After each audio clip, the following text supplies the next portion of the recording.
Hello, everyone. Today we're going to be discussing the esoteric and occult meaning behind the story inside of Genesis, the story of Adam and Eve. This is a widely known story, but not many people know the true esoteric meaning behind it. Okay. So today we're going to be breaking this symbolism down. Before we get into this, please leave a like and a subscribe on the channel. I would greatly appreciate it. And please comment below any lectures or anything you wish to know, and I could maybe make it in the future. The first thing we must understand about the Bible is that it is an esoteric and occult book. It is written in allegory. It is written in such a way that we understand the book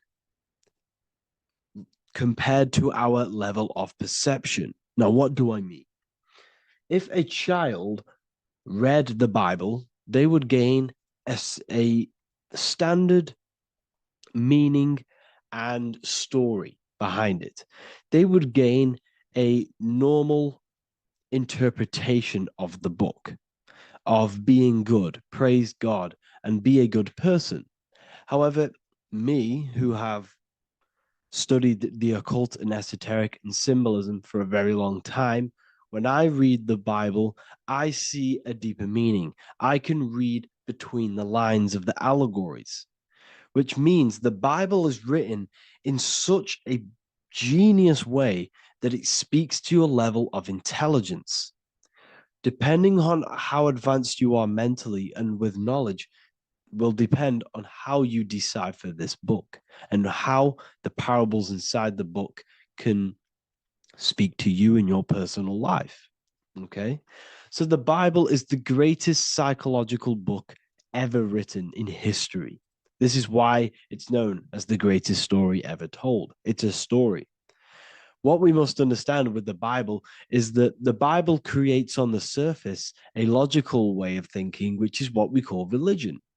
We read the Bible and if we think logically and we take that book literally, then we gain a religion. But if we look beyond the surface, this is what we call esoteric, metaphorical, symbolic. You can read between the lines using our right hemisphere of the brain in deciphering this book and what it truly means to us and the evolution of our mind, body, and soul. What this book actually reveals between the lines is instructions and stories which teach you how to level up your consciousness, how you can sync the mind, body, and spirit and soul all together so you can live like a god. This is what the esoteric is. It's the purification of consciousness.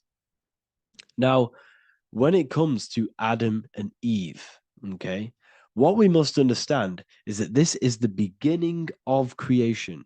This represents the beginning of your life in an esoteric way. This is symbolic for the beginning of your incarnation into this physical world, okay?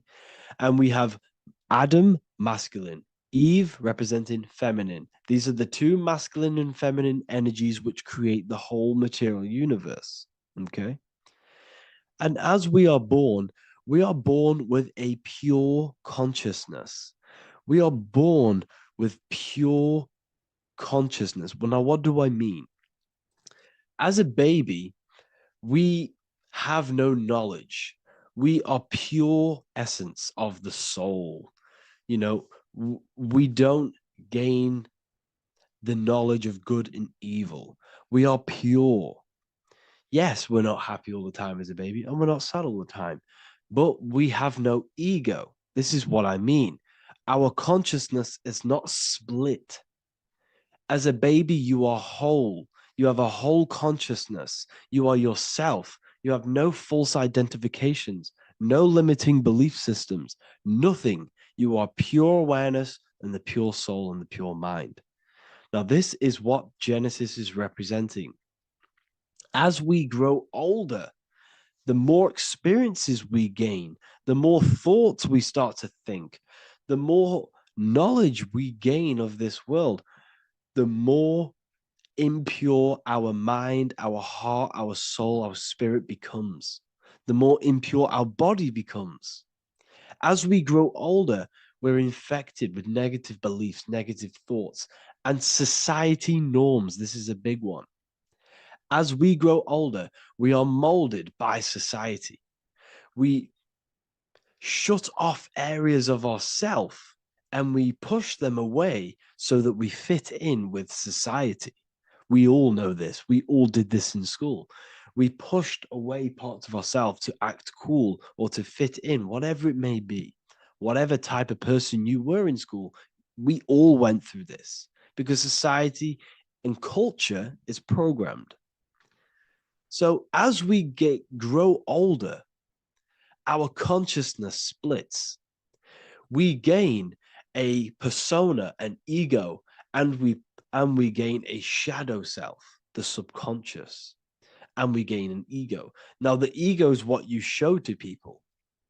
It's that character that you show, that you put on to your culture, to your family, to your friends. This is a false identification.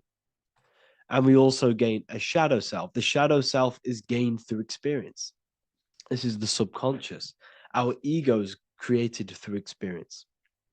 And so is the subconscious and the shadow self. Okay. So as we gain age in this material body, we fall from the Garden of Eden. We gain the knowledge of good and evil. This is what the symbolism represents of us leaving the garden, us eating from the fruit. Now, the fruit represents the knowledge, it represents the insight, the experience, which splits our pure consciousness. Our soul splits. Okay? We lose connection with the divine.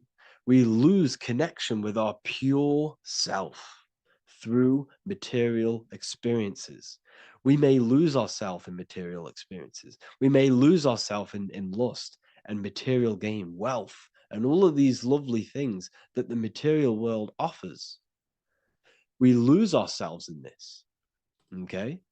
And not only that, there's another symbolic thing that we're missing with being a child. There's another symbolic meaning behind this tree in this story of Adam and Eve. And this is sexual energy. Okay. As we are a baby, we have no ability to create another human life. We have no sexual urges. We have no desire for the material things as a baby. Nothing.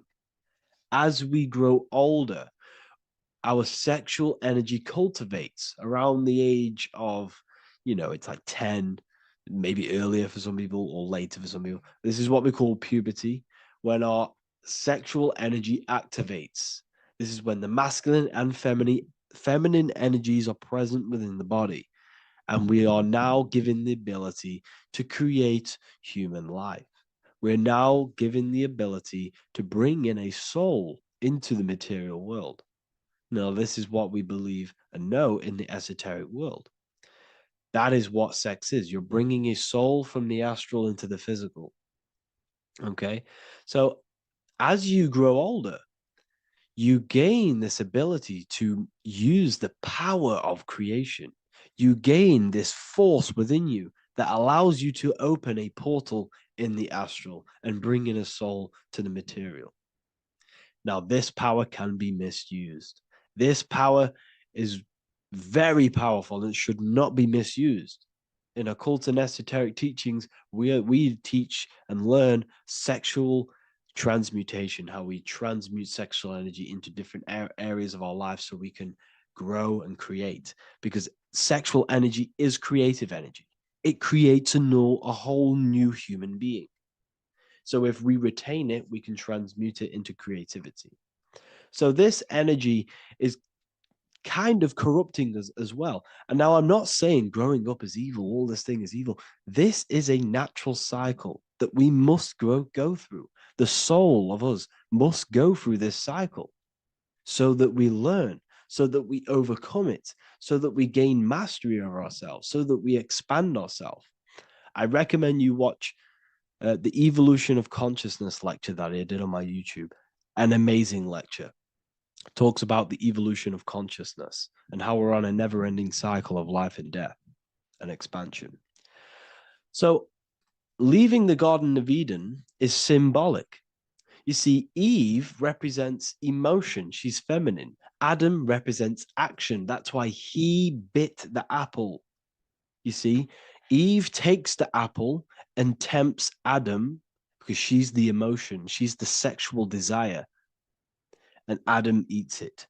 He releases, he misuses the power of his creation. He misuses his consciousness because of material illusions and material desires. This is natural, okay? As we grow older in this life, our soul has to experience sin. We have to experience negativity. We have to experience evil, okay?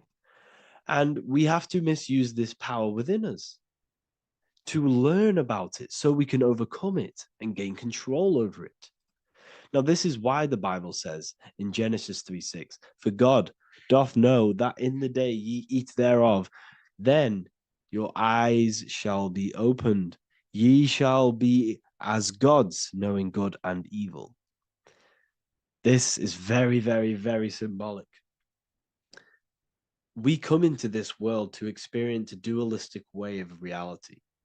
We come into this world to challenge ourselves so the soul can grow, because the soul comes from pure love from God. But we come into this world so the soul may know what it's like to be evil.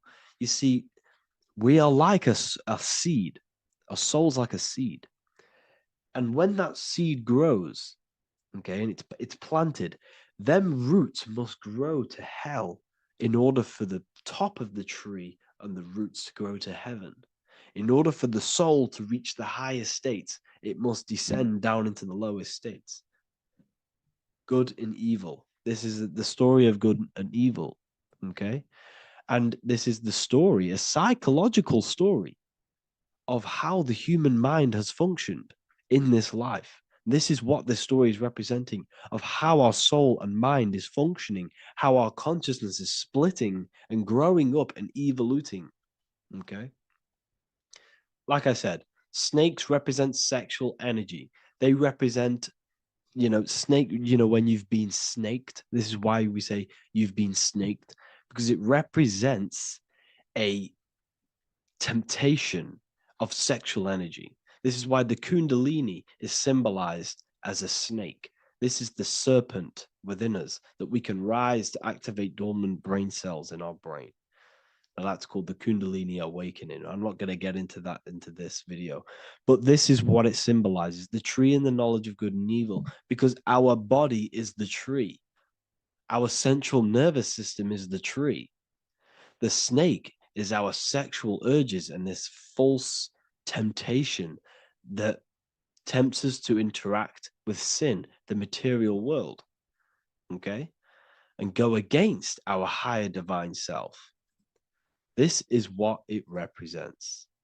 Now, it's very, very symbolic. Not everyone is going to agree with this, but this is my interpretation of Genesis based on my research of occultism, symbolism, metaphors, and me studying the Bible. This is my interpretation, and I hope it resonates with you. It might not resonate with you, but this is what makes sense to me, and this is what has made sense to many other occult researchers who are in this space as well. Okay. So please leave a like, leave a comment, leave a subscribe. I'd greatly appreciate if you could, just give me some support on this channel. We're nearly at 100,000 subscribers, which is insane. I just want to say thank you all. And yeah, I will see you inside the university. If you join, I'll look forward to mentoring you, connecting with you on the live calls. There's a new symbolism course which is going to be available very, very soon. And yeah, if you join the university, you also get a 30% discount on all of my products, astrology readings, one-on-one calls, all of my books. Yeah, so I hope you gain some insight on this video, and I'll see you in the next video, and I'll see you inside the university. Have an amazing day.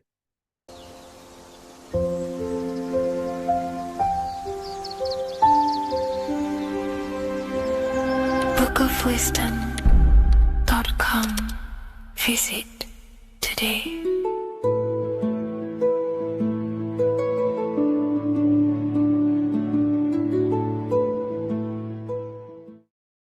Hello, Seeker. Welcome to Revival of Symbolism, a channel devoted to the language of esoteric symbolism, helping you discover yourself and expand your consciousness into new realms of thought. I'm Harry B. Joseph, also known as Revival of Wisdom, and in this video, we're going to be discussing the symbol of the double-headed eagle, also known as the emblem to represent the 33rd degree Freemason. So let's jump straight into this.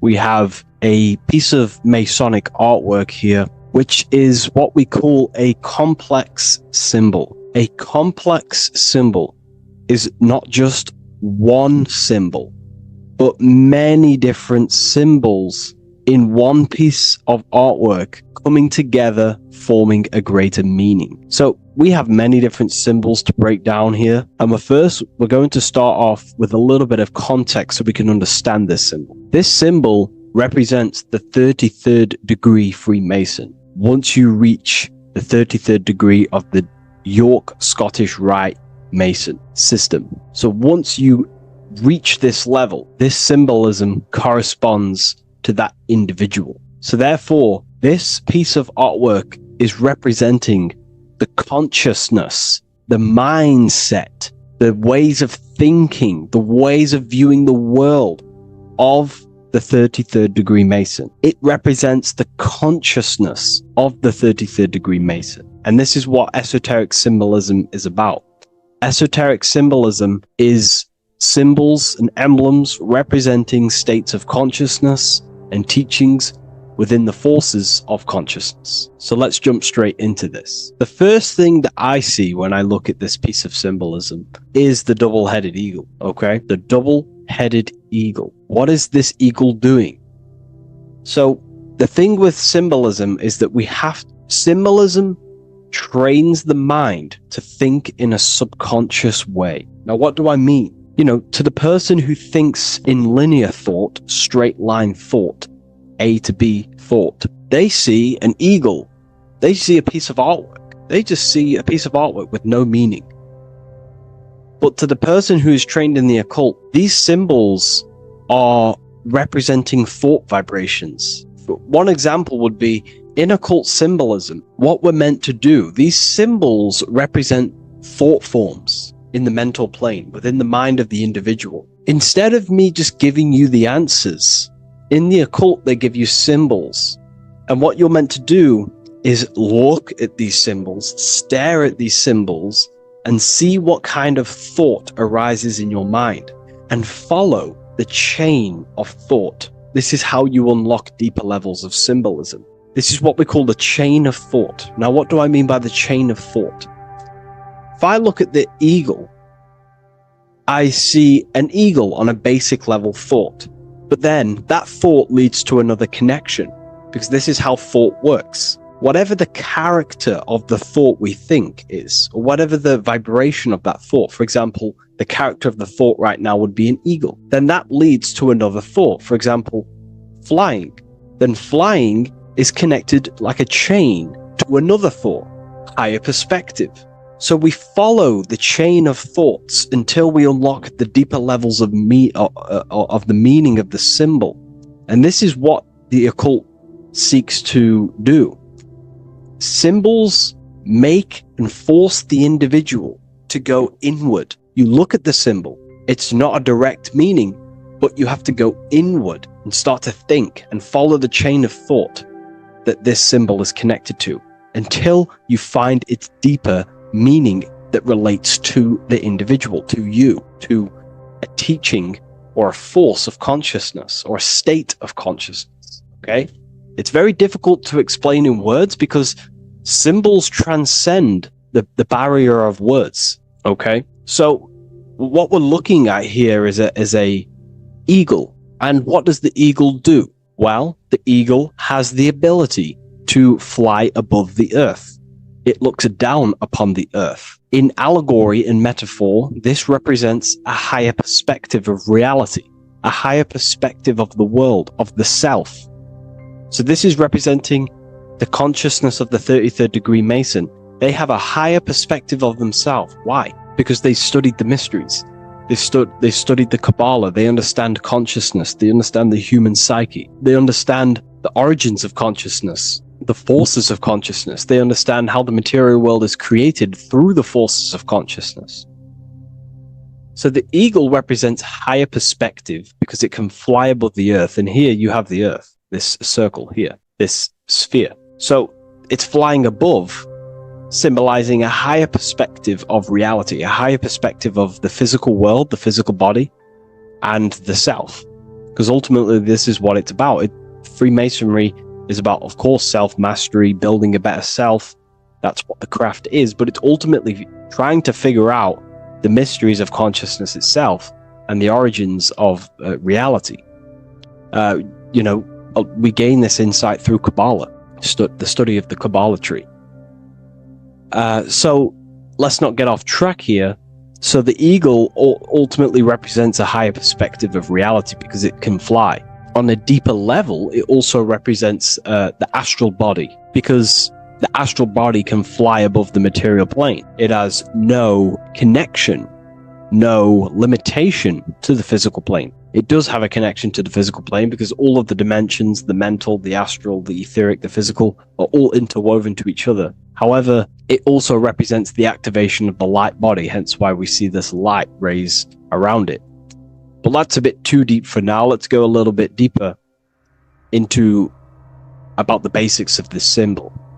If you look at this eagle here, this eagle's looking backwards, and this eagle's looking forward. So this is forward and backwards. This is symbolizing time. So we have an eagle looking into the past and an eagle looking into the future. This is called the mastery of time. This is how you master time. You have a crown in the middle of these two heads. A crown is something worn by royalty, and royalty has a lot of power. So this is symbolizing personal power and mastery. How do you gain your personal power and mastery over time, over the past and future? Well, it's very simple. In order to master time and master your future and master your past, you have to look at the forces in your past that have led you to this very moment. Here we have a triangle which represents the number 3. Remember, in this middle, which is the present. So you have to look into the past to see what thought, emotion, action, the number 3, the 3 expressions of consciousness. Consciousness expresses itself through thinking, feeling, and acting. That's how consciousness manifests itself in 3 different ways. You have to look into your past to see what thought, emotion, and action has led you to this very point in your life in the present moment. And what you can do now, which is your power, the present moment is your power, you can ultimately change your thought, emotions, and actions now to create a better future. You observe the past to see what thought, emotions, and actions created your present moment. You notice the mistakes and you change the now through thought, emotion, and action to generate a better future. This is how you master time. Now, keep in mind, this is always in the mind of a 33rd degree Mason. Someone who is highly, mastered, they keep this in mind. Just like they keep in mind what thoughts they are paying attention to. 33rd degree Mason has a lot of self-mastery power, and they hold conscious thought. Most people think unconsciously and without power. A 33rd degree Mason is trained, their mind is trained. Therefore, their mind thinks powerfully. They do not think randomly because they understand thoughts are the seeds to physical creation. All physical creation is a crystallization of thought. So ultimately, this double-headed eagle representing left and right, and the crown in the middle represents mastery over time. That's how you master time. Again, here we have the eagle standing on top, of a sword. The sword is this, of course, on a basic level, the sword represents power. Because if I hold a sword to you, I hold the power over you, because you will more likely fear. But if we go even deeper, the sword cuts through the air. When you swing it, it moves through the air. Therefore, it's a symbol of the air. Because you can't really make a symbol of the air, because air is invisible. So the sword is a symbol of the air. And the air is one of the 4 physical elements in alchemy. We have water symbolizing emotion. We have fire representing the spirit. We have earth symbolizing the physical body. Then we have air symbolizing the mental body. The mental body. So the mental body is symbolized by this sword. A sword has to be continually sharpened. If you don't sharpen the sword over a long period of time after using it, it will become dull and it won't be very effective. This is an allegory symbolizing the human mind, because the human mind is like a sword. If you do not sharpen your mind, you will lose control of your mind. When you stop doing the meditations, when you stop being conscious, when you stop doing the affirmations, the mind falls back into old, unconscious thinking patterns, and we start to lose control of it.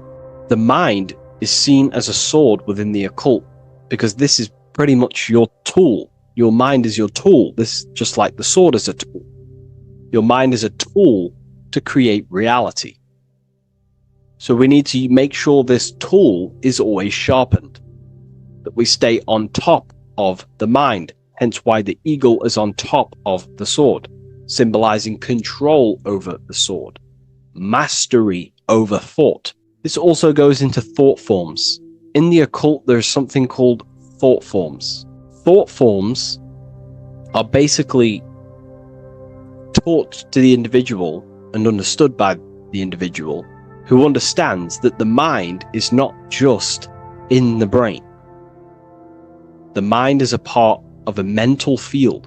All around you, there is not just a field of energy. There's also a field of mind surrounding you. It's a mental universe. And this field of mind is what we call the mental plane. The field of mind is where all of the possible thoughts in the universe infinitely express itself.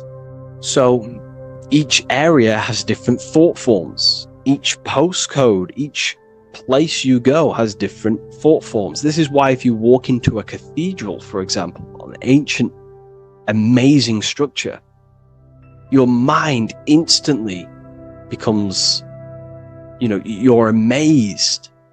You feel different when you walk into these areas, because all around you is a mental field. And there's something called thought forms. Thought forms are basically what religion call spirit guides or angels, helpers. This is what thought forms are. Thought forms are basically, if you dwell on the thought that you are going to lose your girlfriend, for example. Let's use a negative example here, because a lot of people can relate to this. Or your boyfriend. Let's keep it simple. Everyone can relate to this at some point in their life, hopefully. Or, if not, it's okay. No worries. It's just an example that most people can relate to. If you constantly dwell on the thought that you are going to lose your partner, what we have to understand is that the mental plane, what we have to understand is that the forces within consciousness, within what we call the universe, is always trying to give you what you want to create. That's your right.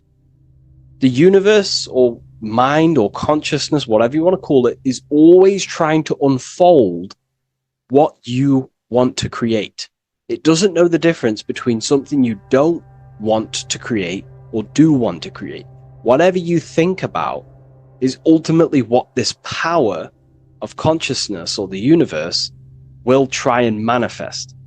This is why we have to gain mastery over our thought. because thought are basically the seeds that we impress into the dimensions. So we have a mental dimension, we have a higher, middle, lower subplanes of the mental dimension or the mental plane. Then that's just thought. The mental plane is just thought. Below the mental plane, thought takes the body of imagination, which is what we call the astral plane. And the astral plane also has higher, middle, and lower subplanes. Then we have the etheric plane. The etheric plane is basically an energetic copy of the physical plane. So you have an etheric brain, you have an etheric body. It's just basically an energetic, exact copy of everything that is physical. So if we think something within our mental body and we dwell on that thought, the more attention you give, the more you feel that anxiety about losing your partner, you're literally forcing energy and direction and attention into this thought idea, which manifests itself within your own aura. Your aura is basically, it's not just your electromagnetic field. Your aura has many different levels. It has a physical level, it has an etheric level, an astral level, and a mental level, like layer. So it has a layer for each one of these bodies. If you dwell on this thought and you keep giving attention, power, you start to imagine this because you're worrying about it. You literally create a elemental or energetic substance that clouds your aura. And this is what people have been called demons, people call spirit guides, whatever you want to call it. This is what it is. It's a thought form. But this is not something that's come after you. This is something that the individual has created. And wherever they go, this cloud of thought forms that they've manifested literally clouds their aura. You can see it within the astral plane and the mental plane. You can see how it's affecting them. Wherever you go, you start to randomly think about it. You keep thinking about it. You know, it's infecting you. It's like a demon. It's tormenting you. But it's simply just a force, an astral force, and a mental cloud that they've manifested within their aura. Thought forms. The 33rd degree Mason has very powerful thought forms.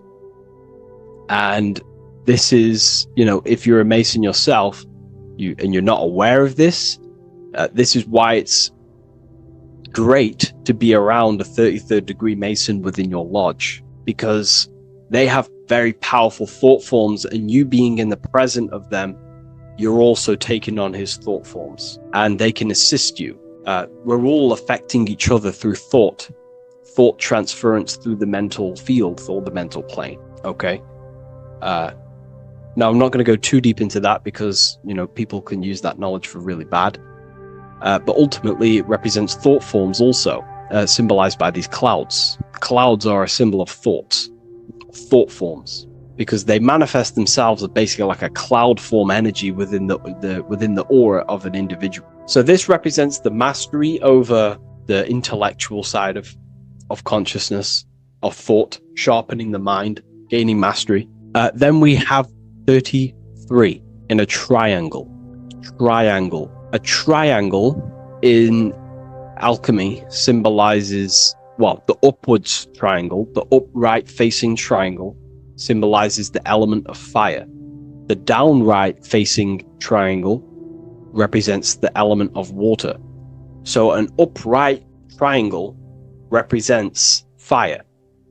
Fire is very transformative. If you place, I don't know, a pencil into fire, the fire will burn it down into its raw material. And this is ultimately what this triangle represents.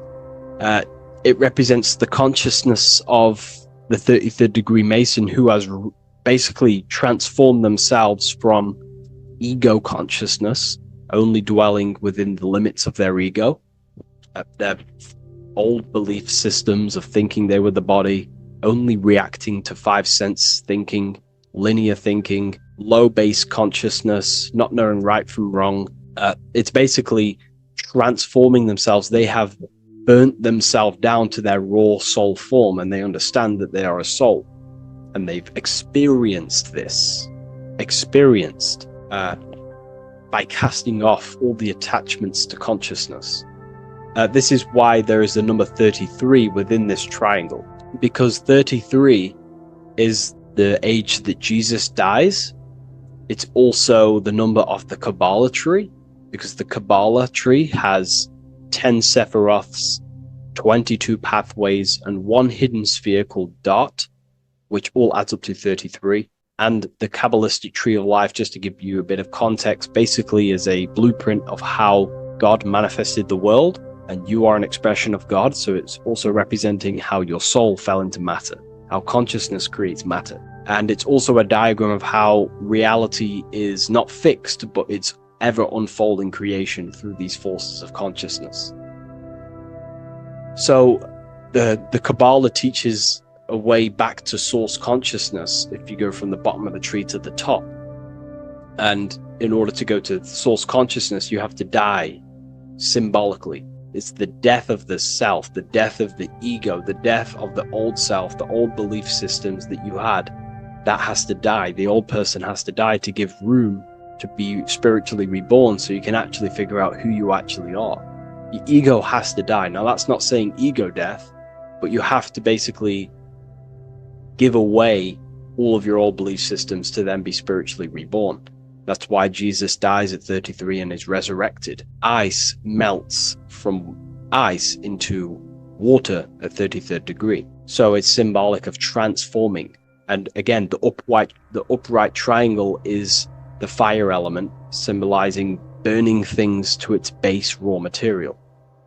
33, which is again death and resurrection. So it's all about burning the old self and being spiritually reborn again. This is the teachings of Hermeticism, Christianity. It's in everything. You'll see this symbolism or this story of death and resurrection absolutely everywhere in the ancient myths, because it's all talking about the same thing. You have to symbolically die. You have to kill off the old self to be spiritually reborn, to be initiated into a mystery school. So the 33rd degree Masons basically saying, well, they have resurrected. They have resurrected the connection to their soul, because as we grow older in this life, we lose connection with our true authentic self as the ego develops as we get older. And if we don't stop developing the ego, we never actually connect with who we truly are, which is a divine, immortal, formless being who has the infinite power of creation. This is what you actually are.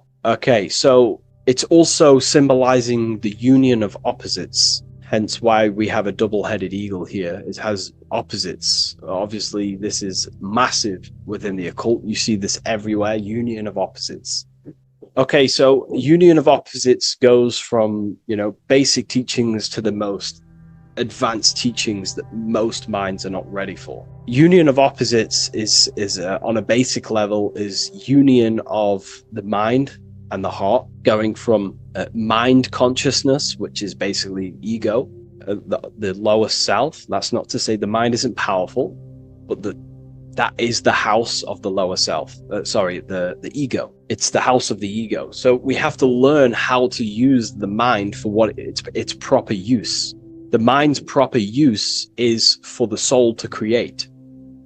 However, we're not taught this in school, so we've basically developed a false personality within our minds, and our minds have become a vessel for a false identity. So what we need to do is integrate the heart, which is the soul self, the true self, with the true powers of the mind. And the mind is basically a powerhouse of creation, infinite possibility. And that's the mind's true usage is for creation, not a false identity. So it's about integrating the mind and heart. It's also symbolizing a balanced mind, and we do this by aligning the left and right hemispheres of the brain, which help you perceive reality for what it truly is. Because the two double-headed eagles, they're joined together, so it's union of opposites. So it's about reintegrating the female and male aspects of self, such as the left and right hemispheres of the brain, the mind and the heart, all working as one system. When we align the left and right brain, we see reality for what it truly is. Now, what do I mean? 90% of people I'm not putting anyone down. If this, if you relate with this, it's fine. We're all here to work on ourselves. I'm not putting anyone down. People with a left hemisphere dominated view on reality see things as a very logical. They see reality logically, basically. Now, what do I mean? They see things as this is science, that's mathematics, that's religion, that's metaphysics. They're all separate and divided because that's what the left hemisphere does. The left hemisphere basically dissects everything down. The way the brain works is truly magical. The right hemisphere of the brain allows us to basically see a bigger perception on reality. It sees the bigger picture. The bigger picture, for example, the woods. It sees the woods as a whole unified woods. But then the left hemisphere of the brain takes that view and perception of the woods, dissects it down and analyzes it into individual branches, trees, leaves, animals, insects. But in reality, it's all one, because all is manifested from the one God, the one source, the unmanifested consciousness, the unmanifested force. So it's union of this. We have to view the world as in, yes, everything is one, but I'm also living in my personal consciousness.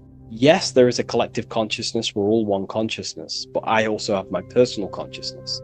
I need to think about both, making sure that my thought, emotion, and action is contributing towards the evolution of myself and the evolution of humanity. A person who is only left hemisphered only thinks about themselves mainly, 90% of the time. They only, they're trapped in ego, and the individual can't see pattern recognition, really. Pattern recognition is more the right hemisphere because it sees the whole. So it's about aligning the brain hemisphere so we can actually see reality for what it is, so we can, without distortion or illusion, and be neutral. Okay, we have light rays. Light rays are very symbolic within the occult, especially Freemasonry. Light rays are symbolic of force and form. These are the two dualities within the occult: force and form. The internal world is force, external world is form. Everything outside of you is a formation of force. No force ever takes place on the physical plane. All force takes place within mental, astral, or etheric. The physical world is formation. Therefore, what is the force that drives you? What is the desire that's a force? Emotion, force, thought, force. What are the forces driving you to take action in the physical world? And we need to gain mastery over these forces. Light is also a symbolic of knowledge, because knowledge is considered light. This is why Freemasons say going from darkness to light. Darkness is ignorance. People who are only aware of their five senses, they don't want to know anything else. Their minds are completely shut off. I have my belief system. That's it. I'm happy. I don't care. That's their ego limiting themselves and building their own prison. Light, on the other hand, is about going from a state of unconsciousness, not being aware, into a state of light. Light makes things reveal itself. If I shine light on you when it's dark, I reveal truth. You're there, you're manifested. If you're in a dark room and I shine a torch on you, you're revealed. The veil is lifted. The darkness is gone.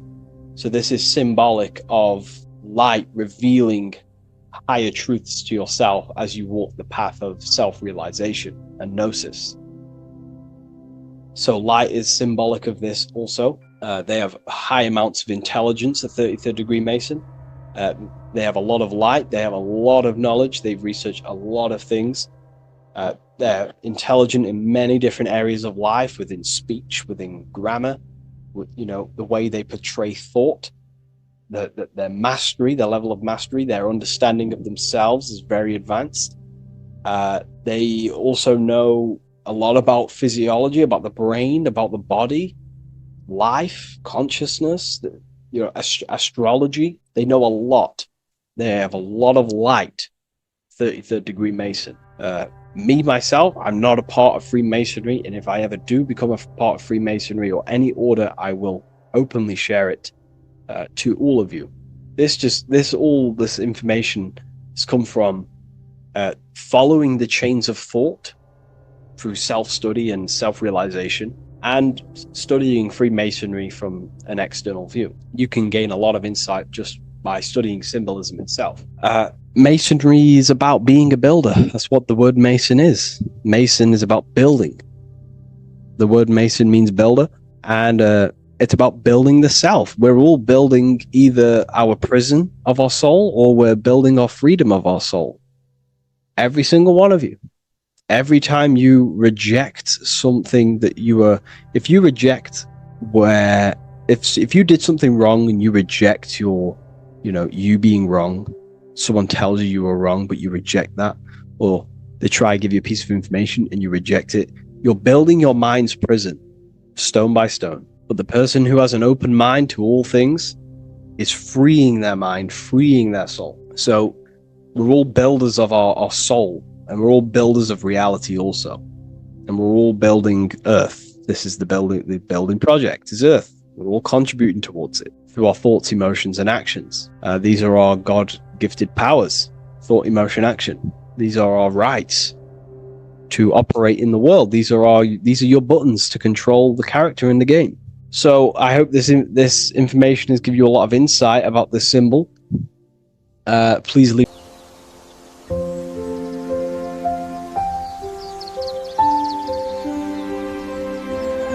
bookofwisdom.com. Visit today.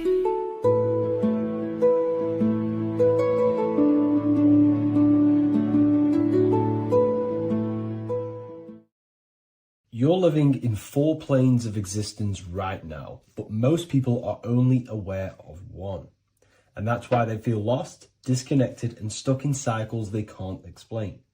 If you don't understand the blueprint of reality, you'll keep trying to fix the physical, while the real causes lie in the unseen dimensions that you have direct access to. You must understand that the universe only exists in the mind. Everything is a projection of consciousness. Therefore, consciousness produces everything. Our internal world is consciousness. Our external world is this physical body, physical world. Everything is an externalization of consciousness. For example, this was a thought. Now it's made physical. But before this was invented, it was existing in someone's mind, in consciousness, invisible. Then it was made manifest, made physical. So everything in this physical plane is the effect. The cause is consciousness, mind, the mental plane. So now I'm going to explain these different dimensions of consciousness.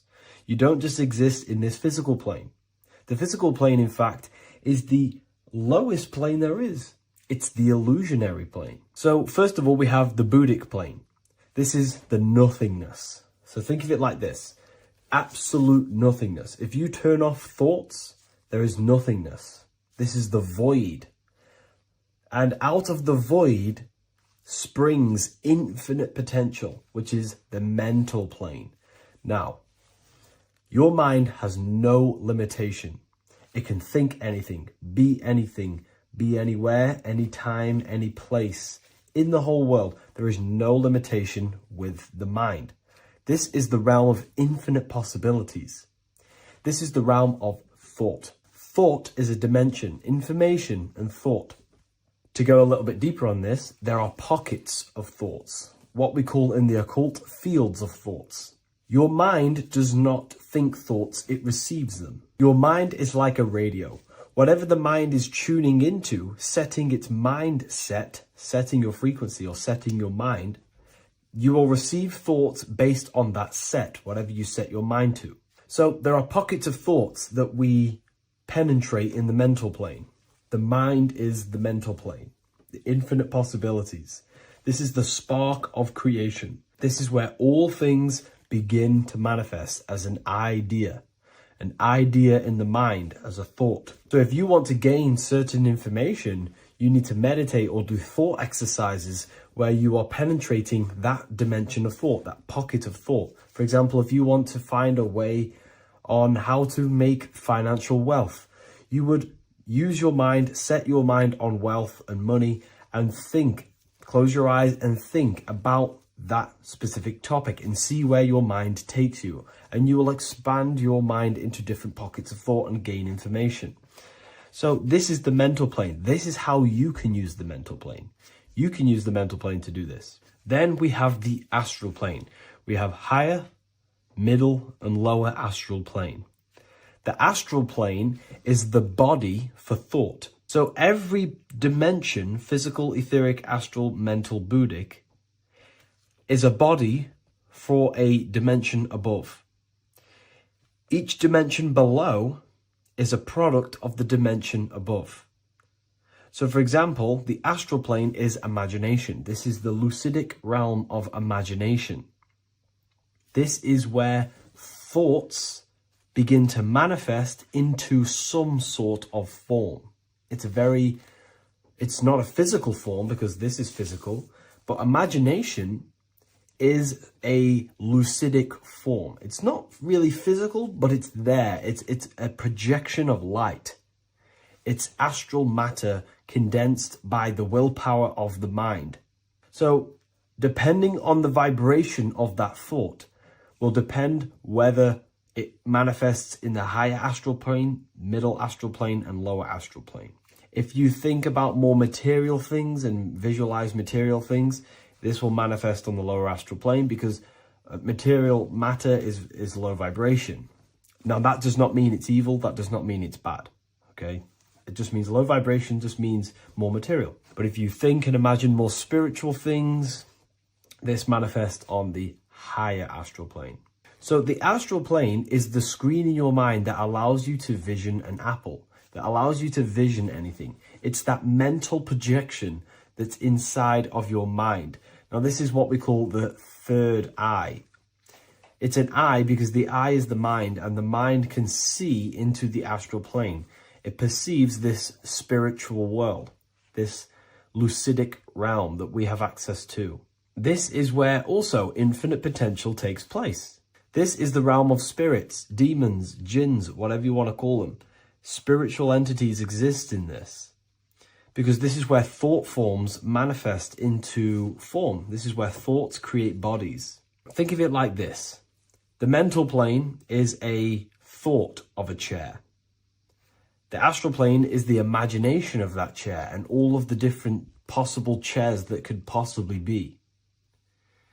The etheric plane is the energy double of that chair.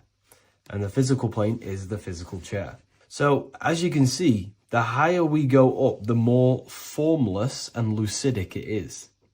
The lower we go down planes, the more dense it becomes. This is formless and this is form. Everything manifests through this process. This highlighter is down here in the physical plane, but the idea began in the mental plane. Everything begins in consciousness before it creates a physical body. It goes through this process. Therefore, if you want to start to mold and create your own reality and create things in your world, you can use these planes to your advantage. You can use your mind to do mental thinking exercises by closing your eyes and expanding your mind into a different pocket of thought to gain wisdom, gain information, gain downloads. The way you do that is simply get into a meditative state, close your eyes, pick a topic that you want to think about and see where your mind takes you, but always remain centered on that topic. And you can do this for maybe an hour or two or half an hour, and your mind will take you places where you will unlock information. You can even use this to make decisions in your life. Think of the topic and see where your mind takes you. You'll gain information. This is how you use the mental plane for ideas. The astral plane is imagination. You have to reconnect with your imagination very vividly. Your imagination, your consciousness is infinite. It's not a three-dimensional plane. It's an infinite plane. You can think and make form anything in your consciousness, in your imagination. You can think anything and you can imagine anything in the most vast details. You just have to reconnect with your imagination. I have a free book on my website. I'll leave the link in the description. It's an ebook. It's called Activating the Inner Eye.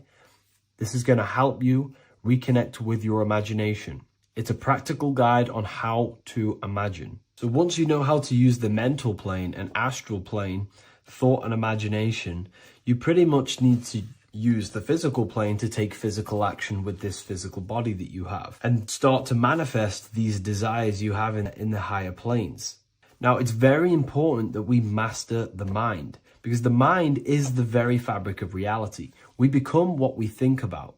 Your life is a product of every thought you thought in the past. It is the mind that directs the flow of consciousness. And wherever this consciousness is flowing is what you will create in your life. Consciousness is the most potent force in the universe, and the mind is pretty much the universe in a microcosm form. It is infinite potential, and your mind will continue to expand into new realms of thought forever and ever and ever. You are eternal. You are not this physical body down here. You are consciousness, literally dreaming that you are in this physical body. So everything begins with the mind. We need to be conscious of the thoughts that enter our mental field of consciousness. There is a level of self-awareness that you can reach where you can become conscious of pretty much every single thought that enters your mental field. Now, we have over 7,000 thoughts a day. You can gain such mastery over your mind where you can become conscious of every thought you think. And that is when you gain superior power. Because when the mind is fully under control of self, you can direct the mind's potent force into a specific goal. Most people's minds are dualistic. They want something, but their mind is thinking something else. They have limiting belief systems. They have the little voice that comes in and says, you can't do this, you're a failure. That is a fractaled mind. The mind needs to be singular. It needs to be on your team and not an enemy. Do not let your own mind take away your power. Your mind should be on your team, giving you power, giving you the best possible thoughts and the best possible beliefs. When the mind is in this condition and on your team and not taking away your power through the destructive thoughts, it becomes a potent, powerful force used for manifestation to create anything. And the way we get the mind on your team is through constant meditation to learn how to control the mind and turn it on and off. Subconscious reprogramming through visualization, affirmations, cultivating emotions associated with your goal. All these three ways we can reprogram the mind slowly over time so that it becomes powerful and becomes on your team and doesn't give you negative contradicting thoughts. When the mind is fully aligned on one thing, it can create massive empires and things in your physical reality. So I hope this video helps, and I'll see you in the next one.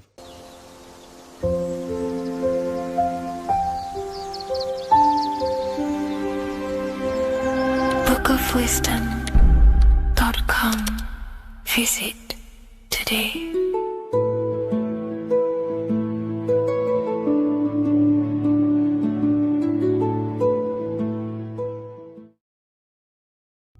There's an ancient symbol hidden in plain sight, one that holds the key to transformation, power, and unlocking your true potential.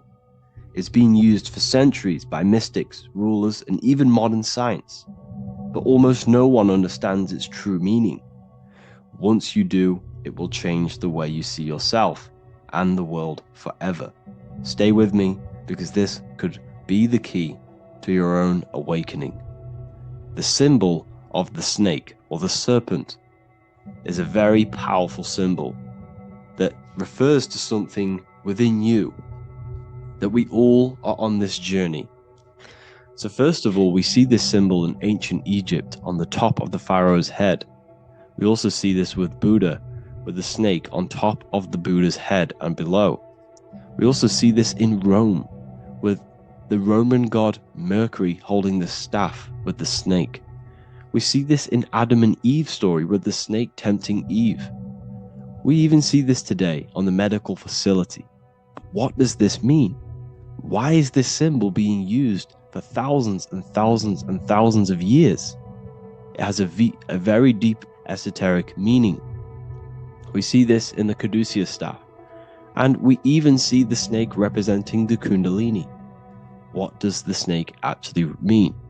A lot of people think it represents the Kundalini, which it does. However, there's a deeper interpretation of this symbol, and it goes very far beneath the surface of what the snake actually represents. Okay? So first of all, when looking at symbols, we need to observe what the snake does in nature. The serpent sheds its skin. The serpent shedding its skin is a sacred symbol of an inner transformation. It transforms from its old self to a new self. It sheds layers of itself. As the snake discards its old exterior, it mirrors our own journey of realizing outdated beliefs and patterns, paving the way for a renewed, authentic self on the esoteric path of awakening.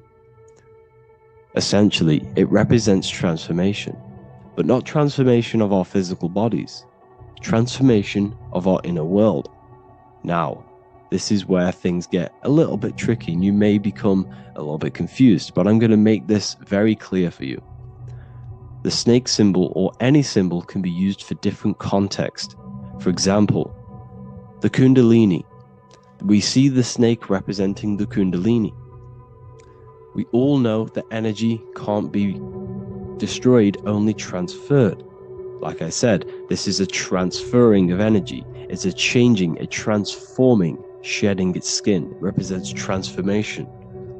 Sexual energy is energy, and we can transform the sexual energy into a Kundalini awakening to activate dormant brain cells in our brain and to activate the human light body, which is the spirit.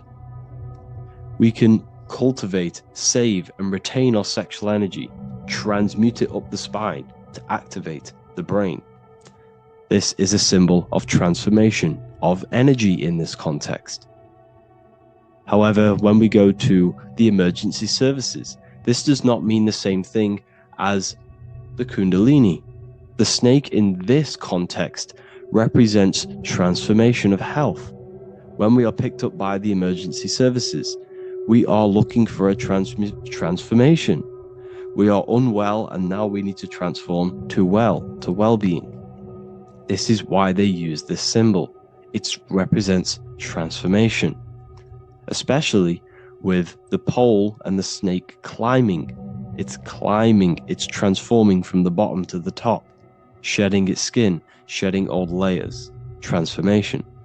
We see this in the Bible with the snake tempting Eve to eat the apple of the tree of knowledge of good and evil.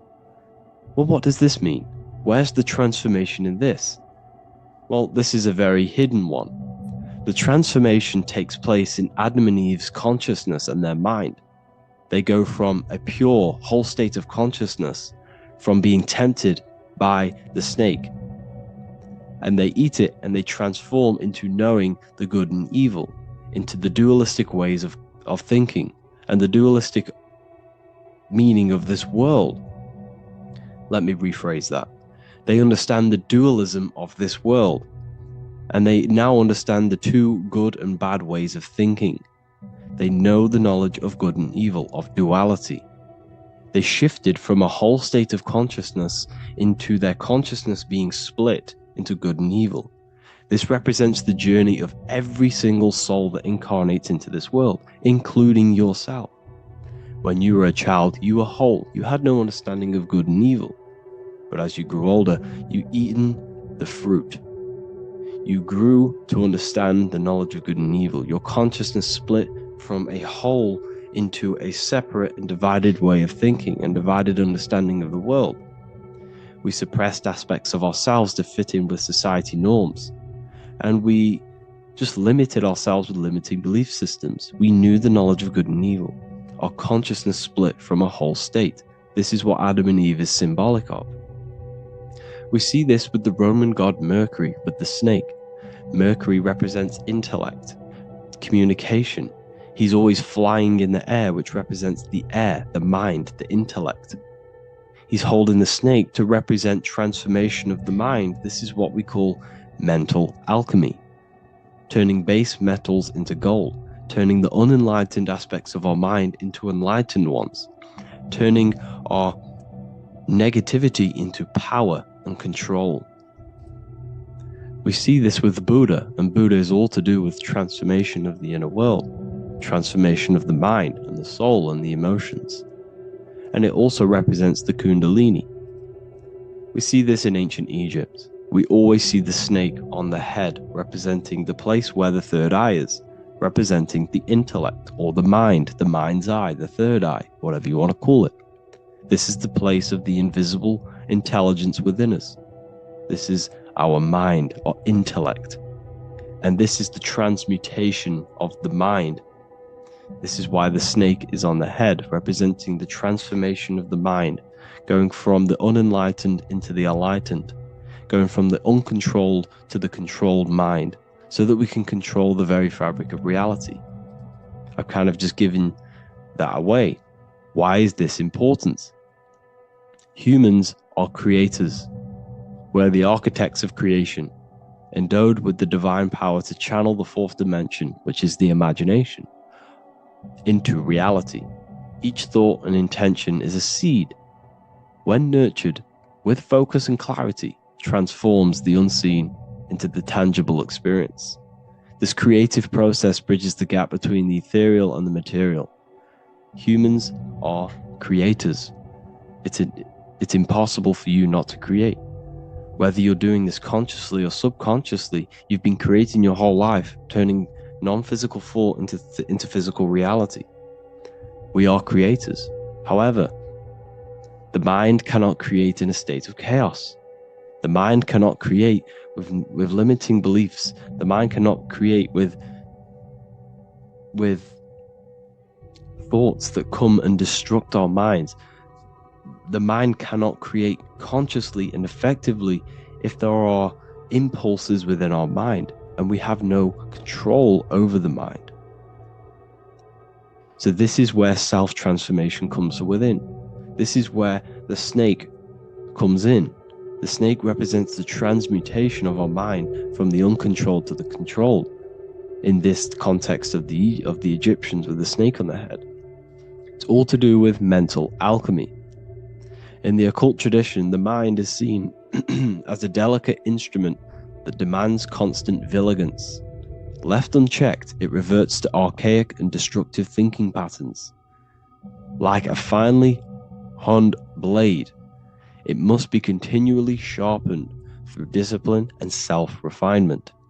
In this unending process of unveiling and mastery, we learn to shape reality, harnessing the power of our thoughts to manifest the highest potential. It's all to do with mental alchemy, and this is how the snake is connected to you. And what the snake represents to you, it represents the transmutation, the changing of ourselves, of our consciousness, so we can gain control in this 3D world. If we lack control, then we'll constantly be manifesting chaos. Now, there are 3 ways that we can transform our world, and we can slowly transform our mind. Now, this is not an overnight process. It takes periods of time of purification. And number 1 is affirmation. Let's say we have this dirty cup of water and we have a tap of water. And in this tap, it's pouring in more water, clear water. Over time, if I keep pouring clear water into this cup, it's going to slowly purify this cup. And then in the end, it will look like the cup on the right. It's the same with your mind. The cup represents the limiting beliefs, the negative thoughts, the negative mind, the uncontrolled mind. But if we keep repeating affirmations over and over and over again, such as I am disciplined, I am powerful, I am limitless, over time this can purify our subconscious and we can gain control over the mind, and we will become conscious of the thoughts that we are giving attention to. The second way is meditation. Meditation allows one to develop an off switch for the mind, providing a sense of control over it. Over time, we gain the ability to filter our thoughts and become more conscious of the ones we choose to engage with. Meditation, over a period of time, will give you this button that allows you to filter out negative thoughts. If you have a negative thought in your mind, you'll be able to become conscious of this and redirect your mind's attention. This is all about self-control, because remember, we become what we think about.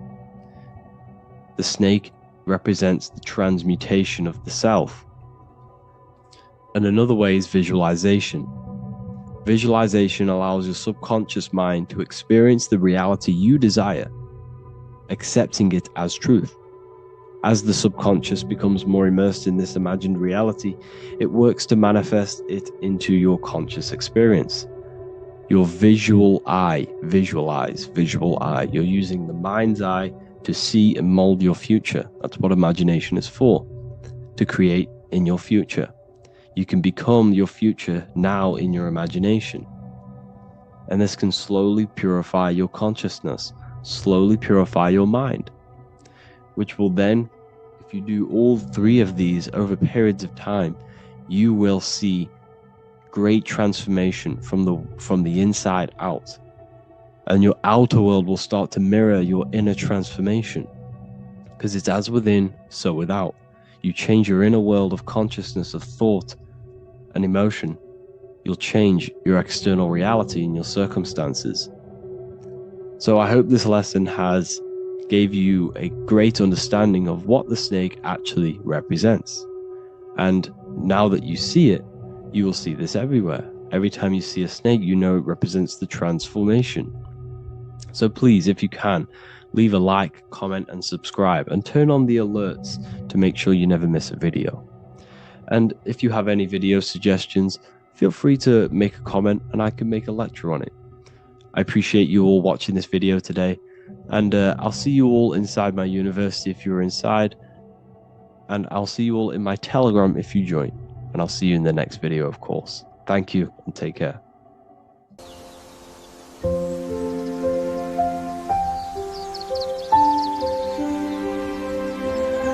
bookofwisdom.com. Visit today.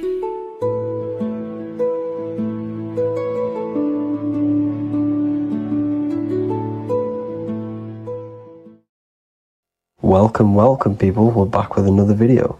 I will now be keeping track of my YouTube and trying to upload every week. In this video we'll be talking about the chakras. The chakras are the 7 attributes of God, and they are the 7 planets. These are literally vortex portals within us that connect us to these vices and characteristics of God. Each one of these energy centers are a spinning wheel of energy which controls the cells and organs in that particular area of the body. For example, it's literally a mini brain for that area of the body.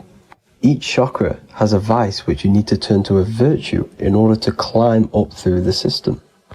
They work like a stairway system. You have to go through each chakra in order to unlock the one above. This process is turning matter into spirit, as you descended from spirit to matter.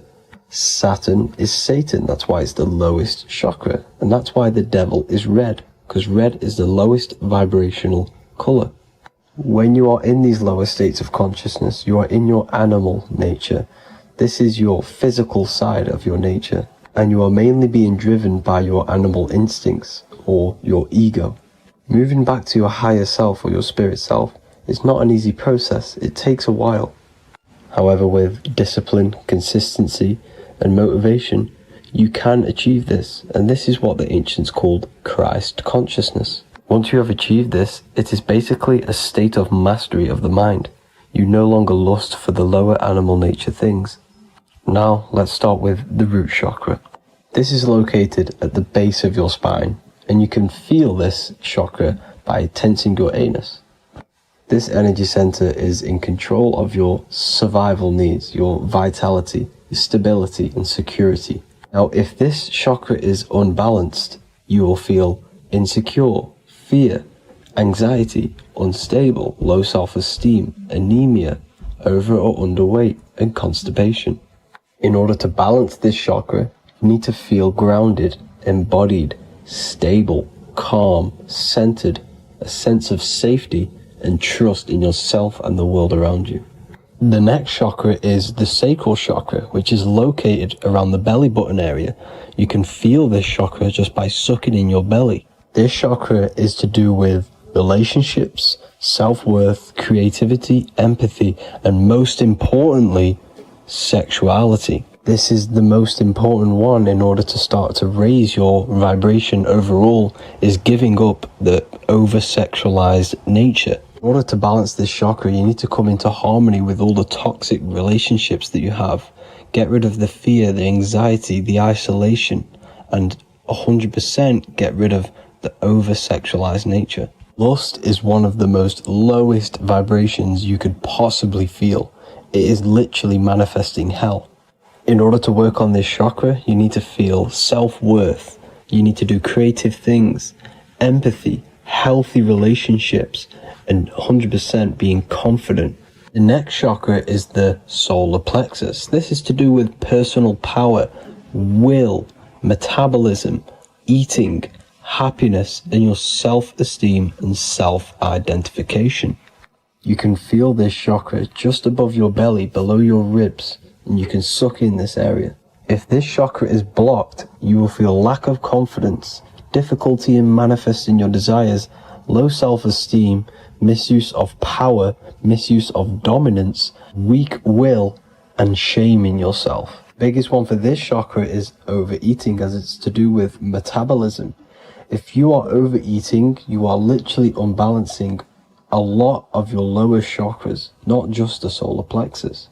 In order to work on this chakra and balance it, you want to have a positive self-identification. You want to feel happy, a happy self-esteem, effectiveness to people, not overeating, and a strong willpower. Now for the heart chakra, one of the most important chakras. Chakra is to do with love, understanding, trust, hope, openness, compassion, balance, and forgiveness. The most important because your heart is the tree of life in the body. It is the center of the toroidal field. It is the most powerful chakra. Your heart is 5,000 times stronger magnetically than your brain. Once you have hit the heart chakra and you start surpassing the heart chakra, you are now turning matter into spirit, as the lower three chakras are dense and physical, and the above the heart chakra are turning to spirit. As you can see already, this is a hard and long process of working on yourself physically and internally. The symptoms of a blocked heart chakra would be lack of love or too much love, difficulty to accepting or giving love, lack of compassion, loneliness, and lack of emotional fulfillment. Finally, a lack of connection with a divine or to nature. In order to balance this chakra, the most important thing and the most powerful thing you can do is loving people, accepting and giving lots of love. Second most important thing to balance the heart chakra is balance. You need a balanced life. You need balance in all aspects of your life. Now for the throat chakra. This is a very important chakra as it's to do with communication. A symptom of this being unbalanced is a lack of self-expression and putting on a front all the time, acting with the ego. In order to balance this chakra, you need to constantly self-express yourself. You can't be putting on a front. That voice inside your head, you have to let it come outward. Don't just block it off with a wall. Self-expression will lead to you gaining friends who actually like you for being you, and not these fake friends that you have to put on an ego for. In order to balance this chakra, you need to express yourself, express the word that's within you. Don't be lying to people, don't deceive or be deceptive. The next chakra is the third eye chakra. This is starting to get very advanced and you are coming very close to spirit. Just before we head on, I want to announce the PDF is now available, containing all the presentations I've ever made, all into a condensed 38-page PDF. The link will be below this video for you to access. And if you want to learn how to create reality using your mind, how to attract your desires, how to get out of the situation you are in, the link will also be there for the Manifestation Mastery course. Now for the third eye chakra. The third eye chakra controls the pineal gland, which is your first eye. It's to do with your psychic abilities, channeling, telepathy, astral travel, visions, and connection to the higher self. You need all of the chakras aligned to get the full potential out of your third eye or pineal gland chakra. For example, if you're astral traveling and you fear something, you will be instantly shot back to your body. So you need to master all of the chakras before you go on and try and do these higher spiritual activities. Symptoms of the third eye chakra being blocked is lack of imagination, lack of vision, lack of concentration, blocked or clouded intuition, can't see the big picture, and especially overly reliant on logic and intellectual thinking. A good way to work on this chakra is imagining things, vision things, trust your intuition at all times, always follow that inner voice. Cut out the tap water which contains fluoride. Fluoride blocks the pineal gland. And cut out all junk food because all of this is affecting your pineal gland. When in meditation, you want to focus your eyes and your attention to the center of your head between the two eyebrows. This is where the pineal gland is located. This will help and awaken the pineal gland over time when you keep doing these meditations. Finally, for the crown chakra, this is to do with universal consciousness, all-knowing, enlightenment, cosmic connections, the God source. This chakra is blocked by being cut off from spirituality, plagued by the senses, being tricked into the five senses and being tricked into thinking you are the body. In order to work on this chakra, you need to feel grounded. You need to know yourself, your real self, the voice within you. Have common sense, have specific decisions that you're making, be very direct. Now we've got out of the way all of the chakras, I can now introduce methods and meditations which will help you unblock them spiritually. When meditating, you want to get into the present moment in a nice, comfortable position. Bring yourself to the present moment by saying, I am here right now, nothing else matters. Keep repeating this over and over with your eyes open or closed. After a couple minutes of bringing your attention to the present moment, you can now start to breathe in through the nose deeply and breathe out through the mouth slower than you breathed in. Place your attention on the chakra that you want to balance. Think of a high vibrational emotion like love and think of this while placing your attention on that chakra. You can do this exercise every day for 10 to 20 to 30 minutes. The longer the better. Another practice you can do is by chanting the Bijis for each chakra. They are here starting from the root chakra all the way to the crown chakra. Or you can chant the 7 vowels. There are not 5, there are actually 7. A, E, A, O, U, M. A,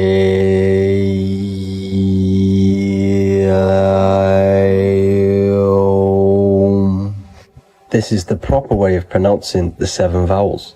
These are so powerful because these are the only things that exist. It is literally the sound of God. By pronouncing them right, you can actually create a lot of power within you and align your chakras. That's it for this video, people. I'd appreciate a comment and a like to help the algorithm. I appreciate you all. Love and light.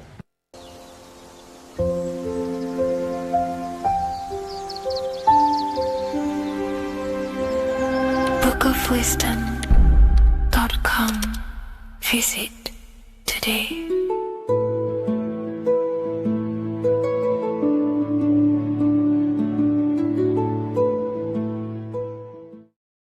Welcome back, people, to another occult lecture by Revival of Wisdom. Today we're going to be talking about magic and how it's being used on us for the New World Order. Magic has the word mag within it, which is magnetism. Magnetism is the force. Magic is influencing forces, natural or supernatural forces, and using it for a certain agenda to gain something out of it.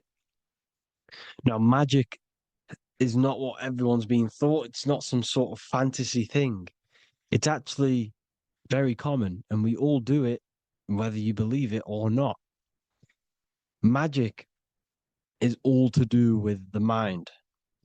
As I said, always say in my lectures, your mind is what creates matter. Your mind is what creates your external world.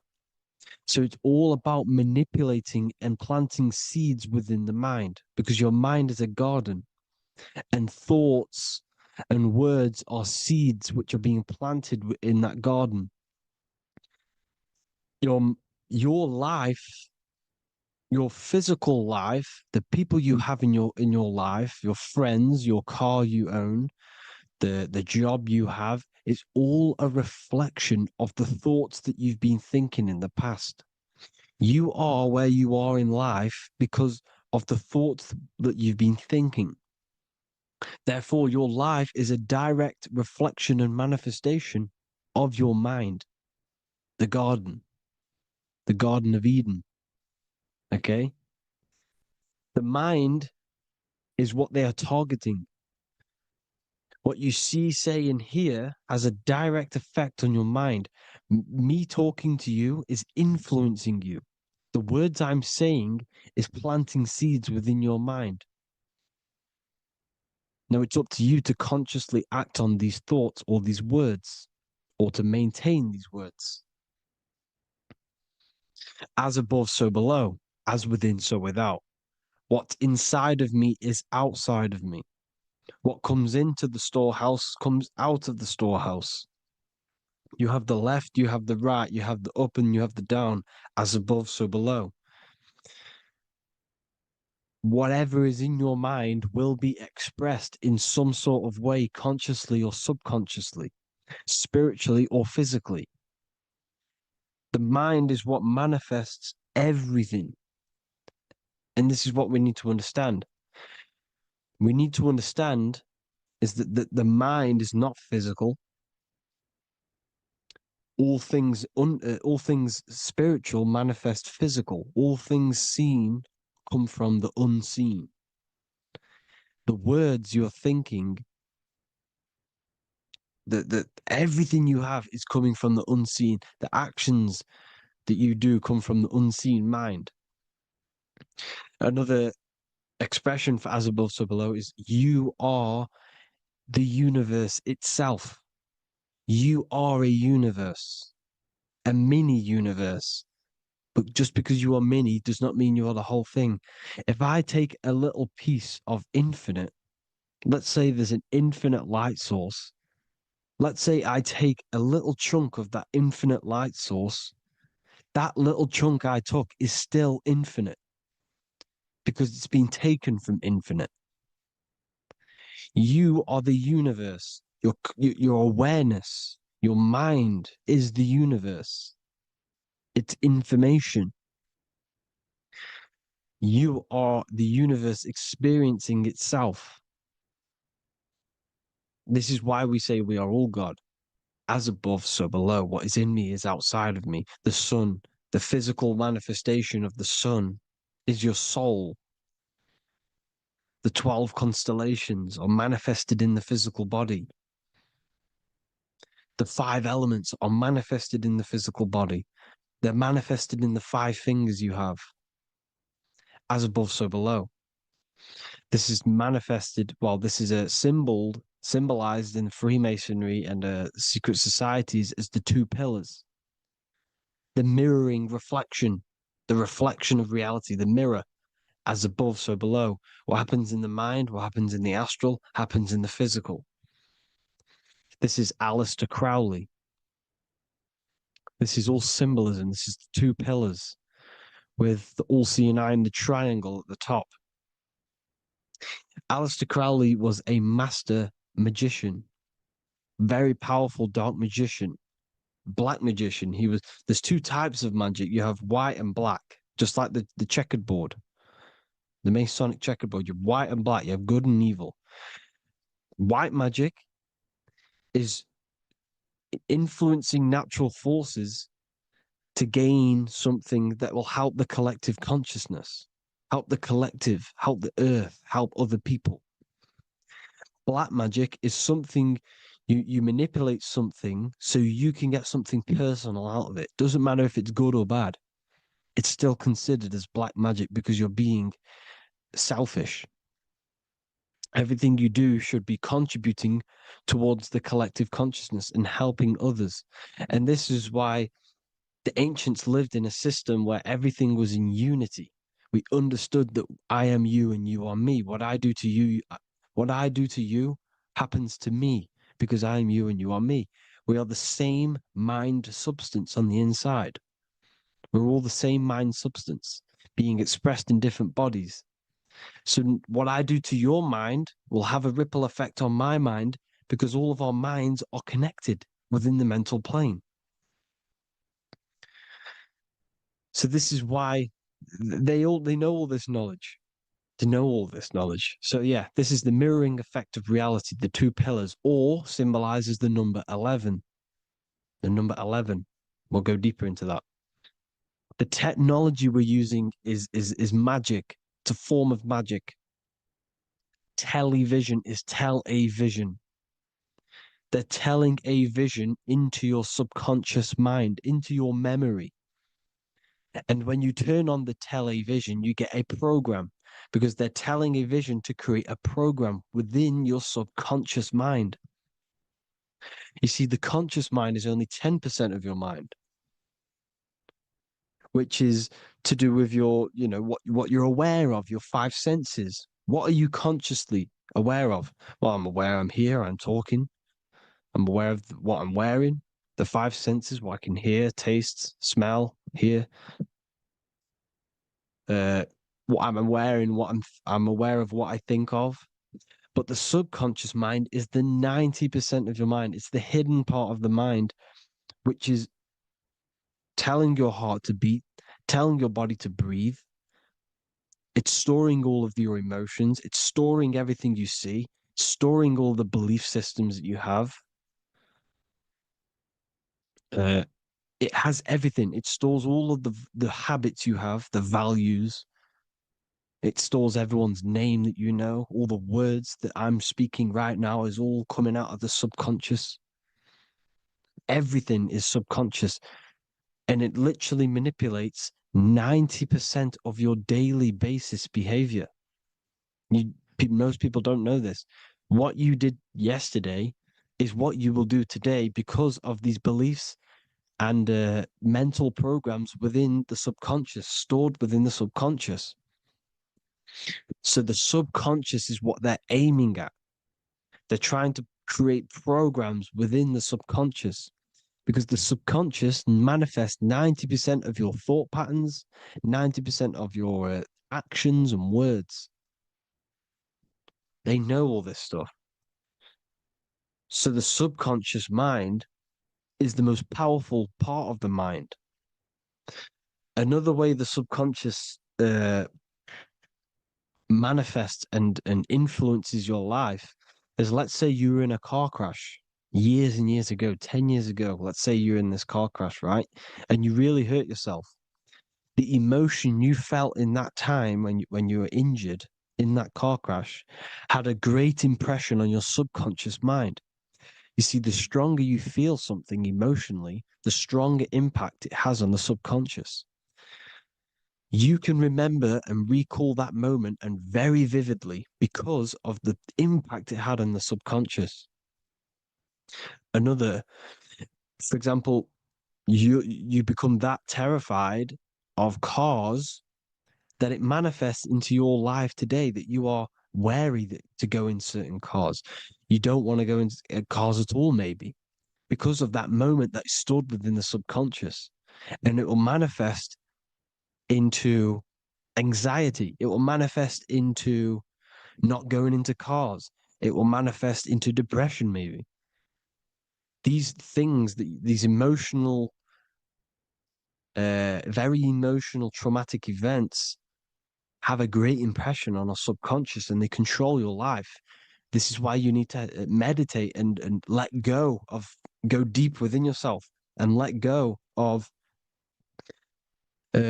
these internal, deep emotions that you may have repressed and keep pressing down and ignoring.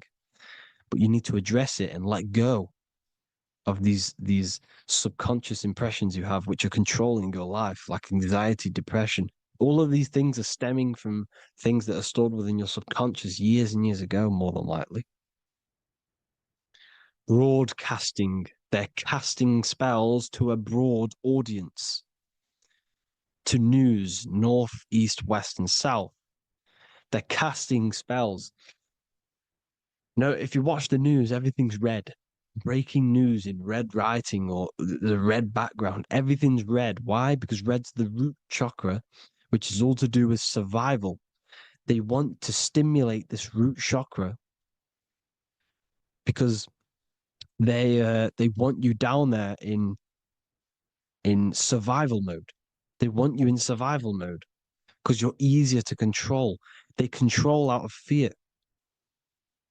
And not only they're casting these spells as if, because most of the things they cast in the news hasn't already happened. They're constantly bombarding you with there might be a war breaking out, war this, war that, kill here, kill there, murders. It's impressing, it's casting spells on your subconscious mind. So when the event does turn up in real reality, in physical reality, you're less emotional, you're less surprised. You're not as surprised because you've already heard it before. Your subconscious has already heard it all before.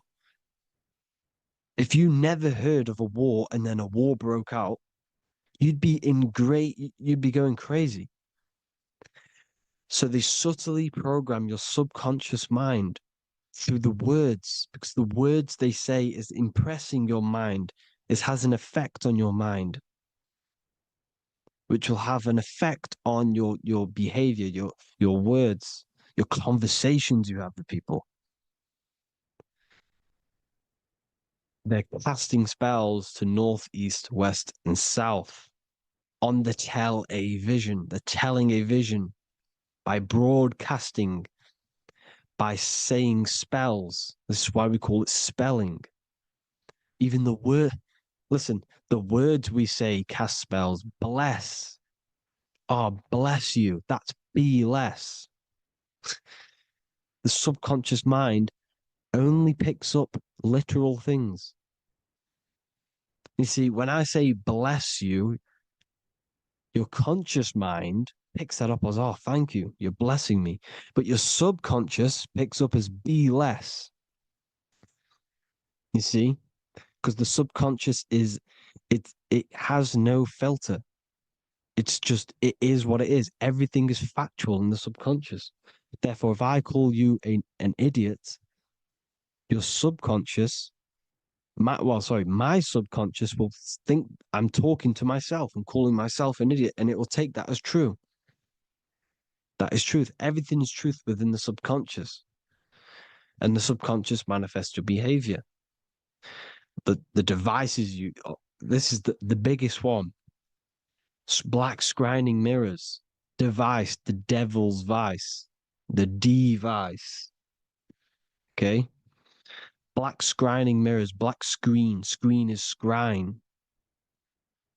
Black scrying mirrors were used to communicate with spirits within the astral plane in the medieval times. They're still being used now by black obsidian mirrors.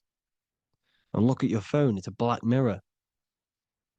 And there's some sort of, I'm not saying this is facts, but personally, I believe these are portals for spirits and ethereal entities to come into your life, to come into your surroundings.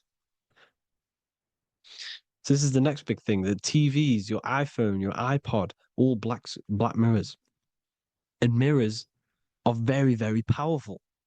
Even just a normal mirror. Mirrors have an effect. Whatever you say into a mirror, what you say is energy. And when you say something into a mirror, you're saying it into yourself. It's an infinite cycle of words of energy because it's being reflected infinite times. When you say something into a mirror, it has a massive effect. You're saying it directly into your eyes, into your mind. So what you say in a mirror should be said with precaution. Never say anything negative into a mirror, because mirrors are very, very powerful ways for you to reprogram your subconscious mind for the good. You can say very positive things into mirrors and it will reprogram your subconscious mind. Okay? Manifesting is all magic. It's all magic. Everything is magic. But consciously doing it is what they're doing. They hid this knowledge. Your phone is magic. It manipulates your mind. The iPhone, I. Okay. See, magic isn't all of this with wands. See, Harry Potter, okay, that was created to give you this perception of a mystical and amazing form of magic with magic wands and all sorts of stuff like that. Yes, that stuff was true when the collective conscious minds were on a higher level and our belief systems believed in these things, because the universal mind, all of our minds contribute to reality. If the masses don't believe in magic, in if the masses don't believe in a certain thing, it's going to have an effect on physical reality. So when the collective minds are higher and have more open minds, things like Harry Potter can come true. See, it's all in the mind. The iPhone, the I is the symbol for the mind, the invisible intelligence. The triangle is the ethereal plane. Okay. So the eye in the triangle is the eye that sees into the beyond the ethereal planes. The square is the physical plane. So the iPhone, your phone is a black box, just like the Saturn black cube. It's a black mirror. It's taking photos of you every 2 seconds. And it's a it's a it's your mind. Your mind is in that phone. Everything you like, everything you text, everything you type in Google, everything you say to someone, every conversation is all recorded on the phone. Therefore, it is a direct reflection of your mind. Your mind is imprinted into your phone because your mind, everything you think in your mind, you're manifesting into typing, saying, taking pictures into the phone, and it's collecting it and storing it. And what they're doing, and this is for all forms of magic, it's manipulating the mind. It's all manipulating the mind. Reels, Instagram, TikTok, this is all dopamine. It's all controlling the mind. Every like you get, every follow you get, every share that you get is dopamine within your brain. They're literally targeting your brain and mind. It's all manipulating, because what they're pushing through the phones, through the media, through the news, through the televisions is visions and programs. You are the one manifesting the New World Order. They're not manifesting the New World Order. They're giving you the information so you can manifest the New World Order. Everything they say is contributing to your mind. For example, digital money and all the information they put out for you to see is contributing to your enslavement. Your mind is manifesting the New World Order. They know this. They don't manifest it. There's billions of us. We could easily run over them physically, but on a mental level, these people have the knowledge and they hide it from us, and they let us manifest reality because we are the collective. They give us the information which manifests their agenda. It's all magic through the phones, the media, the television. So your phone is a manifestation of your mind. It's a record of your mind. Hollywood, Holly tree, holy tree. They used to make wands out of holy trees, because it was the most holiest wood, the best for casting and transmitting energy. So they used holly trees to cast spells. That's what Hollywood is. And in Hollywood, they have the red tear, the blood drop next to the Hollywood sign, because it's all satanic. They're all black magicians. They use Hollywood to cast the spells through the music, through the films. You see, music is a form of magic. All of this is magic. Everything they do is a form of magic because they want an agenda behind it. But it's not black magic. They're letting us create our prison. This is what you have to see. Yes, they're evil, but they're not doing anything evil, or else they would face the karma. They let us manifest this agenda through giving in the information, by telling you what's going to happen in the movies. Everything that happens in a movie, it's all there on purpose to program your subconscious, to plant a seed within your garden, your subconscious, your mind. Because when the mind is already seen something, when it comes up and turns up in physical reality, you will be less shocked and you won't rebel. So they lure you slowly. They make you aware of these things over time. They make you gradually think it's okay. Like the technology, we never used to use these phones. How did we become so addicted and reliant on them? Well, because first they gave you a little flick phone. Well, no, sorry, they gave you a phone in your house, and then once you got used to that, they say, "Oh, here's the newest version of a little flick phone." You started texting your friends. Everyone was loving it in high school. They could now meet up without saying, "Let's meet on the weekend at this point at this time," like your parents probably did, or maybe some of you watching this, you probably had to tell your friend to meet on the weekend at a certain time because you had no way of communicating. So everyone got these phones and got addicted to them. Then they slowly got addicted to the new iPod with the touch screen. Now they invented touchscreen. Then everyone got addicted to touchscreens.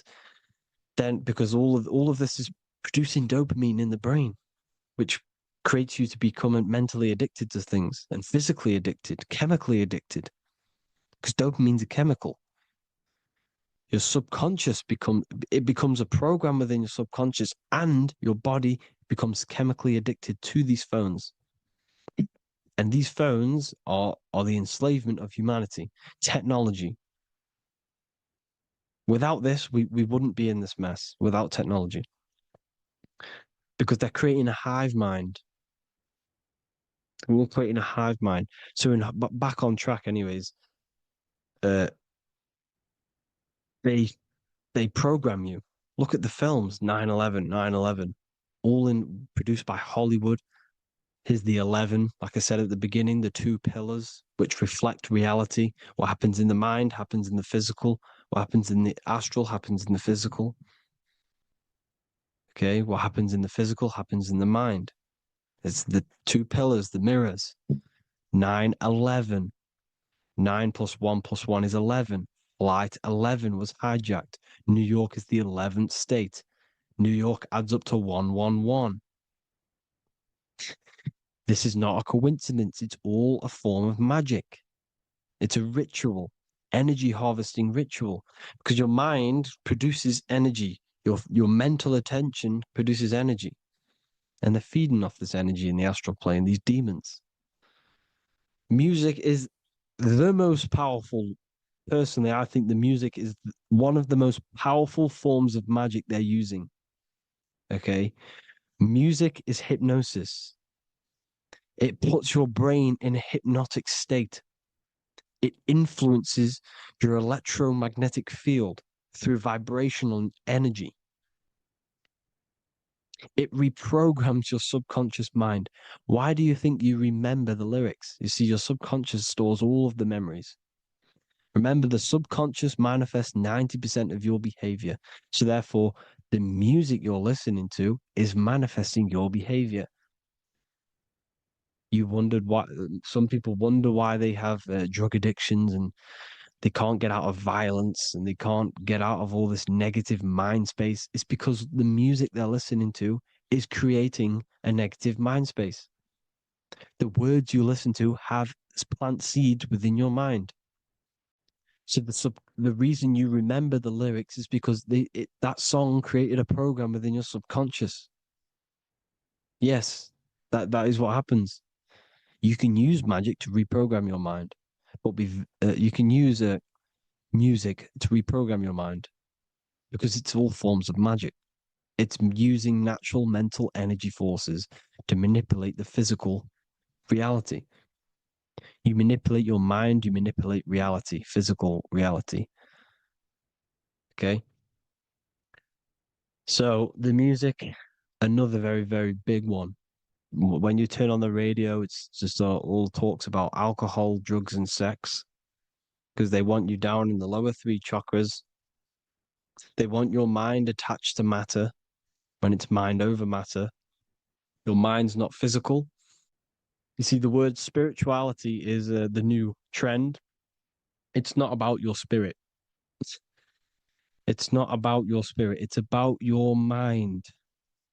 It's not about, you know, uh, spirituality and looking after your spirit. And they've got you focused on your spirit. Why? Because they hide your mind from you. You see, a lot of people think their mind is their brain, but the mind is everything. There is no physical reality without mind. You can have a brain. Imagine if you had no mind but a brain. It wouldn't work. The mind is everything.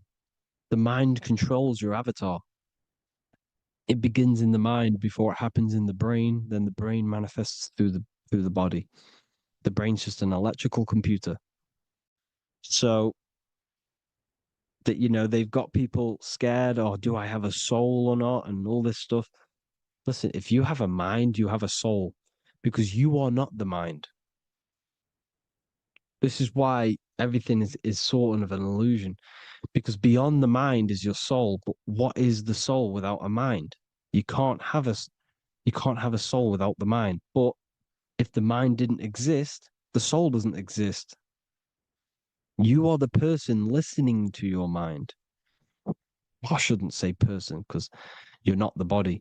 You're the entity behind the mind. But if you didn't have that mind, you couldn't understand what you even were. You would just be an observer who couldn't think. So yes, we all have a soul. If you have a mind, you have a soul. Everything is mind. Everything has mind. Mind creates everything. God is mind. And then manipulating your mind through TV, your phone, uh, every little thing. The school, it's all about the mind, people. Control your mind, you control your reality. Just the last thing, here you go. Aleister Crowley, the dark magician, Kanye West doing the exact same thing because they're implementing magic in the music. Here's the Beatles with Aleister Crowley in the background. Bet you never noticed that. Aleister Crowley was influencing music and placing magic within the music to influence the subconscious. This is what Baal worship was. This is why they kill children. They sacrifice these children. Why? Well, because in order to ascend, in order to raise your consciousness internally, godly, by being good, God, or being in order to be good and raise your consciousness and to get something in the physical world, you have to sacrifice yourself. And what do I mean by that? In order to raise your consciousness and ascend, you have to sacrifice the lower nature of yourself. You got to abstain from having sex to retain your sexual energy, to transmute it, or staying away from some poisonous foods like meat. So staying away from blood. We shouldn't be consuming other animals' blood. We should be keeping our blood pure. We are humans. We shouldn't consume chicken blood, chicken germs. We are the most divine creatures on this creation.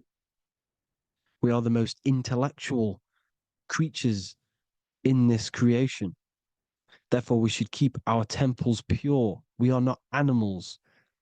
If you want to associate yourself with an animal, go out in the wild, go and find a wild boar and go and try rip its guts out with your bare teeth, because you can't do it. You're not a cat. You're not a carnivore. Okay? So in order to ascend, you have to kill and sacrifice your lower part of yourself to ascend up to your spirit self, your mind self, the highest version. And the elites don't want to do this.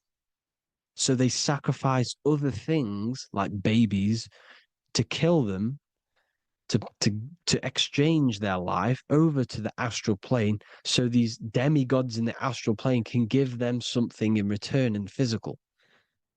They don't want to sacrifice their lower self, so they sacrifice other things for exchange, for physical pleasure.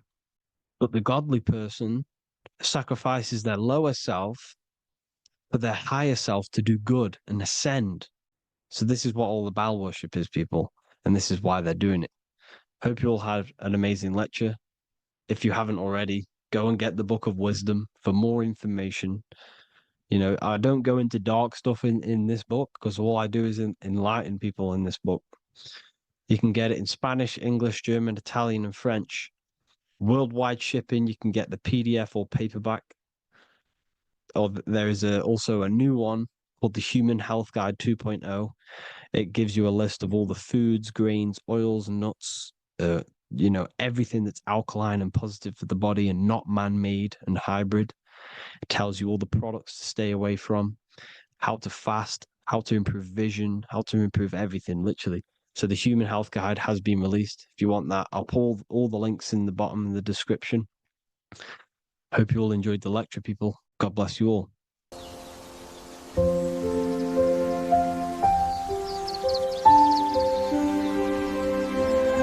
bookofwisdom.com. Visit today.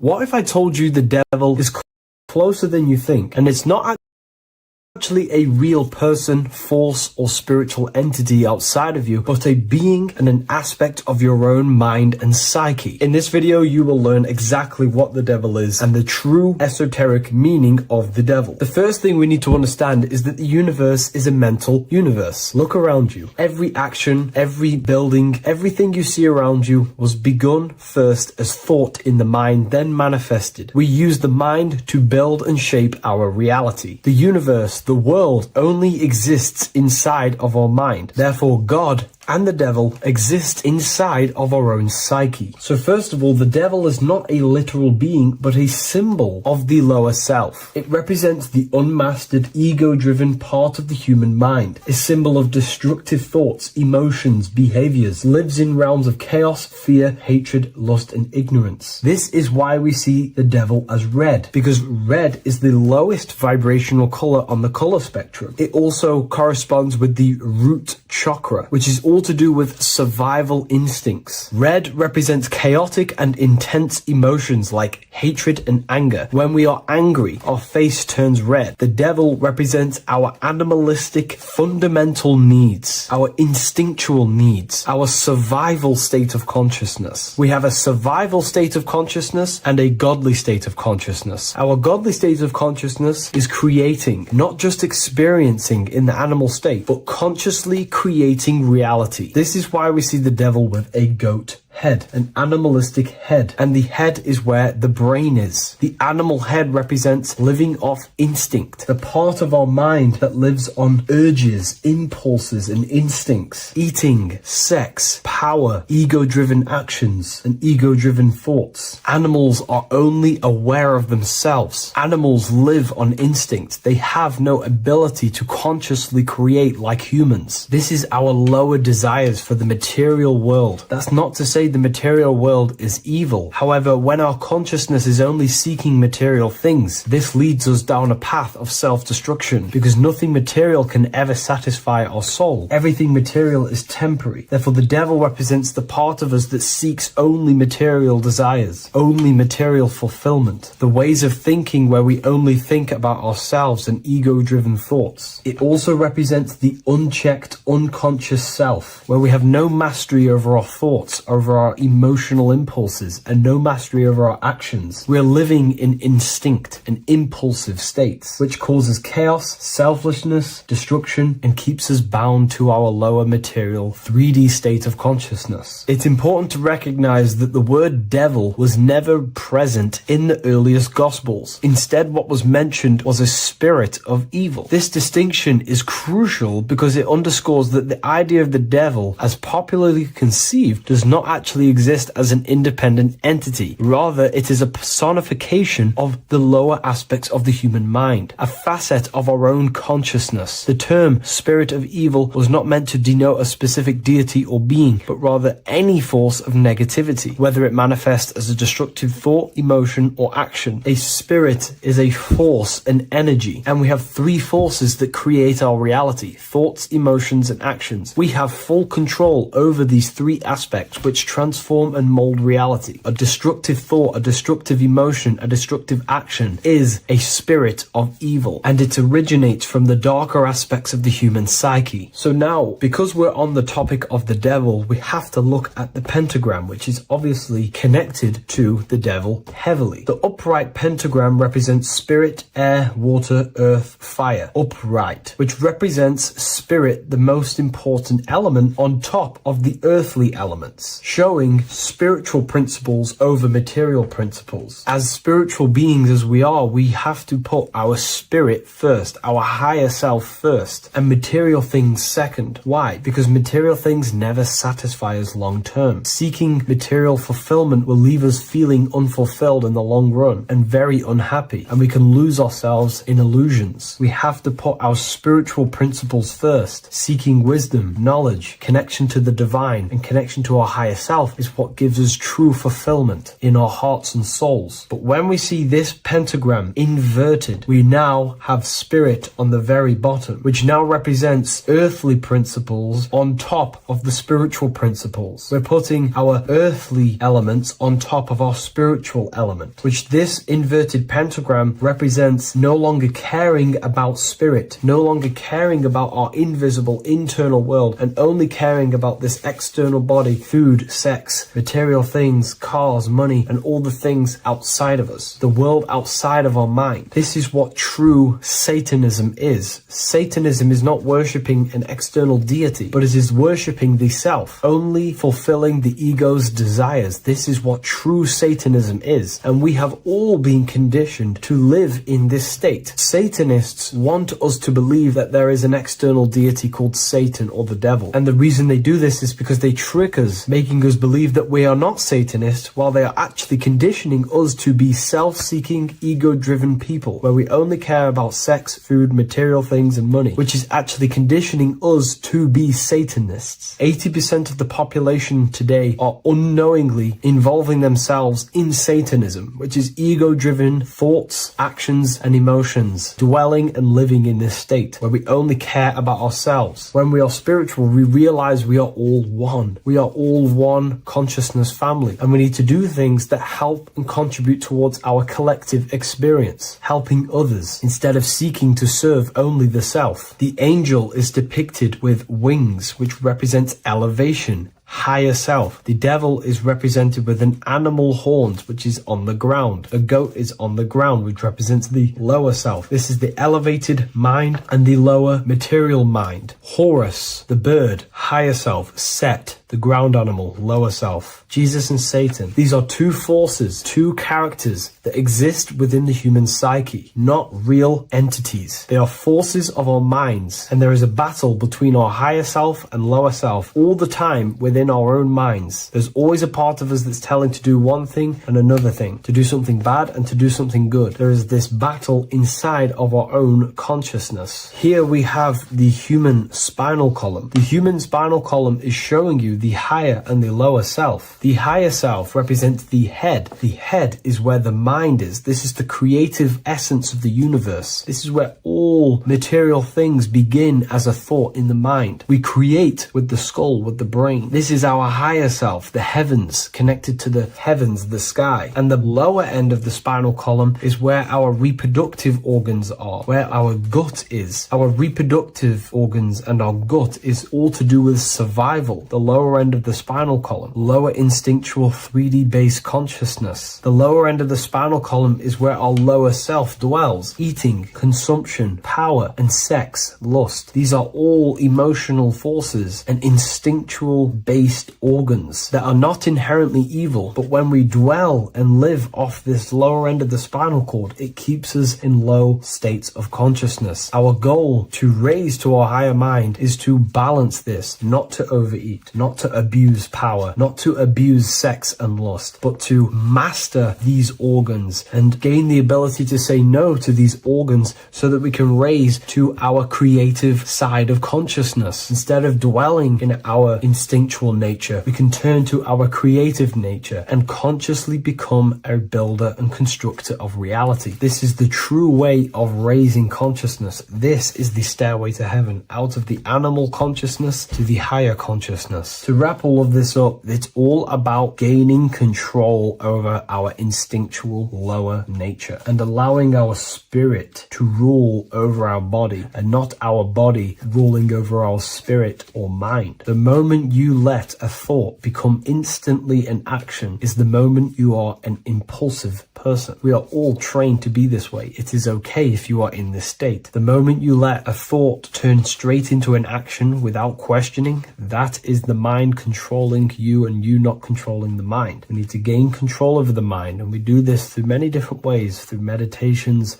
affirmations, and discipline. We slowly gain control over our minds. And once we gain control over our minds, we gain control over our thoughts, and we gain control over the attention that we give certain thoughts. We can then start to uplift our mind, our thoughts, out of our instinctual state to the higher mind. If you wish to learn more about consciousness, I'll leave a link in the description for the Book of Wisdom, Volume 2. Before you call the Baphomet evil, make sure that you watch this video until the end so you gain a full understanding on what the Baphomet truly is. No, I am not a Satanist. I am simply an esoteric and occult researcher. I've been looking into symbolism for a very long time, and I can reassure you that this symbol does not represent the devil, does not represent any negative figure. It's a very deep occult esoteric symbol. What we first need to understand about the Baphomet, it is indeed a symbol. Every symbol we see around us is neutral. The pentagram, the Baphomet, is neutral. It depends how you use it, whether it is used in a good or bad way. Everything is neutral. It's your mind's perception that gives it a positive or a negative charge. First of all, let's break down the Baphomet symbol. Let's look very closely at the Baphomet. We have clearly the four physical elements corresponding to the Baphomet. Here we clearly have the fire element. The wings represents the air, the flapping in the air. The fish scales, which is the water. And this dome figure representing the earth. The soul is incarnated into four bodies. We have a mental body of consciousness, intellect. We have an emotional body of consciousness, which is all to do with intuition and energy. We have a spiritual body of consciousness, our astral body, and a physical body of consciousness for the physical earth.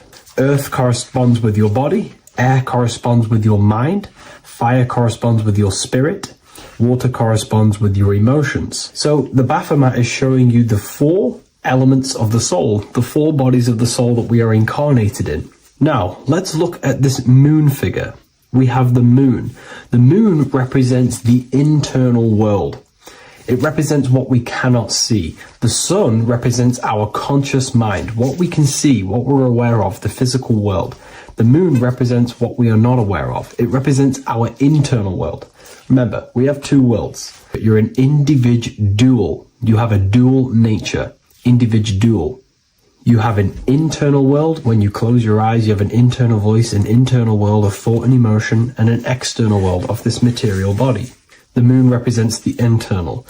The moon on top represents the moon controlling the mind, represents the inner world controlling you. Now, this is very symbolic in the occult world. If the inner world is controlling you, then you have no control over reality. This is the devil horns. You know the devil horns?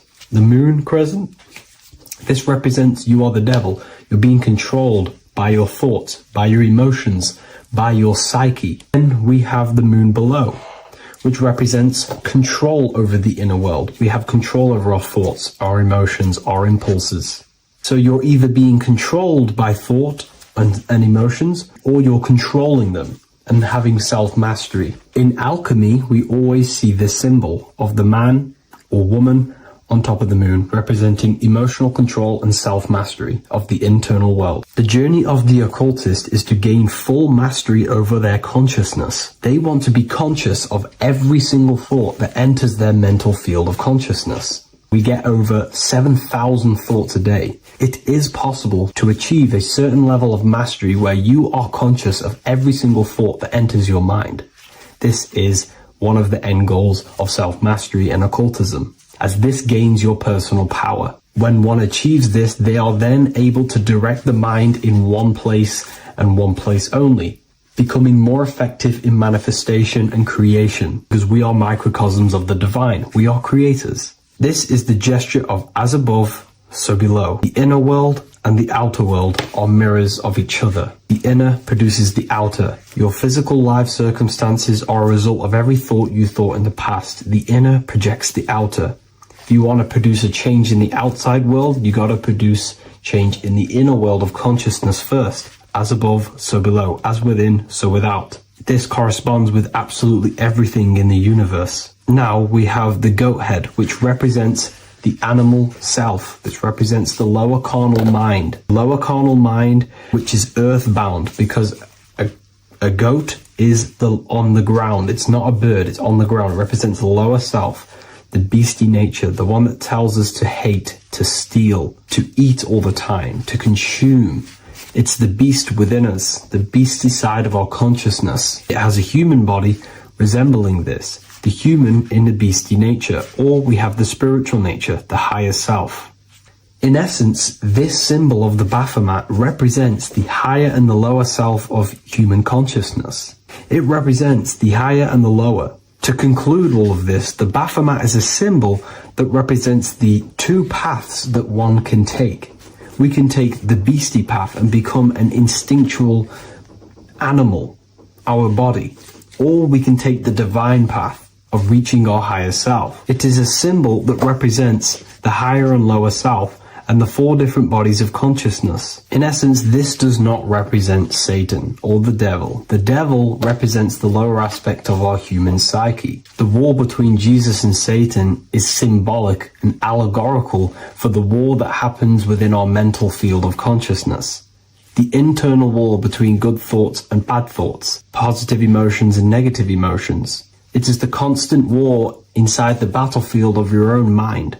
Jesus, Satan are symbols, characters that are symbolic of aspects of your own consciousness, because the universe is mental. The only thing that truly exists is your mind. Therefore, all of these ancient spiritual texts like the Bible, the Bhagavad Gita, the Quran are all symbolic of what's happening inside of our mental body.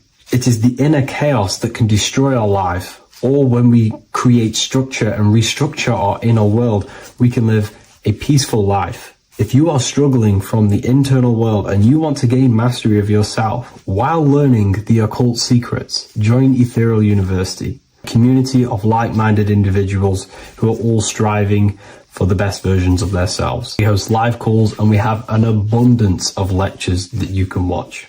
Or check out the Book of Wisdom. This is volume 2. I'll leave all the links in the description. Have an amazing day.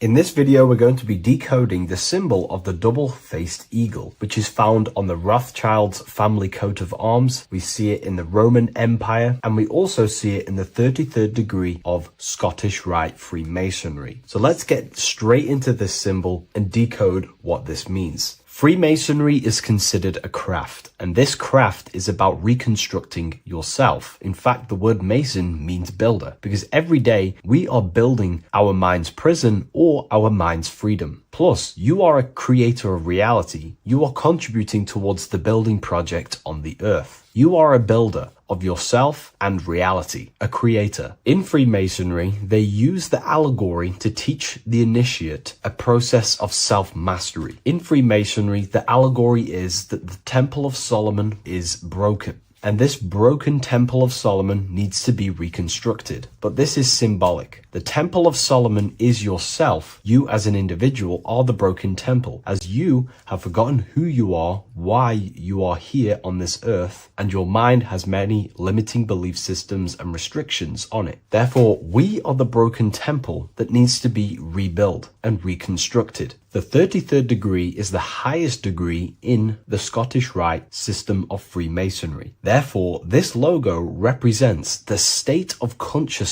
the 33rd degree Mason is operating at. It is symbolic of their level of mind, their level of self-mastery, their level of awareness. This symbol is a very powerful symbol that you can use to also find your personal power. Now, of course, this is my interpretation based off my years of studying symbolism and connecting the dots. If you feel like I miss anything, please leave a comment in the comment section to maybe add to my points. The first of all thing that I see in this symbol that reveals a great power of mind is the eagle. The eagle itself is a bird, and a bird can go on the ground and in the sky. In a symbolic sense, this represents the body and the spirit, the ability to transform from this earth body and then also access astral projection and the spirit. The bird sees things from a higher perspective while it's flying in the sky. If you're only in the physical body, your perception of reality is limited to the ground. We do not see much from the ground. This is all symbolic to a level of mind. The bird can see things from above. It sees the earth from a top-down view and sees the whole, sees things from a higher perspective, symbolic of the mind of a 33rd degree Mason who understands who they are, what reality is, what consciousness is, and the human psyche. Their level of intelligence allows them to see reality from a higher perspective, and they also have the mindset of seeing things as a whole, which is a great truth. We are all part of a greater whole, the unfolding of creation that is taking place in the present moment. We are all unfolding creation as a collective consciousness, and we are part of a greater whole building project. So this bird, or the eagle, is symbolic of seeing things from a higher perspective and possessing a higher consciousness. The double-faced eagle, one eagle looking left, one eagle looking right. This is symbolic of the past and the future, mastering time. The way an individual masters time and masters the power over time and gains their power over it is by using the past and the future. The way we master time is by looking into our past and see what thoughts, emotions, and actions have led us to this very moment in the present moment in our lives. By looking into the past, you can see what thought, emotions, and actions have led you to this very point in your life and see the mistakes in your thought processes, the mistakes in your emotions, and the mistakes in your actions. You can extract wisdom from the past of your past and apply that wisdom in the present moment to then change your future to a better future for yourself and the collective consciousness and your contribution towards the creation taking place on the earth. That is how an individual masters time. You can do this through memory work. Every time you go to sleep, go through your day backwards. follow the events backwards. What this does is literally create new neural pathways in your brain and allows you to strengthen your memory so you can remember more. Memory work is massive in Freemasonry based off my research. They make you do rituals, memorize rituals, because they're trying to develop these different aspects and cognitions of the human mind. We see that the double-headed eagle is looking left and right, but then joins. This is symbolic of unity of duality, unifying duality. And the only way you can do that is by connecting with pure awareness without distortion of the mind and body. If you turn off your body, it goes to sleep. If you turn off your mind, you go to sleep. But if you can turn off your mind and body, then who are you truly? When you turn off your mind, you're no longer your belief systems, your name, your job, your reputation, your status. You are this pure awareness who's observing the mind. So in meditation, you realize you are not the mind. You are the awareness, and the awareness is singular, and the mind thinks in dualism. So this is symbolic of unifying and seeing things through the lens of the awareness and not the mind, because the mind can produce illusions. So this is symbolic of a state of consciousness of the 33rd degree who sees everything as oneness. We are all one witnessing consciousness experiencing itself. However, this witnessing consciousness is molded differently through the mind. My mind has gone through memories, traumas, events, and belief systems, which makes my mind unique to you. But when we all turn off the mind and connect with pure consciousness, the pure awareness, then we are all, on the deepest level, actually one. The universe is one. This is symbolic of seeing and perceiving that reality and truly maturing that understanding in your consciousness. We also see that the double-headed eagle is standing on a sword, which is a tool. The tools that you possess in life are aspects of your consciousness. Your thoughts are a tool. Your emotions are a tool. Your actions are a tool. These tools are creating and building your reality, and they're also building your soul, building your consciousness. But we see that the double-headed eagle is standing on top of the sword, the tool. The sword is a powerful tool. So this is symbolic of power on the surface level. But if you go deeper and decode the symbol, it reveals something way more powerful. The sword carves through things. It's also a very murderous tool. If you hold a sword towards someone or something, you hold power over it. It is a symbol of power. And that power that you possess is, in fact, the mind. The mind is the powerhouse of control over reality. The mind is the most radiant force in the universe, as all things respond to the mind. The emotions, the body, and physical reality itself responds to the mind. The mind holds power. Matter is a physical manifestation of mind. The reason why the sword is the mind is because it's associated with the air element. When you swing a sword, you're moving this through the air. And if you've read the Book of Wisdom Volume 2, you understand that each element is corresponding to a different body of consciousness. Air is associated with the mind, the mental body of consciousness. Water is associated with the emotional body of consciousness. Earth is associated with the physical body of consciousness. Fire is associated with the spiritual willpower body of consciousness. Therefore, what we're looking at is the intellect. We're looking at gaining control over the intellect, the mind, thought, banishing all negative thought power from the mind. Think of it like this. You are tapped into a live stream of consciousness, and this live stream is flowing into you in the present moment. Your mind directs this creational force, this flow of consciousness and power. You can use that mind to think about negative things, anxiety, depression, or you can use that power that's flowing into you for the positive only. The universe does not create what you want. It creates what you are. What you put in is what you get out. Your reality is a reflection of your mind. So it's about using this tool for the good. For example, no negativity even has any space in my consciousness. There is no negative thought that pulls me down. And if there is, I banish it instantly and remove it. So this is about gaining power over the mind and using the mind as a tool to carve your reality with the sword. This is your power. This is your sword. Below we see a banner that says Ordo Ab Chao. Most people see this and understand it as order out of chaos.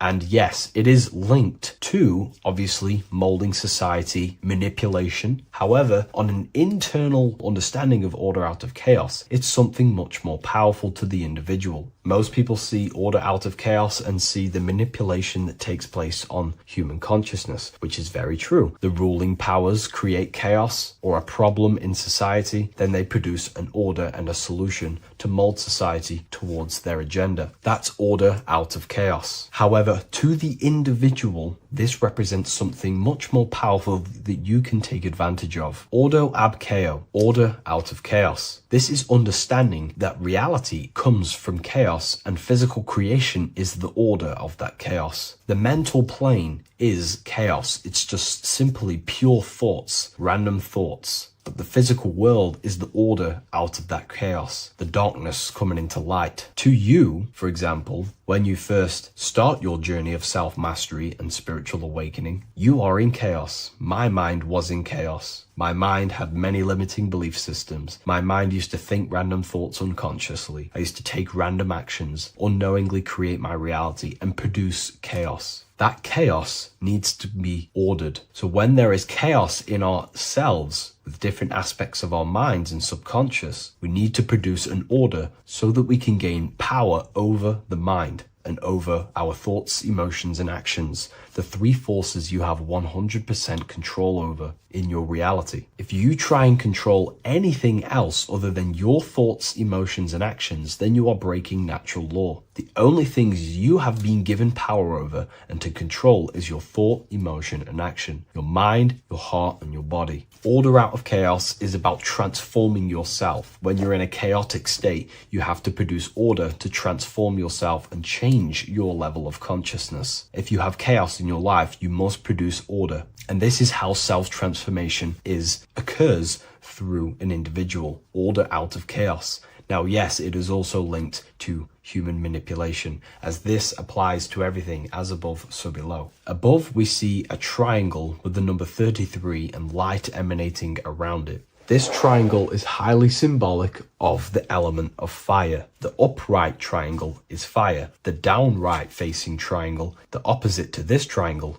is associated with the element of water. The reason why this is an upright facing triangle with the number 33 in it is because fire is associated with dissolving. If I place this pencil in fire, it will burn this material into its raw form. Fire is about removing the illusions in our mind to gain power over it. It's about dissolving all the illusions in ourself, the false belief systems, the negative subconscious programs and thought patterns. This is about destroying them and producing order out of them. It's about removing the veils of consciousness so you can figure out who you truly are. If I burn this down, it will reveal its raw essence. It's the same with consciousness. If you want to figure out who you truly are beyond your mind, emotions, body, then you have to remove the veils of consciousness. You have to dissolve the mind by meditation and stillness. You have to dissolve the nervous system by keeping very, very still. And you will connect with pure awareness and can connect with lucid dreams and out-of-body experiences. It's like finding a needle in a haystack. If you want to find a needle in a haystack, you don't go looking through the haystack to find the needle. You burn the haystack and the needle reveals itself. That's how you truly connect with who you truly are. And this is why it's associated with the number 33 also, because the number 33 is the symbol of rebirth. Jesus dies at 33 and ascends to heaven. The human mind is fully developed at the age 33. Ice melts into water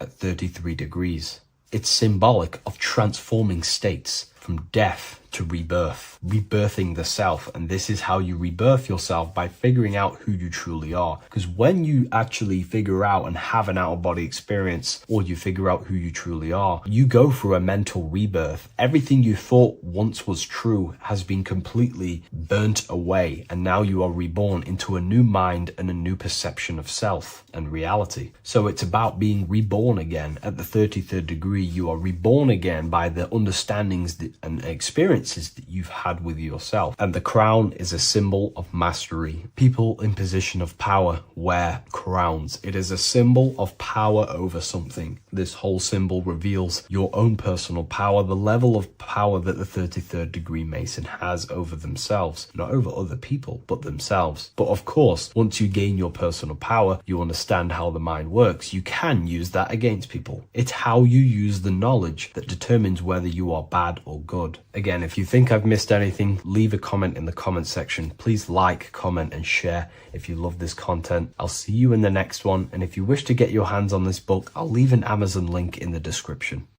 Watching pornography makes you see people as objects. It does a lot of psychological damage to the human mind. And if you truly want to progress in life, your spiritual journey, mastery, whatever it is, mastering your sexual urges is essential to become powerful, successful, and become the best version of yourself. And there are some occult practices that I used to help master this urge. They're not really techniques, they're more mindsets, which will definitely help you overcome your urges. So if you want to quit pornography today, this is the way forward that I used to create this version of myself. Before we go into the tactics, we must understand that whatever we do in darkness comes into light some way or another. If you watch pornography, you know you have a problem, you keep this to yourself. We all naturally do. These things are private, and what we do in our private time molds our subconscious mind, and we keep it away from people. But whatever we do in darkness always comes to light. If you're doing things you don't want others to see, such as watching pornography, it will come out through a subconscious force. It will come out in your eye contact. You won't really be able to make eye contact with the person you're attracted to. It comes out in your energy, your aura, your presence, your confidence. All of this plays a role in molding your consciousness. And especially women can pick this up so easily. Females are more subconscious, males are more conscious. Females speak indirectly, males should speak directly. If a woman is hungry, they will say, "I'm hungry." "Are you hungry?" But a male will say, "Let's go get some food." You have to see the underlying subconscious messages in women because they speak in more of a subconscious language. Men speak in a direct language. And maybe even men will pick this up. If you want to be taken seriously in the business world or your career, whatever it is, this is essential for your body language and your personal power. So you must master your sexual urges. Releasing your sexual energy, your sexual fluids, removes the life in your eyes. A lot of people get dark bags underneath their eyes. I used to have them years and years ago. My eyes were always half shut. There was no life in my eyes. But as you purify yourself, the life and the energy comes back into your glaring eyes. The first tactic on mastering your sexual urges is understanding that thoughts produce emotions. Whatever we think about inside of our mental body directly corresponds to what we feel in our emotional body. What we see here is a piece of alchemical artwork showing you the light of the mind shining down into the heart. This represents the mental body with the clouds. This represents the human heart, the emotional body of consciousness. What we think about, if we think about sex, or if we watch things that are stimulating to us on Instagram, TikTok, that thought goes into the mind and the feeling gets then produced in the heart and the body becomes aroused. What we think inside of our brain becomes emotional energy in our heart. As above, so below. And what becomes in our heart is what we take action on. We take action on emotion. Human action, human behavior pretty much comes down to what we feel. We only act on what we care about or what we love. If you love that feeling of watching pornography, that is the reason why you're taking the action. So keeping this in mind at all times is very important in your journey of self-mastery. What you think is what you feel, and what you feel is what you act upon. Remove stimulations that can possibly produce that thought of watching pornography. Unfollow the people. Purify your environment so these thoughts do not enter your mind. And if you do become stimulated, remember, thoughts produce emotions. Change your thoughts.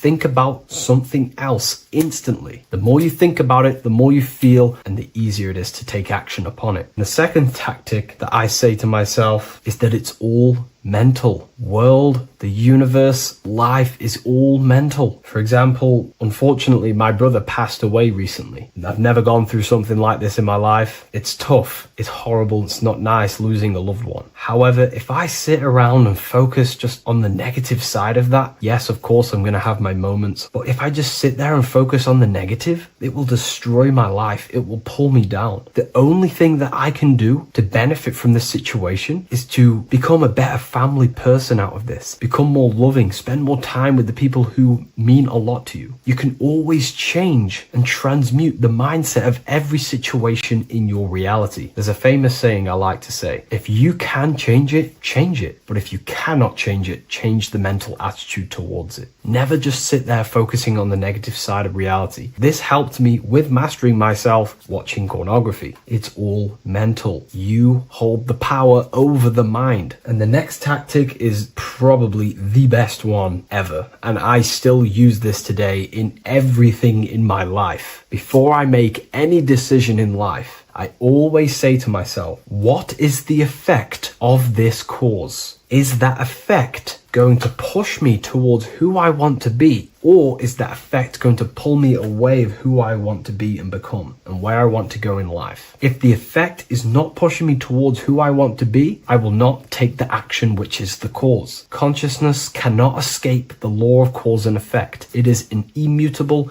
inchangeable law that is governing your consciousness and your mind. You have to keep this law in mind because it is the law that is creating and crystallizing your reality. Any decision you make, what is the effect of this cause? The law of cause and effect is a force that you cannot escape. So you have to work with this law and become conscious of the law. So before you do take the action, what is the effect? Is watching pornography going to push me towards who I want to be and where I want to go? If it's not, do not take the action. That's where willpower comes in. You can do little exercises for willpower, meditation for 30 minutes of not thinking. You can do rituals that strengthen the connection to your mind with your willpower. At the end of the day, the willpower is the most essential force in the consciousness. Another thing is remove any music that talks about it. Even the words will be producing thoughts in your mind. What you feed your consciousness is ultimately what you project back outwards. Don't listen to the rap music. Don't listen to any music that talks about it. Try and remove this from your environment. These tips that I've given you don't just work in quitting pornography. These work in every aspect of your life, and they will dramatically change your life if you become conscious of them and actively use your mind. Don't fall under the spell of becoming unconscious. Never act unconsciously. Never think unconsciously. Never feel unconsciously. Stay on top of your mind. Be the observing eye in your mind. Never fall unconscious. Of course, we all need to sleep, but I mean in the waking times. And this is why learning about yourself or consciousness is essential for every aspect of life. Business, your career, money, whatever it is. Whatever you're doing in your life comes down to understanding human consciousness. And that's why I wrote these books, so you understand yourself, so you gain your understanding of the functions of your own mind, body, emotions, and how you are creating reality. That's why I wrote the book of symbolism, because symbols are not just symbols. These symbols represent forces and aspects of the human psyche themselves, and they are veils, they are keys that help you remember and become conscious of what has fallen unconscious in your mind. We're simply just becoming conscious of what we are unconscious of and becoming conscious of them and using these powers. You want to take your life to the next level? Feel free to get the book of symbolism. I'll leave a link in the description.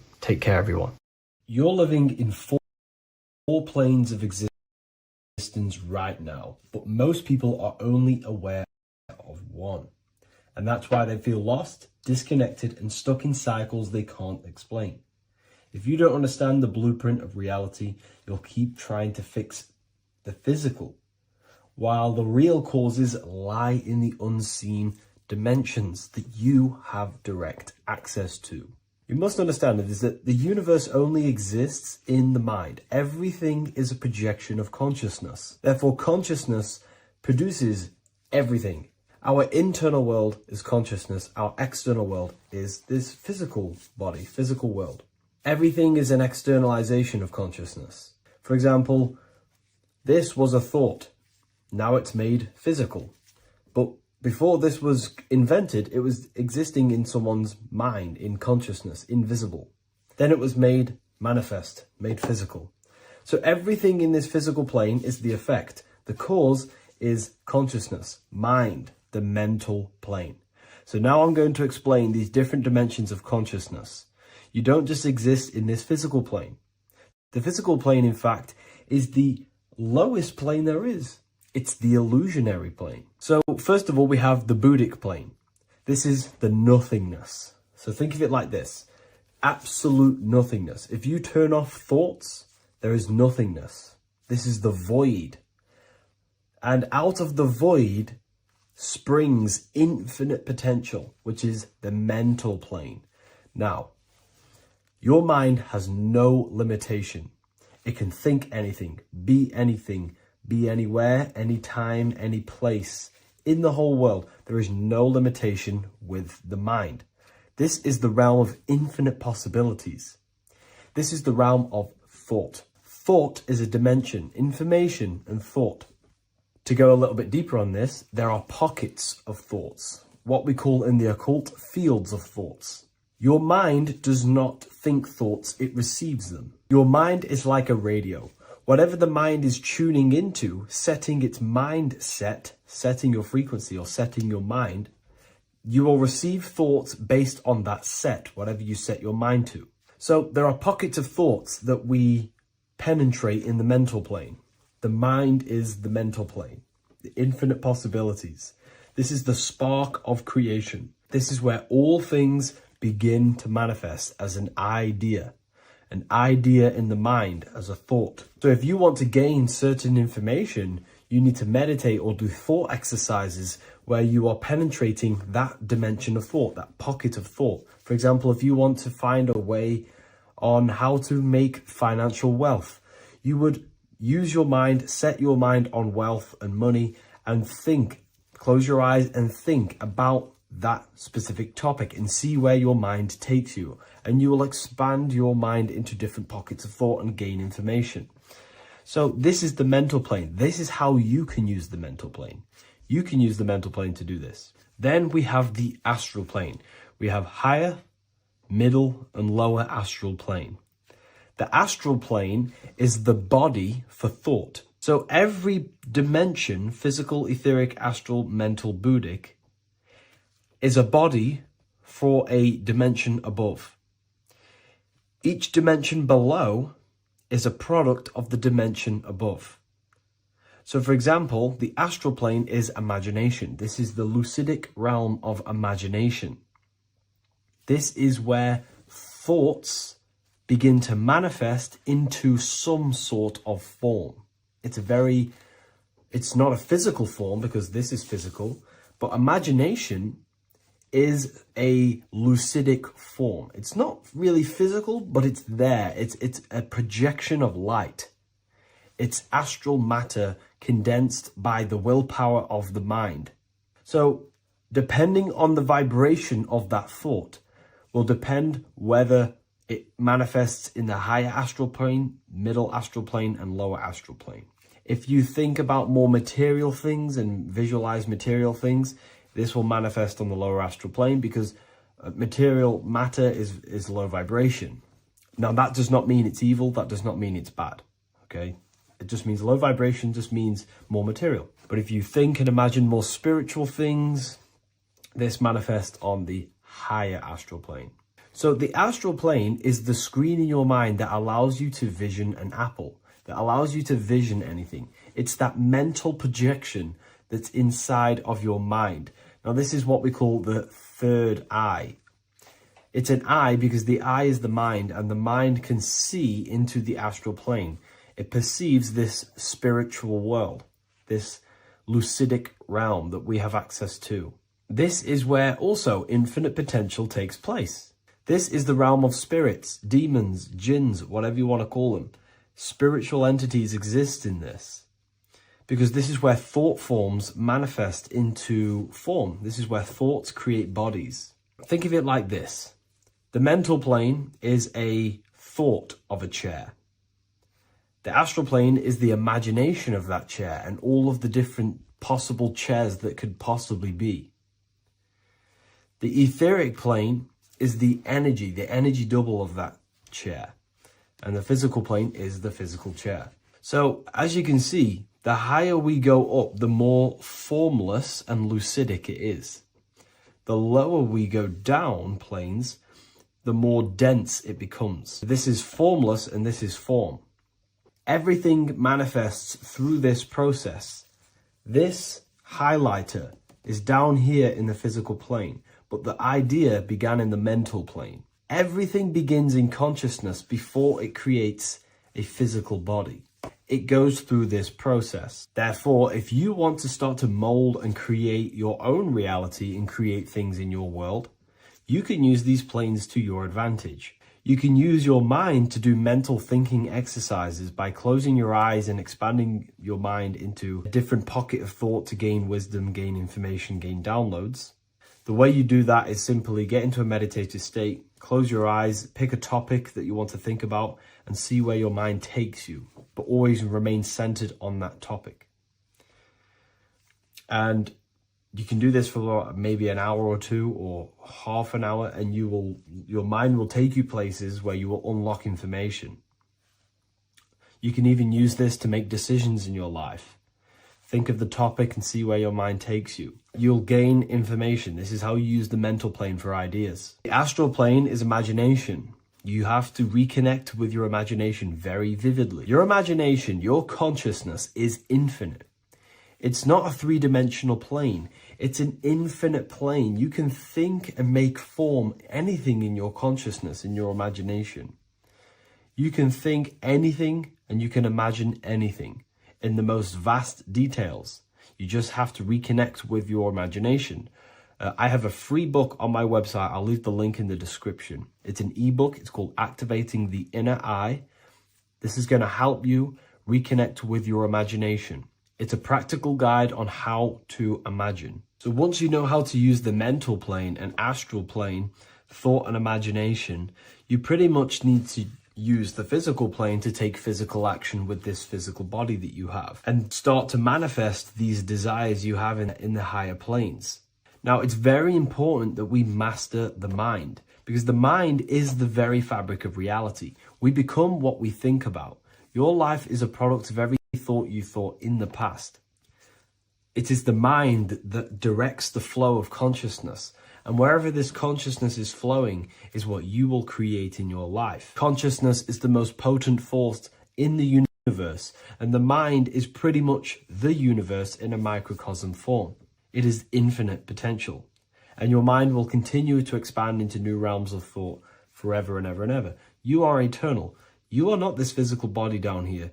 You are consciousness, literally dreaming that you are in this physical body. So everything begins with the mind. We need to be conscious of the thoughts that enter our mental field of consciousness. There is a level of self-awareness that you can reach where you can become conscious of pretty much every single thought that enters your mental field. Now, we have over 7,000 thoughts a day. You can gain such mastery over your mind where you can become conscious of every thought you think. And that is when you gain superior power. Because when the mind is fully under control of self, you can direct the mind's potent force into a specific goal. Most people's minds are dualistic. They want something, but their mind is thinking something else. They have limiting belief systems. They have the little voice that comes in and says, you can't do this, you're a failure.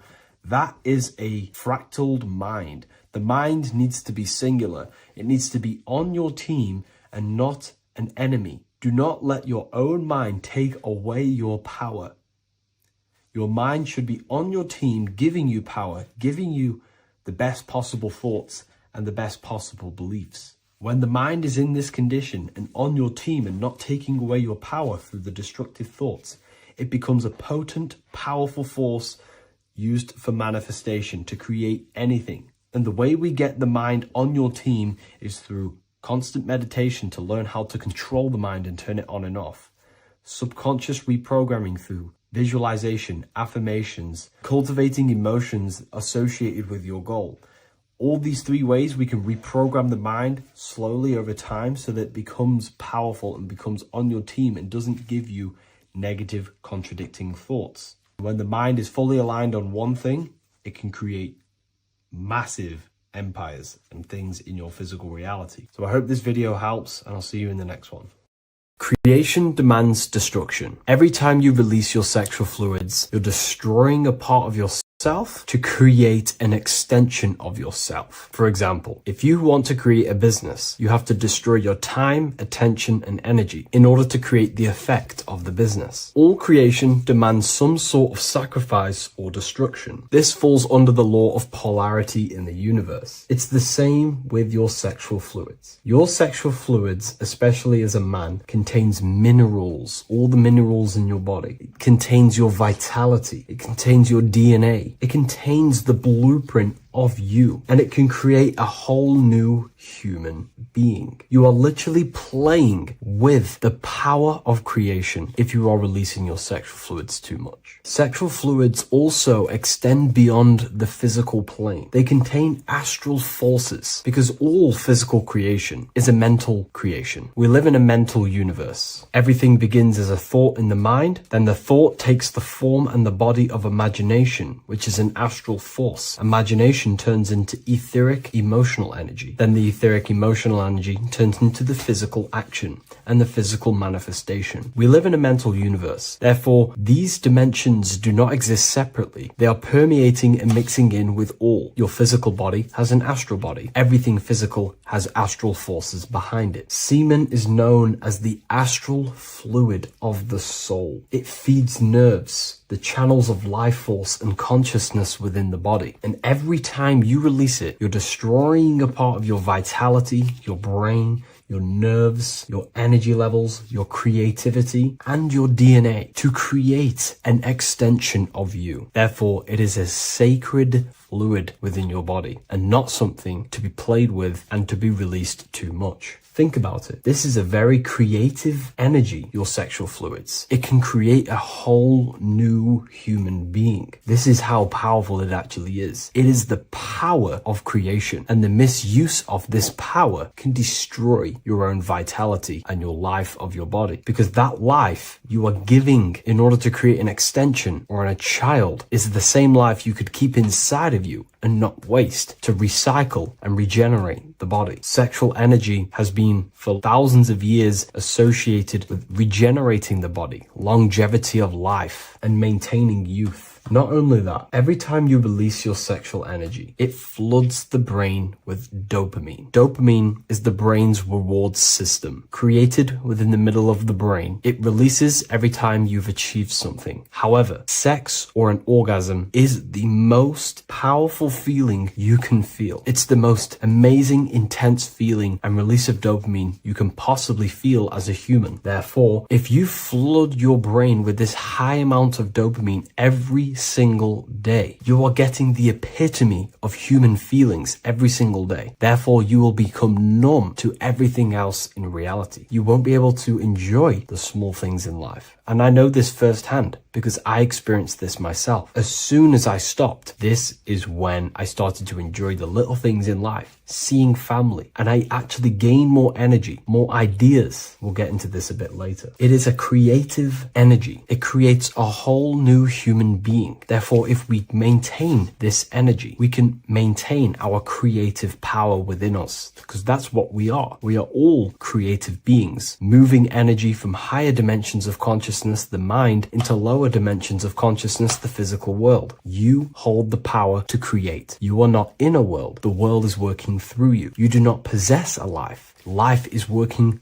through you. You are not in a universe. You are the universe. It's moving through you. There is no past, present, and future. The present moment is you. When we release every single day or frequently throughout the week, like I said, we're triggering the brain's reward system, dopamine, which makes you feel as if you have already achieved something. And if your brain is telling you you have already achieved something by overusing your sexual fluids, then you will not have the motivation to achieve other things in your life. I know this firsthand. I became very lazy. I didn't want to work. I didn't want to do anything because subconsciously my brain felt as if I've already achieved. If we look at the symbol of the Baphomet, we notice the Baphomet has horns and a goat head. Now we look at the word horny. When you become sexually aroused, it's known as horny, which is the horns, representing the lower mind. The lower mind is the mind we use for our animal instincts. We have two parts of our mind. A higher mind, which is contained of higher thought, which chases spiritual things such as love, wisdom, knowledge, and God. Then we have a lower mind, which chases the things of the material world closely associated with the ego, chases validation, material gain, status, and physical sensation, physical pleasures. It is these physical pleasures that can keep you in an endless loop, making you feeling empty inside, because nothing material can ever satisfy our internal world. Nothing. You can achieve millions of dollars. You can achieve your dream house, your dream car, your dream watch. And if that is the only thing you are chasing, you will feel empty inside when you achieve it, because nothing of this material plane can satisfy you. Nothing of the lower mind can ever satisfy you. This is why we must sacrifice the lower mind and overcome the lower mind and the lower instincts. One thing I found amazing when I mastered my sexual urges and my lust is that my mind became a lot more clear. The thoughts and the time and the attention that I used in my mind to go towards lust, sex, and chasing these things was taking up a lot of mental space, time, and energy. But as soon as I removed it and mastered it, my mind became an open vessel for higher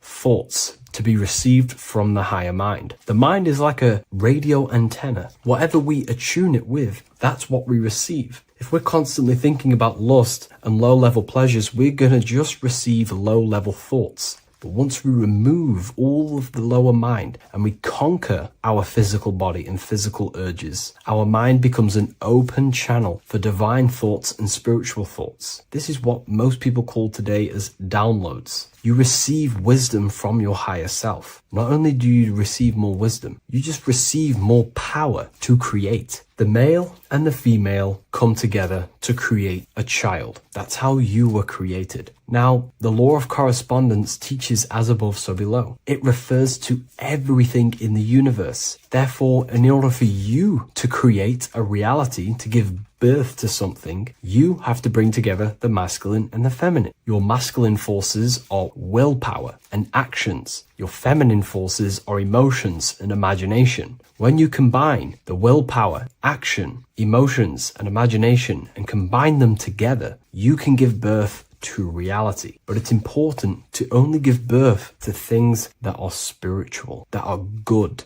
that are for the benefit of yourself and humanity, and not for the ego and the lower mind. Killing our lower mind is essential for spiritual ascension when we die. The thoughts that we give the most attention and energy to when we die are pretty much the same thoughts that we're going to think when we die. When you die, your physical body and external world is stripped and you're left with your internal world of consciousness. More than likely be resonating within the lower astral plane before you move on to any higher dimensions of the astral. It's important that we kill any addictions such as sex, food, attachments, emotional attachments to people, any desire for material things before we physically die. The Hindus taught this, Buddhism taught this, the ancient Egyptians taught this. We have to remove the desires in our heart for material and things before we physically die, because when we die, we cannot fulfill physical pleasure. Therefore, we will create our own suffering within the astral dimension. So sex is the biggest part of this. We have to remove the desire for sex or releasing any of our sexual fluids before we physically die to master ourselves. And not only that, it's going to benefit the way you feel, the way you think, the way you act towards people once you have mastered this. Porn psychologically damages you. You are quite literally the person in the corner of a room watching two other people give pleasure to each other. Psychologically, that is not good. And what happens in darkness is always revealed in light. What you do in your alone times will show in your confidence, in your eye contact, in your presence, in your aura, your energy. You cannot hide things that you do in the dark, because they always reveal themselves in a subconscious way, whether physically or through an energetic spiritual way. Sex can be known as sacred energy exchange. You are exchanging energy, bioelectrical energy. It's a scientific fact that when you hold hands with another person, your brain waves of each individual become synced. Your emotions sync. And you exchange electromagnetic energy because you are an electromagnetic being. When you have sex with someone, you are literally exchanging emotional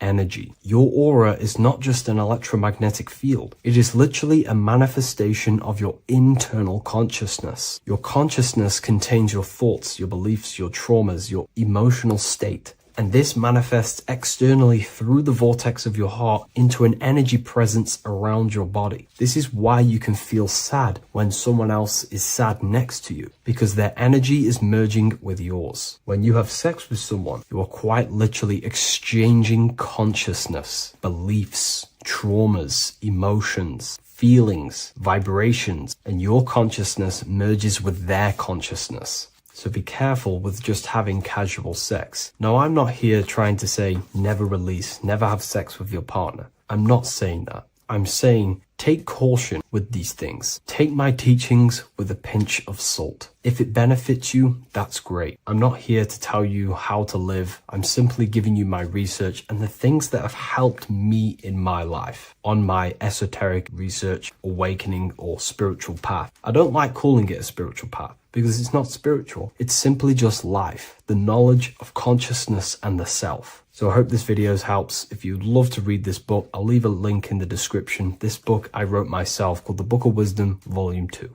What if I told you that the pentagram can unlock the secrets of creation and make you manifest any reality you want? Hence why the pentagram is used heavily in magic and witchcraft. We have to understand that the pentagram has been heavily demonized. Religions, churches claim that this symbol is associated with Satanism and witchcraft. I personally believe this was intentionally done so that people do not gain their personal power over reality and their life. The pentagram reveals so much about you, and it is one of the most important symbols to understand inside the occult studies. It is one of the most common symbols that you will see across all occult esoteric orders and different occult traditions, such as Freemasonry, Kabbalah, Rosicrucianism, alchemy. You will see this symbol everywhere. And in fact, you even see this symbol, the pentagram, on old church buildings, statues of Jesus next to church buildings. You will see this symbol used by Christianity itself, which is very contradicting about the church. But I'm not here to tell you to think anything. You can simply take this information with a pinch of salt and see if it benefits you. The pentagram used by the early Christians was said to symbolize the 5 wounds of Jesus on the cross. But this goes much deeper in an esoteric explanation. The pentagram ultimately represents the 5 elements of creation. All creation falls within these 5 elements.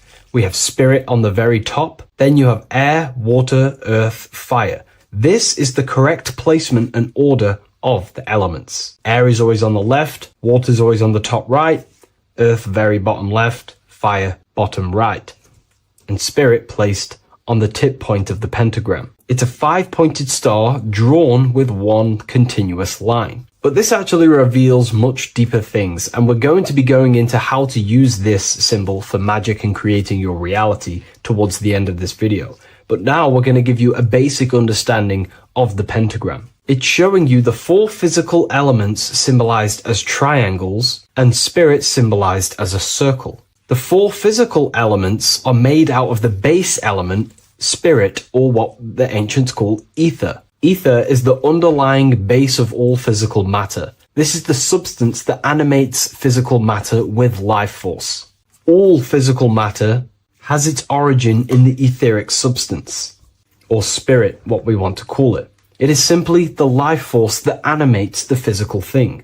However, if we go deeper onto this symbol, it also represents something personal to the individual who wears this symbol. If you wear this symbol, you're basically saying you're putting your divine nature over your material nature. Your divine self is in control of your material self. You put your spiritual needs before your physical desires and needs. Hence why the spirit is on top, looking down over the four physical elements. The circle is continuous, one line, eternal, no beginning, no end. The triangle has beginning and end and points. You can see the beginning and the end when you draw it. On a deeper level, this is pretty much showing the process that symbolizes the structure of the macrocosm, the universe itself, showing how the invisible spiritual planes condense and crystallize into the visible physical world, spirit turning into physical reality. But if you wear this symbol, you're basically saying, I put my divine nature over my material nature, showing that your spiritual nature rules over your earthly existence. You put your spiritual needs first. If you see this inverted, it is now the opposite, placing spirit on the bottom, basically saying, I desire the physical things over the spiritual. But what exactly is your spiritual nature?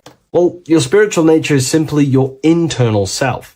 You chase things that are immaterial, such as knowledge, love, experience, expansion, gnosis. These are the qualities of spiritual things that the spiritual person likes to chase and desire, instead of desiring the things that are temporary in the material world and never actually lead to fulfillment. True fulfillment is by chasing spiritual things. God, the nature of creation, the self, gnosis, knowledge. But if we go even deeper, this symbol ultimately represents how reality is created. Hence why this symbol is heavily used in Kabbalistic magic and so-called witchcraft. We are all magicians. Each one of us are creating reality. There are just certain ways you can actually create reality by becoming conscious of them, by becoming conscious of the elements and the qualities of the self that actually create your experience in your life in the present moment. If we look at the pentagram, we see that when you draw a pentagram, it is one continuous line. It is one expressed in 5. The order of the elements are very important. Spirit at the bottom, fire at the bottom right, and so on and so on. Because this is showing you the descent of the spiritual into the material, the invisible crystallizing into a material reality. As you can see when you start to draw the pentagram, you see spirit at the very top. You're descending down to fire. Fire is the closest element to spirit. Hence why in magic and witchcraft, people like to use candles. So you're descending first into fire, then into air, then into water, then into earth, then back into spirit. Because of course, the cycle of creation unfolds itself. When you die, you return back to spirit, and then you reincarnate yourself back into physical reality if you wish and desire to. Everything is under this process of matter spiritual. In the daytime you wake up, you're in your material body. When you go to sleep, you enter your astral spiritual body. Everything's in this continual process, renewing itself in spiritual, then material. But the reason why this is associated with magic so heavily is because each one of these elements corresponds to a different body of consciousness, a different vehicle of consciousness. Consciousness has many different vehicles it uses to create the tangible self, the physical reality. For example, consciousness has a spiritual nature. The spirit element in this case symbolizes the emanation, the descent of the one power, the one force that we are all using. Each one of us is using this one power, the power of the source consciousness, unfolding its creation in the present moment. This represents the source, the emanation, the descent of this continuous flow of energy through us that we are tapped into, like a live stream in the present moment. This descends first, the force descends into fire. Fire symbolizes the willpower, will. In this aspect or vehicle of consciousness, the will is the being that directs intention, initiates action, shapes reality through focus, determination. It sets direction, holds intention, projects a desire into form, and aligns your inner world with the outer creation. The will comes out of the force, spirit. Then the will goes with intention to air. Air symbolizes the mental vehicle of consciousness, the mind, the psychic man. The psychic aspects of your consciousness is thinking, imagination, mental images, logic, using the thought or the mental vehicle body of consciousness. Then that thought has an emotion, which is then water. So it goes from the force to the will to the intellect to the water, the emotional body of consciousness. The emotional vehicle of consciousness amplifies the thought into an emotional desire that you want to take action on. No one takes random actions, and if we do, we say we're very bored and we don't care. The water is the energy, the emotion you have to fulfill something. And that emotion then descends into earth, which is the physical body to take the physical action in the present moment, to fulfill that desire, to fulfill that will, that thought, that desire. And that is how reality is created all the time. Now, there is much more that you can go into with the pentagram, because true magic is about changing consciousness at will, not casting random spells. It's the ability to change the direction of consciousness using the power of the will to direct these forces to create change in the internal world so it can project outwardly in the external world. Because consciousness creates the external reality. What happens within us, we see change outside of us. So true magic is about manipulating the forces and the vehicles of consciousness that exist within our own mind to produce a change in the material world. There are other ways you can use magic, by purifying each body of consciousness or banishing each body of consciousness. Other forms of magic, you can dissect each body of consciousness and work with that specific body. If you think you're using your mind too much, you can start using banishing rituals to banish the power of the mind, to stop overthinking, for example. Or if you have lack of emotional connection with your emotional vehicle of consciousness, we can dissect this body, tap into this body, and invoke this body and strengthen it. We're dissecting each body and vehicle of consciousness so we can work with it to create a specific change inside ourselves, then to be mirrored outside of us. So pretty much this pentagram represents the descent of the spiritual turning into a material reality. Hence why sometimes we see a human figure standing in the point of a pentagram, because it ultimately represents the microcosm. You are the microcosm. You represent the entire process of spirit into matter, the invisible into the visible, the formless into form. The pentagram, drawn in one unbroken motion, captures this divine act of creation, showing how consciousness flows downward through the elements or the vehicles of consciousness to bring forth the material reality. The Book of Symbolism will teach you all about this. It was released November 17th. A lot of people have taken advantage of this. You also gain a free ebook with this copy. Every order comes with a free ebook. And if you wish to get your copy of the brand new Book of Symbolism, you can find it in the description or revivalofwisdom.com. Thank you, everyone. I'll see you in the next video.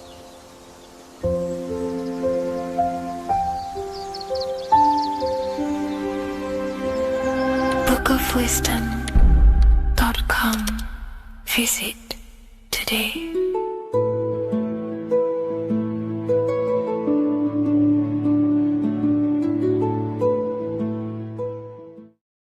Creation demands destruction. Every time you release your sexual fluids, you're destroying a part of yourself to create an extension of yourself. For example, if you want to create a business, you have to destroy your time, attention, and energy in order to create the effect of the business. All creation demands some sort of sacrifice or destruction. This falls under the law of polarity in the universe. It's the same with your sexual fluids. Your sexual fluids, especially as a man, contains minerals, all the minerals in your body. It contains your vitality. It contains your DNA. It contains the blueprint of you, and it can create a whole new human being. You are literally playing with the power of creation if you are releasing your sexual fluids too much. Sexual fluids also extend beyond the physical plane. They contain astral forces because all physical creation is a mental creation. We live in a mental universe. Everything begins as a thought in the mind, then the thought takes the form and the body of imagination, which is an astral force. Imagination turns into etheric emotional energy. Then the etheric emotional energy turns into the physical action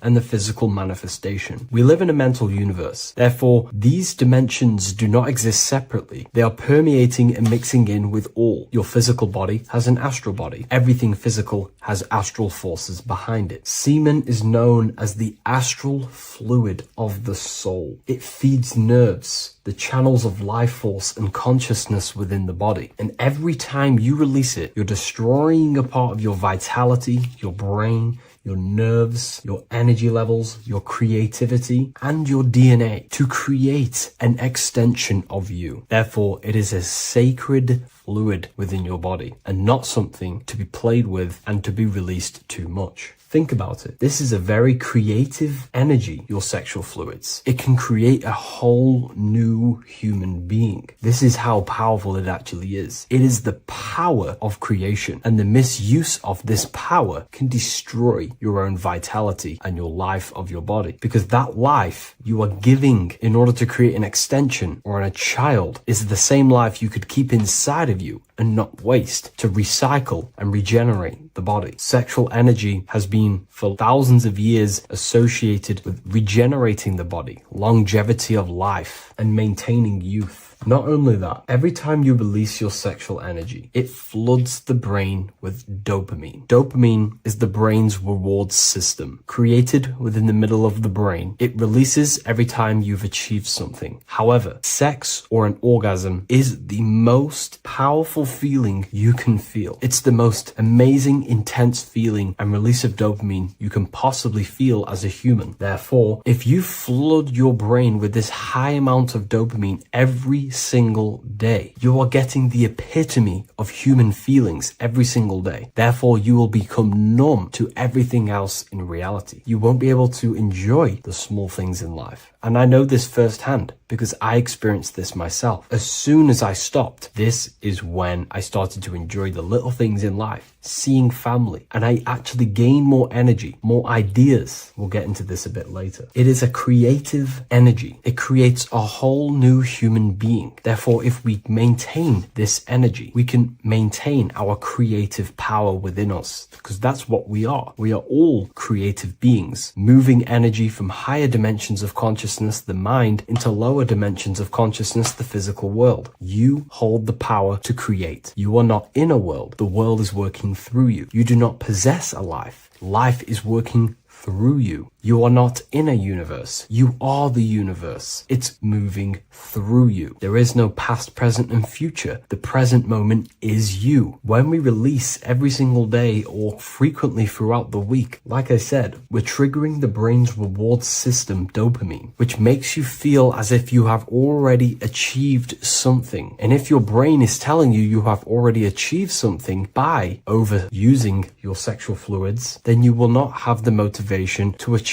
other things in your life. I know this firsthand. I became very lazy. I didn't want to work. I didn't want to do anything because subconsciously my brain felt as if I've already achieved. If we look at the symbol of the Baphomet, we notice the Baphomet has horns and a goat head. Now we look at the word horny. When you become sexually aroused, it's known as horny, which is the horns, representing the lower mind. The lower mind is the mind we use for our animal instincts. We have two parts of our mind. A higher mind, which is contained of higher thought, which chases spiritual things such as love, wisdom, knowledge, and God. Then we have a lower mind, which chases the things of the material world closely associated with the ego, chases chases validation, material gain, status, and physical sensation, physical pleasures. It is these physical pleasures that can keep you in an endless loop, making you feeling empty inside, because nothing material can ever satisfy our internal world. Nothing. You can achieve millions of dollars. You can achieve your dream house, your dream car, your dream watch. And if that is the only thing you are chasing, you will feel empty inside when you achieve it, because nothing of this material plane can satisfy you. Nothing of the lower mind can ever satisfy you. This is why we must sacrifice the lower mind and overcome the lower mind and the lower instincts. One thing I found amazing when I mastered my sexual urges and my lust is that my mind became a lot more clear. The thoughts and the time and the attention that I used in my mind to go towards lust, sex, and chasing these things was taking up a lot of mental space, time, and energy. But as soon as I removed it and mastered it, my mind became an open vessel for higher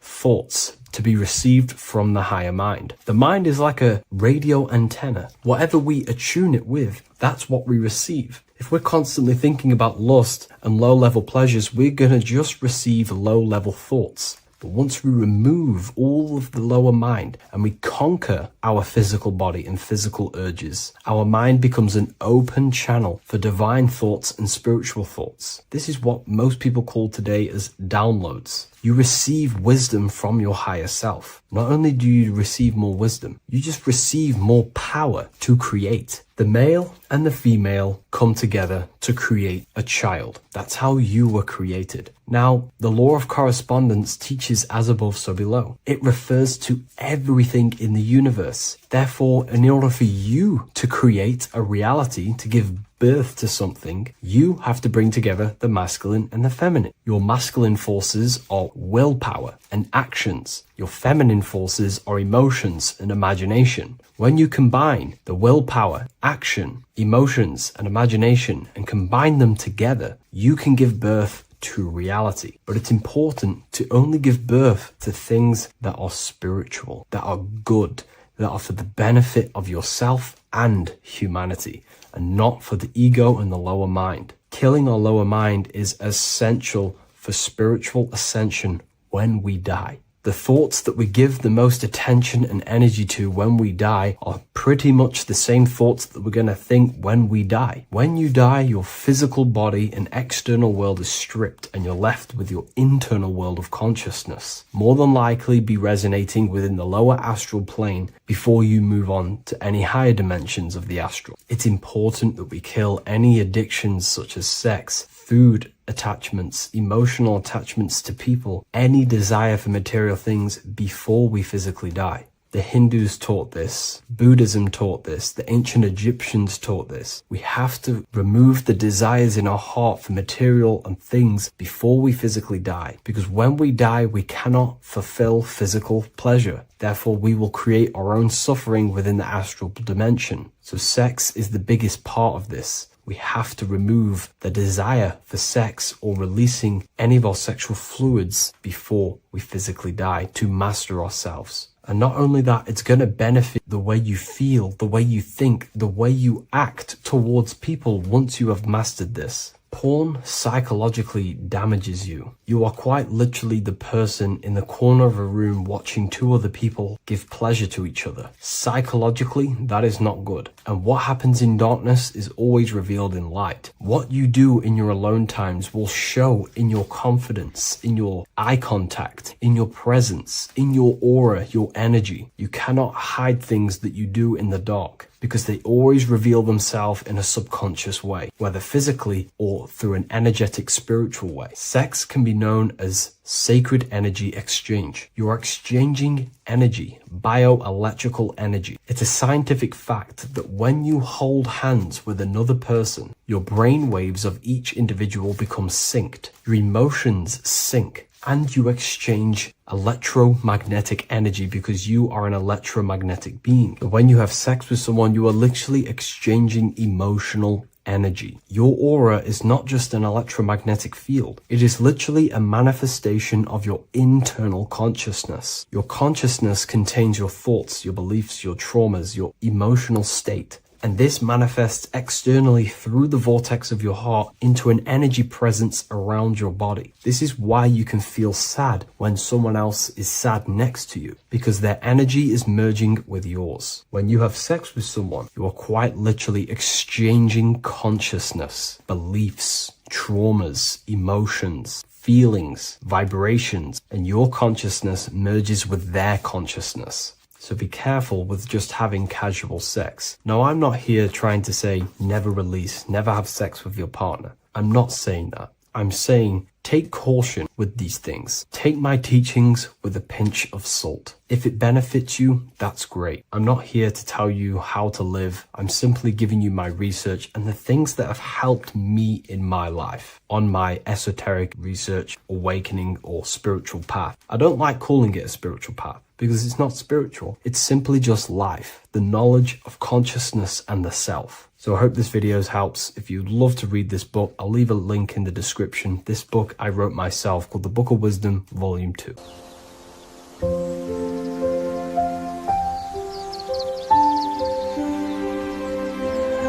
bookofwisdom.com. Visit today.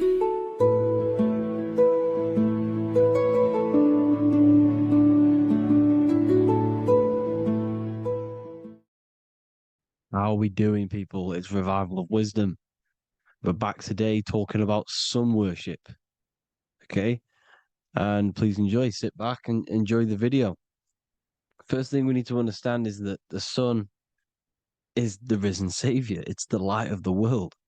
Without the sun, we have nothing. Now, the sun is the Son of God. We didn't make the sun. No one owns the sun. But who created the sun? Obviously, the Creator created the sun. Therefore, it is the Son of God. And that is what Jesus is symbolizing in the Bible. The Bible is a metaphorical story. That's why it's called the greatest story ever told, because it is a story about the sun, the zodiac. It's about you, the systems in the body. It's about everything that is sacred in this creation. Now you can see the suns behind Jesus' head in all of the ancient portraits, even the ones that are more modern. You still see a sun on the back of his head because he is the sun. He's the light of the world, our risen savior. And this is what Christians are lost because they don't realize it's a symbolic story and they think Jesus was a historical person. He's not a historical person. Okay, this is what we need to get out of our mind. This wasn't a historical person. It's the Son, our risen Savior. The Son is the soul. It's the soul of this creation. Because what is a soul? A soul is pure life force, pure energy. Whatever a soul inhabits, it gives life to. Like our soul feeds our body. The sun feeds the earth because the sun is a soul, and that's why the ancients called it Sol. Because it's the soul and it's in you and it's the light of the world. It's the light of everything. It gives life to all things. Here's Jesus and his 12 disciples. The 12 disciples symbolize the 12 zodiac signs. Aries, it rules the head region because the 12 zodiac constellations rule specific regions of your body. Aries, the ram, you have a cerebrum in your head. This is Aries on the head of the table. His Gemini rules the arms and the lungs. The two twins, Gemini. He's holding up two hands for the two hands and arms. The twins. Cancer has a knife in his hand. It's not so clear, but he has a knife in his hand. Cancer is the crab. Crabs have claws. And he's pointing at Virgo's Adam's apple, saying there's no Adam's apple there. It's a woman. Who's the sixth sign? The sixth sign is Virgo, the Virgin, the only woman in the painting. Now notice how there are 3 people in 4 groups for the 4 seasons and for the 3 months and 3 zodiac signs in each season: spring, summer, fall, winter. Matthew, Mark, Luke, and John with the suns on the back of their heads, because it's the 4 states of the sun. The 4 states of the sun. Now, sixth sign, Virgo, the Virgin, the only woman in the painting with no Adam's apple. Then we have the sun, Jesus, red and blue, red shift, blue shift, electromagnetism. The ancients knew this. He's got one hand open, one hand down, because the sun gives and retrieves. The sun rises and it falls. It gives, then pulls away. That's what the sun does, and that's what he's doing. His arms are out, symbolizing the rays of the sun, casting down onto the earth, giving and then receiving. Libra, his two hands are equal, he's holding his arms out equally, because Libra is the two balanced scales. Libra is when the sun is balanced between the summer and the winter. It's being judged. The sun isn't balanced. That's what Libra is, the two scales. Capricorn is the goat. Goats have two horns, and you can see the two horns on his head here. See? So this is astrology. This is what Leonardo da Vinci is depicting here. It's astrology. He knew the story of the Bible is all astrology. It's all based on astrology. The Son of God, the real Son. Now here are some Bible verses. I am the light of the world. Obviously, that's the sun. What other light is there that lights up the world? The moon can't do it. It's the sun, the one and only Son, our risen Savior. Because if the sun didn't rise, we'd all be dead. So it's our risen Savior. And it dies for our sins every night and then gets reborn every day. Now, Jesus calms the storm. Mark 4:35-41. The disciples are all on a boat and there's a heavy storm. But Jesus is asleep. The disciple says, Jesus is asleep. We need to awake him. They wake up Jesus, and Jesus got up and rebuked the wind and said to the waves, quiet, be still. Then the wind died down and it was completely calm. Well, when Jesus was asleep, this is the sun not being risen. It's not risen yet. Because in the night times, that's when the storms happen on the sea, in the ocean. And when they awake Jesus, Jesus rises because he's the sun. He rises and everything calms. Because when the sun comes, the storms go. You see? So it's the sun. It's all about the sun. Here's another, Luke 22:10. A disciple asked Jesus, when will we know it's the end times? And Jesus says, as you enter the city, a man carrying a jar of water will meet you. Follow him to the house that he enters. Well, this is clearly talking about astrology, the topic that Christians think is satanic, when they don't realize the whole thing's based on astrology. Because the end times is the end of Pisces, which is the two fish, which is the age we've just gone out of. And you can see all these ancient churches here with two fishes, because they knew it was the age of Pisces. There's an ancient photo, ancient artwork with the two fish, Pisces. And the end times, as it talks about in the Bible, when Christians think the world's going to end or something. But no, it's just the end of Pisces. As you enter the city, a man carrying a jar will meet you. Follow him to the house. The house is the zodiac sign that he enters. And the zodiac sign is Aquarius, because that's what it is, a man carrying the water. We know this is astrology because a woman, that is a woman's job in the ancient times. In the ancient times, the woman used to get the water. You would never see a man collecting water back then. That was the woman's job, whilst the man builds the houses, for example. You see, so we know it's talking about astrology because astrology is the man holding the bucket of water. It's the end of Pisces. Now we are in Aquarius. And of course, Luke 24:36, the risen Savior, the Son. Now, the Son is also born on the 25th of December, a virgin, just like Horus, Mithra, Buddha, Krishna, Hermes, and thousands of other gods, all born on the 25th of December. Well, it's because the sun moves 1 degree northward on the 25th of December. And on the 22nd to the 24th, it stays in the same degree because it's moving south. But then on the 22nd, it stays in the same degree on the Southern Crux constellation. And the ancients called this the sun dies on a cross.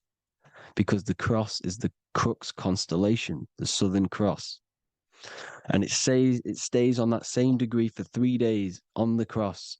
The sun dies on a cross, and then on the 25th moves 1 degree northward, bringing back the summer, the light, the warmth, the growth of crops. And this is the sun being reborn again, a virgin, because it's pure. And here's Mithra, another sun god before Jesus was around, before Christianity. It was Mithraism, and Mithra, Ra is Ra, the sun god, Egypt. It's all about Ra, the sun. You see the crown of thorns on Jesus' head, symbolizing the rays of the sun. And here are the rays of the sun on the back of Mithra's head. Krishna, the sun. Buddha, the sun. Horus, horizon. All born virgins, all did miracles, all resurrected. Dead for 3 days. Well, here he is, dead for 3 days on the cross. And resurrected. Because it's the most ancient religion ever been on the face of the earth. The worship of the sun. And we should worship the sun, because without the sun we are nothing. The sun feeds us, feeds the earth, feeds everything. Without the sun we are nothing. It's been reversed, and now we're worshipping man. When we're worshipping a man called Jesus, was never real. It's all about the sun, the most high, the most powerful, potent, celestial body in the sky, the orb that feeds us every day. It dies for our sins and rises every day. It's the sun. Now on the Holy Communion Day, it's the worship of the sun. They give out mini suns. It's Jesus holding a sun. And they raise the sun on Sunday, because they go to worship their sun god on Sunday. Not Saturn Day, not Moon Day, Monday, but on Sunday when the sun is exalting.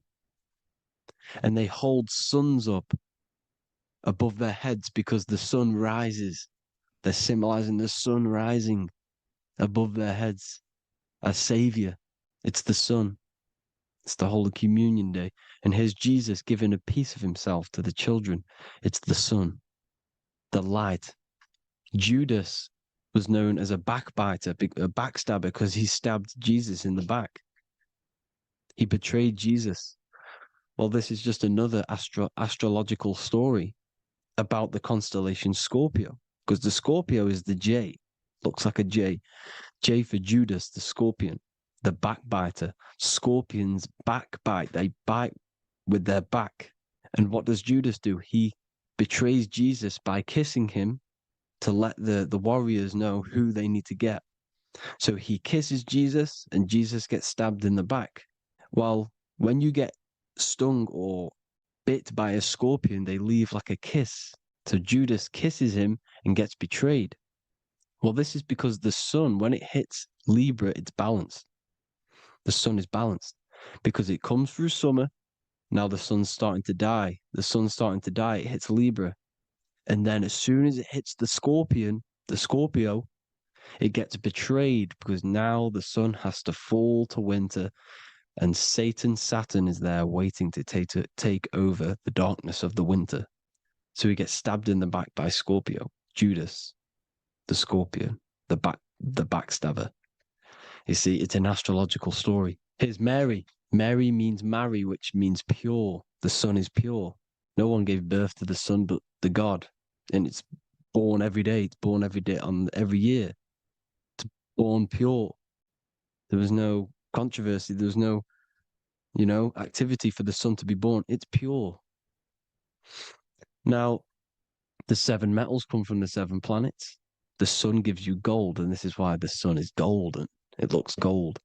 And this is why the banks are backed by gold, because gold is the most valuable metal, because it's the sun, the most valuable celestial orb in the sky, in the heavens.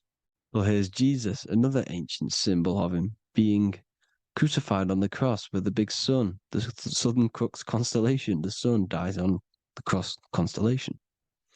And if you go to the old etymology dictionaries, you will see sun and son is the same word.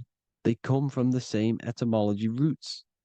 You can use them for no matter what, but they're being confused today But if you go back to the old dictionaries of etymology, they are interchangeable.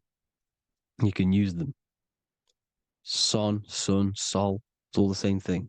The 12 disciples, 12 brothers of Joseph, 12 tribes of Israel, 12 breastplates on the stones. Because it's all the 12 astrological signs. They could have used any other number, but there's 12. Because 12 is the mind, which is God. 7 is the number of matter, which is man. 7 energy centers in the body. 12 cranial nerves in the brain, because it's the mind. 12 is the 12ness. The zodiac is literally the mind of God, the signs of God. Now here we see here, Job 38, 31 to 33. Can you lead forth a constellation in the season? He's asking you, can you read the sky? Can you read the heavens? Canst thou bring forth the Mazzaroth in its season? Mazzaroth means 12 signs, the zodiac.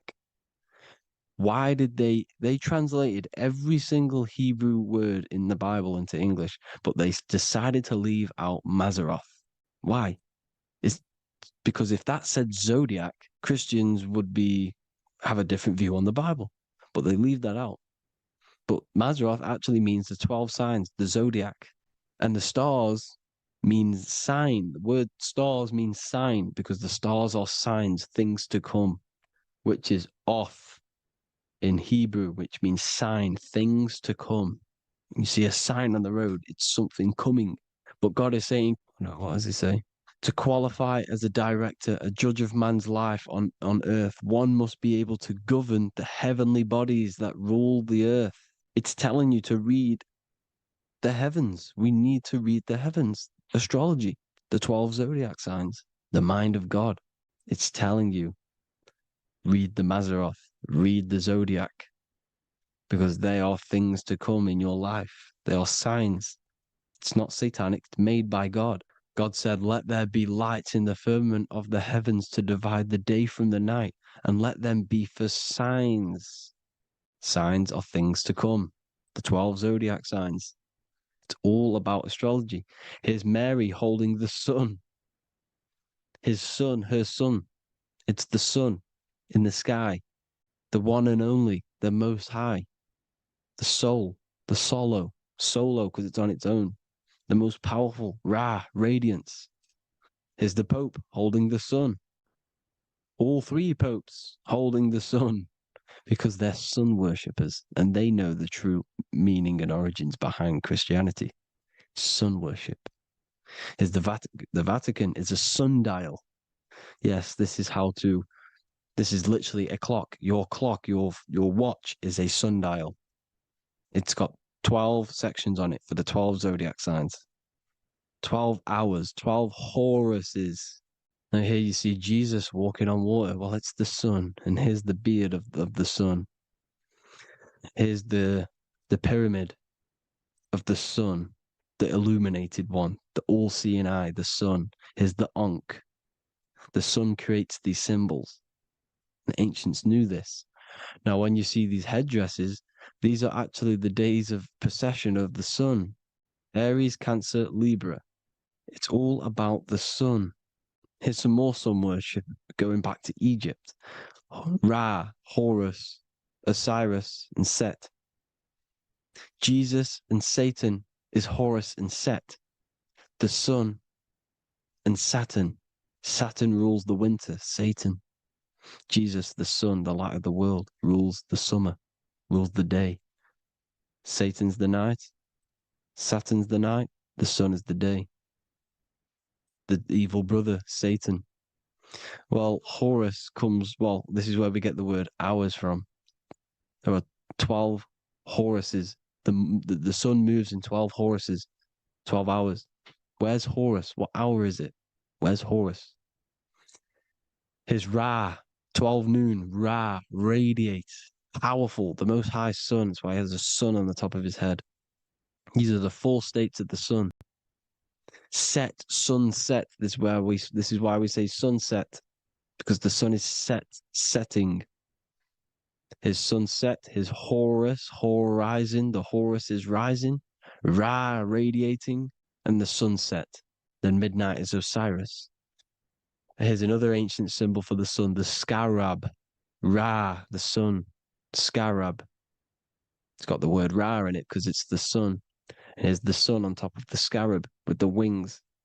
Because scarabs roll dung up hills and then they'll let it fall down the hill to gain more matter, to gain more bigger, like a snowball effect. And this is the ancients saw this as a process of the sun because the sun climbs up the hill and then it falls.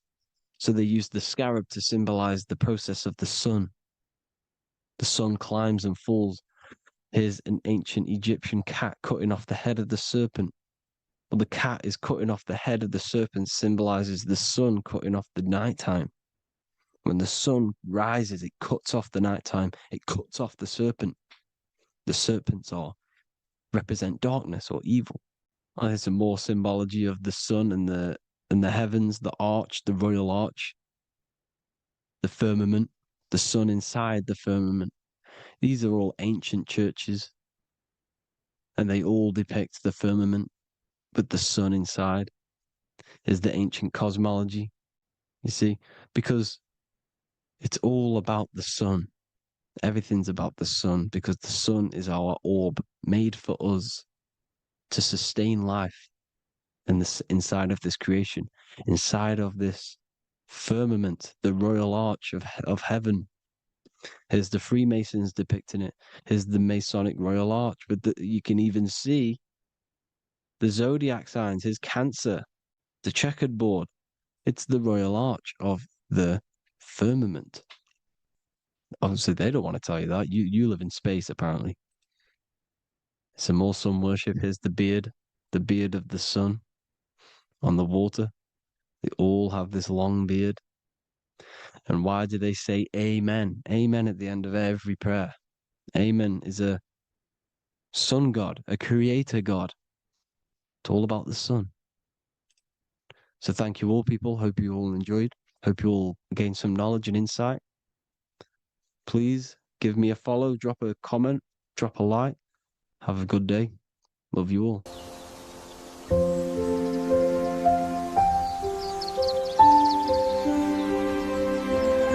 bookofwisdom.com. Visit today.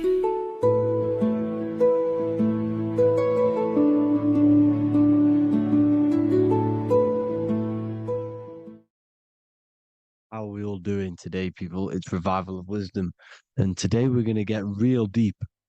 This video is going to get real deep. A lot of people are not going to be ready for this sort of knowledge. Okay, you really have to do is to really deprogram the mind because everything we've been taught is a complete lie, is to keep us trapped. Okay, this is really advanced knowledge. Now, let's get straight into this. All of the ancients depicted other worlds, and they called this place Midgard. Midgard is the mid-garden, the middle garden.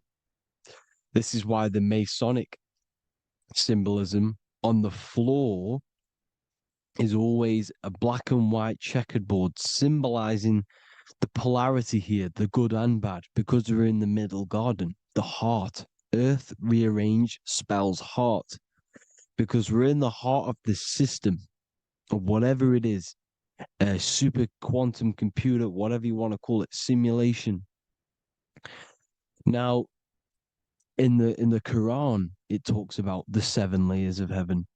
All of these ancient artworks are depicting these different layers of reality. Okay, and look at the Egyptians here with the boat outside of the firmament. Boats travel on water, and this is exactly what the Masons are doing. So they're still using the same symbols. Why? Because it's the same knowledge, just hidden. The Egyptians have the same knowledge as the Freemasons. It's just hidden. Now, this cosmology that they're showing here, which is probably made maybe 100 years ago, this painting or artwork, is the exact same as the one we see here with the arch, the boat. You know, it's similar. because the boat is symbolizing traveling these other worlds, because the ether is also symbolized as water. Because if you look up at the stars through a telescope, it looks like it's water. It's shining through water because this ether, whatever this substance is outside of this world, was symbolized as water. Okay. And look at all these ancient depictions showing these different layers of reality. Now, we are being trapped within this 3D dimensional world, which is the cube, the Saturn cube, because there are 6 sides to everything in this world: front, back, left, right, up, and down. 6, which is the cube, because we're in the Saturn, Saturn's world. Okay. Now, always been depicted as a tree of life, the tree of the universe has always been depicted as this tree. Because let's get a bit deeper. Now, the cosmology of this reality is the sun, the moon, and Polaris, always in the Masonic art. The sun, the moon, and Polaris, the all-seeing eye. If you go inside of the temples, of the Masonic temples, they always have this star in the middle, shining light beams. Okay? Look here. The light beams coming from the big star in the middle, which is Polaris. This eye is God. It's God's light shining down from his abundance. Now, when you astral travel, you will see this big ball of light above you, and this big ball of light is God. But you cannot travel towards it until you are pure. It doesn't work like that. You have to become formless. You have to become pure before you can become one with the light. In all these Masonic artworks, it's all depicting the star in the center. This star is Polaris, because Polaris is the way out of this place. And this is why you see the stairway to heaven all the way up to the light beam, the light source. What does it say in the Bible? God is light, because everything is made out of one substance, and that substance is light.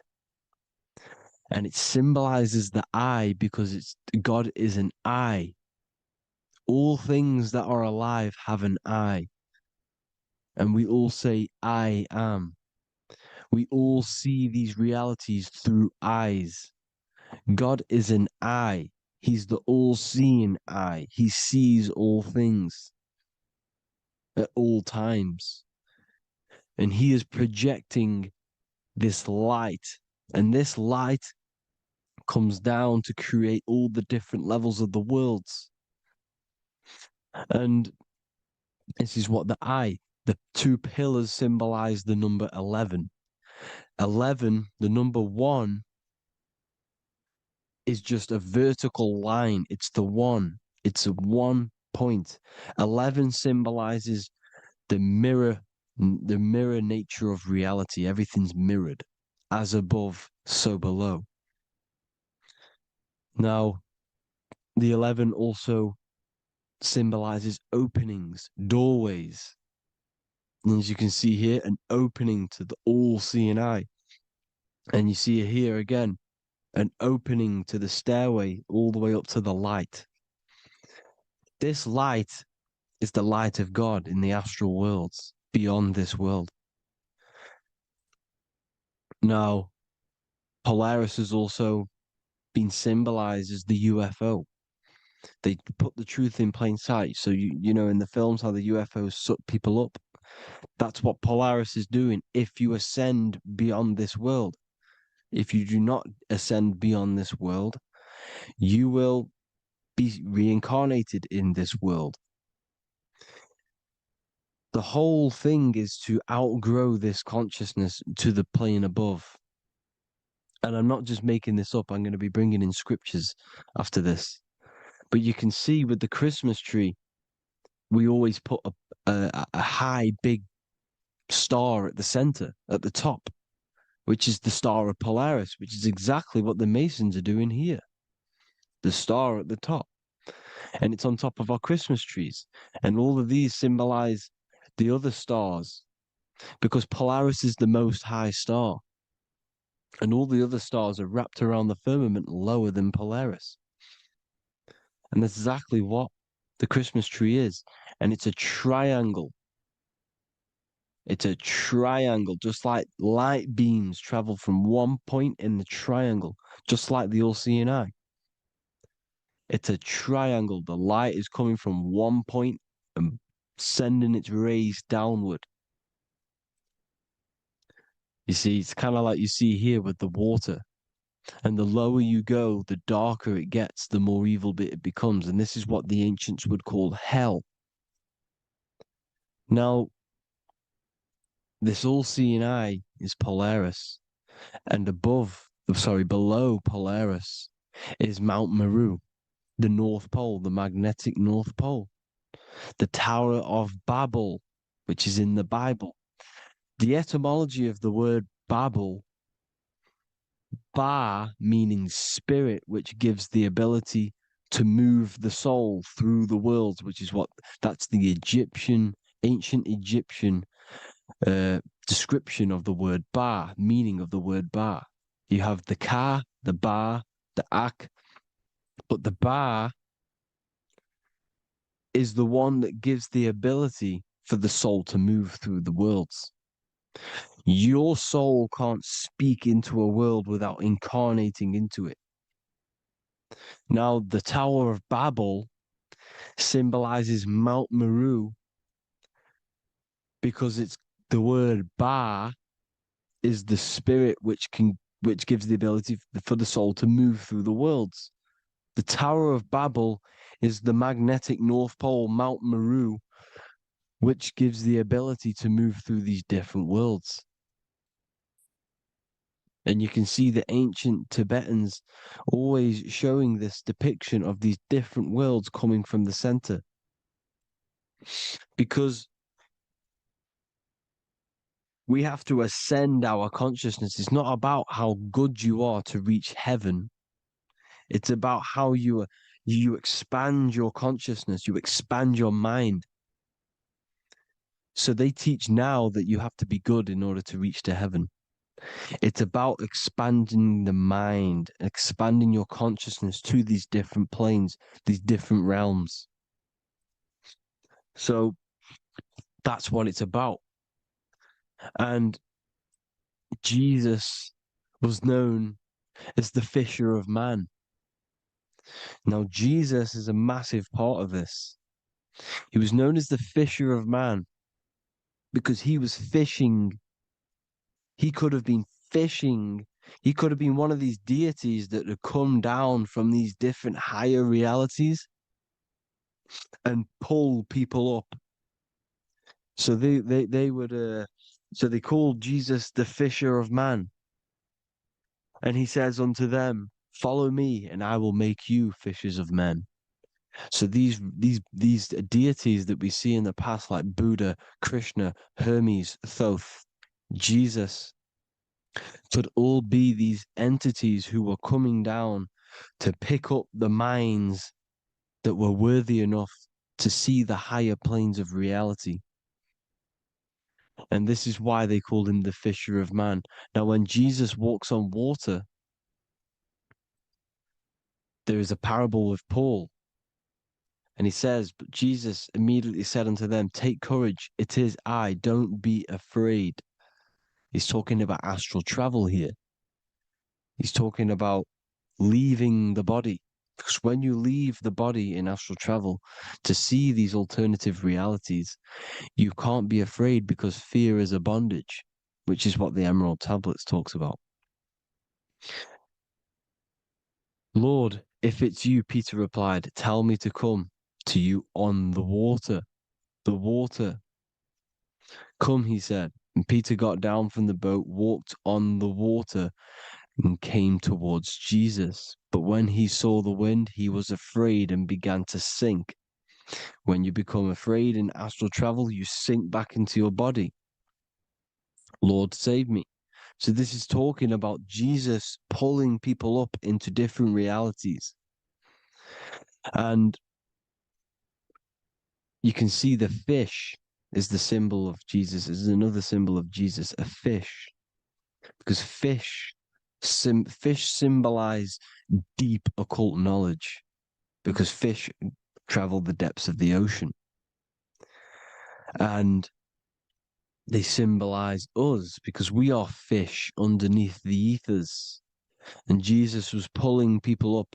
You see, so the Bible is a people today believe the Bible is a book telling you how to reach to heaven, how to become godly and reach heaven. But you've got to become the Jesus Christ to see these alternative realities. Now look at the Emerald tablets is a massive part, and it speaks so much about these different realities. Look what it says here. This is in Emerald Tablet 3. Then in my heart grew a great longing to conquer the pathway that led to the stars, which is exactly what the Masons depict in all of their art. Look, the ladder to the stars.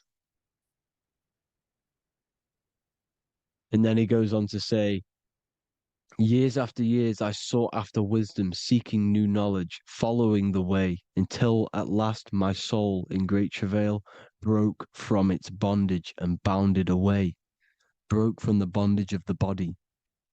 Free was I from the bondage of earth men.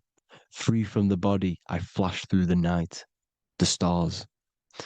The stars are a massive part in the astral world. Each star is a different reality. And the true astrology is the star that you came from. You came through a star to reach this, to reach here. There is a reason why you are here. There's a reason why you have the personality traits, because your soul came from a specific star.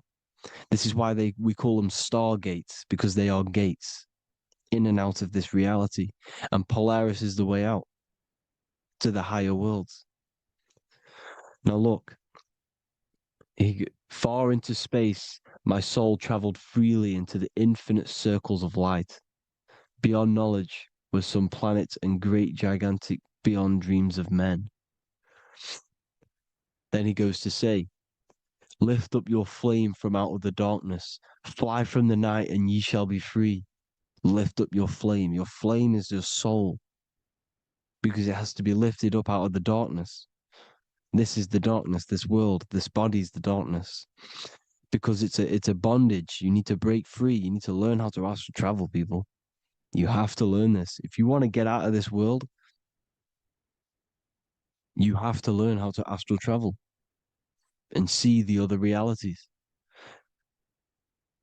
Traveled I through space-time, knowing my soul at last was set free, knowing that now I must pursue wisdom until at last I pass to a plane hidden from knowledge, known not to wisdom, extension beyond all that we know. So he's talking about he went to a place where we cannot even comprehend here, a place that is not even known to Earthmen. He's telling you he's ascended out of this world to the planes that are beyond. And it says here in the Emerald Tablets, man is in process of changing to forms that are not of this world. Grows he in time to the formless, a plane on the cycle above. Know ye must be one, ye must become formless before ye are one with the light. The light, the same light that I was talking about, the Masonic light, with the triangle, God, the one source. Ye must become formless before ye are with the light. Formless, you have to leave the body. You have to leave the body. You have to gain the ability to leave this body and travel to these other worlds.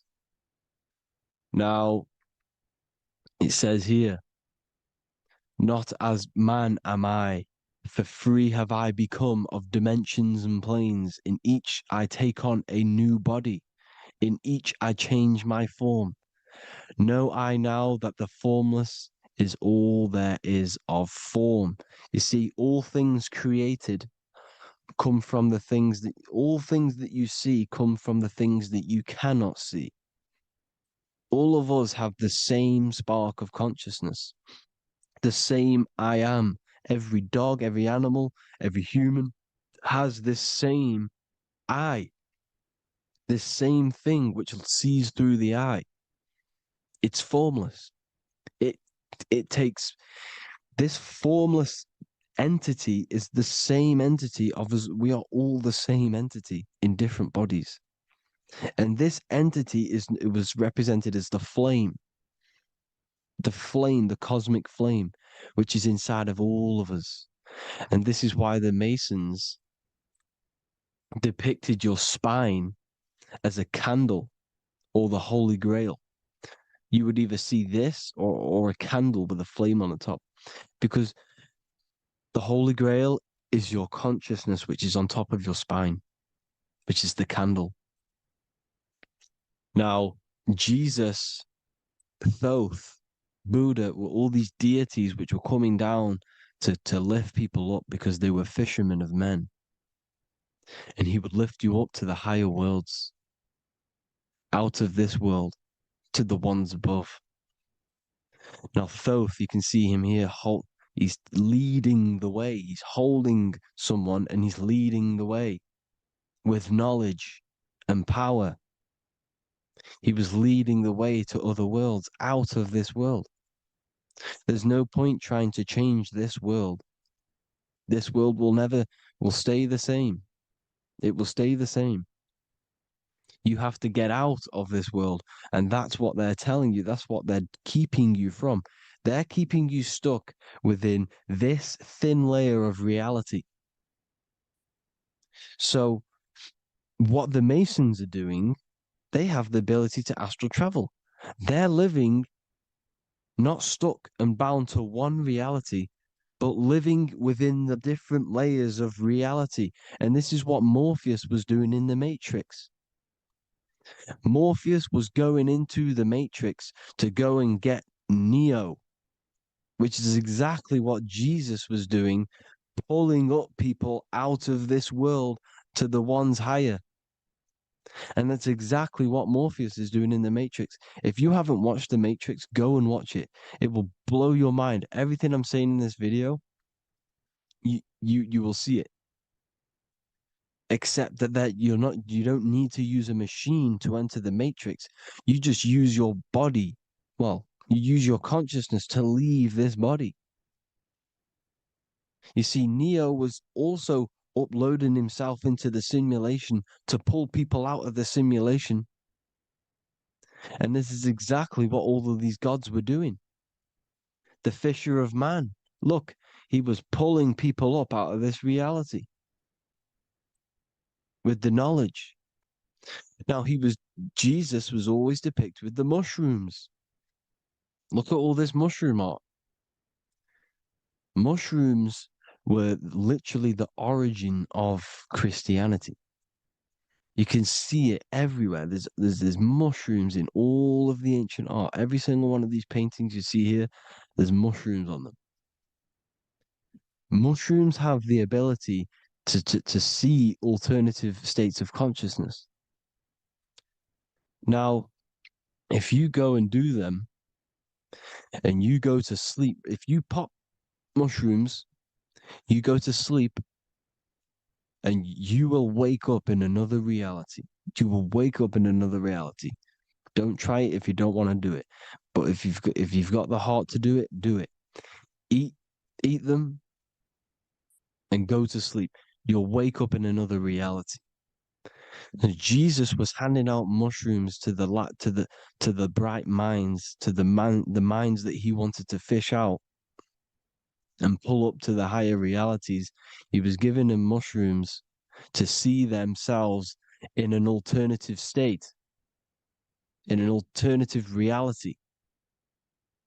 This is why there was so much mushroom art, and it's not just ancient Christians; it's Sumerians, it's the Mayans, the Celtics, the Egyptians. All used mushrooms. All of them. Look at all this art. It's on stones. It's everywhere because mushrooms See, everything in nature is a micro macro. Look at the form of a mushroom. It's literally your spine and brain because they alter your consciousness.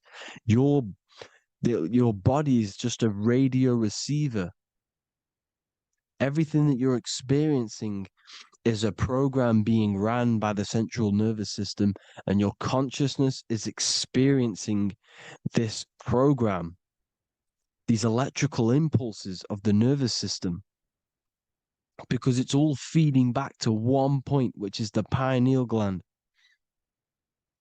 And this is the candle with the light on it. Type in Masonic candle and you'll see it. It's your spine with your spark of consciousness on top of the spine. And it's a mushroom because this sends you to alternative states of consciousness, alternative realities. Now, they were all doing this, the Egyptians, the Mayans. Now, there's more symbolism which goes into this. Look at the Christmas trees we use. The Christmas tree with the presents underneath them. Magic mushrooms grow under trees. And these are the presents under the trees that we symbolize today with Christmas.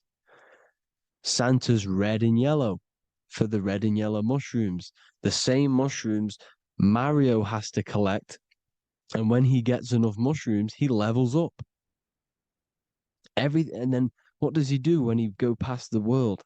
When you win that world in Mario, you go to another reality. You go inside of another world. It's truth in plain sight. And it's using mushrooms. It's using mushrooms. Everything, all of the characters in Mario, well, a lot of them are mushrooms. Look at this one. The presents, black, yellow, and red and white. Red and white mushrooms. And the bow on the top is the mushroom head. That's a bit of a reach, but you know, the symbolism never lies, is what you need to understand. And it's as above, so below. Now look at the Sumerians. The Sumerians were also multi-dimensional beings. Okay, look at how they have the double faces. They had 1 foot in this reality and 1 foot in another reality. And look at this one, a double-headed god inside of like a portal. You see? Because and look at these with the wings, the astral travel. Birds, ancient birds symbolize the soul because the soul is a bird. It flies to different worlds. It flies around the cosmos. And mushrooms gave you the ability to see these alternative states of consciousness, these alternate realities, because you exist in infinite realities.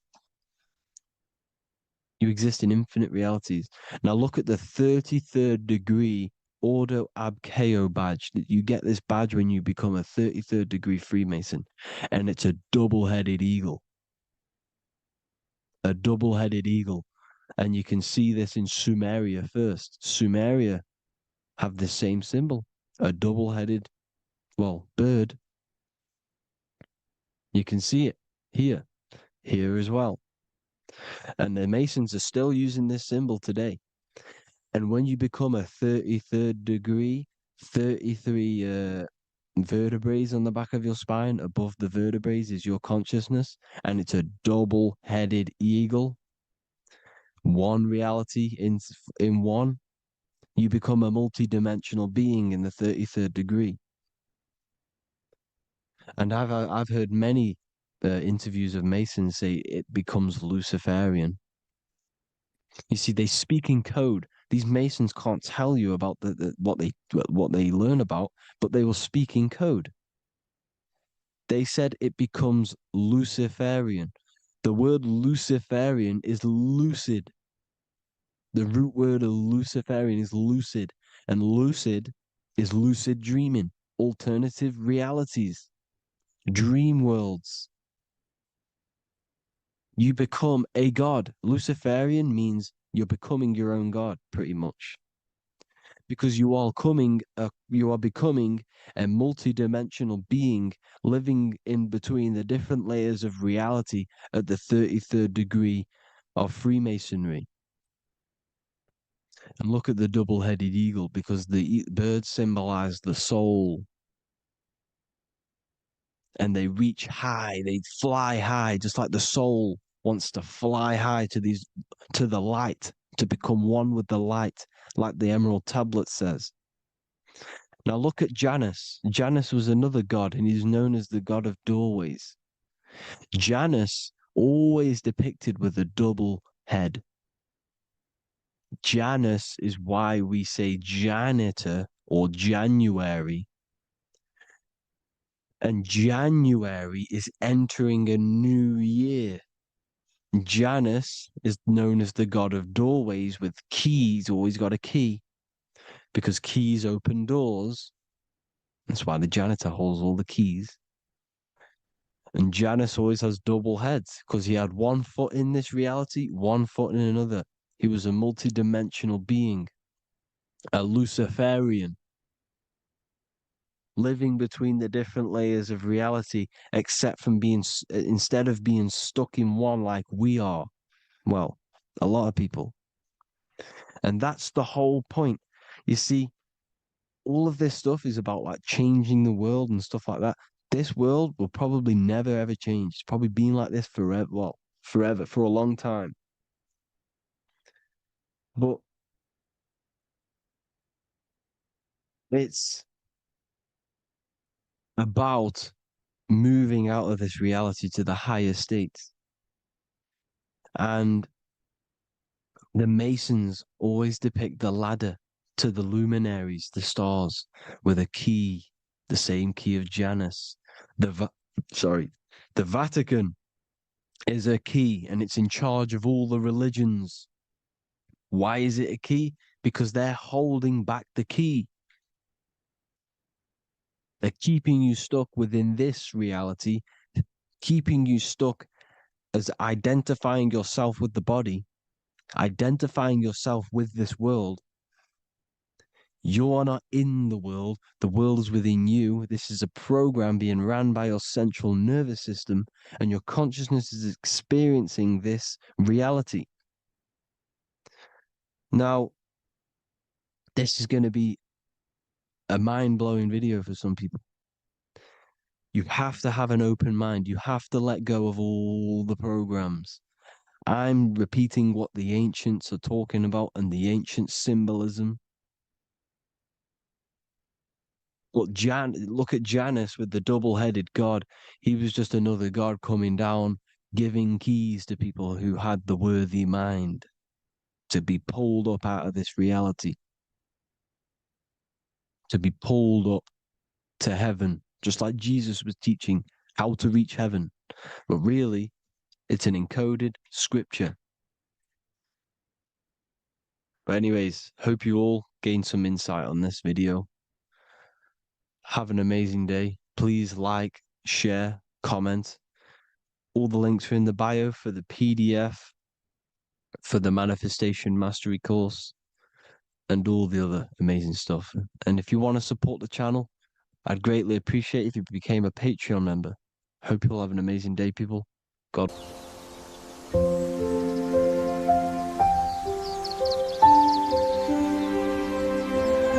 bookofwisdom.com. Visit today.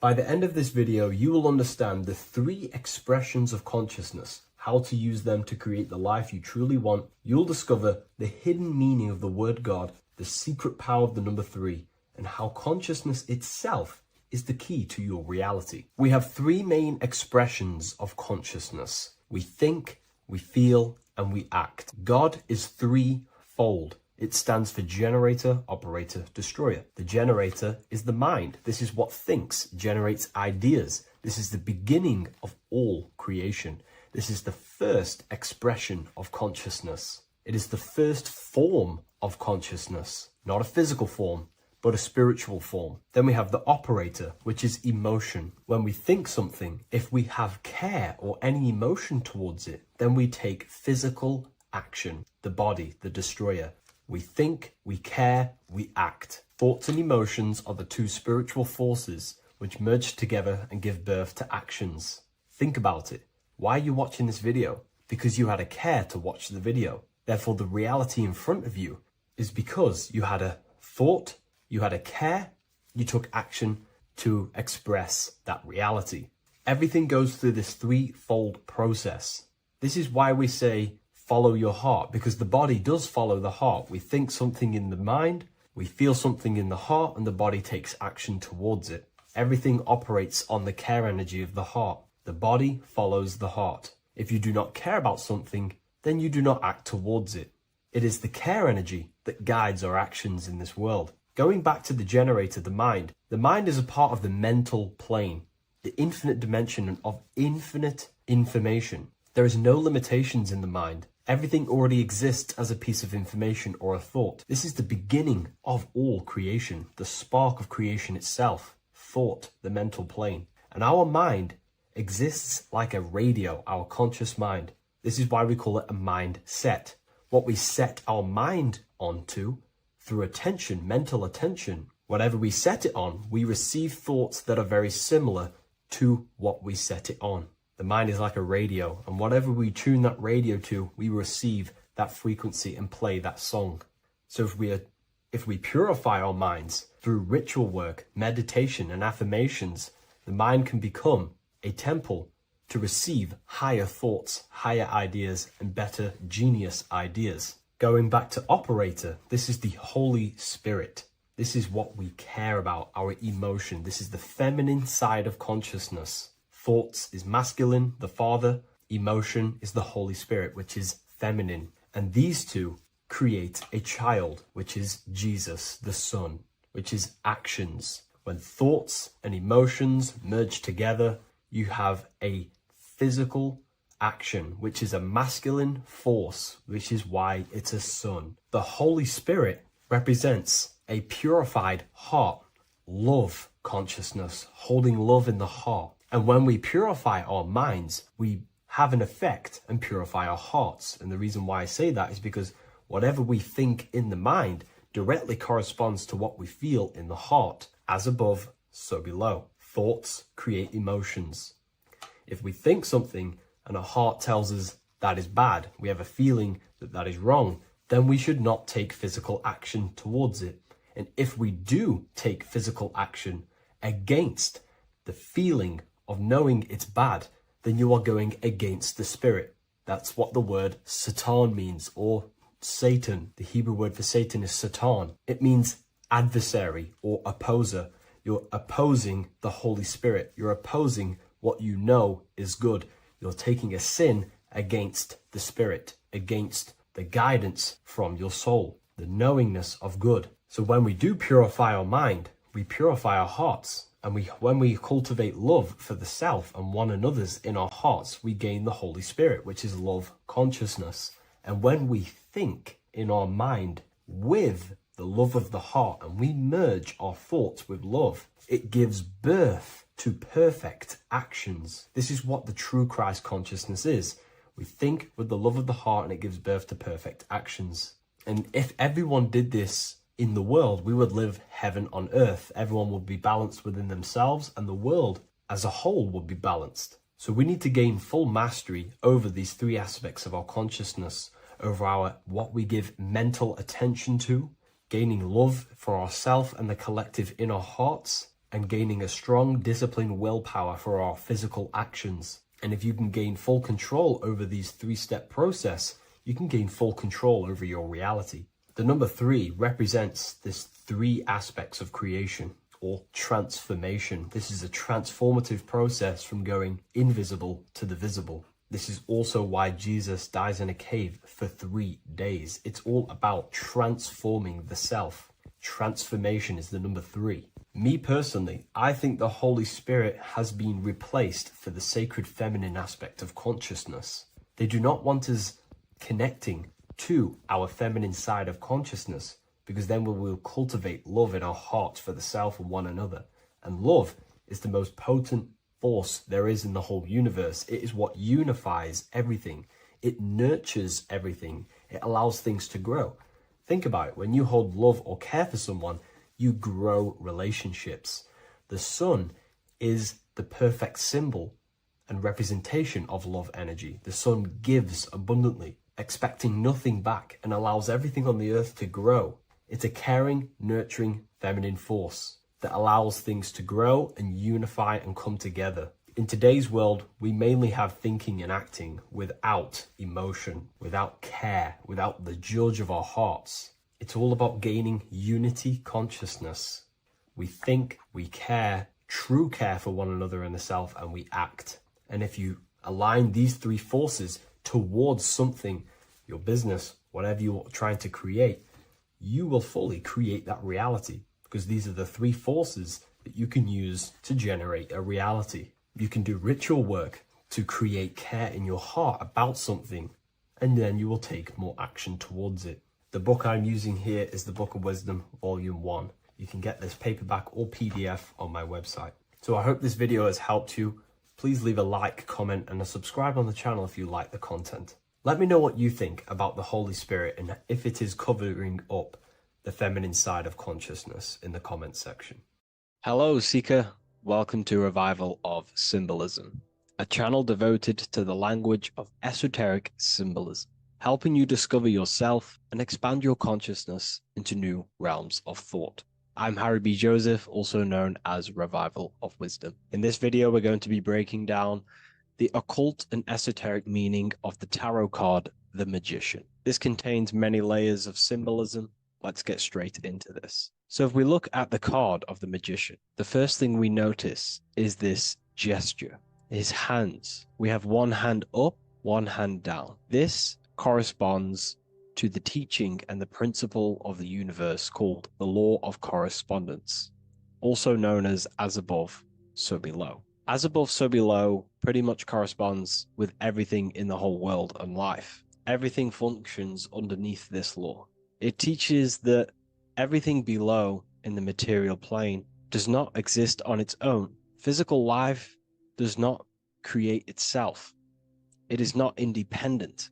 It cannot sustain itself. Everything below in the material plane has its spiritual counterpart within the heavenly realms of higher consciousness dimensions. Everything above manifests that which is below. It's simply representing how reality is dual and you are dual. You have a self outside the mind, which is the physical body, and a self inside the mind, the spiritual self. While most people are fixated on the external self, the physical body, they never give attention to their internal self, the self inside the mind. The self inside the mind is limitless, has infinite potential, and is not bound to any true form or identity.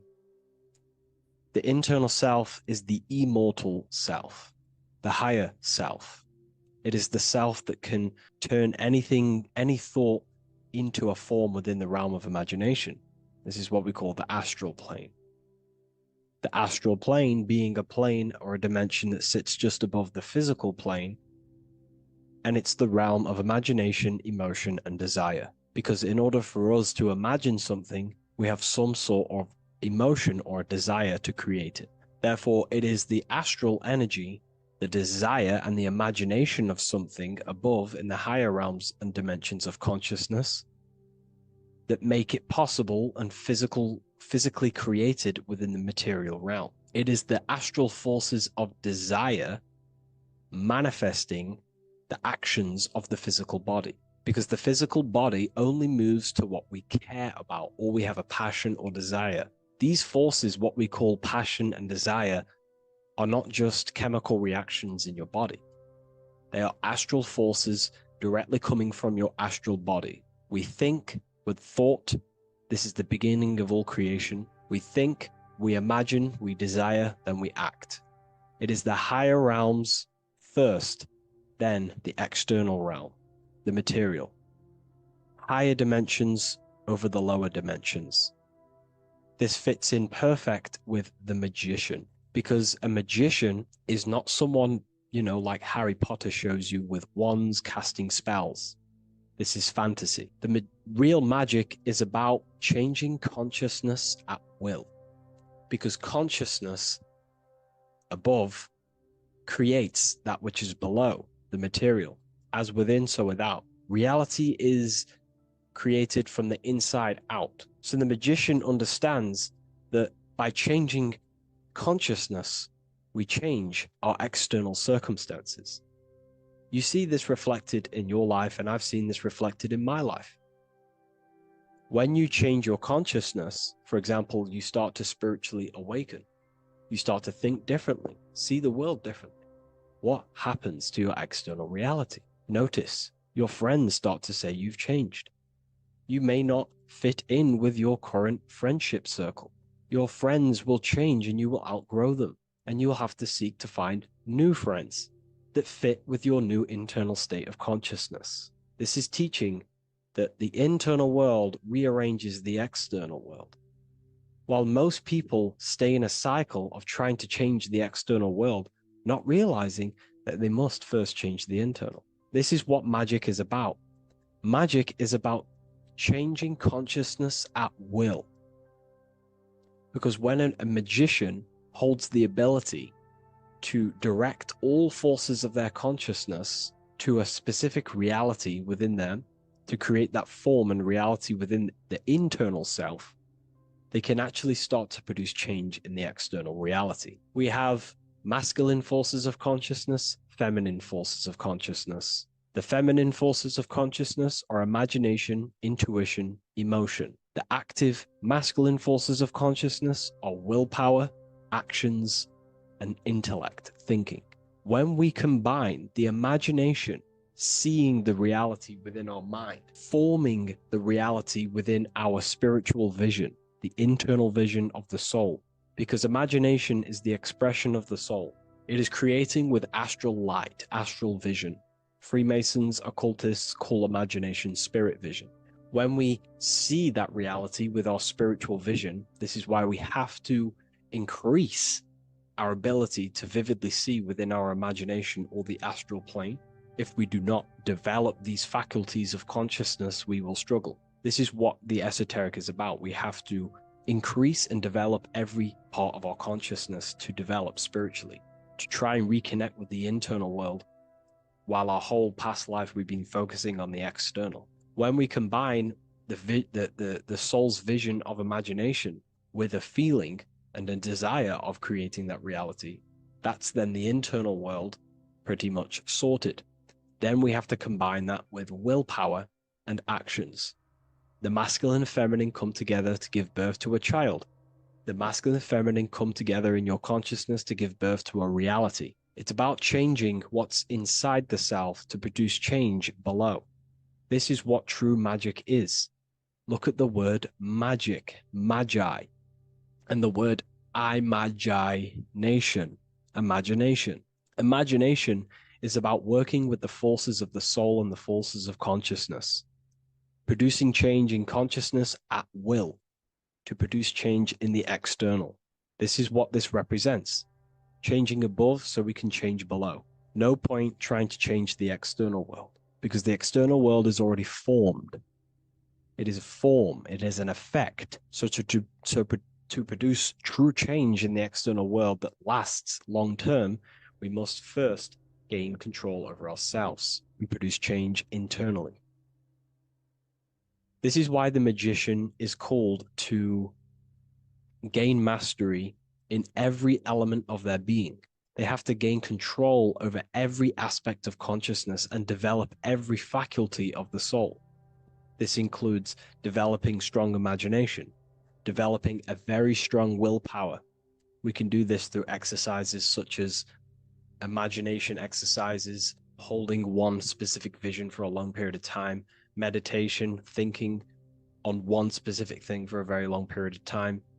This will increase the willpower. It's also about gaining control over the subconscious impulses, the subconscious thinking patterns that seek to control us. It's about gaining control over every aspect of our consciousness. This is what a true magician is. And this is what the true spiritual path is. Developing every faculty of consciousness. It's a never-ending journey of self-mastery. If we look at the magician, we see this infinity symbol rising just above his head, symbolizing the mind being filled with higher knowledge. The mind aware of higher dimensions. You see, the mind is the cause, physical reality is the effect. We need to raise our consciousness from effect consciousness to causal consciousness to truly become a magician and a master of our reality. What do I mean by effect consciousness? Most people live in the realm of effect and reaction. Their consciousness, their mind, emotions, and imaginations are constantly thinking, feeling, and imagining the things that have happened to them. Instead of doing this, we need to change this state. Instead of reacting, we need to become the cause. Instead of thinking and imagining and feeling the realities that's already gone past and things that have happened to us, we need to change this so we use the powers of the soul, the powers of consciousness as imagination, emotion, the intellect, as causes and not reactions. This is how we truly become a magician and apply this principle of as above, so below. We need to think, feel, act, imagine, and use all the faculties of consciousness and the creative powers of the soul to cause things, to create a better future, to imagine a better outcome, instead of dwelling in reactivity, because reactivity will create a constant cycle of negative manifestations. If we sit around and moan, complain, think, imagine, feel the things that have happened to us in the past, the mind is the cause. And if the mind is in that state of reactivity, it's just going to constantly create more negativity in your external reality. This is what it's all about, as above, so below. You can see the sword here. The sword cuts through the air. The air is one of the 4 physical elements. Fire represents the spiritual body of consciousness. Water represents the emotional body of consciousness. Earth represents the physical body of consciousness. Air corresponds to the mental body of consciousness. So this sword is a symbol of a sharp mind. The mind needs to become very sharp and very disciplined and very controlled, both consciously and subconsciously. What does this mean? We have to gain control over the mind. We have to become more conscious of the thoughts that are happening inside our mental field, because the mental field of consciousness is pretty much the birth of all creation. We think, imagine, feel, then act. So we must gain a sharp intellect, a sharp mind, a sharp, powerful mind. The sword is also a symbol of power. So this is a symbol of a powerful mind, a mastered mind. This is your sword. This is your tool to create, because you are a co-creator. As above, so below literally tells you that you are God itself. The same powers God used to think everything into existence, such as nature, the stars, the human body, the macrocosm, the world. God thought the world into existence. We live in a mental universe. All creation is first thought, then manifested physically. The same powers of thought God used to create the world is the same power that you use to create your world. You are cut of the same fabric of God. You are a microcosm, as above, so below. God is the macro, you are the micro. What is the wand? The wand is not real. This is not a real wand you cast spells with, but a symbol. The symbol of the wand represents direction of consciousness, willpower, and attention. We have 2 spiritual currencies which pretty much create our experience and reality: time and attention. That's why we say we spend time and I pay attention. These are your currencies. These are how you create and generate reality. Moving on to Jesus and Satan, we see there's an exact same symbolism within the ancient paintings. Jesus pointing up, Satan pointing down. Satan is the egoic force within one's consciousness. He is a symbol. Satan is not a real identity or being or entity. He is a symbol of a personality and a force within one's consciousness. Satan represents the negative forces of the ego that tells you to do things that is wrong. In your heart, you know what is morally right and wrong. Let's say you're thinking, you get a random thought of stealing an old lady's purse. You, in your heart, know that is wrong, But Satan is the force inside of you that says, do it anyway. Don't listen to the heart. Get the personal gain. I want the money. That's Satan. Jesus is the higher mind, the aspect of our consciousness that dwells above the ego. It's the part of our heart that desires the spiritual. Our heart is the generator of our reality. And whatever we desire is what we generate. You only take action and generate your life on what you care about or what you feel. If someone's talking about something you don't care about, you say, oh, I don't care about that. But if you care, you will listen. If you care about something, you take action towards it. If your heart desires the material, you have been taken over by the egoic force of Satan. Not a real entity, a part of your consciousness, a part of your nature, the dark side of yourself. Jesus represents a heart that desires the spiritual wisdom, the things that cannot be seen. The heart must desire the things that can't be seen, because this is what gives true satisfaction to ourselves. We feel void when we chase material things because nothing material can satisfy our hearts. So this is as above, so below. Jesus is the higher mind. Satan is the lower mind. We must place our hearts on the higher things and give our hearts and desires to knowledge, the things that we cannot see, because this is what gives us true fulfillment. We also see this symbolism in the Baphomet, as above, so below. The material realm below and the fire up here. The fire symbolizes spirit, the spiritual made manifest in the physical. This is all the same symbolism. It corresponds to everything. You can use as above, so below to determine truth. If someone tells you something, tries to make you believe it, and it does not correspond with the law of correspondence, then you know it's a lie.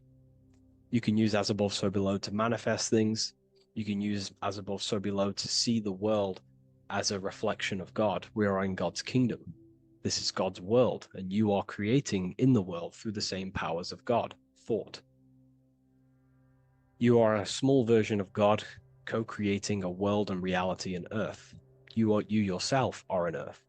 Your body's the earth. Your consciousness is God and heaven. So I hope this video helps. The occult goes deeper than you could possibly imagine. If you wish to go even deeper, join our community, Ethereal University. Please leave a like, share, comment on this video for more.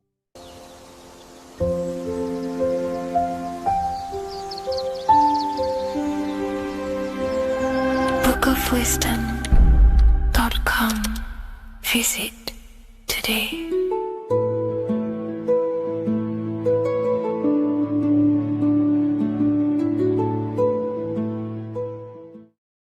Do the elites actually worship Saturn? In this video, we're going to be discussing the occult and esoteric meaning of the 7 planets and the abuse of the Saturnic energy within today's world. This will help you gain a deeper understanding of reality, yourself, how you create reality, and what these 7 planetary energies actually truly are. In order to understand anything within the universe, we have to understand the law of correspondence, the law of as above, so below. There is one consciousness expressed in infinite forms. Me, you, the squirrel, everyone who possesses consciousness within this universe is an expression of the one divine consciousness, what we like to call Source, God, or the grand architect of the universe. We have to understand there is a large scale, but the large scale is mirrored in the small scale. If we look at lightning, this is a large scale. This is the macrocosm. Then we go a bit smaller to the trees. We see the same pattern. Then we look a little bit smaller into the human body. We see the same pattern of the nervous system. Then if we zoomed into the microcosm, brain cells, we still see the same pattern. This reveals the universe is a fractal universe. The large is reflected in the small. And this is the symbol of the Fibonacci sequence, which represents this as above, so below principle. The big spiral represents the macrocosm, but then this spirals into the tiny spiral. This symbol goes for eternity, never touching, never finishing. The large is mirrored in the small. With understanding this, we can realize that we are a microcosm of God. We are our own universe. We are our own world. Your body is the earth. Your mind is the mind of God, just in a smaller version. You are a drop in the ocean of the vast collective consciousness. With that being said, everything you see outside of you is inside of you. As above, so below. The 7 planetary energies on a macrocosmic scale are the 7 energies that form the physical world. The physical dimension is crystallized thought. Everything you see around you was thought made manifest. Thought imagined, then created in the physical reality. Therefore, these 7 planetary energies are 7 astral forces that create and weave the material existence. For example, if we look at a tree has 7 categories of consciousness, 7 creational forces that create the tree. This is the reason why we have 7 days of creation in the Bible. This is the reason why we have 7 days of the week for the 7 planetary energies. Monday is for the moon, Mars is for Tuesday, Mercury for Wednesday, Jupiter for Thursday, which is Thor. Thor is Jupiter. Venus for Friday, Saturn day for Saturn, Sunday for the sun. This is also the reason why we have 7 major energy centers within the body. The 7 life forces that flow through the body to give physical existence to the physical form. Man is a microcosm of the universe. With that being said, if we look at a tree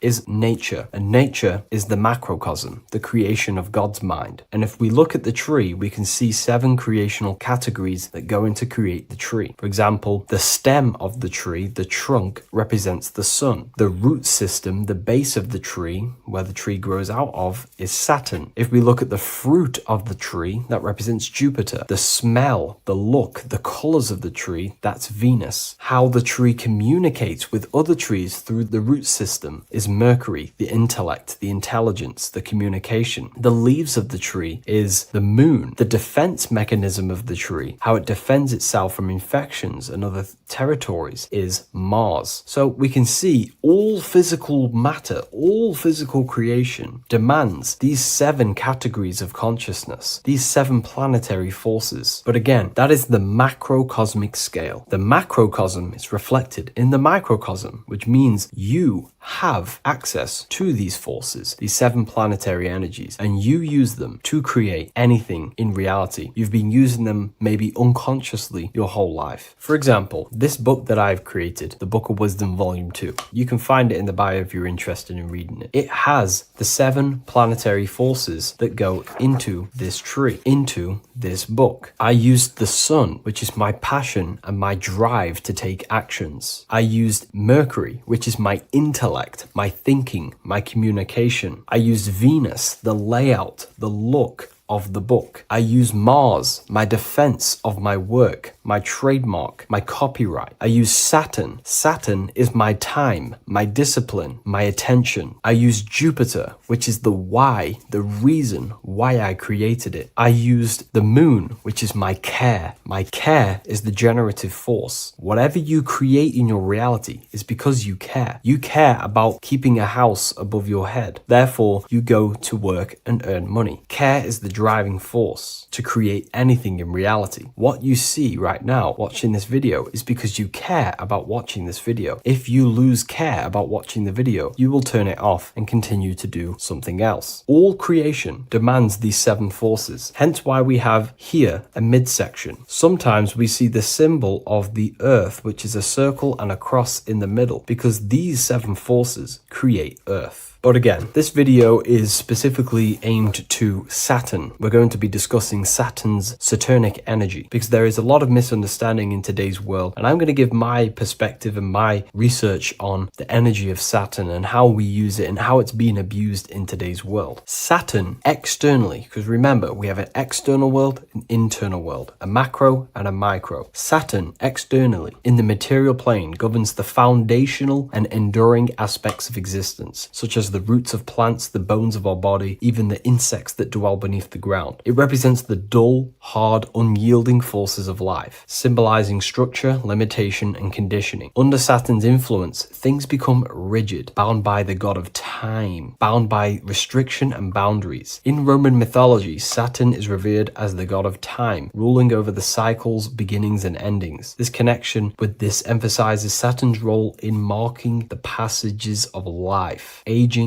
and inevitable constraints we all face. Internally, inside yourself, the microcosm. Internally, Saturn embodies the conditioning within our own consciousness. When Saturnian aspects of consciousness dominates, we become overly rigid, fixated, restricted in our thinking and actions. For example, Saturn's influence is strongly felt in today's world, where many people's minds are confined to societal norms and conditioned responses. The pervasive control Saturnian energy can lead to the sense of limitation, as people become trapped within structure imposed by society and power structures. However, we have to remember that limitation, there is dark and light. Limitation is not bad. This is why Saturn is connected to the god Satan. They are the same being. It's something that restricts, holds back, and keeps you limited, conditions and limits consciousness to its lower power. Saturn is a great teacher, guiding us through difficult life lessons that ultimately lead to growth and expansion and power. Although Saturn's energy is harsh and often challenging, it helps us to develop resilience, discipline, and wisdom. Yet in modern age, this energy has overpowered the minds of the masses, fostering excessive rigidity and limitation. Instead of being ruled by Saturn's constraints, we should seek to embrace more freedom, love, joy, balancing Saturn's lessons with openness and fluidity in our life. So like I said, Saturn rules law. Anything that is limiting or holding back, something that is a restriction or a wall. This is why we see judges wear black robes. The color black is associated with Saturn because Saturn rules over the nighttime and the winter time. Capricorn, they wear black robes. A graduate also wears a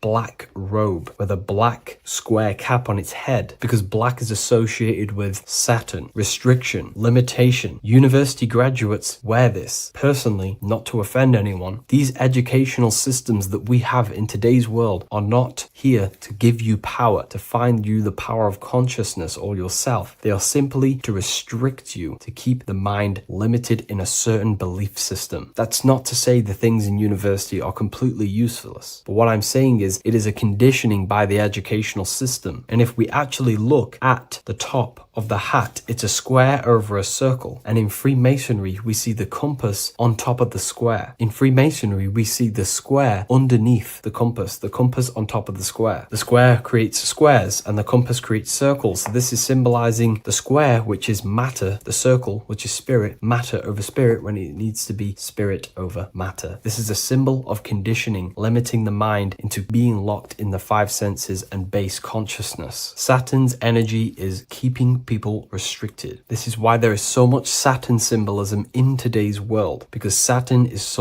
anything to do with limitation, restriction, and time. All of the systems in place are to limit our minds, to keep us on base consciousness, only thinking in a limited box, only thinking and aware of the five senses. In base consciousness, in animal nature, one only thinks according to their senses. When they have a sense, their mind thinks. This is an affect state of consciousness. They're living in the affect. We need to understand that in base consciousness, we have no true power to create. We're simply living in cycles of affect. Now, what do I mean? The physical world is the effect. It's already manifested and cannot be changed. Our consciousness needs to rise to become a cause instead of playing around and being lost in the effect, to become a co-creator. And this is what the system does not want you to do. It does not want you to become a conscious creator. So they keep you in base consciousness, not giving you the awareness that you are literally a god creating a world right now. You are a world and you are shaping the world. Our consciousness needs to be mastered, controlled, and then we can become a conscious creator instead of running around in the world of illusion and effect. As above, so below. What happens in the mind happens in reality. We do not want to be matter over spirit, which means the external world over the internal world. We need the internal world to rule over the external. Saturn symbolism can be symbolized as a black cube. The cube symbolizes this physical world because everything has 6 sides. We can move forward, backward, left, right, up, and down. We are in this cube. This is why we say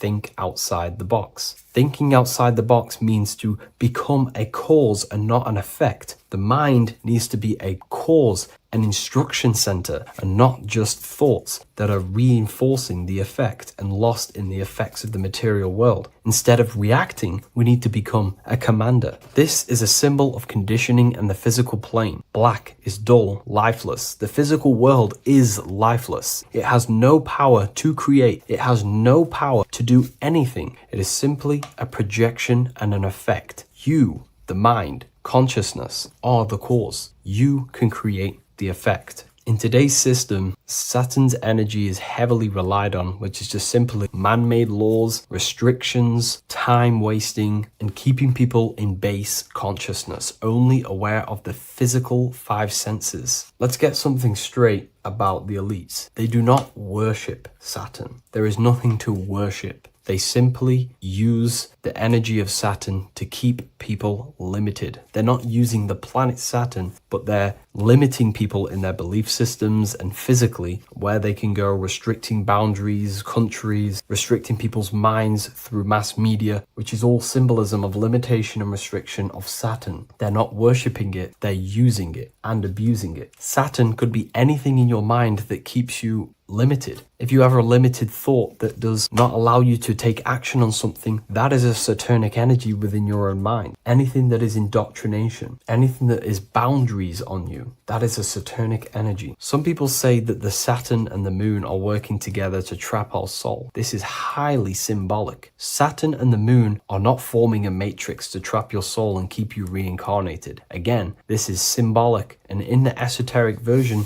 and understanding of this, we can see that they do have a relationship. The moon is our subconscious mind, and Saturn is restriction. If we have restrictions and belief systems in our subconscious mind that keep the soul locked and trapped only in these five bases, these five senses, then we will think and condition ourselves that we are only the physical body and never actually free ourselves from the material world and ascend. Saturn and the moon are not working together, but these are highly linked. By limiting the subconscious, we keep people stuck in base awareness, keeping them locked in the world of effect, never becoming a conscious creator. We have two spiritual currencies, time and attention. These are the two currencies that we spend. We spend time or pay attention. These are the two spiritual currencies that pretty much create our reality. And the system aims to hijack these two currencies from you, to limit you, to dominate you, so you do not become a conscious creator. So again, no one worships Saturn. It's simply just a symbol of limitation and restriction. Limitation has good and bad. Limitation can make us learn, overcome, become strong,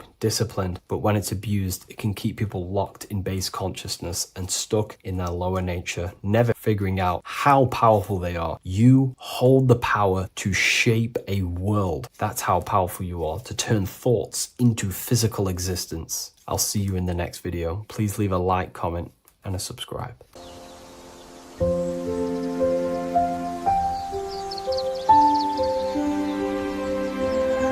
bookofwisdom.com. Visit today.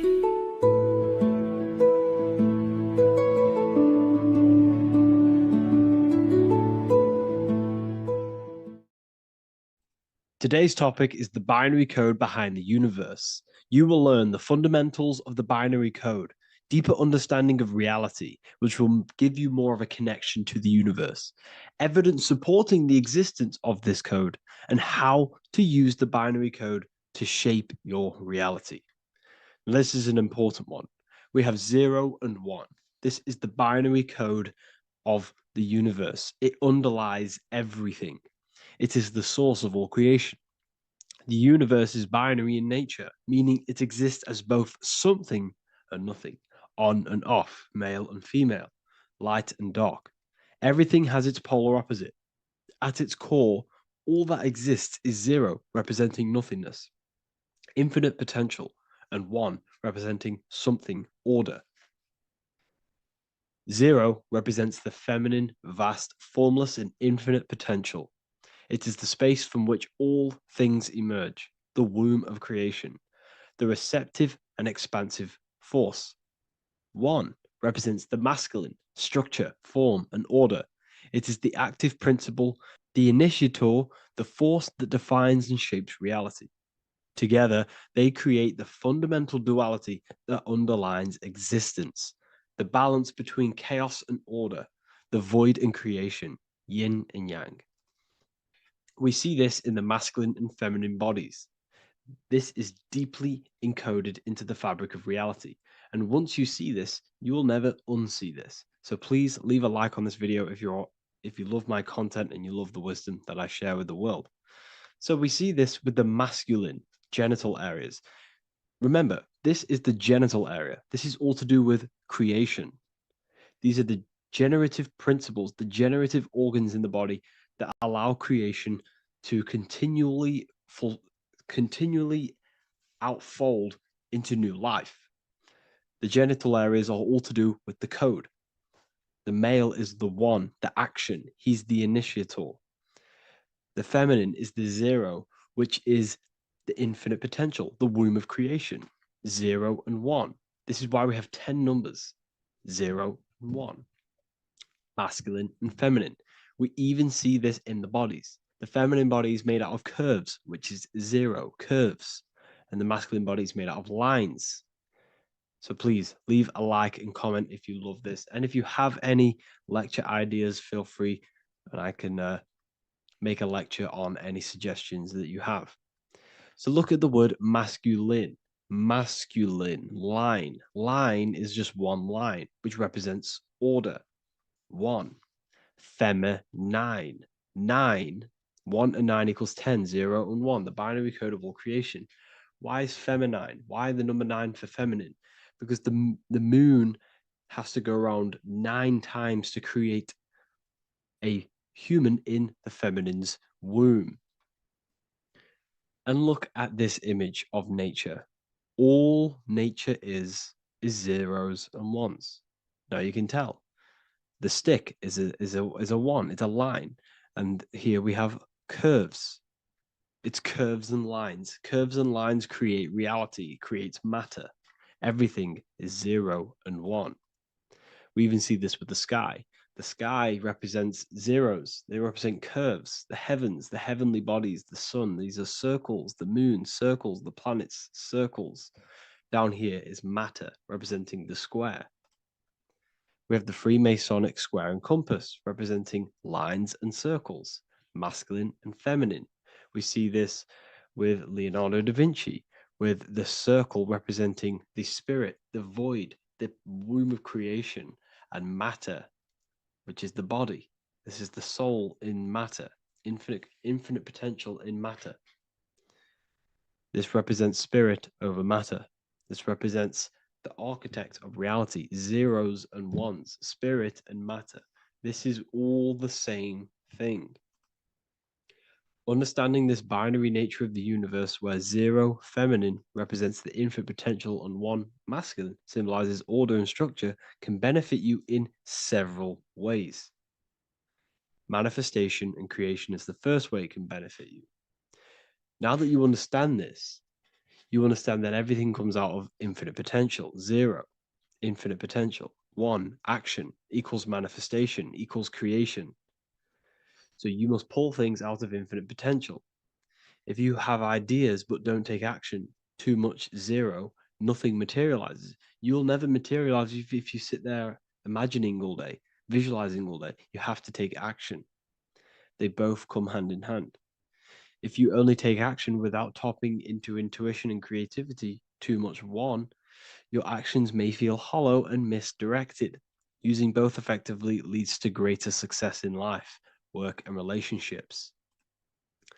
This is the 33rd degree motto, or this is on the 33rd degree of Freemasonry Scottish Rite logo, and it's called Order Ab Chaos, order out of chaos. Chaos is the 0, infinite potential. Chaos is the dimension of the imagination. This is where this all ties in now. Imagination is the dimension of infinite potential, pure potential, formless creativity, and the realm of infinite possibilities. It is the void, the unmanifested energy that contains all that could ever be. That is the imagination. The imagination is the dimension that you are connected to, and you can pull any idea out of and materialize it into a reality. Matter, on the other hand, is order brought out of the imagination, chaos. It is when raw potential is structured, defined, and crystallized into form. This is the fundamental principle of order out of chaos, the process of turning the unseen into the seen, the abstract into the concrete, the dream into reality. That's why we say dreams into reality. Dreams are in the imagination, infinite potential, and the human mind is connected to high dimensions of consciousness, which we can pull ideas, things out of, and materialize it into our lives. Whether that's good or bad, that's completely up to you. But we have access to higher dimensions beyond the physical plane. And this is the secret that the human mind is connected to, and that you are not just a physical body. Okay? The universe itself was born from chaos. Before form, there was only energy and potential. Our minds function the same way. The mind is a microcosm of the universe. Our thoughts exist in an infinite field of possibility, but they only become real when we take action and give them form. If your inner world is filled with chaotic thoughts and impulsive emotions and negativity, then creating order within is essential for balance, clarity, and growth. What do I mean? Order out of chaos, 0 and 1. All creation comes out of infinite potential. The mind, the imagination, is the infinite potential. The material world is the order. It's the effect. Therefore, if your material world has chaos, if your room is messy, if your body is out of shape, if you do not look after yourself, everything in the physical world is just a reflection of what's going inside of you, what's going on inside of you. So if you have a messy room in a messy house, this reflects as a messy mind, a chaotic mind, and we must create order in our mind. So this applies to all realms of your life. This applies with your mind. It applies with your emotions. It applies with your manifestation. It applies with the physical world, with the masculine, feminine. 0 and 1 is heaven and earth. It's everything. It's duality. It's on and off. It's everything. So it applies to all realms of your life. Okay. So in order for this to benefit our lives, we must, one, have awareness and observe the chaos. Step back and observe your thoughts and emotions without reacting to them.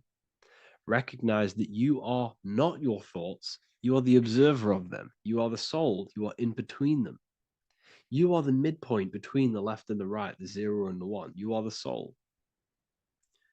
Journaling or meditation can help you identify patterns and negativity and impulsivity. So it's important that we recognize these patterns. We recognize the chaos within us and we transmute it. 2, implement structure, mental discipline, mindful practices, meditation, breath work, and slowing down your reactions. Cognitive reframing, replace destructive thoughts with constructive ones. This is so important. For every negative thought that you place attention to, place your attention onto 5 more positive. Never think about something that you don't want to manifest, because whatever you're placing attention on inside that mental field of consciousness, you're giving attention to which then can manifest into your action, and that will materialize into your world. Routine and ritual. Create daily habits that anchor you. Morning routines, exercise, or creative outlets bring stability. We must master the inner world of thought and emotion. We must bring chaos into order. In order to create anything in your life, you're turning chaos into order. Order out of chaos. You're turning 0 into 1. This is the binary code. All things underlie it. 0 and 1. So it's so important that we master our minds, we master our emotions, we master our inner world so we can produce effect in the outer world. We cannot create consciously and effectively if we have chaotic thoughts and impulsive emotions. So I hope this has made more clarity to you so you can implement this into your life. I know I haven't given you much strategic things to implement into your life, but now that you have a better understanding of how this world is pulled out of infinite potential, you can use that. Everything in your life is pulled out of your imagination. Every text you send, everything you think of, oh, I'm going to do this later, that is your imagination thinking about the future. So you just have to do this on a mass scale to create something big in your reality. So I hope this gives you a better understanding of how the universe works and has benefited your life. If you have any comments or any suggestions or how this video made you feel, let me know in the comment section. I would really appreciate it. And I'll see you all inside of the Symbolism Masterclass on March the 8th.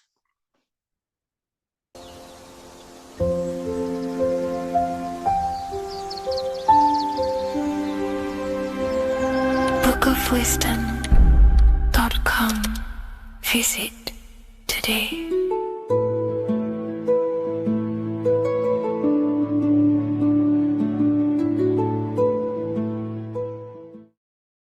This isn't just spiritual fluff. Your words are vibrational commands that teach your subconscious what to believe and what to create in your reality. Now, I'm not going to sit here and tell you how words are these vibrational things that create reality. In fact, they are. However, the power of words does not hold in the vibration of the word. Yes, it has a little effect on plants. Yes, every word is a vibration that speaks to every cell in your body. However, this is not the main power of words.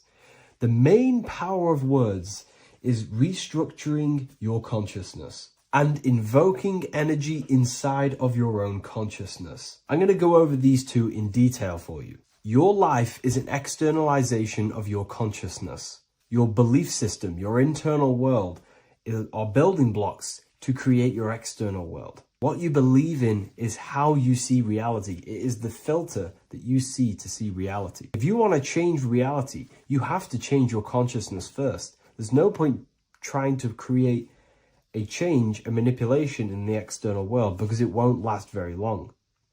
You have to restructure your inner temple, your inside world of thought and emotion. For example, your external reality is an externalization of every thought you thought in the past. Your life circumstances are just a result of every thought you thought in the past. You become what you think about. So if we can control what we think about, we will control who we become. Words are a powerful way to restructure your subconscious mind, which will then restructure what you think about. For example, if I said the word chicken all day long, I'm going to be thinking about chicken all day long. The words we repeat enter our subconscious mind, and our subconscious mind molds our conscious mind of what we are consciously giving attention to and thinking about. And that becomes our emotion. Our emotion becomes the energy, the charge behind our action. And all of this creates who you are and your reality. If you want to create a change in your external world, you need to repeat the end result as in an affirmation. I am abundant. I am disciplined. For example, if you're trying to stop a certain addiction, don't say, I am going to stop smoking. Say, I am disciplined. By saying discipline, the subconscious mind accepts the word discipline and not the word smoking. If you repeat smoking, I am not smoking, your subconscious mind will just pick up smoking and then do more smoking. So if you are trying to create discipline in your life and trying to stop something, say, I am disciplined. The reason for this is powerful because you're conditioning your consciousness. You're conditioning your subconscious mind and filling it with the word discipline. And I'm not going to say do this a certain amount of times a day or do this in the mornings. I want you to do this as much as possible. I did this as much as possible. Whenever I had free time, whenever I had a free minute, I would say these words either physically or mentally, just to condition your consciousness. Words are the most powerful way to restructure your belief system and restructure your inner world, which will then mirror in your outer world. Words are also a powerful way to invoke energy. This is why when you see these magic occult rituals, you see people chanting and doing these things. It's because if you slowly chant a word, you can actually invoke the emotion. There are three aspects of creation: thought, emotion, action. Emotion is energy in motion. By repeating a word over and over again, you can actually begin to invoke that energy, that emotion inside your heart. And you can start to feel the reality as if you are already living it. And this is just another powerful way to condition your consciousness to become a certain thing before you have it. This is what magic is. Magic is all to do with reprogramming the subconscious mind, aligning the subconscious with a certain belief or reality, which will then produce an effect in our thoughts, our emotions, and our actions, which will then create that reality. So if you want to create something in your life, literally just repeat, I am something. I am is referring to your consciousness. I am is the highest aspect of you. It is the true self. Whatever you condition your consciousness will be mirrored in your external reality. I am abundant will condition your consciousness to feel and believe you are abundant, which will then seep into your thinking. And then you will start to act more on this because you are thinking about it, which will then change your external reality. Words are vibration, and vibration is powerful. However, if you truly want to change your reality, you have to change your inner world of consciousness. And words are the best way to invoke feelings to become the reality you want. And words are the best way to condition your consciousness to a certain belief or a thought. And by doing this, you're actually creating a root cause. The cause is your consciousness, your mind. And you have to restructure the mind to create that reality. Words are a great way to restructure your consciousness and create reality.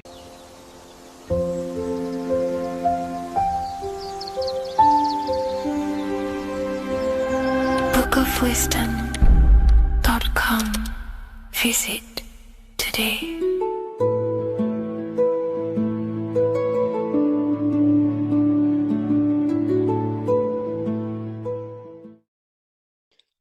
What if I told you you don't have one body? You in fact have four. There's a secret hidden right in front of you, and most of you overlook it.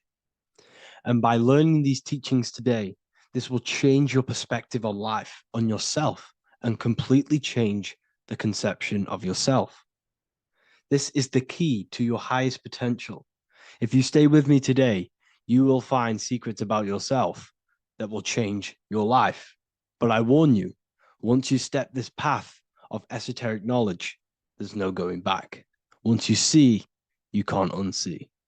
So stay with me, and we will discuss the four bodies of your soul and how you can master yourself to reach your highest potential. The first thing we must understand is that there is a sun. And just like the sun gives life to the earth, there is this life force within the sun that gives life to all matter. We must understand that that matter itself is dead. It has no life potential. It has no ability to create or destruct anything. All of the life comes from above, from the sun, from the life-giving power of this infinite energy source we call the sun. No matter what model you believe, the sun still gives power to this physical realm, giving life to all of the crops, giving life to animals, giving life and growth to all things that the rays come in contact with. This is a macrocosm process. We must understand the teachings of as above, so below. This means that the macrocosm repeats itself in a microcosm form. Now, what do I mean? Humans are made in the image and likeness of God. You are a miniature version of God, a spark of the divine consciousness made in human form, in physical form. Just like the sun gives life to all physical matter and growth to all crops on the earth, your soul is a miniature sun. And your soul is giving life to the body. Your body is a miniature earth, which also goes through the cycles of the 4 seasons of the sun. We feel different in each one of these seasons. It's because our body does not only go through these cycles externally, but these cycles happen within ourselves, within consciousness. Your soul is the sun. The sun you see in the sky is an externalization of your soul. Your soul is the life force. You are the soul, not the body. And like the sun gives power to the earth, the soul gives power to your body. So first, let's look at the etymology of the word sun. The word sun comes from it's a Latin word solis or sol, which means the sun. Sol then became soul, sun, soul. And in fact, SON and SUN in the old etymology dictionary mean the exact same thing. They are interchangeable. So when we look at the symbol of the sun, we look at a circle and a cross, which represent the four aspects of the sun, the four seasons of the sun: summer, winter, spring, and autumn. These are the four states of the sun. Like we said, this is why we get this symbol. You have the four states of the sun, which represent the four bodies of the soul. Now, this is where we get deep. Like I said, the sun you see in the sky is a macrocosm of your soul, an externalization of your soul. Just like your sun has four seasons, the four seasons within us are the four bodies. Our soul is incarnated and split into four sections. We have a mind, we have a physical body, emotions, and spirit. These are all interchangeable and they are all linked. In ancient alchemy, we have the exact same symbolism of the four stages of alchemy. But in this case, they're symbolized as the four elements: earth, water, air, fire. In this ancient alchemical symbol, we have the pentagram with the top one representing the soul, ether. Our soul then has the four bodies with the human here. We have the man, the eagle, the bull, and the lion. We see this on the tarot card, the Wheel of Fortune. The man, the eagle, the bull, the lion. We see this in Matthew, Mark, Luke, and John. The lion, the bull, the man, and the eagle. We see this with depictions of Jesus. Jesus, the man, the bull, the lion, and the eagle. These represent the four fixed signs of the zodiac: Taurus, the bull; Scorpio, the eagle. Scorpio was symbolized as an eagle. It's an ancient symbol. Now it's been changed to a scorpion, of course. Leo, the lion; Aquarius, the man. These represent the four fixed signs, which are four different elements. Taurus is an earth sign. Scorpio, a water sign. Leo, a fire sign. Aquarius, an air sign. Taurus is the earth. As above, so below. The earth is the physical body. Leo is fire. Fire is the spirit.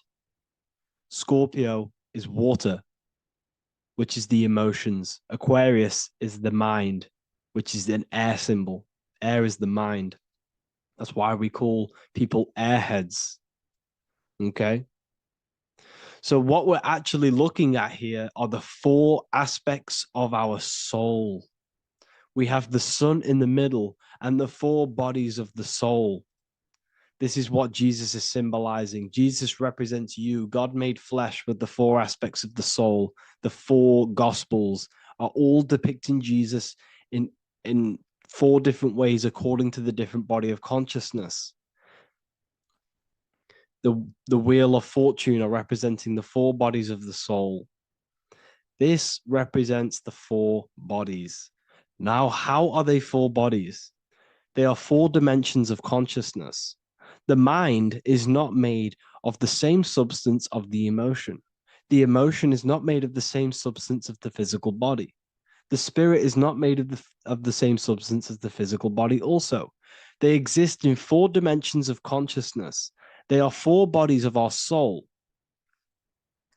And the most important teaching here is what I'm actually getting to, is the powerful one. This is what gives you power. Most of us live in chaos. Our mind is thinking of doing something. Our emotions are feeling something else. Our body is lusting and wanting to do something else. And our spirit's energy is completely off. Most people live in unbalance. None of these four bodies are working together. This is why we produce chaos in our lives. When these bodies are in balance, are not working together. So in alchemy, they symbolize the four elements, which are the four bodies of consciousness. These are the furnaces with the fire. They represent transmutation of each body. We have to sync these bodies. We have to sync the mind with our emotions, and our emotions with our actions, the physical body, and with our spirit. These four key bodies need to be in line in order for us to create consciously in our life.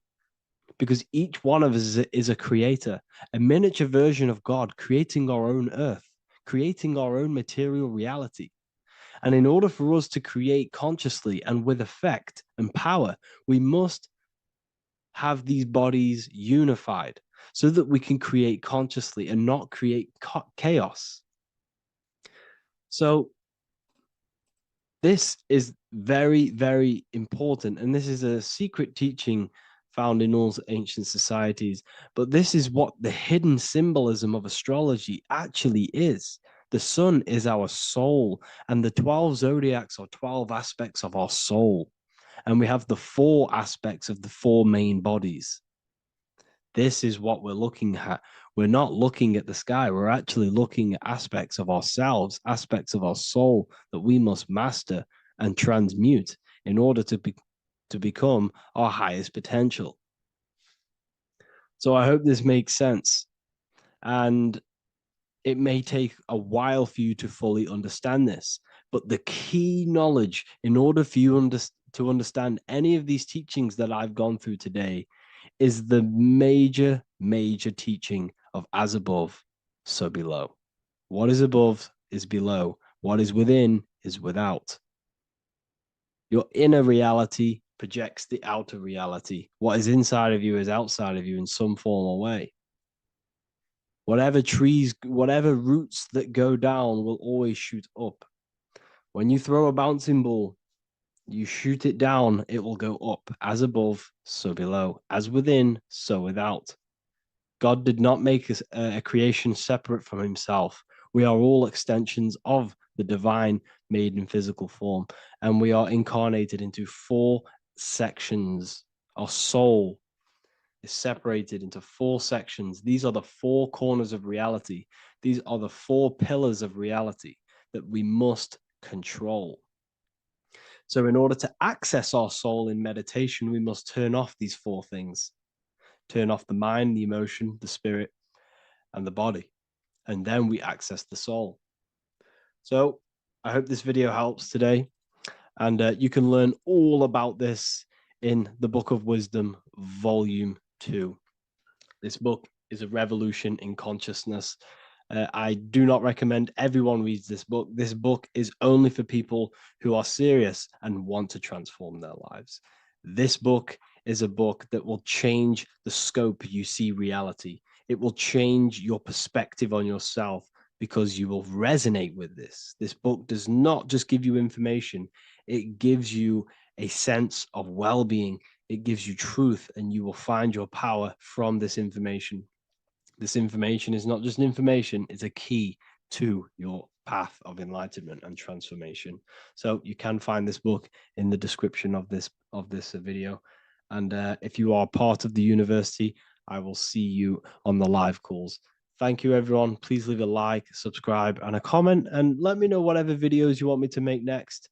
Anything that you fail to understand or have any confusion with, I can make a video on it. So let me know in the comment section any reviews or anything I should do. Thank you all, people. Have a great day.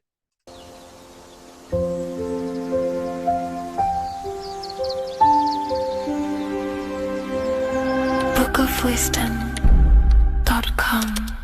Visit today.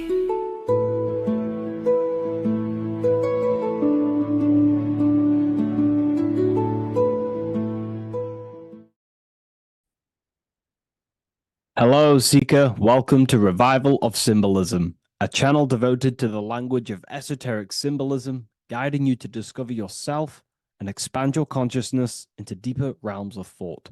I'm Harry B. Joseph, also known as Revival of Wisdom, and today we're going to be discussing this particular piece of artwork of the eye and the checkerboard together, and the esoteric teachings behind the veils of these symbols. So the first thing we must look at is, of course, the eye. The eye being a symbol of consciousness. The eye is the inner witness inside of ourself. This eye is referring to the internal eye of perception inside of our mind, the mind that gives us the ability to perceive and to understand things internally.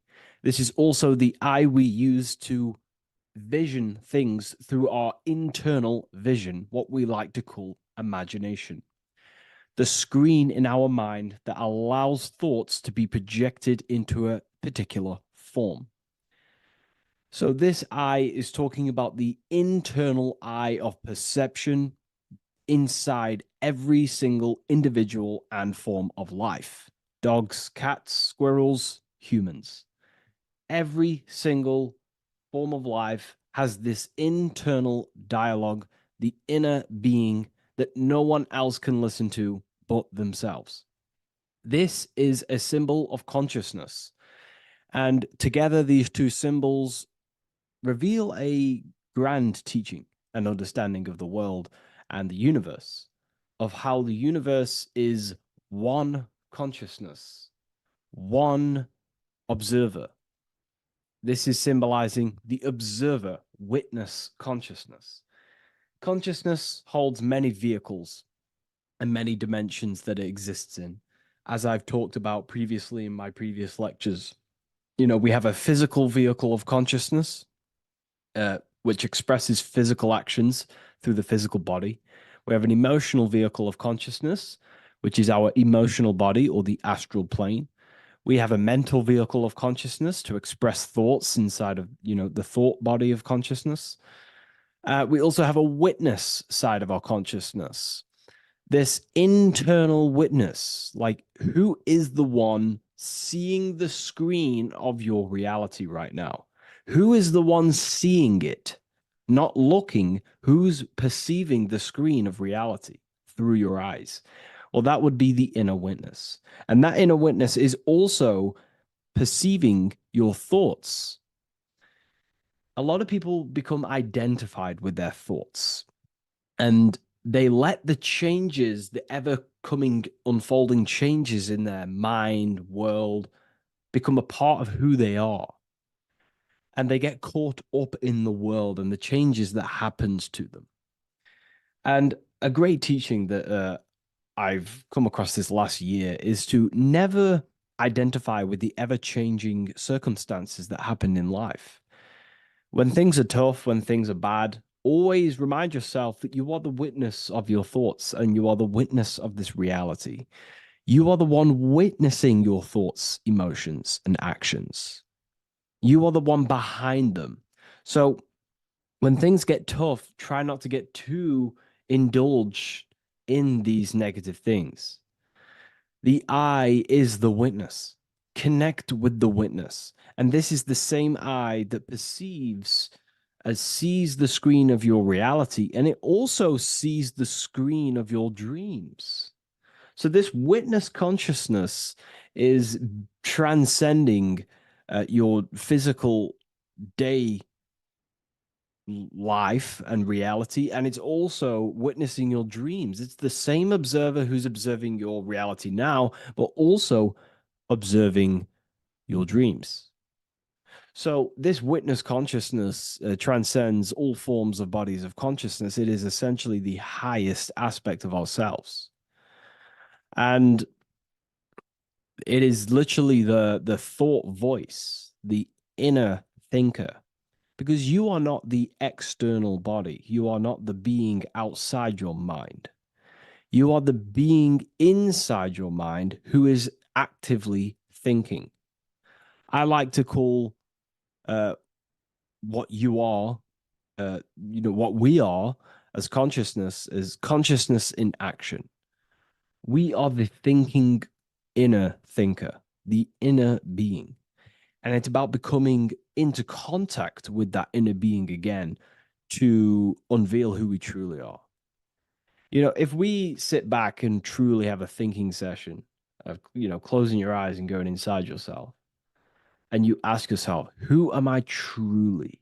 Who am I beyond all of my beliefs, memories, my body? Who am I beyond that? And it will lead you to the inner voice, the inner dialogue. But again, you are not the voice, you are the one hearing the voice. You are the silent, invisible one, the one behind the veil. So this is ultimately what the eye is representing. It is representing the inner self shining, looking down upon the earth, upon duality, right? But this also reveals a great teaching as well, is that consciousness is universal.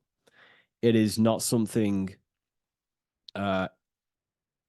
solely given to you. It is universal.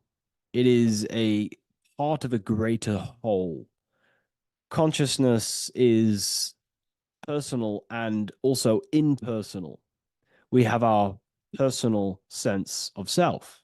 We have this inner voice. We have this sense of who we are in this world. And that is our personal sense of self. But you can also transcend the personal sense of self by turning off the mind and fading into the collective impersonal consciousness, which is ultimately what you call transcended states of consciousness, altered states of consciousness, or astral projection. When you astral project, you are simply accessing this impersonal aspect of consciousness.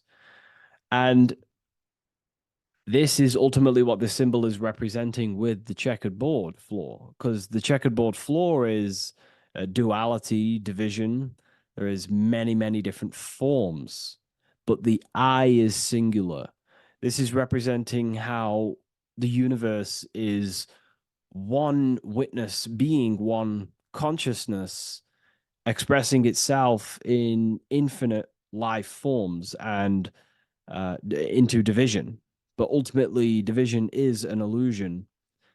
Consciousness fades into an impersonal consciousness. So the checkerboard floor and the eye above symbolizes how consciousness fractals itself and crystallizes into many different forms of personalized consciousness. The self, the sense of self, right? And this is why we always say, I am. I. If we look at the word I and the word I, so we have I, which is I am, and you also have the word I, which is like the eye you see here in the sky.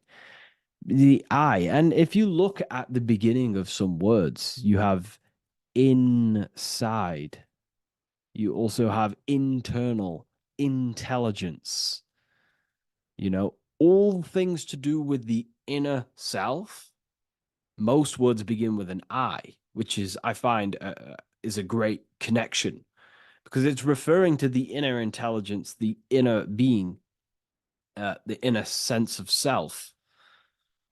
So the universe is essentially one being expressed in many different forms. That's also found in the word universe, uni, coming from the root word unite, meaning oneness, unification, united, and verse being a verse of a song, because we're all playing the song of consciousness, which is an ever unfolding song, an unfolding vibration, an unfolding creation. So this is simply representing how consciousness fractals itself into many different forms. And when we identify with our self consciousness, our sense of self, we no longer realize that we're a part of a greater whole. We're part of a unified field of consciousness. And there is only actually one true being in the universe, and that is the inner witness. And that inner witness is inside of every living form. And in order to truly process that, it takes a lot. You have to disintegrate who you truly think you were before you wake up to this universal truth. Before you understood this, you just think, I am me, you are you, and everyone is divided and everyone is their own being. When in fact, we're all not. We're all one consciousness expressing itself infinitely. Uh, and it's kind of like a social system. Consciousness is always interacting with itself. When you interact with someone else, you're interacting with yourself. It's a very mind-boggling concept to truly understand. But again, in order to truly understand this, you have to let go of who you thought you were. And when you do no longer identify with your personal consciousness and you identify with the witness consciousness, you become unified with the whole, with the greater, with the collective consciousness. And this changes the way you think, you feel, and act because you then realize that we're all playing a part of creation on this earth. We're all contributing towards the building project of Earth. And your thoughts, emotions, and actions also hold a great impact on the building project, your contribution towards humanity and the collective. And you start to have empathy for other people and you start to care for other people naturally by understanding this concept. And it's a very important concept because if the whole world truly understood this, we would live in a better reflection in the material world. The world would be reflecting a better place because the world is simply just a reflection of consciousness. And the world today is so bad because people's thoughts and consciousness is not in the greatest state of mastery, of self realization, and people don't understand who they truly are. And a religion plays a massive part in this. Our whole lives, we're stuffed with someone's going to come and save us. Jesus will return and save the whole world. It's to me, to be honest, it's complete utter nonsense. We have free will. We are the ones holding we hold responsibility for the creation that unfolds on the earth. Us as a collective consciousness are God manifesting, unfolding this creation and steering it in the present moment. And that's another thing. Reality was never created thousands of years ago. God is creating the world right now through the present moment, and it's unfolding. It's in a continuous state of becoming, just like you are in a continuous state of becoming. Time is evolving. Time evolves our minds, it evolves our sense of self. And we evolve over time as an individual and as a collective consciousness. And so does the earth go through this change as we change. So it's important that we are becoming more self aware in the world so we can actually start to reflect a better world. But the checkerboard floor, again, is just reminding us of the duality and the illusion because it looks like an illusion, a checkerboard floor. It's an illusion. The physical world, if you only look at the world through the eyes, you will live in the veils of illusion and never see the light, the higher understanding of the world. You will see everything as divided. You will see everything as I am me, you are you, and live in division. But in truth, we are all one. We all come from the same source, and we're all the same infinite witness expressed in different forms. And this brings me back to the concept of love. Love is the force that unifies consciousness. It unifies yourself. It unifies your relationships with people.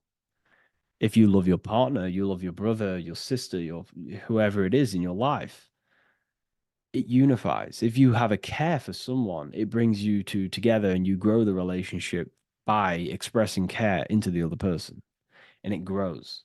So love is a very expanding It allows things to grow, and it unifies things. And when you start to love yourself, you start to unify with yourself. And when you start to when you start to love nature, you start to unify with nature. So if we understood this, the world would be a better place. And love is the force that unifies the collective consciousness. If we truly hold love for ourselves, for others, other individuals, nature, then the world will become more unified. It unifies consciousness. This is the force of love. It's a very, very powerful, powerful force. And I do truly believe and come to understand now that love is the reason of all creation, which is the generative principle. All action is coming from a place of love or care. We only take action on what we care about. So even the sun is a symbol of love. It just expresses life, gives away all of its light, life, and energy to the earth and asks for nothing back. It is love, it is the expression of care. And that is what unifies consciousness. So, again, this is just talking about the inner witness and how consciousness expresses itself in many forms. And the checkerboard floor also transcends that idea that I've just described of how it's consciousness divided in many forms. It also represents a state of an individual's mind. The checkerboard floor is symbolic of uh, being divided, you versus me thinking, walking down the street and thinking everyone's a threat. It also represents their thoughts, emotions, and actions not being aligned, not being unified. Their thought, emotion, action are scattered, and they're not creating things consciously. It also represents many, many different personalities in our minds, the divided personas and personalities in our mind that we have. And the eye represents the unification of that. It's about unifying our mind pretty much to not have all of these different characters and sides to ourselves and actually being a whole mind, uh, becoming conscious of uh, the unconscious aspects of ourselves and transmuting them. And when we become conscious of something, we then hold the power to change it. If we have an unconscious part of ourselves, we never truly realize it, we don't change it, and that unconscious thing can actually seek to control our thoughts, emotions, and actions from that place of the unconscious mind. So ultimately, that's what darkness to light represents. Darkness symbolizing things we are unaware of, because when something is in dark, you cannot see it. Most people are in darkness of their imagination. They don't realize the power of their imagination. They're unconscious of it. They don't use it. And to become conscious of that is to put it into light. Shedding light on something reveals something. If I shine a torch on an object, it's going to reveal it. It's the truth. So it's about becoming conscious of the aspects of ourselves that we may be unconscious of, and actually using them and transforming them as tools. And again, we have the eye with light, with white and black. This is duality. You are also the witness consciousness, as previously mentioned, and the witness consciousness thinks in duality. We think we are the hater and the lover. We are the deceiver and the truther. The truth is that consciousness thinks within duality, and within the mind, beyond the witness, there is duality in thought. But in truth, you are not either. You are neither the positive or negative thought. You are the witness of it. There's a great saying in the Gospel of John, and I can't remember exactly the words, but it goes something along the lines of, lift the wood, I am there. Lift the stone, I am there. It's basically saying that everything is the I am, everything is the same consciousness.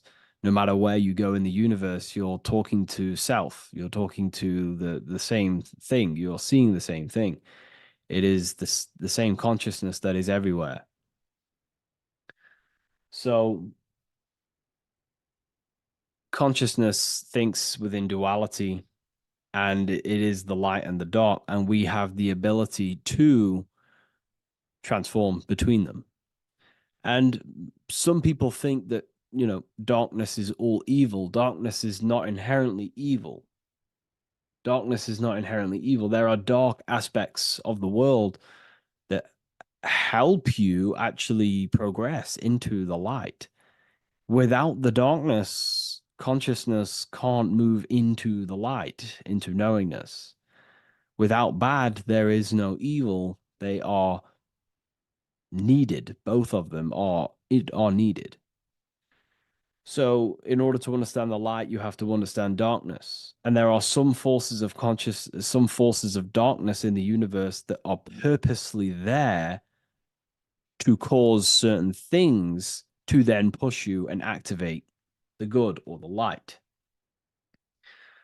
Some Gnostic texts talk about how there are beings that, very powerful beings that purposely descend themselves into darkness on purpose to make things happen in certain people's lives, so it actually pushes them towards the light, towards the good. So, this is ultimately what the whole allegory of Satan is. Satan was created by God, and Satan is necessary, which is symbolic of darkness. It's symbolic of evil, the evil forces of the universe, because the universe is simply just one force of consciousness, and that one force can express itself in good and evil. The power of the mind can be used to kill, or the power of the mind can be used to create amazing things. So there is only one force in the universe, symbolized by the one eye, the one force of consciousness, and that one force can be used for light and dark, which is the checkered board. It's also symbolic of the checkered board being on the ground, symbolizing the earth, which is base awareness, duality thinking, base consciousness, stuck in division consciousness.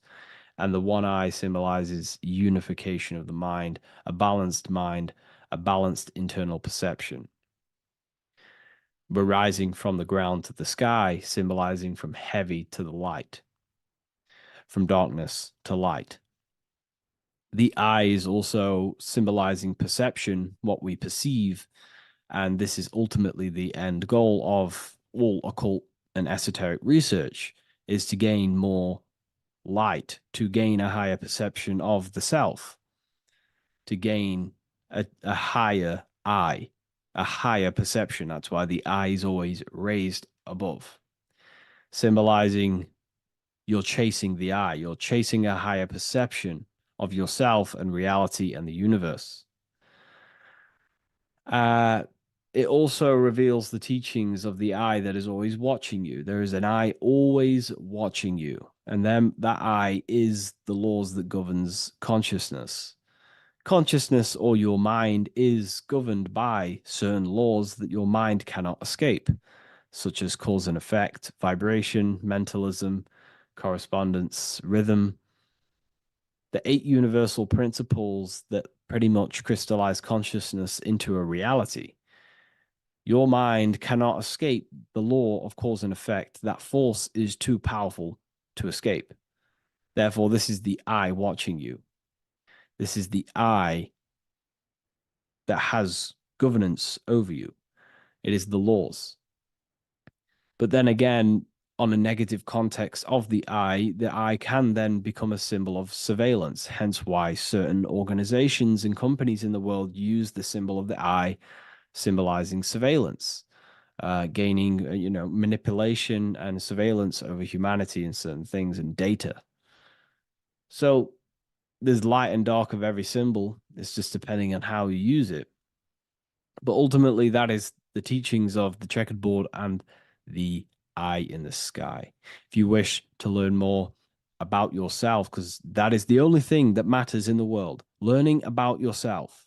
The only thing you take with you after death is the knowledge that you hold in your mind. You can't take your car, you can't take your possessions, you can't take your money. The only thing you take is your consciousness, your level of mastery, and the things you know. With that being said, I'll see you inside Ethereal University if you decide to join, and I'll see you in the next video.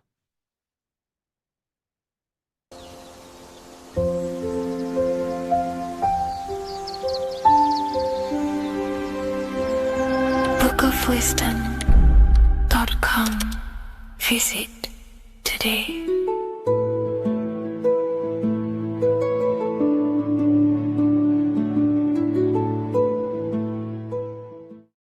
Religions were made to hide the truth about yourself, God, and the universe. You see, religion teaches there is a God separate from you. He created the universe separate from himself. They did this to truly disconnect you from consciousness, from God, and from yourself. Now let me explain. It's going to be very difficult to understand this from a left hemisphere dominated perception. The left hemisphere sees everything individual. The right hemisphere sees the whole. For example, if you're walking through a woods, the left hemisphere sees individual trees, leaves, twigs, and branches. The right hemisphere sees the interconnectedness of the whole woods. We've been trained our whole life to be trapped in the left hemisphere, to think logically, scientifically, with evidence. This way of thinking traps you in illusion, division, and separateness from everything. Plus, in science, they teach you the universe exists outside of you. You exist in a universe, and the universe exists whether you exist or not. This is completely false. You are the universe experiencing itself. There is only one person in the universe. There is only one awareness in the universe, and that is God. That is your consciousness. Not your name, your job, your reputation, your thoughts, your beliefs. That is not God. God is the infinite awareness that you are, the alertness, the essence of life. You are an individual. You have a dual nature, an inner world, consciousness, and an outer world, this physical body. The inner world is the immortal, consciousness, awareness. This physical reality is for the immortal within us to experience and enjoy. And the immortal consciousness, the immortal self, the individualized expression of the only thing that is truly real, which is God, consciousness, is seeking a way to understand itself through infinite vantage points. The same consciousness inside of you, inside of the dog, the squirrel, the plants, the stars, the same awareness is in absolutely everything. Only the right hemisphere can see this connection. The universe is one mind separated into the infinite bodies and life forms. This is why scientists tell you that the universe is forever expanding. It's truth in plain sight, because the universe is the mind. And the mind is always seeking more vantage points to understand itself.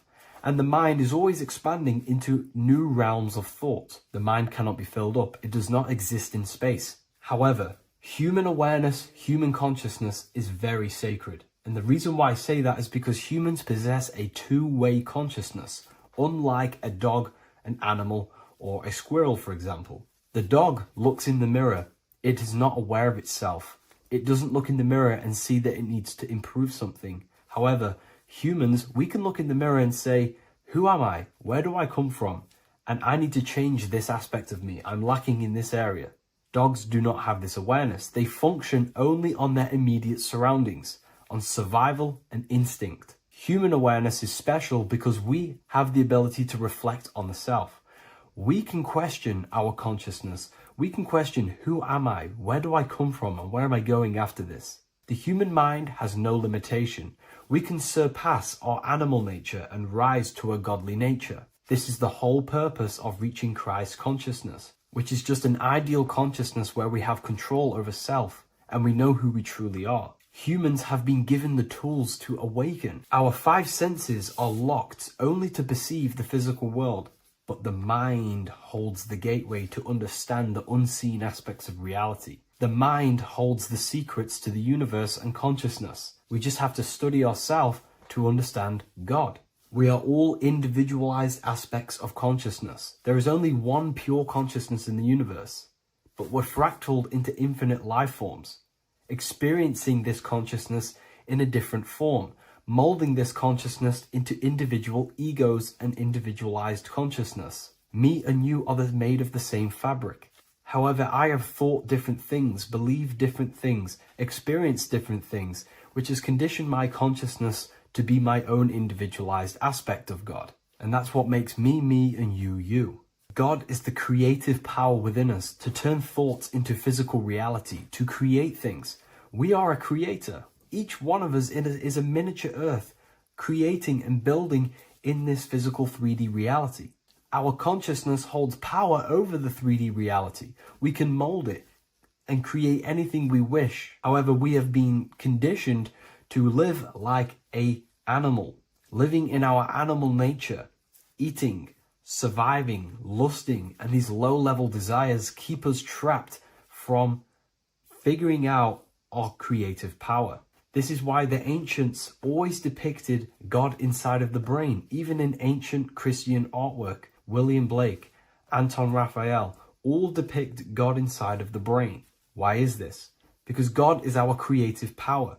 The spinal column acts as a type of ladder of consciousness. If you just think about sex and act on sex, eating, consuming, and living in a survival animalistic state, then your consciousness is functioning on the lower end of the spinal column, where your reproductive organs are and your gut organs are to consume food. In order to activate the God within us and to us to truly know God, we have to be aligned with the God consciousness. We have to unlock the God within us so we can truly actually experience God and understand it. However, God exists beyond our personal consciousness, beyond our human identity. In secret societies, satanic rituals and satanic societies, they are seeking a way to escape the human identity through ritual work, meditation, and trance-like states. A trance-like state is like the state that you enter just before you fall asleep, where there is no thought present in your mind, because you are not the mind, you are the observer, you experience the thoughts.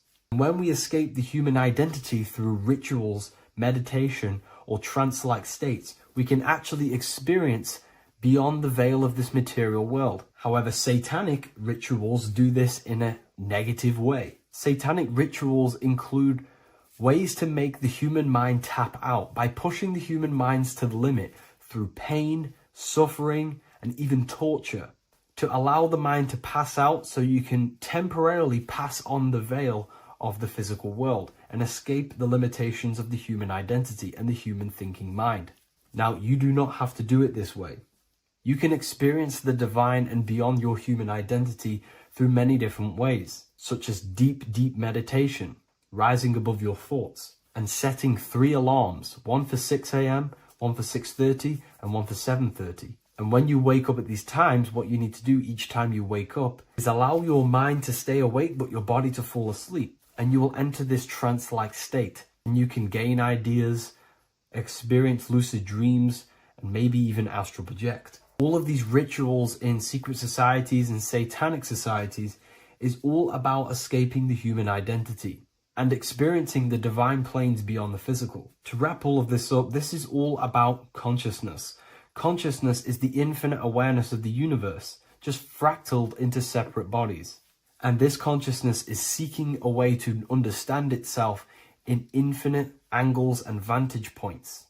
And religion was made to cut off your connection to the divine planes beyond this world and beyond your self-identity. Therefore, if you want to know God, you have to study the attributes and qualities of God, such as geometry, numbers, consciousness, the mind, the subconscious, human anatomy. All of these things are aspects of God. We have to study ourselves and study nature so we can see God. God is the infinite awareness of the universe. If you love this video, please leave a like and share it with a friend. I'll leave a link in the description for the Book of Wisdom, Volume 2. What if I told you that reincarnation is real and that there is a metaphysical, spiritual science behind this? Most people leave this world just as lost when they entered it. that they carry their fears, attachments, and addictions with them, only to be born again, trapped in the same cycle, repeating the patterns of lifetime after lifetime. This lecture is not just about preparing for death, it's about mastering yourself before death, so you don't take them burdens with you. Because the truth is, whatever addictions, fears, and unresolved emotions you cling to in this life, you carry with you into the next. Unless you break free now. You must master yourself before death. Death is not the end, it is the great passage. But how we transition depends on our mastery of the self. This was symbolized by the Ouroboros, the snake biting its tail. Every ending is a new beginning.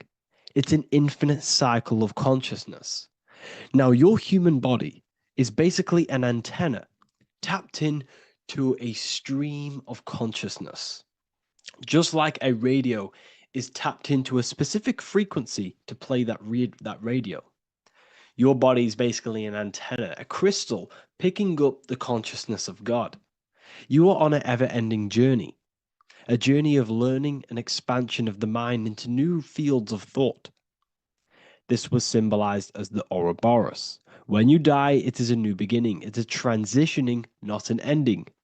Everything is eternal in this universe as consciousness is formless and constantly transforms into new forms of life. Let's break down the word death. Death contains the word ether. Now, the ether can be found in the word heart or earth. Ether. Everything in this plane comes from the etheric plane. The etheric plane is the barrier between the physical plane and the spiritual plane, the astral plane. The astral plane is the screen that you have in your mind that allows you to imagine a red apple, for example. This is the imaginative plane where thought forms start to take form. Everything begins as a thought, then the thought form becomes an imagination, then energy, then physical. Everything in the physical plane is a shadow of thought. All objects manifested as thought. You came from the astral. You came from the stars. This is why we say reach for the stars. Or this is why you say you are a star. Cis star, miss star, fraud star, stir is star. And when you become famous, you become a superstar and you gain a star on the Hollywood floor. You are a star. The ether. The ether is the infinite energy source which all things come out of and return back to.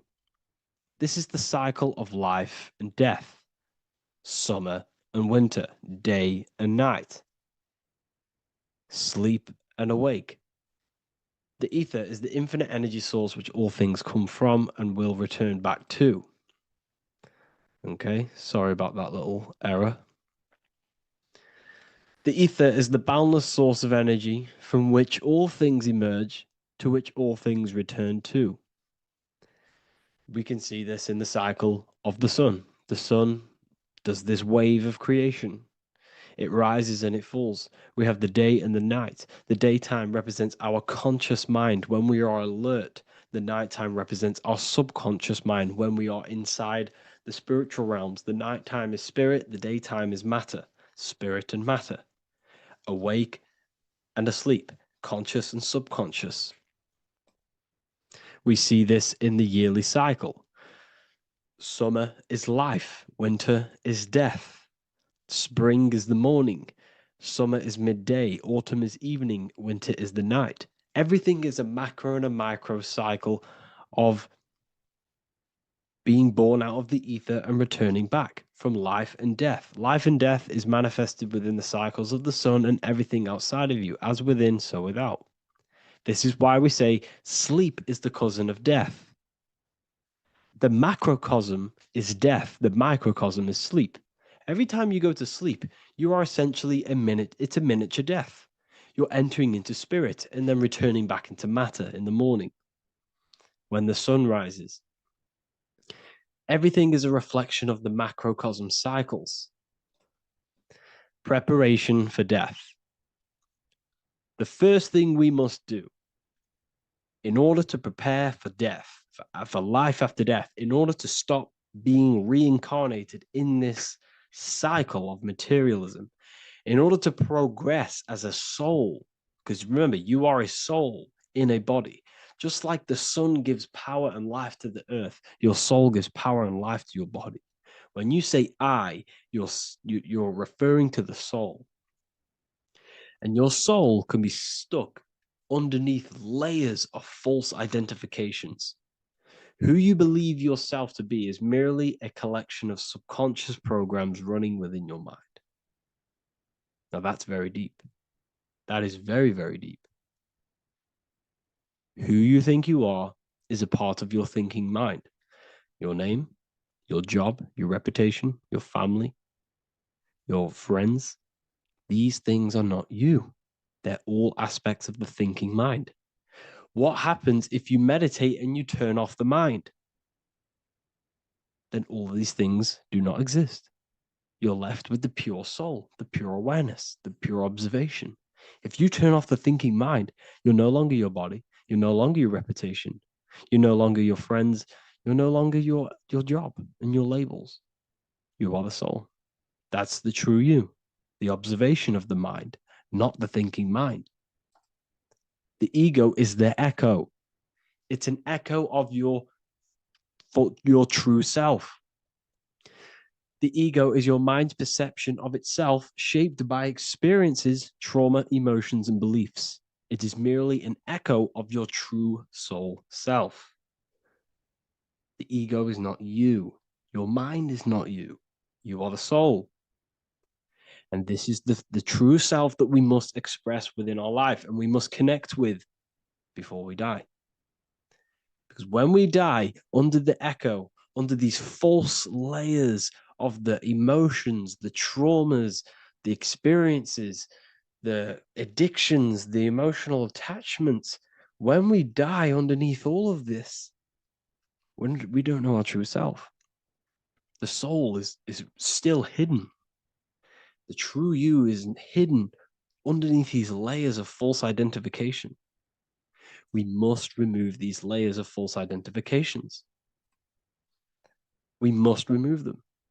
We must destroy the echo. Remember, the ego, you never had an ego when you were a child. When you were a child, you were pure. You didn't, you didn't show off things. When you were a child, you were pure. You expressed yourself freely you didn't hide anything. You didn't hide any aspect of yourself. You didn't suppress any aspect of yourself to fit in as a child, as a baby. Because the ego was not here when you came here. The ego grows with experience. The ego is a false perception of yourself while being incarnated in this material world. It's your mind's perception of itself and it's created through your experience. Remember, you are unconditioned consciousness, and your experiences, thoughts, traumas, emotions, and beliefs have conditioned your consciousness into believing you're only a physical body, but you are the soul. We have to remove these layers. How do we remove these layers? Like I said, the best thing, meditation. Meditation. There is a great meditation that you can do every single morning and every single nighttime. You can sit there and repeat over and over before you meditate. You can repeat that you are not this, you are not that, you are not this. You can label them one by one. Start with, I am not my body, I am not my job, I am not my name, and then detach from absolutely everything until you are left with nothingness. And when you start to meditate, detach from everything. Nothing matters. I am here right now. And what will be left? The only thing that will be left is the language that your mind is using. Now, this is very deep. Not many people will tell you this, but I've lingered in meditation many times. And I can tell you from experience that the only thing left once you detach from everything is the language that your mind is attached to. So whether that's English, Italian, French. Once you detach the language of the mind that little voice in your head's using, you're left with the soul.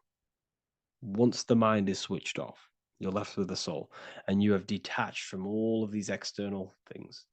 You're left with the soul. That's you. That's the power. That's the source of all creation, where everything you've ever done has come from. Every thought, every idea has come from your soul. Number two, that's meant to say number two. Sorry about that. Mental addictions and emotional addictions. Okay. These two are very important. Mental addictions, this could be thought patterns, this could be the labels that we've just been talking about. Then you have emotional attachments, which is maybe you're too attached to an external thing. Maybe you're too attached to your phone.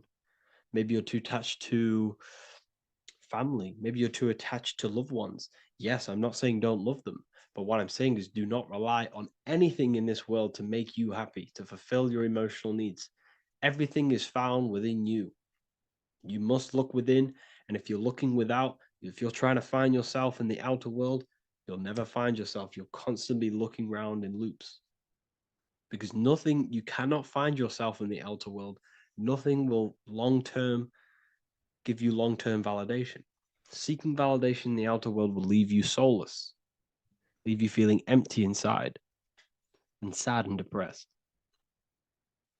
You have to find yourself within. You have to detach from everything you are relying on to give you emotional stableness. You have to detach from all. Yes, love your children. Yes, love these people, but do not rely on them. Because everything in this world is temporary. Do not conform to this world. The Bible tells you this. Everything in modern society nurtures the body, but neglects the soul. They keep you addicted to as many things as possible. Smoking, you have to detach. Drugs, you have to detach. Alcohol, detach. You cannot rely on anything. This is why this path is very, very difficult to walk. But I'm showing you the way. These are the things you must do before death. You have to detach from absolutely everything. If you die and your mind and soul is still addicted to these worldly things, then you guess what? You're going to reincarnate. You're going to reincarnate because your mind is still thinking about these material earthly things. And if you are operating in that vibration, you're going to project that vibration and come back here. You have to detach. You have to master the soul and master the mind. Like I said, the matrix is designed to keep you addicted to as many things as possible. Your phone, food, smoking, drugs, alcohol, clubbing, all of these things. Everything in society is made to trap your soul and reincarnate in this world. That's why it's very, very, very difficult to walk this path. Very difficult. Matrix, matter tricks. John 2:15 to 17. Do not love this world, nor the things it offers you. For when you love the world, you will lose God. Do not love this world, nor the things it offers you. Do not conform to the pattern of this world, but be transformed by the renewing of your mind. Great quote. Do not conform to the pattern of this world, but be transformed. Let this world transform you. Learn from this, expand from this, but do not be mentally and emotionally attached. Okay? What good will it be for someone to gain the whole world yet forfeit their soul? Like I said, everything in the Bible is telling you the truth. You just got to read it correctly. This is spirituality. This is spirituality. The Bible is spiritual. It's a spiritual text. We must disconnect from everything outside of us and connect with the true soul. Here we have the Egyptians showing you the soul leaving the body. Here we have the soul here. Here we have the Masons showing you the soul coming out. The soul is real. You are the soul. And when you leave this physical plane, you will go into the astral plane. That's where you came from. You came from the astral. You came from the stars. You incarnated into this physical body. Your consciousness fell into this material form to experience limitation, to experience a 3D world. So in order to ascend properly before we die, we have to let go of all the attachments.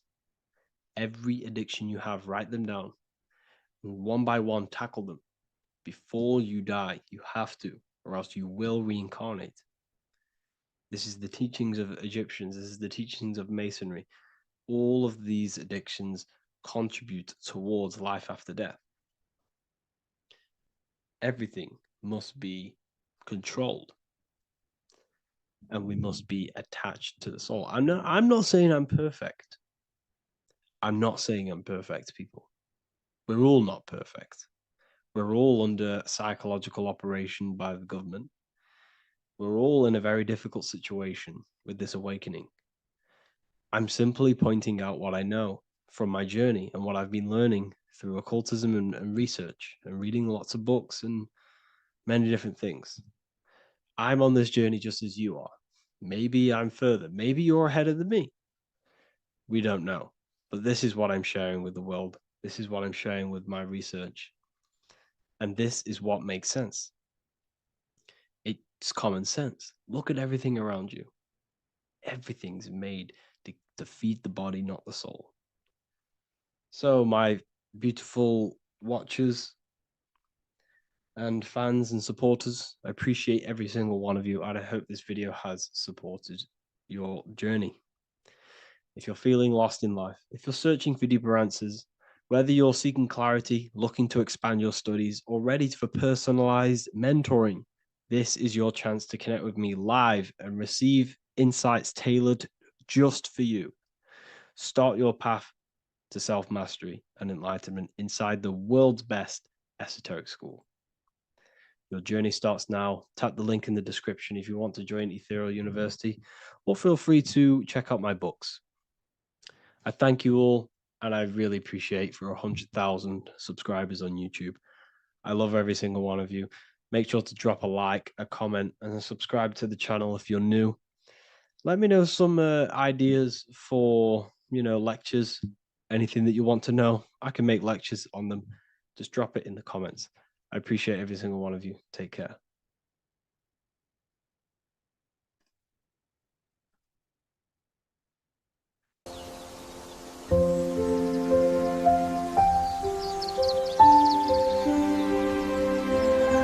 bookofwisdom.com. Visit today.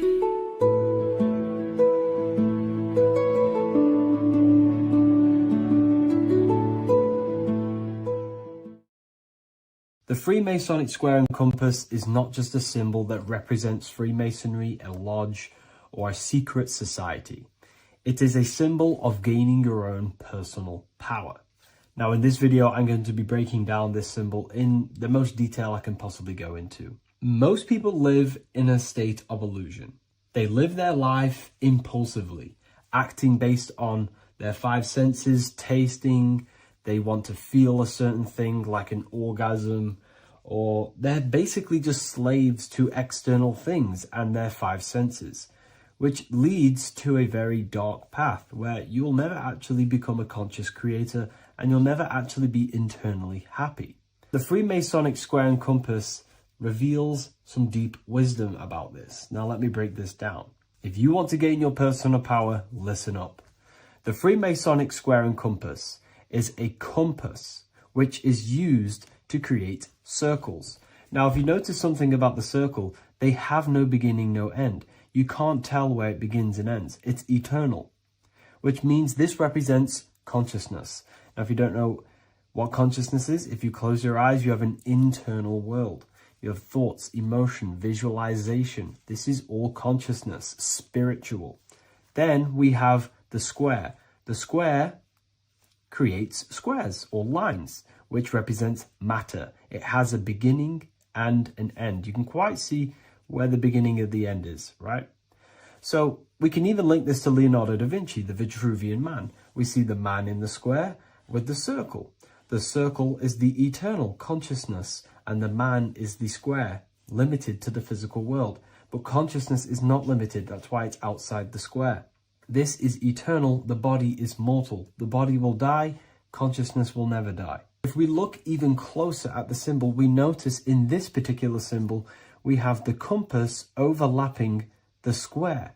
This is very, very symbolic. This represents spirit over matter, also known as mind over matter, consciousness over matter, the circle over the square. Like I mentioned earlier, most people are slaves to their senses. They go through their day and all they do is chase validation and feelings. They eat all day to feel good, which means they're a slave to their taste. They're slaves to their feeling. They masturbate, which means they're a slave to orgasms and external things. They're literally being governed by the external world controlling their internal world. They're literally living life on autopilot. And don't get me wrong, I was guilty of this too. We're all guilty of this when we join this world because we're not taught this sacred knowledge. Until you actually stop and recognize this, you'll be living life on autopilot, literally not even living. You'll be running off subconscious programs, seeking external validation and being ruled by these five senses. The square underneath the compass represents consciousness on top of matter, which means the internal world is controlling the external world. It is the mind controlling matter and not matter manipulating the mind. In the occult and esoteric world, it's very important that you are conscious of every action that you are taking in your day-to-day life. Never act subconsciously. Always be conscious. What are you thinking? What are you acting? What are you giving your attention? All of this is contributing towards creating because you are a creator. Consciousness is a creative force. You need to make sure that the compass is on top of the square, that your inner world is controlling the outer world and not the outer world controlling the inner. As I've mentioned in many videos before, the internal world of consciousness is what's producing the external world. Your life is just a result of every thought and emotion that you felt in the past. Everything you own, everything you possess, your friends are all reflections of your consciousness. They're all reflections of what you are thinking about. When you change your thinking, your external world starts to rearrange itself. On a basic level, this symbol represents the combination of spirit and matter. You are a spiritual being and a material being. You are heaven, the sky, and earth, the ground. You are heaven and earth, spirit and matter infused into one. You are a bridge between the divine and the earthly worlds. And you can bring down these higher realms of consciousness, thought, imagination, and emotions into a physical, tangible reality. To do this consciously, we need to make sure the external world is not manipulating the inner world. Because if your internal world is being controlled by external circumstances, for example, you have a circumstance happen in your reality, an emotion triggers inside of you, and that emotion is a command to create more of that. And the thoughts that you think are creating more of that negativity. So it's a constant cycle of negative manifestation if you let the external world control your internal world of consciousness. So we need to make sure the compass is on top of the square, that the internal world are commands and not reactions to create your external reality. And not only just to create, but to actually enjoy life. If we let the external world bother our internal world, this means that we have some sort of mental or emotional attachment to the external world. We need to detach from the external world. Why do I say that? Because it's temporary. It's an illusion. We are going to die one day, and none of this will matter. You need to understand that everything in this world is temporary. You have to be okay with losing things, losing family, losing things in this world, because it's guaranteed to be temporary. We need to make sure the internal world is order and not chaos, commands and not reactions. Now, at the back of the Book of Wisdom, Volume 2, the book that I've wrote here, I go over the different meanings of the different arrangements of the square and compass. Sometimes we see the square overlapping the compass, which is the opposite of what we've just broken down. Or sometimes we see one leg of the compass on top of the square and one leg of the square on top of the compass. These are all highly symbolic. When we see the square overlapping the compass, this pretty much represents the beginning of the Freemasons' journey, when their internal world is being controlled by the external. They have a lot of spiritual growth and a lot of learning and inner work to do. Now, when we see half and half, one leg of the square on top and one leg of this compass on top, this represents the Mason's gradual emergence from the material realm into the spiritual. This interplay of symbols reflects the process of gaining greater light and knowledge as the Masons ascend from material concerns towards spiritual enlightenment. And of course, we've just broken down what this means. This represents spirit over matter. They're not chasing external physical things anymore. They're actually chasing and gaining validation and happiness from spiritual growth, more knowledge and deeper understanding of consciousness and themselves. Most people chase external material things, which actually don't make you happy in the long run. You could be given £1 million today. In a week's time, you would be back to the same original state of consciousness and actually chasing more and more millions of pounds. It's because nothing physical in this tangible world will ever satisfy your internal world of consciousness. So through spiritual growth, we can actually become happy and seek higher understanding, higher consciousness, which actually satisfies us eternally. So when we see the compass on top of the square, it symbolizes the triumph of spirit over matter. This arrangement not only signifies the mastery of spirit over the material realm, but also represents the resurrection, ascent, and dominion of spiritual principles over all earthly conditions. It's all about gaining personal power and spiritual growth. It's all about spiritual evolution, going from matter to spirit.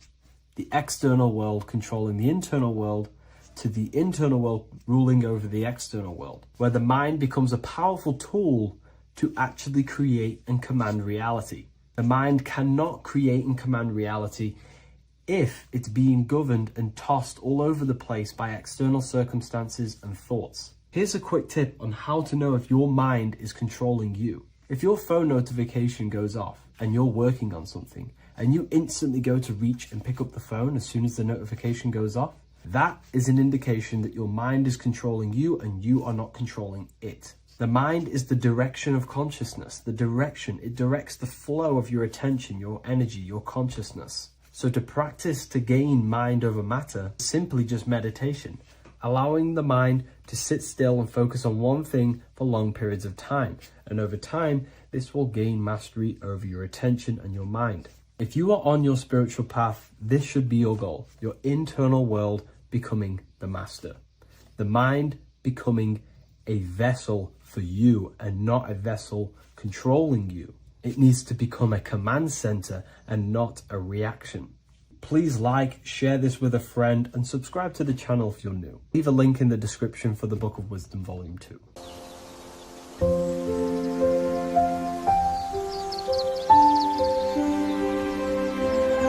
bookofwisdom.com. Visit today.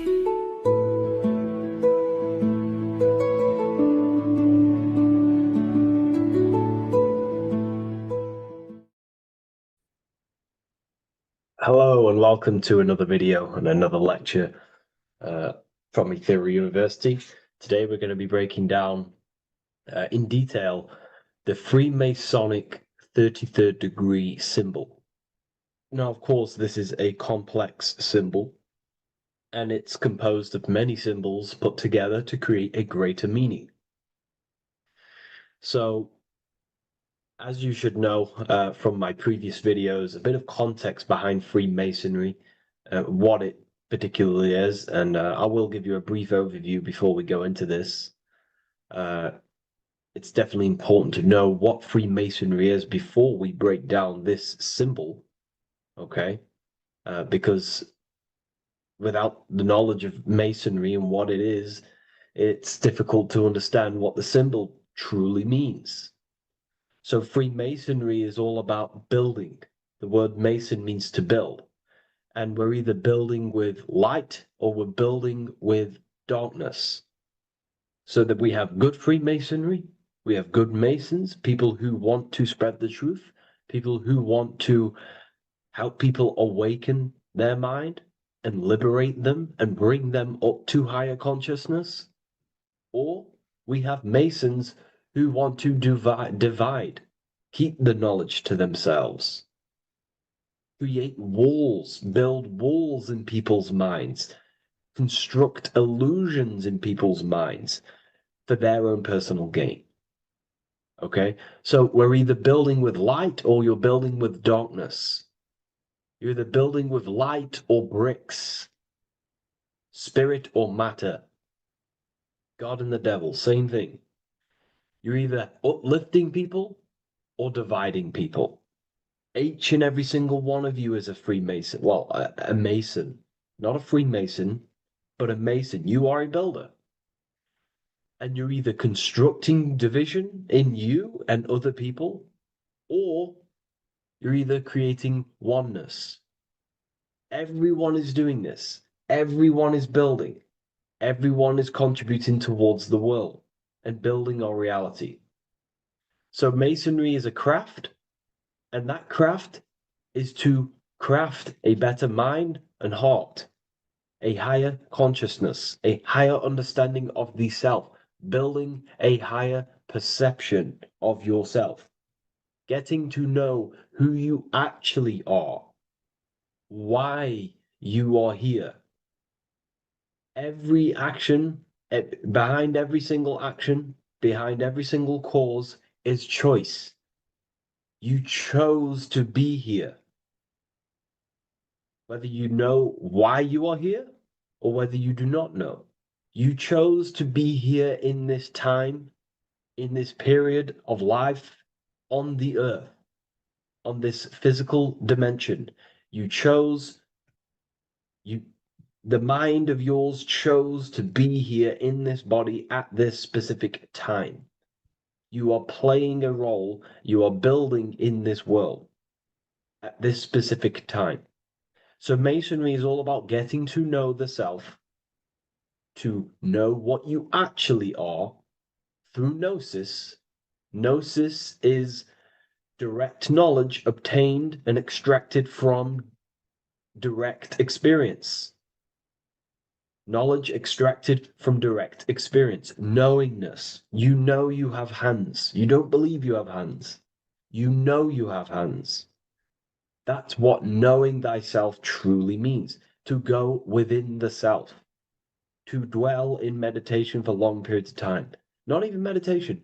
To dwell, closing your eyes and thinking internally. Not thinking externally about anything outside you, but thinking and questioning internally, and you shall find answers. Seek and you shall find.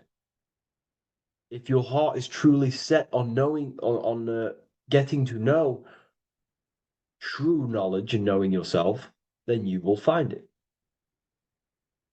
Okay, so because that's what the heart is. The heart is where we find our treasure. That's why it's inside of our chest. Our chest holds the treasure. What is your treasure? Your treasure is your physical manifestation. And whatever you act, whatever your heart cares about, your body follows. Your body takes action towards what you care about in life. This is why we say follow your heart, because your body follows the heart, what you care about. If you do not care about something, you do not take actions towards it. Whatever your heart loves and has that love energy for, the body follows. If you truly want to become enlightened and truly want to reach higher consciousness, then you will. You truly care for that, then you will find it. You have to go within. Okay, so this is what Masonry is about. It's about going within and finding out your true nature and constructing a higher consciousness by dissolving walls and blockages inside your mind and heart, purifying the self. Because you can care about sick and twisted things. Okay? We can see that in society. People like killing people. It's psychotic, but I know. So we can be corrupted. Okay, so going into this symbol, what does the symbol mean? What is it trying to portray? Okay? Before we go into this symbol, particularly, we're looking at the Scottish Rite Freemasonry. So we have the first degree all the way up to the third degree is Blue Lodge Masonry. Then from the fourth degree of Freemasonry to the 32nd degree is what we call Red Lodge Freemasonry, the Red Lodge degrees. So again, that is that symbolism of that red and blue, the left and right, masculine, feminine, water, fire. It's that symbolism again of the two polar opposites of reality, of masculine and feminine qualities, solar and lunar, the left and right hemispheres of the brain, the inner and out world, inner and outer world, the brain and the heart. These are all polarities, okay? Spirit and matter. We have to unify these. But we're looking at the 33rd degree. This is the end of the Scottish Rite of Freemasonry, and it's considered the illuminated degrees. Illuminated. This is when one gets to know the true self, the true knowledge, when one has gone within, mastered the self, got rid of mental blockages, blockages in the heart, purified the self, and they know who they are. They have higher consciousness. And in this breakdown today, I'm going to show you how they have higher consciousness through this symbolism. Okay, so I was going to say something, but I totally forgot what it was. But anyways, we'll move forward with this symbol. Oh, that's what it was. Water melts, well, ice melts at 33 degrees, symbolizing ice represents solid matter, ego, the physical body, left brain thinking, physical reality identification, identifying self with the ego, the name, the job, the reputation. That's the ice, that's solid, that's ego thinking, left brain thinking.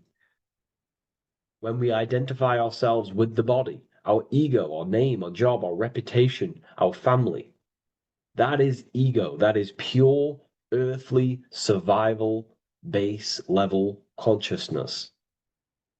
This is the degree, this is the level of state of mind that we need to rise out from and figure out what we are, what you actually are inside you. When you turn off your thoughts, what are you then? If you do not think, you are not your name, your job, your reputation, your family, your beliefs. Because when the mind is turned off, there is still something left. That is you. And that is the substance that we have to get to know through gnosis, through going within and thinking internally and dwelling within. Okay. So Freemasonry is all about learning about the psyche, the true nature of consciousness, how it functions, the mechanics of consciousness, how we can integrate universal law with consciousness. We're going to be going into that. Natural law. How we can become one with God's law. We can become one with the universe and integrate universal consciousness into yourself. Okay, so the first thing I'm going to say about this symbol, straight away, the first thing you probably notice about the symbol is the eagle. The eagle is a bird. Okay, what do birds do? They are high in the air. They are above the earth, which represents rising, rising consciousness, rising the mind out of the lower mind, earth-based survival, impulsive, reactive, egotistical mind. And we're pulling us up, we're rising from that. The earth represents that lower base survival consciousness, ego-driven thoughts. And we're rising up. The bird is free. It's free from the earth. Okay? It's free.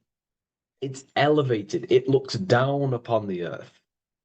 So the eagle is a bird which represents higher view of self, a higher understanding of the self. It's elevated. We have a higher view of myself when I reach the 33rd degree. That is what it's showing you.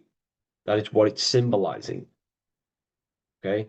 It's above the earth. It is free. It looks down. When you have higher consciousness, you become enlightened. It's impossible not to look down. You do look down on people, but not in a bad way. Not in a bad way. That sounds bad. I understand if that sounds bad, but that's not a bad way. I don't mean that in a bad way or a bad-hearted way. I mean that as when you have higher consciousness, you can see people who are living and dwelling in zombie mode, low level earth based consciousness. They think they're the body, they think they're their name, their job, their reputation, their family. So it represents looking down because I have higher awareness of myself. I know what I truly am. The water is flowing at the 33rd degree. The water melts at the 33rd degree, representing the flowing of consciousness, the flowing of the mind, flowing of light energy entering the body. Because when we reach higher consciousness, when you raise your consciousness, which is just an easier way of saying mastering thoughts, mastering yourself, we no longer give attention to negative thoughts because we understand what thoughts are and why would you let your own mind take away your own power? So again, Freemasonry is about gaining personal power, not in a bad way. Well, it can be used for bad. Gaining mental power, a strong mind. Most people have very, very, very weak minds in this world. Very weak minds. This world is a mental world. We have to gain strength in the mind. It's a mental universe. The stronger the mind, the better your reality. The less affected you are by external things. Nothing external should ever bother you. Okay? uh, so it's about gaining mental strength, mental clarity. So again, the bird is elevated, it looks down, it has a higher awareness, it sees things from above, it sees the world for what it truly is. That's the eagle. Okay? It's the higher view. This is the illuminated degrees. So we're looking at now the sword. The bird, the eagle, the double-headed eagle is standing on the sword. Very symbolic. The sword is not above the eagle. The sword is below the eagle. The sword moves through the air. On a basic breakdown of the sword, it represents power. Power. Because if I have a sword, I hold the power over you. That's what it symbolizes. In war, you have a weapon bigger than someone else and more destructive than someone else, you hold the power. So it's a power symbol. To go even deeper on this, on its true meaning, the sword, I've already broke this down plenty of times. It moves through the air. It cuts the air. It's the mind. Air represents the mind. Water is emotion. Fire is the spirit. Earth is the body.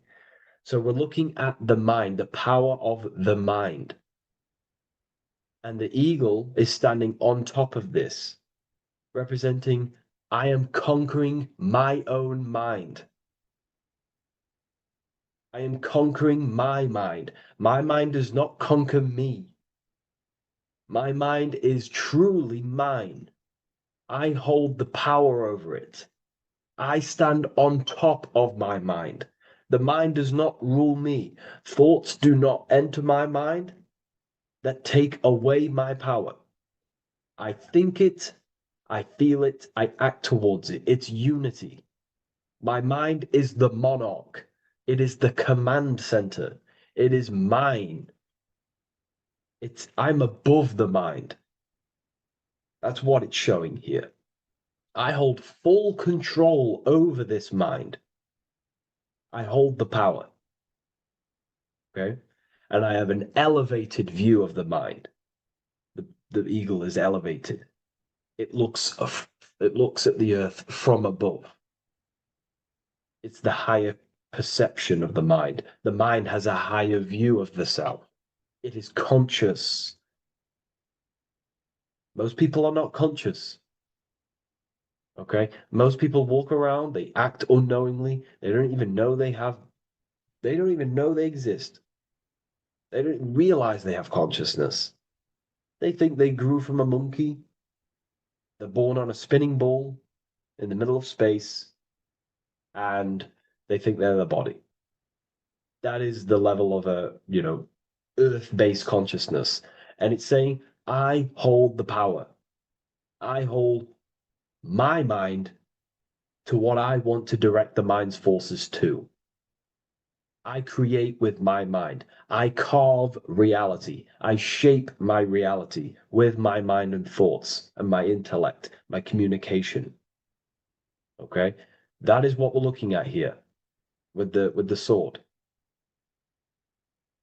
It's on top, meaning I control it. When you stand on top of something, you are the top. You are on top of it. You hold the power. You rule over it. When you are the boss of your business, you rule the business. That's what we're looking at here. The sword needs sharpening. It always needs sharpening. You can't use a sword forever. You need to sharpen it.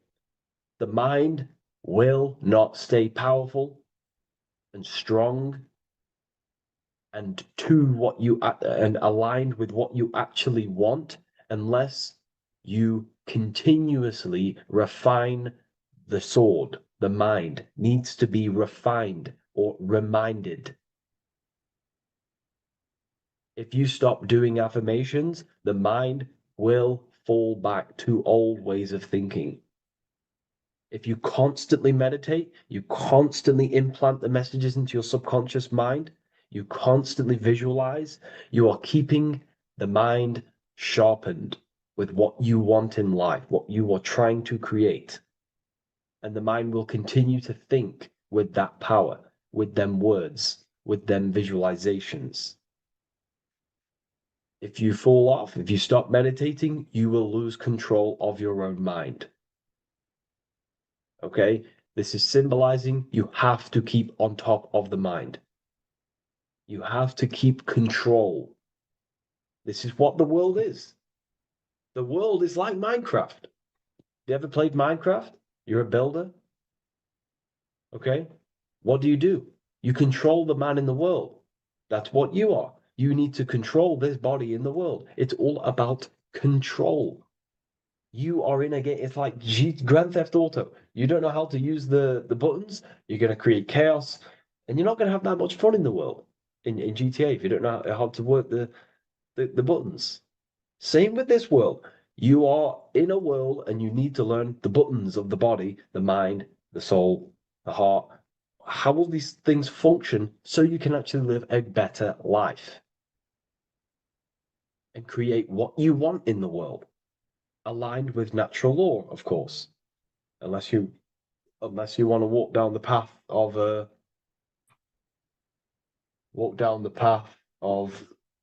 Satanism. So this is what we're looking at with the sword. Now, moving on, we're looking at this little banner here. This says "God and my right" in Latin. God and my right. What is your right?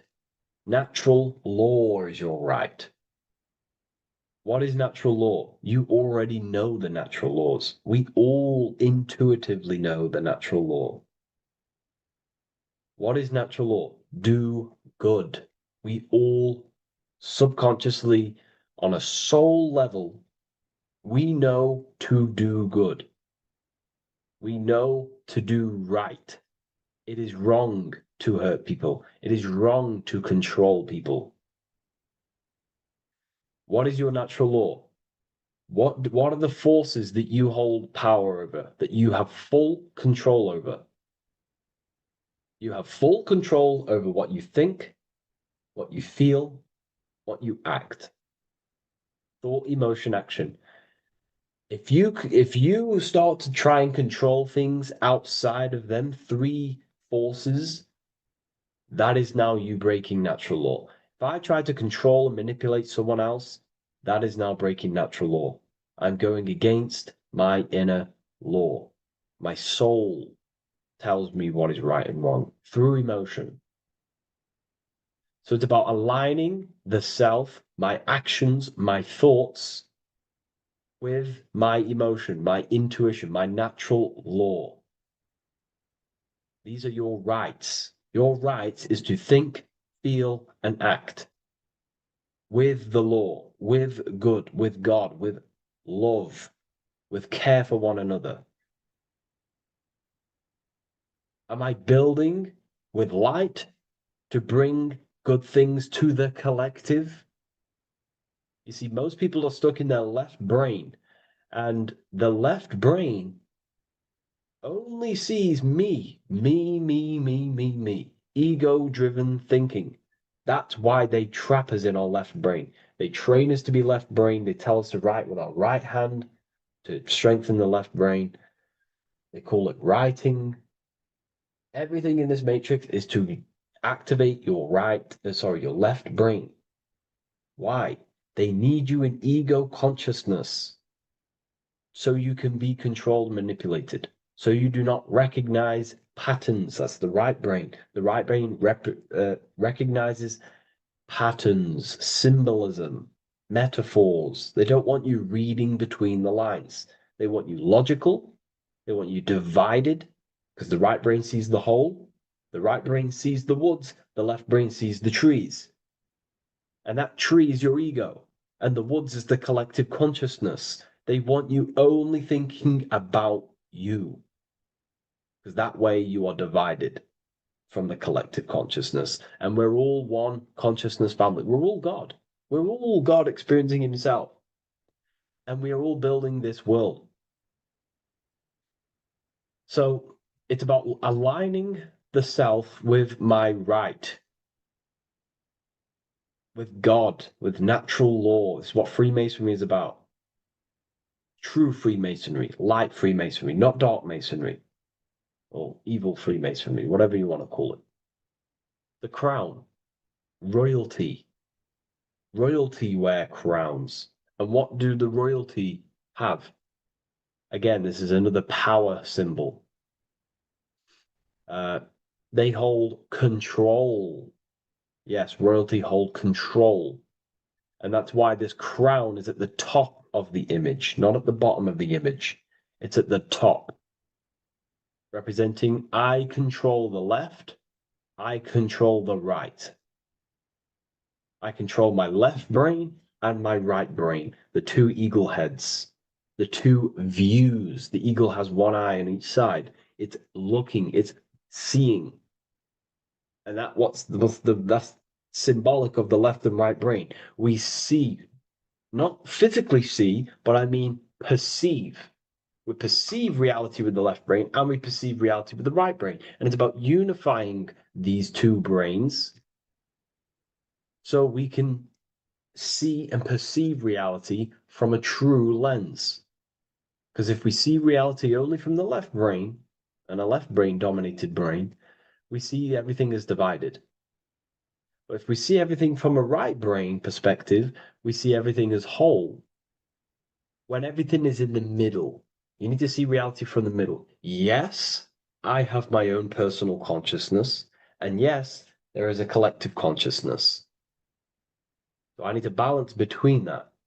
I need to see reality between the line, between the left and right brain, and align this worldview, and align my thoughts, align my actions with this. Because if you're left-brained dominated, you're only going to take action on ego. You're only going to take action on me. You're only going to think about me, me, me. But if you're right hemisphere brained, you're only going to take action for the collective, which is, yes, that's good, but you also need to think about yourself. Why did you come here? Your life has a meaning as well. It's not just about the collective, it's about you as well. But we need to balance this. You see? This is what we're looking at. The crown is in the middle, representing the balance, the power over the two. Okay? It's the balance, it's mastery, it's control. Royalty hold control over society, royal families. So it's about controlling the self. It's control over the eagle, control over the sword, over the mind. It's about personal power we're looking at here. Self-control. Now we're looking at a upright triangle, which represents the element of fire, which is masculine. Masculine is all to do with action. Action, the physical body. We're looking at fire, which represents spirit or transformation. Fire is a very transformative element. It transforms things. Okay, so we're looking at self-transformation through action. This is what we're looking at here. Fire is a very, very masculine force, a very penetrating and transformative force. So we're looking at transforming the self, not through knowledge, but through action.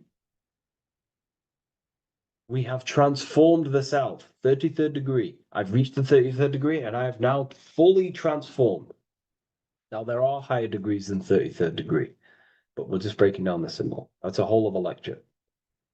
But this represents full transformation. 3, another, if you watch my video on numerology, you know 3 is all about what? Transformation. Thoughts, emotions, actions. These are the transformative forces that turn and create reality. Jesus dies and dies and resurrects after 3 days. Transformation from dead to the awakened. Brahma, Vishnu, Shiva. God is threefold. 3, 3, 3, 3, 3, 3. Electricity, magnetism, dielectricity. The 3 forces that pretty much create physical matter. Transformation is 3. So we're looking at transformation through action. Action is a very transformative force. There's no point learning this knowledge if you're not going to act upon the knowledge. A lot of people join the university, they learn a lot, but they leave because they don't want to take the action. They don't want to do the hard part. They don't want to act towards higher consciousness. They want to dwell in their lower mind. That's fine. That's your path. That's their path. But if you truly want to raise your consciousness, you have to act upon it. You have to actively not take the action. It's about what you do and do not do, because not doing something is also an action. If you are not participating in the low level pleasures like sex, casual sex, masturbation, going out and getting blind drunk. These are low level pleasures. It's going to keep you on a low level frequency and a low level consciousness. That is also an action, not doing that. It's about what you not do as well, which is very important. You have to act upon it to reach this degree. You will not reach this degree if you have not taken a lot of action towards reaching higher consciousness, reaching self-mastery over the mind, controlling the mind. This is what, again, it's about taking action on actually controlling the mind, controlling the self, gaining your power. Okay. Okay. this is another fascinating part about the eagle head and wings. It also represents the past, present, and future. The crown is again symbolic of the crown chakra. This is all to do with knowledge. So we're looking at knowledge of the past, the eagle on the left looking behind, and the eagle on the right looking forward. So we're looking at the crown, knowledge of the past and the future. Looking at your past is very powerful. What has got you, what has led you to this very point in your life? What actions have taken you to this point? And not only you, remember, there is a collective. Remember, you always have to keep that in mind. Every action you take, you have to always align it with the collective consciousness. It's not just you in the world. We have a collective. So, how did you and how did the collective get to this point in life, in this present? How did we get here? How did we get into this mess? Humanity is in a mess. A straight up chaotic mess. And if you think everything is perfect and everything's divine and everything's just, there's some people out there in the spiritual community saying, everything's divine, everything's meant for this purpose. No, there are people actively manipulating and using mind control methods to control this reality. How have we got into this mess? So we have to look into the past to analyze patterns so we can take action now in the present to change the future of the collective and your personal life. That's what we're looking at here. So the eagle looking left is looking in the past, representing analyzing the past, analyzing the actions in my life and the collective life. The actions that led to this mess now, to this state now. And what can I do now with my knowledge to change the future to a better future, aligned with, again, natural law, aligned with goodness, aligned with God, aligned with care and love for one another and the self. So it's all about knowledge of the past and knowledge of the future. And what I can do now to take action, the triangle pointing at the middle, which is the present, what can I do now to change the future? To create a better future, to transform the world. 33, transformation. To transform the future.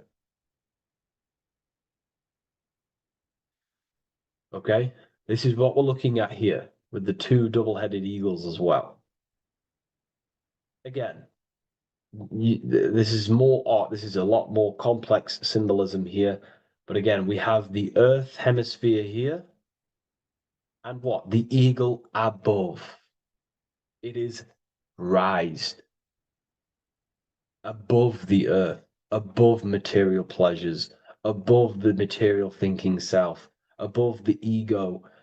Not to say get rid of the ego.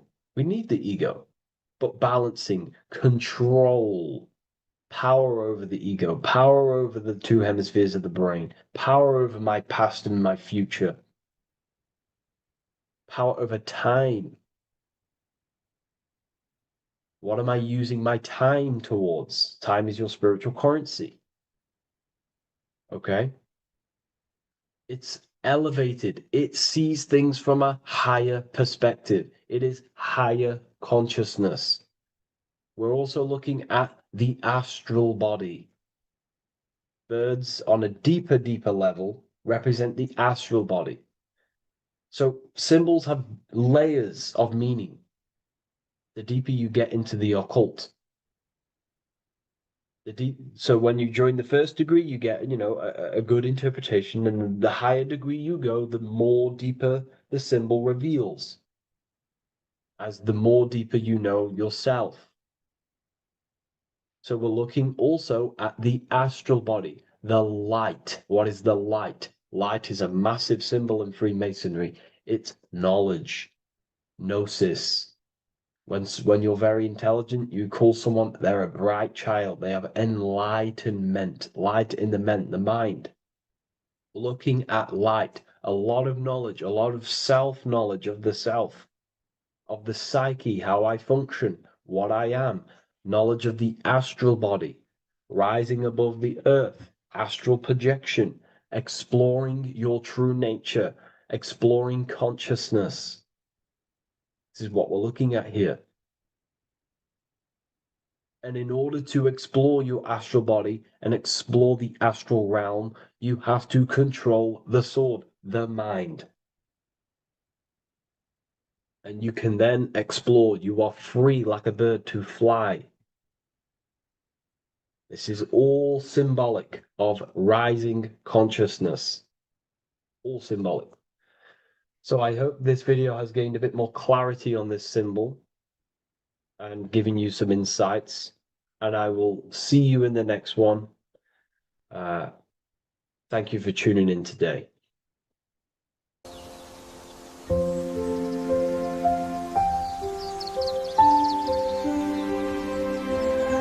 bookofwisdom.com. Visit today.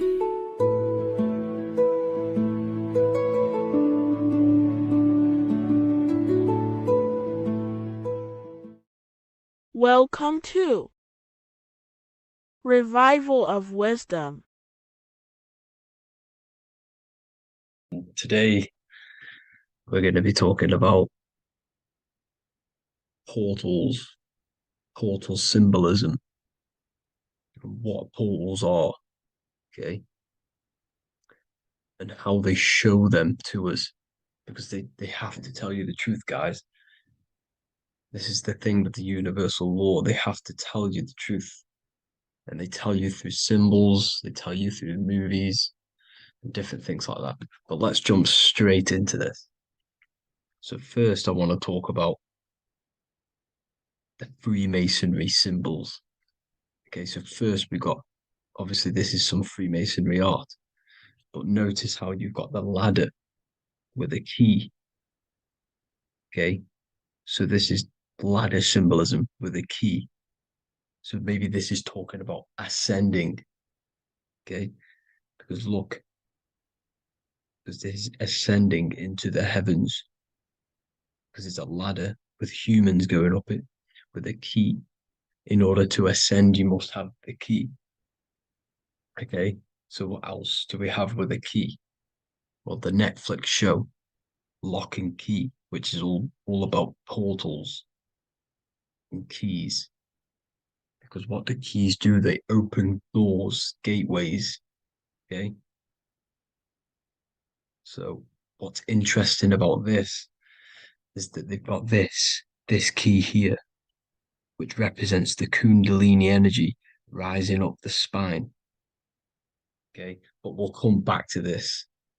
But it's that same portal key symbolism. We've also got the Vatican. The Vatican is in the shape of a key. Okay, so you can see the start of it here and the end. So this is key symbolisms. Keys open doors. And notice how it's got the 8-pointed star. Okay, what is the 8-pointed star? Okay, we'll come back to this. This all ties in, guys. I'll break it all down for you. But then you've also got the god Janus. Janus, okay, is known as the god of the doorways. He's an ancient god of Rome, and they worshipped him. However, he's not a god, he's more like a high-level ranked demon. Because he is the god of the doorways. And notice how he's got two faces. because doorways always have two sides. You're going into somewhere, there's always two sides of a door, and he's always depicted with two sides of a face and a key, because he holds the key to the doorways, to the portals, to other worlds and realms. Okay, as you can see, he's always got two faces and a key. Okay, so now we have the Sumerians, the Anunnaki, and they are always depicted with the two faces. Why do they have the two faces? Because they're symbolizing doorways, and the Anunnaki come to Earth through doorways and portals. So these are what these gods are symbolizing in their artwork. But they always have the eight-pointed star. Okay, what is the eight-pointed star? You see how they always have. Look, let me try to find another one. It's the eight-pointed star. This eight-pointed star is Polaris. Okay, Polaris, just like the Vatican has the eight-pointed star with a key. Polaris is the center star. Polaris is a fixed star. It doesn't move. Okay. So the Anunnaki's symbol is also the eight-pointed star. So this is symbolizing the portals and doorways that they come through in order to get to the Earth. But Polaris is that center star which does not move. It's always symbolized with the eight-pointed star, just like a compass. Why is a compass the eight-pointed star? Because at the center of our realm is where the most electromagnetic energy is stored. As you can see, we have an aura field, an electromagnetic aura field. So does the Earth. And in the center, so like our heart, for example, is where the most energy is stored. And like the center of the Earth, this is why all compasses point to the center, because this is where the most electromagnetic energy is stored. It's at the center of our realm. Okay. So like I was saying with the lock and key series, see this here? The Kundalini energy rising up the spine, just like your Kundalini energy rising up the spine. Let me try. I can't zoom in, but you know what I'm trying to say here. Let's go back to Polaris, because at the center is where pole. Can you see the pole of electromagnetic energy? Polaris, the North Pole. It's symbolized. The truth is in the words. It's like a pole of electromagnetic energy. And this is where the aurora borealis comes from. Notice how it's got the word aura in it, because it's the Earth's aura, electromagnetic field, just like you have an aura, also known as the northern lights, because it's coming out of this center hole in the center of our realm, where the black sun is. And this is where the electromagnetic energy is coming up from. And this is what the aurora borealis is, or the northern lights. It's just electromagnetic energy. And it's symbolized through our symbols, the original O. Okay, because it's like a pole through the middle. Polaris.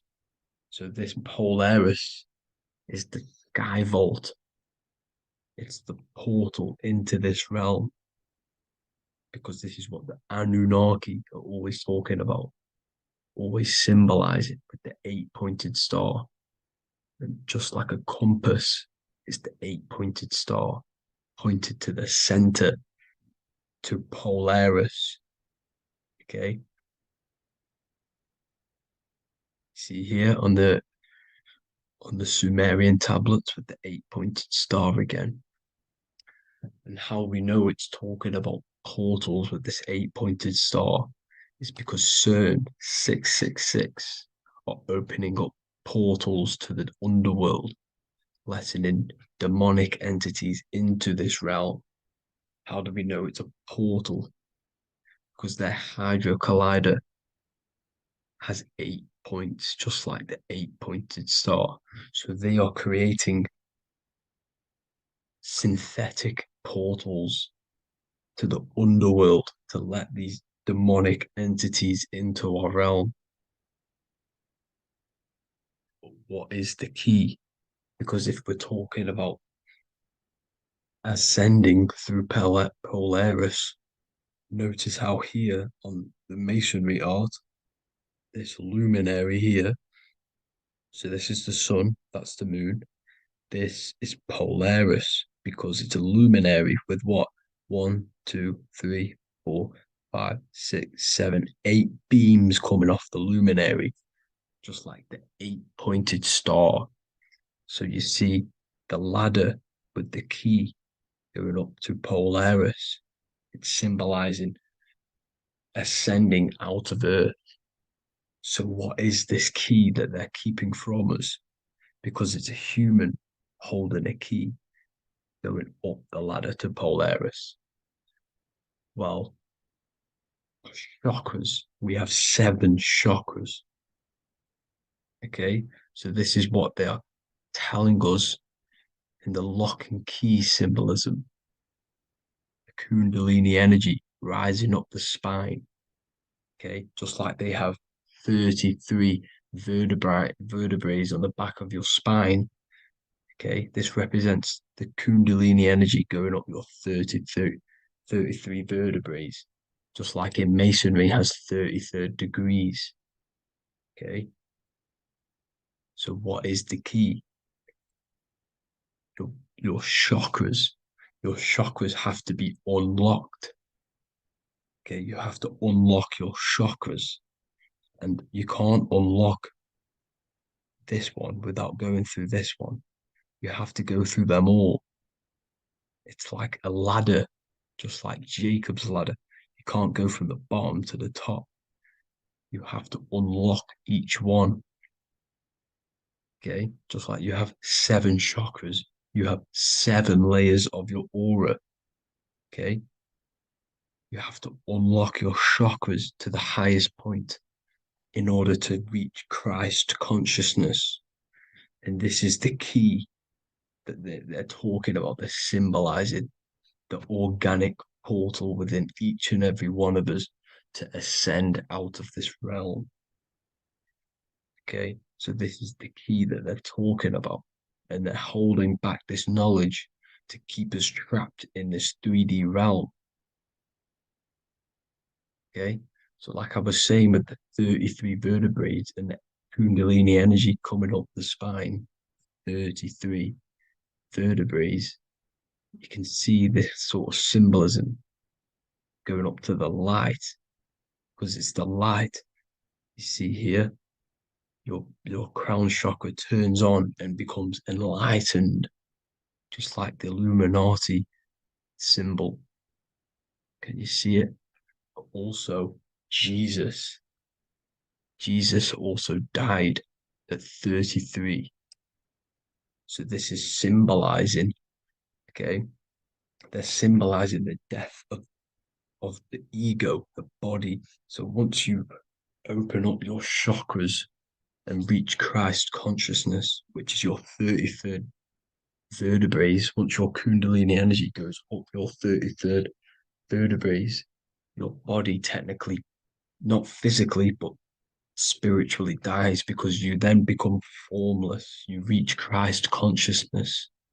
So then you can travel other worlds. Okay. This is what they're talking about with Vatican, 8-pointed star, and the key. Janus with the key. The Sumerians with the 8-pointed star. Anunnaki, the 8-pointed star.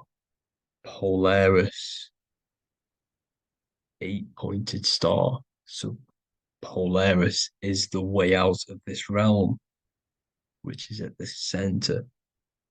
Pole, North Pole. Okay. So the key is that they're hiding from us is the knowledge to unlock our chakras. Okay. And without this knowledge that they keep from us, is trapping our souls in this reality to keep reincarnating. Okay. Well, thank you all for tuning in. I'm going to leave you all there. Make sure to leave a like and a comment in the comment section. Let me know some topics to talk about so I can break it down for you. God bless you all.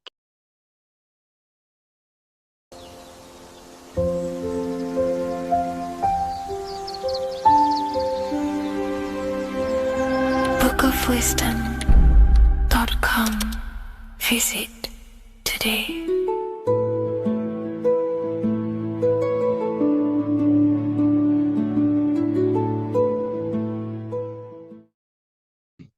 This one secret that is hidden and guarded within secret societies grants you profound power, which can fully transform your life and perspective on reality. Today, I'm going to reveal this one secret, which you probably already know, but never realized how deep it truly is. This has the power to change your life. It is the key to your potential. And if you stay with me, this power may be yours, and you could transform your life with this hidden secret that is guarded within secret societies and esoteric orders. And this secret is not really a secret, but something people overlook, that the universe is mental. Everything we experience and interact with and perceive originates within the mind. The universe is a boundless field of consciousness, a mental construct molded and shaped by thought. We do not just live in a physical world, as they want you to believe. There are hidden forces that mold the material world. They want you to believe that you are only a physical being inside of a physical universe. But this is completely wrong.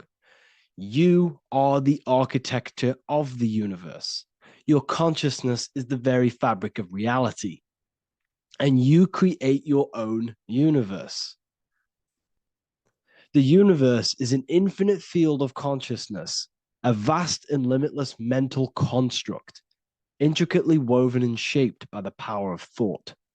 It is a dynamic and ever-evolving field where the interplay of awareness and attention gives form to existence. Within the boundless realm, every idea, perception, and belief contributes to the creation and transformation of reality itself. Each thought holds the power to transform reality. Your consciousness is the very fabric of reality. And this is shown in the symbol of the flower of life. The flower of life is a symbol. It symbolizes the interconnectedness of all existence, illustrating how every thought is not merely a fleeting moment, but a ripple that reverberates across every layer of reality. Each action, like the intricate overlapping circles of this pattern in the symbol, extends its influence far beyond its origin, weaving a web of interdependence where every choice impacts the whole. It serves as a profound reminder that everything is connected, bound by an unseen field of consciousness. This symbol represents how one action, one thought is a ripple in the whole vastness of the ether of consciousness. To master your mind is to master the universe, because your mind is a miniature universe. The mind is the very fabric of reality. So if we gain the hook, if we gain the power and the mastery over our minds, we have now gained the power to create reality to your will and intent. You see, most people live in a cycle, and this cycle is the outer world manipulating how they feel on the inner world. People's external circumstances are creating their thoughts and emotion in the inner world of consciousness, which is producing a constant cycle of negative manifestation. For example, let's say something negative happens to me in my external world, then I start to think negative and feel negative. What that is actually doing is manifesting and projecting more negativity because our thoughts hold the power to control and weave our own life. Your life is a direct correlation of every thought you thought in the past. What we need to do is stop and not let the mind control you in your reality. You need to control the mind so you can control reality. So, what does this actually mean? Reality is an externalization of consciousness. Consciousness and matter are one, they're not separate. They are inseparable and interconnected. Everything we see, experience, and observe is a manifestation of thought, beliefs, and consciousness, shaping the world around us. Now, this ties in with the secret fifth element that they have hid from you. They've hid from you this sacred and very important symbol and pillar to reality. And this pillar, this sacred thing they've missed, is called the ether. And they've held this from you for a reason, a specific reason. This is the true fifth element. Why do they hide the ether? Because the ether has the power to shape and manifest whatever we imprint upon it. Every thought is a vibration interacting with the ether and actively shaping our reality. The ether, you could see it as the codes to physical reality.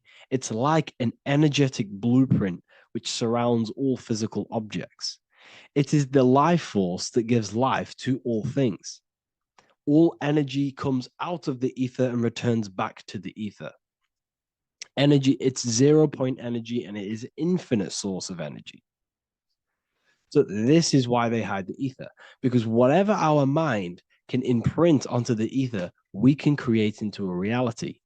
And we imprint the ether through thought and imagination. The mind holds the power. The mind is the very source of reality. The material realm is not separate from the mental realm. Rather, it is intricately shaped and influenced by it through the ether. This subtle, all-pervasive medium bridges thought and matter, allowing consciousness to mold and manifest the physical reality. To transform our lives, we must first transform our minds. True change begins within, as our thoughts, beliefs, and perceptions shape the reality we experience. By shifting our mindset, we unlock the power to reshape our world and recreate the life we desire. This is the power of the mind, and this is the power that's been hidden from you. We're not taught these things in schools for a reason, because they don't want us all to be conscious creators. Instead, they feed you your beliefs. They feed you your thoughts through the music, through the entertainment, through the movies, through the news. They're controlling your thoughts with this information. They're installing beliefs and information into your mind. So you are producing their reality. But this is what we need to stop. We need to take control. We need to stop consuming their music, their movies, their information, their news, because all of this is contributing towards your reality. They have the collective consciousness at the tip of their fingers. They do not create the world. We create the world by believing their beliefs and their thoughts and installing their information into our minds. You see, it's mind over matter, and most people live in matter over their mind. Most people let matter, the external circumstances, dictate their mind, when it should be the other way around. It should be mind over matter. This is the mental plane. This is the astral. This is the etheric. This is the physical. The mind holds power over the emotions, over the imagination, over the physical, and over our spirit. It holds power over everything. It's mind over matter. It's the mental body that we must transmute and change. Most of us live in a chaotic state of mind, and this is what we must change. Turn chaos into order. So we need to be mind over matter. We need to install this belief into our subconscious. I, Harry B. Joseph, have created the ultimate esoteric school on the earth. As a member, you'll gain access to live mentoring calls twice a week, along with new lectures, books, and exclusive content released every week. Additionally, you'll have a full access to all my life-changing programs. If you're ready to transform your life and start your journey today with me, join Ethereal University. These are the campuses. We have the real lecture sections filled with lectures that you can watch. Manifestation Mastery, which teach you exactly how to reprogram your subconscious mind so you can live that reality. Sexual Alchemy, the path to empowerment of how you can transmute your sexual energy. The Real Library, where you gain access to powerful esoteric books, PDFs. Symbols of Secrets, an amazing course. The course that allows you to see beyond the veil that has been pulled over your eyes. The language of symbolism that secretly rules the world. I teach you how to read symbolism. Esoteric Exchange, live calls. You get to rewatch all of the old live calls. Mindwave Hub, this is a place of binaural beats where you can listen to infinite amounts of binaural beats. So you can meditate to them. Meditation section, numerology, health section, and electromagnetism.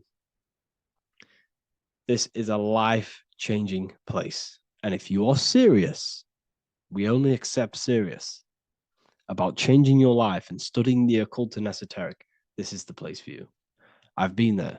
I've been on YouTube looking around for valuable information, trying to find good accounts, good channels. It's very hard.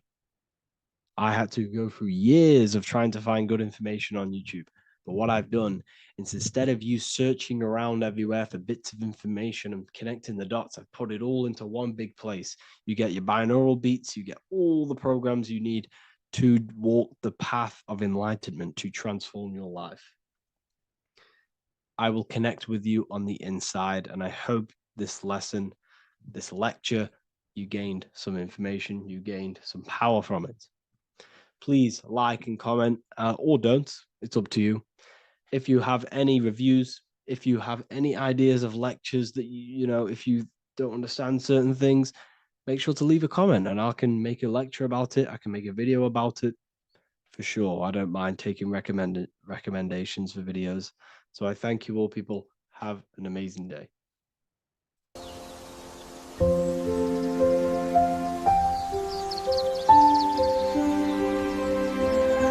bookofwisdom.com. Visit today.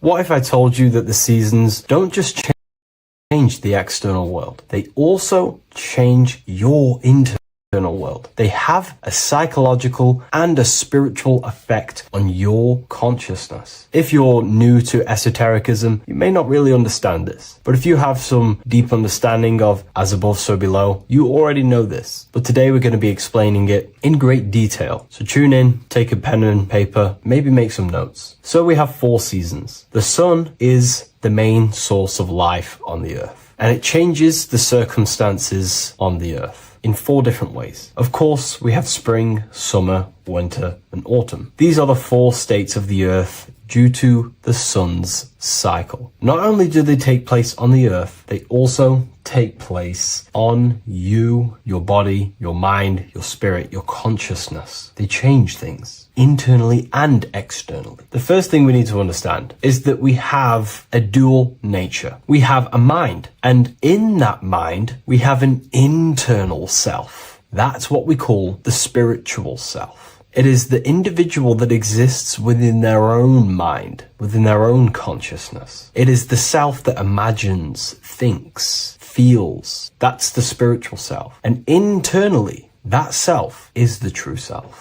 When it's detached from the false identifications, of course, such as the ego. But the true self dwells within the mind, and that's the immortal self. That's the self that will never die, never perish, that will always be there, and it always has been there. The internal self. But on the other side of the mind, the outside of the mind, we have this, what we call our physical human body. This is our external physical body. So outside of us is a physical reality, but inside of us is a spiritual non-physical reality. Inside of us cannot be measured. Outside of us can be measured. So we have an internal world and an external world. I think this is the reason why the word individual has the word dual at the end. Dual meaning opposing or two. We have a dual nature. Inner world, in the mind, and a self out the mind. And the mind acts as some sort of doorway. It is a doorway into ourself. So in esotericism, this is what it's all about. It's about we work with the internal world. We try and figure out who we are from the inside out, not who we are outside of us. Because we realize that the external world is nothing but a crystallization of what's happening inside of us. Our lives are a result of every single thought that we thought in the past. So let's not get off track here. Let's carry on. As I was discussing the seasons, we have an internal world in the mind and a self outside the mind. And this is reflected even in the cycles of the heavens. This is how you know the universe is intelligently designed, and the law of correspondence corresponds with everything. The law of correspondence is as above, so below. It's not a Hermetic principle. It's not a Freemasonic principle. The law of correspondence, as above, so below, is just the law of life, of the universe. It is in everything. So the daytime, the sun, this is external impressions or expressions, should I say. We express ourselves outside the mind, in the outside world, in the material body, taking actions outside of us during this daytime. The sun represents outward expression, the daytime. This is when we wake up, we're conscious, we do things outside of our mind. But then the nighttime comes around and it becomes dark and the moon rules over the nighttime. And we return back to our internal world. We return back to the darkness. We return back to the internal self, the self in the mind. Really is fascinating. And this is as above, so below. This follows the correspondence. This follows the law. Although the outside world has a cycle of day and night, so does our own mind have this cycle. As above, so below. As within, so without.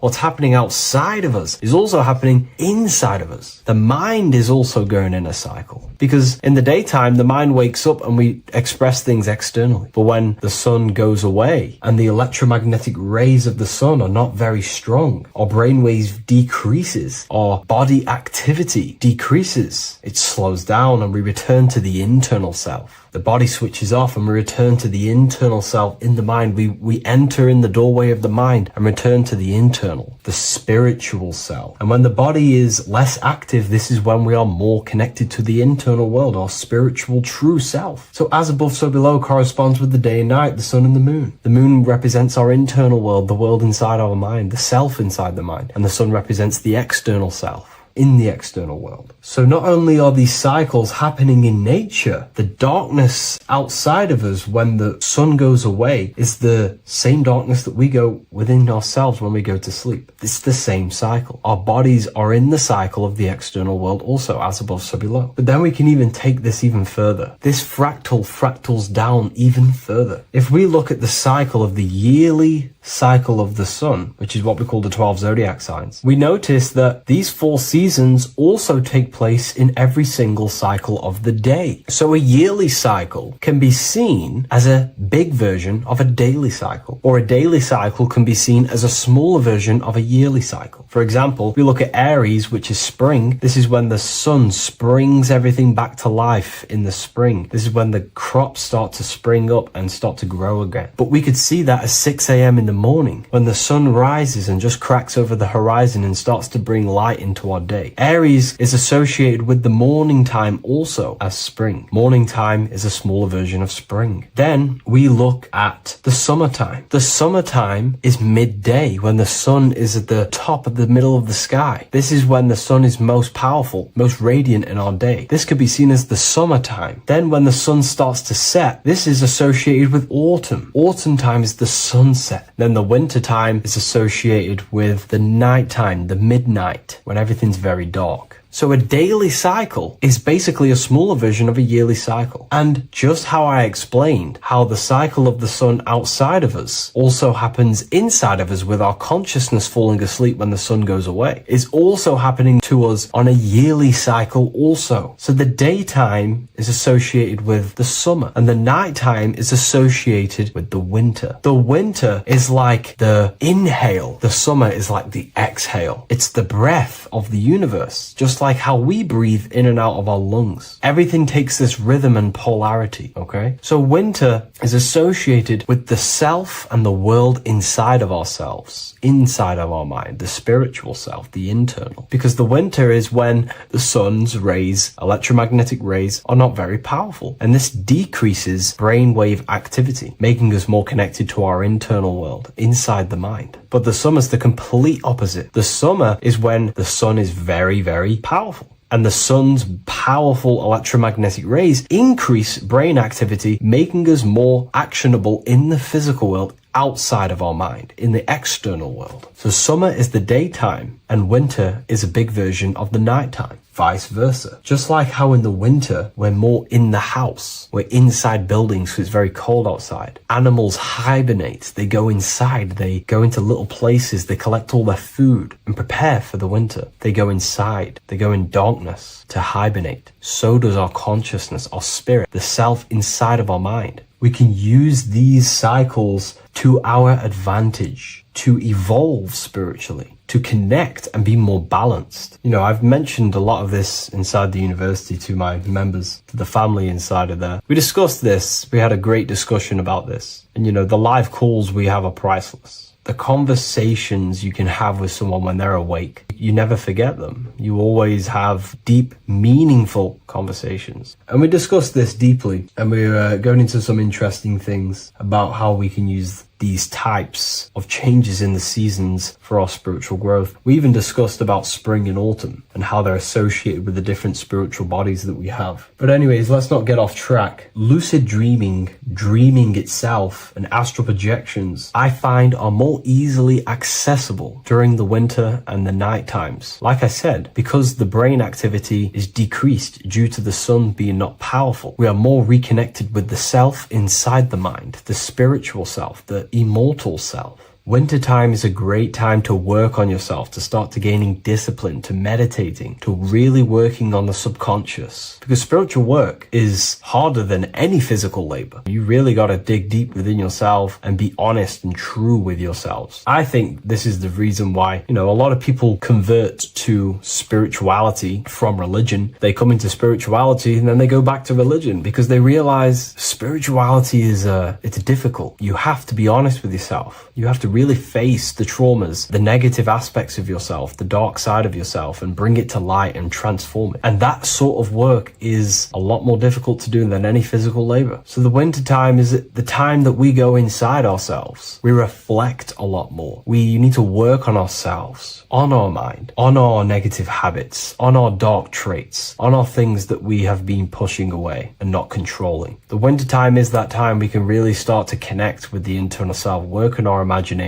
work on our mental willpower, work on all of these things like lucid dreaming, astral projections, and purifying ourselves, removing any mental barriers, any negative belief systems that may be subconsciously holding us back. It's easier to access the subconscious in the nighttime and in the winter, especially the winter. That's why I made this video, because we're in autumn now. We're transitioning into the winter. So I thought I'd share this with you all. And it's important to understand that you are a microcosm of God. Like I said, the law law of correspondence associates with everything in the universe, people. Everything. And that's the best thing with the law of correspondence. And I've been using this for the past 3 to 4 years, right? The law of correspondence has determined and filtered out so many lies that was given to me, that's given to you, that's given to everyone in the world. The law of correspondence is like a filter. If someone gives you a piece of information, for example, gravity, and it does not apply with the law of correspondence, then you know it's a lie, because it's a universal thing. What happens inside of me also happens outside of me. What happens in my astral world happens in my material world, more than likely. As above, so below corresponds with everything. The same structure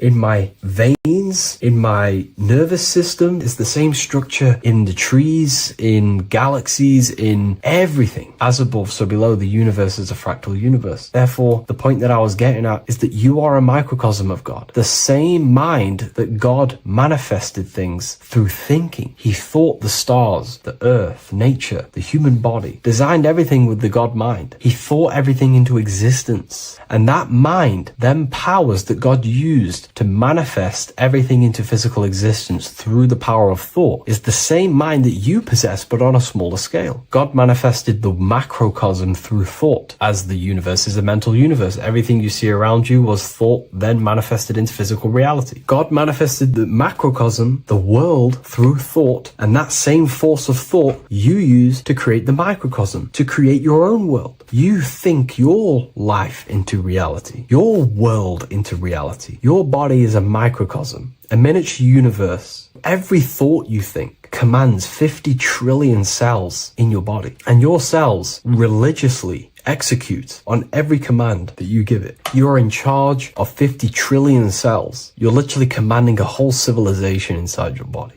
And this is how you are a reflection of the divine. The God mind created the macrocosm, the world, and you create your own world inside that world using the same power as thought. Very powerful. So everything that happens outside of you is also happening inside of you. The law of correspondence is the most important, the law that you could possibly learn, because it makes everything so clear for you in the universe. Makes life so clear. You see the reality for what it truly is. It's a reflection of the higher dimensions. Just like how reality right now is a reflection of what's happening inside of people's minds and consciousness. We can't blame the elites for all the negative things that's happening in reality, because all the negative things that's happening in reality is the negative things that's happening in people's minds. We need to take control of ourselves. So with that being said, thank you all, everyone. If you wish to read more, 90% of you watching this video have already got this book. I want to say thank you for your support. It means the world to me. It makes me research more and write more books, and the book of symbolism is coming very soon. So thank you, everyone. I'll leave a link in the description for the university, for the live calls, and for the book if you wish to join. Have an amazing day.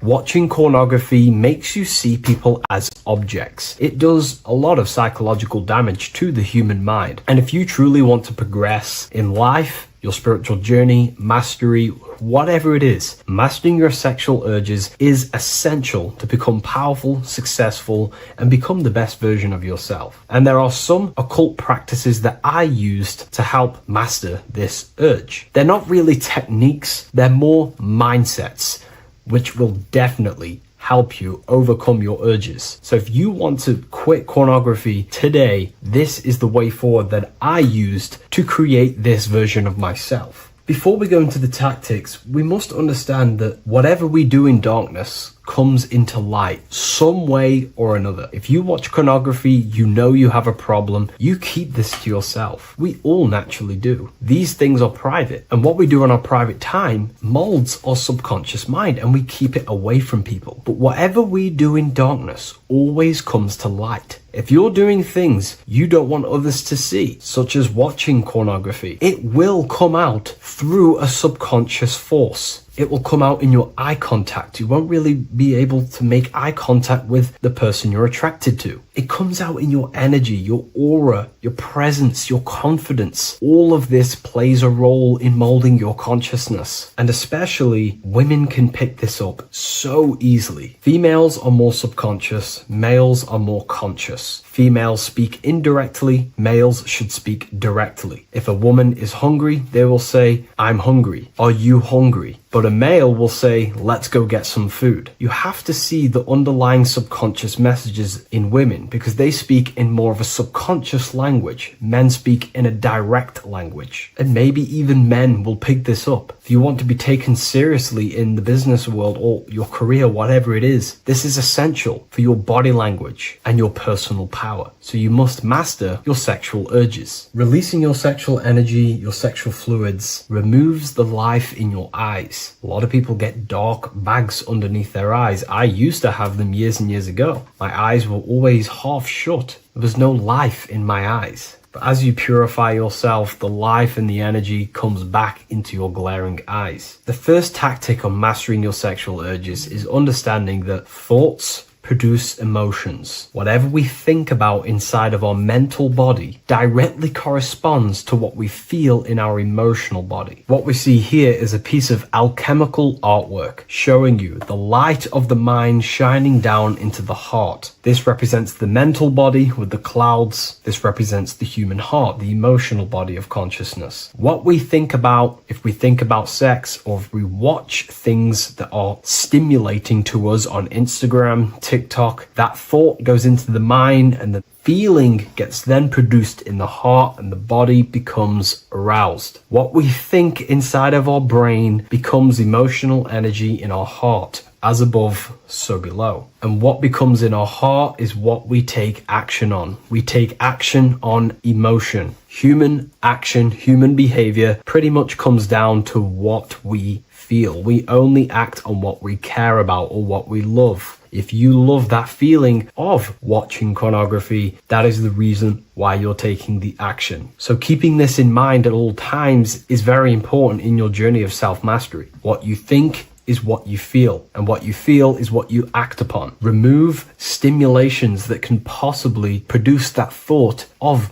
watching pornography. Unfollow the people. Purify your environment so these thoughts do not enter your mind. And if you do become stimulated, remember, thoughts produce emotions. Change your thoughts. Think about something else instantly. The more you think about it, the more you feel, and the easier it is to take action upon it. And the second tactic that I say to myself is that it's all mental. World, the universe, life is all mental. For example, unfortunately, my brother passed away recently. I've never gone through something like this in my life. It's tough. It's horrible. It's not nice losing a loved one. However, if I sit around and focus just on the negative side of that, yes, of course, I'm going to have my moments. But if I just sit there and focus on the negative, it will destroy my life. It will pull me down. The only thing that I can do to benefit from this situation is to become a better family person out of this. Become more loving. Spend more time with the people who mean a lot to you. You can always change and transmute the mindset of every situation in your reality. There's a famous saying I like to say, if you can change it, change it. But if you cannot change it, change the mental attitude towards it. Never just sit there focusing on the negative side of reality. This helped me with mastering myself watching pornography. It's all mental. You hold the power over the mind. And the next tactic is probably the best one ever. And I still use this today in everything in my life. Before I make any decision in life, I always say to myself, what is the effect of this cause? Is that effect going to push me towards who I want to be? Or is that effect going to pull me away of who I want to be and become and where I want to go in life? If the effect is not pushing me towards who I want to be, I will not take the action which is the cause. Consciousness cannot escape the law of cause and effect. It is an immutable,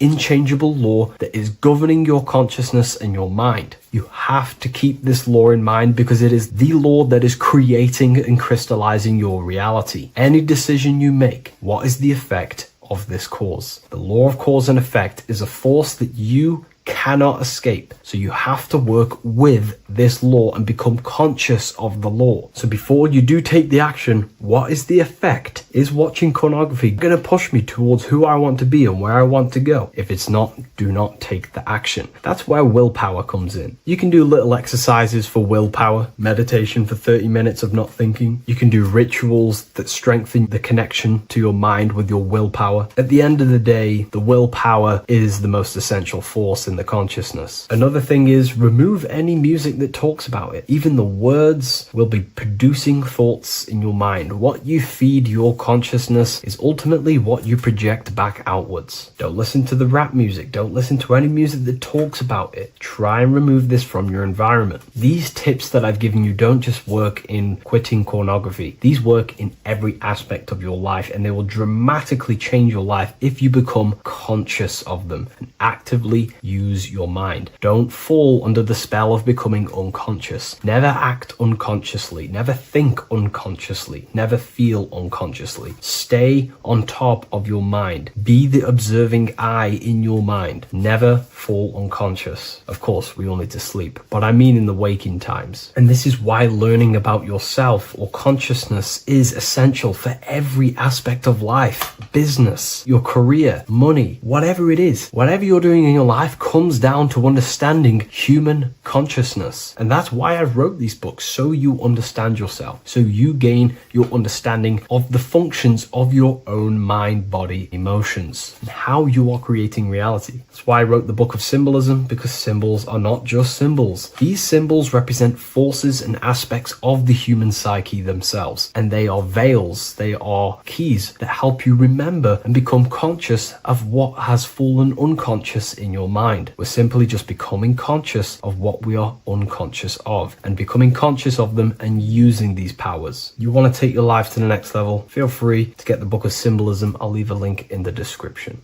Take care, everyone.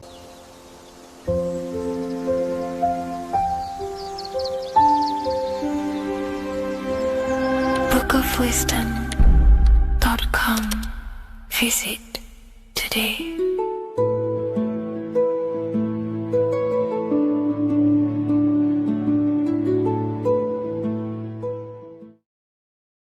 What is up, people? How are we all doing? Today, we're talking about the flat earth cosmology. So let's jump straight into this. Please drop a follow and leave a like to help the algorithm. So we live in a torus field. Everything's made out of torus fields. And every torus field has motion. It's what it is. It's the motion of energy. And every torus field has a center, which is the black hole. It's a womb of creation. It's counter space. Now, this is why the North Pole is magnetic, because the center of this torus field is the most magnetic part, the strongest part of the field. So this is why all compasses will point you to the center. And the Earth's magnetic field is spread across the whole of the Earth. And it's spinning, as you can see here. It's like a tornado at the center. And this tornado is the force which is spinning the sun and the moon around us. You got the sun, the moon, Polaris, just like in the Masonic cosmos here. The sun, the moon, Polaris, the all-seeing eye. Now we'll get into Polaris a bit later, but the sun is the magnetic force. Is the electric force, because every field is electromagnetic. Now, the sun is electric. It's positively charged. It's going to give you energy. It's feeding energy. The moon is more magnetic energy, which is taking your energy away from you. And this is why you become sleepy when the moon comes out, because it's taking away your energy. So these two forces is the balance. It's the yin and yang. It's the balance. Everything in this creation is balanced, because the torus field is the Earth is the plane of inertia, the 0 point within the field, because physical matter is a result of two opposing forces equalized on the plane of inertia. And that is where matter crystallizes into physical results. And this physical plane is the plane of inertia, planet Earth. And at the center of this plane is the black hole, the womb of creation. And outside of this black hole gives birth to light. So the torus field is constantly rotating, going into counter space, the black hole, and then out of counter space gives birth to the white hole, white light. You see? So it's going around, black hole, birth again, black hole, birth again. And it just keeps going around. It's an infinite cycle of energy. And this is where the infinity sign comes from. This is the motion, this is the force which is creating everything to spin inside of this circle. Okay. And it's making the stars spin. It's making the sun and moon spin around us, around this center point. Now here you see Horus and Set. Horus and Set putting their feet inside of this dome. This is the royal arch, the arch of the dome above us, which like you see in the Masonic cosmos, the royal arch of Freemasonry. This is the dome above us, the firmament that the Bible talks about. You see, they're putting their feet in because Set symbolizes the moon and Horus is the sun. Horizon, Horus. Horus is rising, the sun. So they're both putting their feet around this center magnetic pole, which is the pole, North Pole. And above the North Pole, you have Polaris, the pole of electromagnetic energy. You see? And this is how we get the sun and the seasons. Because the sun, for us, when it becomes summer, it's on the Tropic of Cancer. Then it spirals outwards, going out and out and out, then goes to the Tropic of Cancer, Capricorn. That's winter for us. Then it comes back in and creates summer again. So it's constantly spiraling around this center magnetic North Pole. You see? So this roof above our heads is the firmament, and this is what they've taken off of us. They haven't physically taken it, but mentally they have taken this away from you. It's a female energy, and this is what the Egyptians called Nut, the sky god Nut. And this is the womb. We are inside God's creation, God's womb, and the woman's womb when she has a baby is a microcosm of this, because everything inside of this creation is micro, macro. It's a reflection of the bigger things, as above, so below. So the dome above our heads is the dome we are in when we are a baby. And you can see the sacred geometry of it is the exact same. It's the dome. And when we are inside of the womb, the woman, the sacred maker, which is the M, the Masonic M, this is the Gmail symbol. The Masonic M is maker, mason, matter, male. She delivers the male, you see. She delivers the male because it's the maker, the female, the magnetic.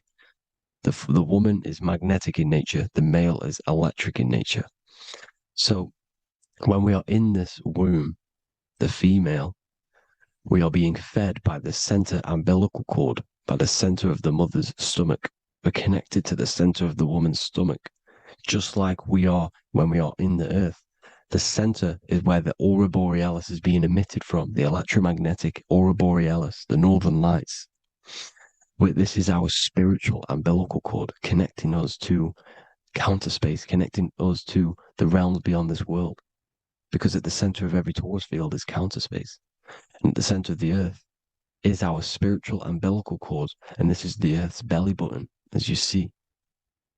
As above, so below. We had a physical umbilical cord. We have a spiritual umbilical cord. And this gets cut when we die, when we're cut away from the physical reality.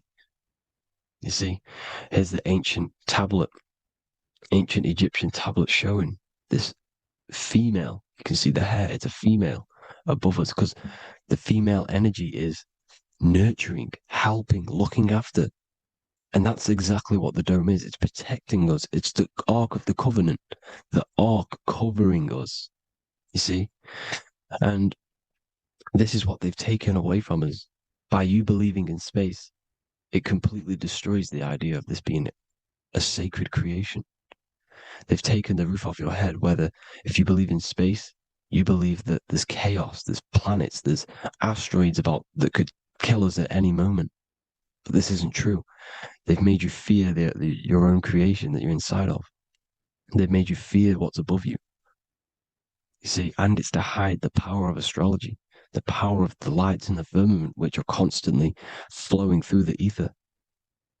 These powers which are above us are sending rays down to the earth, which are influencing our psychology and how we behave. And this is what astrology is. It affects human consciousness. It interacts with our consciousness. And there's a different energy every day because the planets are in different houses, different alignments. And this is, we'll go into this a bit deeper later on. So the world tree, this magnetic north pole, the pole of electromagnetic energy, was symbolized as a tree, the great tree at the center of the earth. You see? And this tree is symbolized everywhere. You can see here how the center person, this Egyptian person, is holding up the sky. This is the North Pole, the hyperboloid, at the center of every torus field. And this tree was in the Mayan cosmology. This is an ancient depiction. This is the torus field. Here's the plane of inertia. Here's the center tree. Here's the tree in the center, the magnetic North Pole, the woman holding the stars. Here's the Hindu with the two birds symbolizing the sun and the moon revolving around this center tree. The Mayan tree, his Horus and Set around the North Pole. They all knew this flat Earth cosmology. They knew these secrets. It's so sacred you understand the creation that you're inside of. Because if you don't, you'll be led astray. You don't know where you are. You're lost. You see? And here's the Masonic art with the rays of the stars coming down with the tree in the center. So it was personified as a tree. And we are in Asgard, Midgard, the middle garden, where there's good and evil. So the 7 layers of heaven, which is talked about in the Quran. Each planet has a different layer of the firmament, and this is the 7 layers of heaven, and these are our 7 layers of the energy centers in our body. So we start in the stars, so we are stars in a physical body. And this is why we say Mr., Sister, Fraudster, Sinister. Stir is star, and we are in the stars, and our star descends into the soul system, not solar system. And as we descend into the soul system, we enter Satan's kingdom, Satan's world. As it says in the Bible, Satan is the god of this world. Well, if you've been into my research for a while, you know Satan is Saturn. Saturn's world, because Saturn's the outermost ring. He's the Lord of the Rings. And you enter his kingdom, the kingdom of time. And this is why Saturn's the time god. As soon as you go past the rings of Saturn, you're now in the soul system. You're now in time. You're now bound by space and time. And you're bound to the earth plane, the heart. Earth is heart. It's a rearrangement, it's an anagram for heart. And the heart of the electromagnetic color spectrum is green, and that's why the earth is green. And above green is blue, and this is why the sky is blue. In order to go to heaven on the macro scale, you have to go through the blue sky, through the 7 layers of heaven. In order to reach heaven in your body, whilst you're here, you have to go through the blue chakra to your head, which is heaven.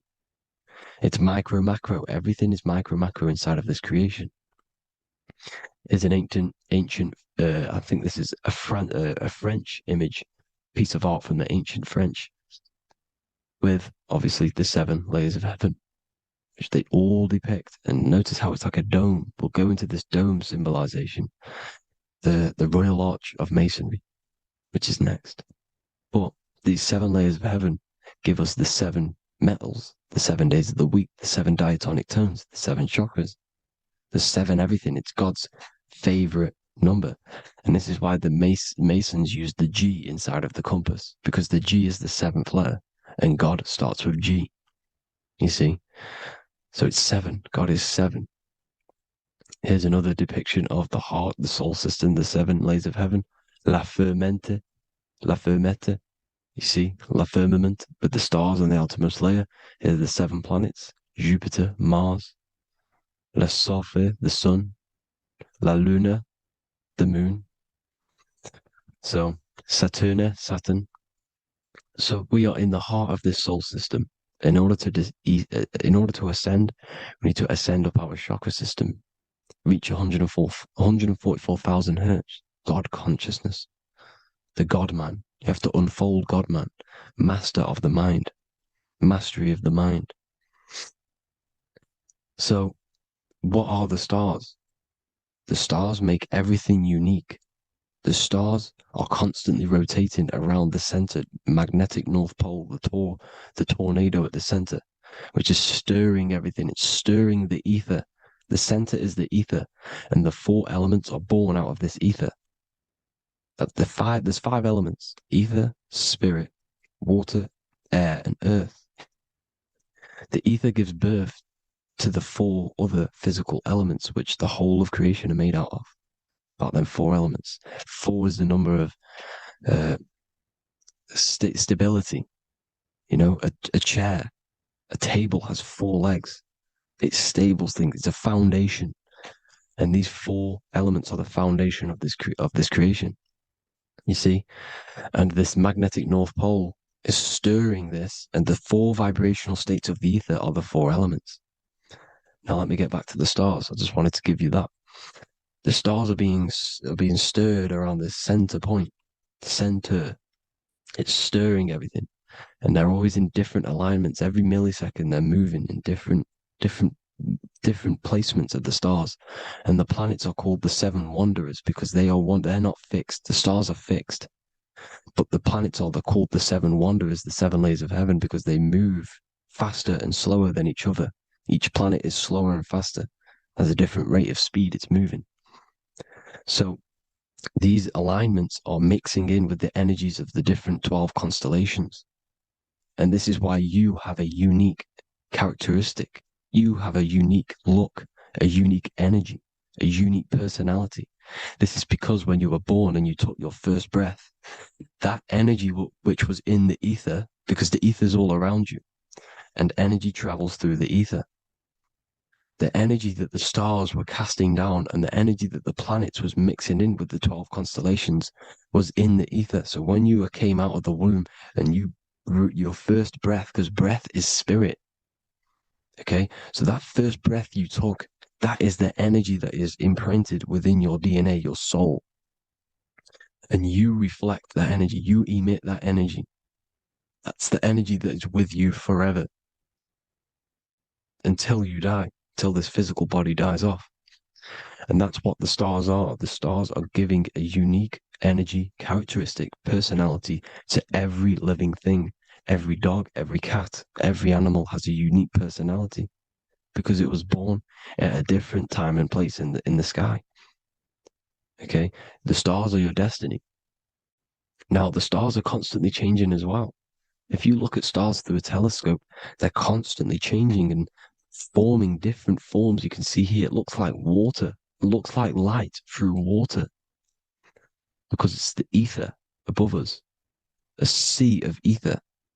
And this light is being emitted through it, and it's just constantly changing, giving different energies, each star. So this is why this is what the zodiac is. It's the expression of energy. It's the expression of the stars. And each constellation has many different personality, different energies, different traits. Each planet has different traits, depending where your planets are, depending what energies you hold. No two person have the same energy. There's no one. It could be similar, but no one's the exact same. It's because of the stars. The stars are never in the exact same split place.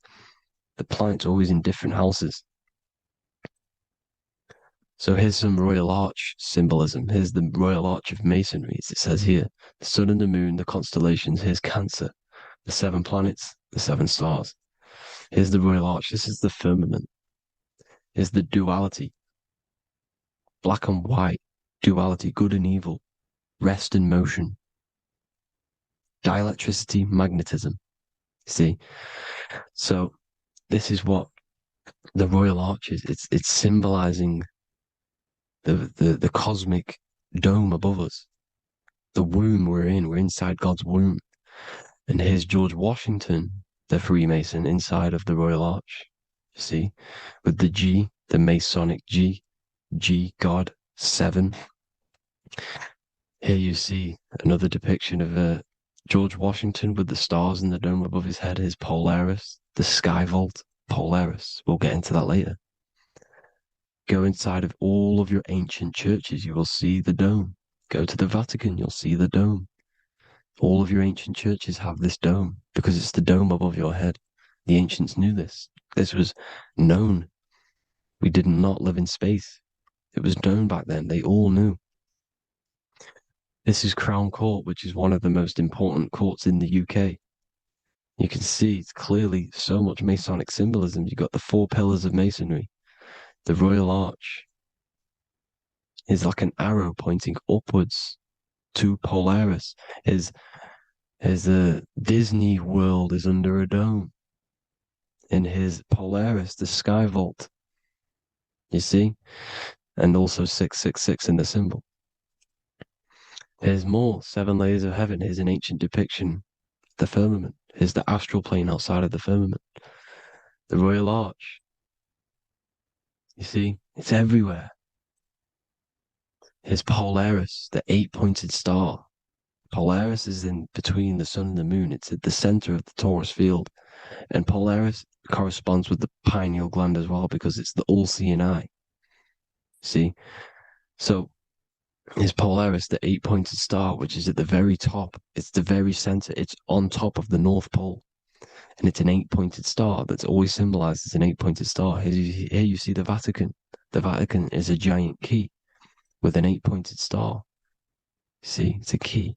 Here's the dome. Here's the Space Delta, the USA Space Delta logos. Here you see the Egyptian god looking from the center of the North Pole, looking upward to an 8-pointed star, Polaris. An arrow pointing up to Polaris.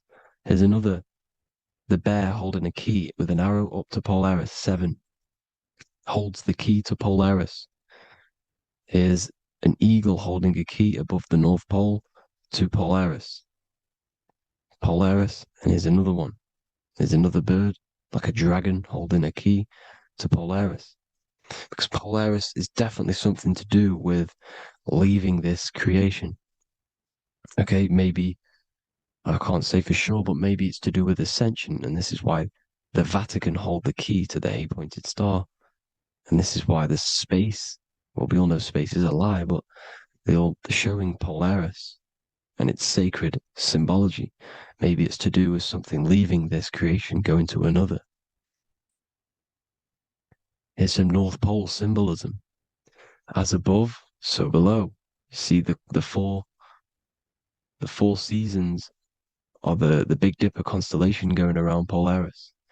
This is Polaris, this is the Big Dipper constellation, and this is the swastika. This image gives us the swastika, because all the symbols we use are created in nature. They're created somehow in nature. This is how we get them. As above, so below. This is the map of the North Pole with the 4 rivers, looking like the Big Dipper constellation. It's the Masonic, here's the ancient cosmology with the 4, you see the 4 islands, Mayan cosmology, 4 islands. This is the alchemical symbol for Earth, 4 sections. The windows, because the center of the North Pole is a window to another dimension. The 4 lucky 4-leaf clover, which is supposed to be lucky. It's just, it's truth in plain sight. And here's Hitler looking at 2 flat Earth maps.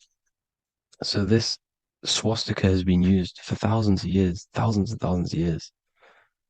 And it's symbolic for the most sacred land on this plane, the North Pole. Shambhala. Do some research on Shambhala, people. It's a it's a Hindu mythology about the sacred lands at the center of the earth.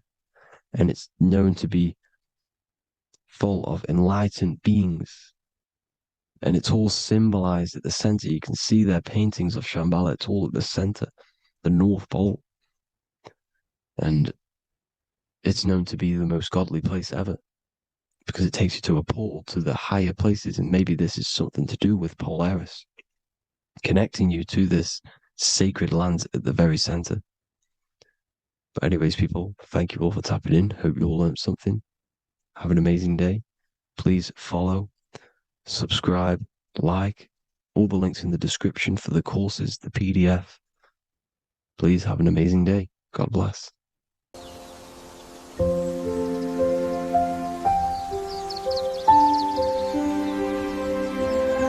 bookofwisdom.com.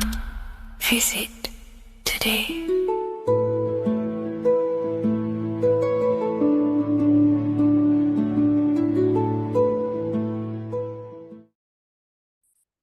The Pope is supposedly opening 5 portals on Christmas Day.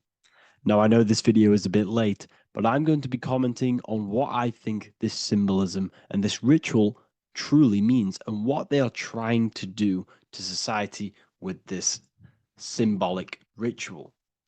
So, the first thing we must understand is that everything these people do on a mass scale, all of these major events that they take place on, are all symbolic. They're all ritual. They all have purpose.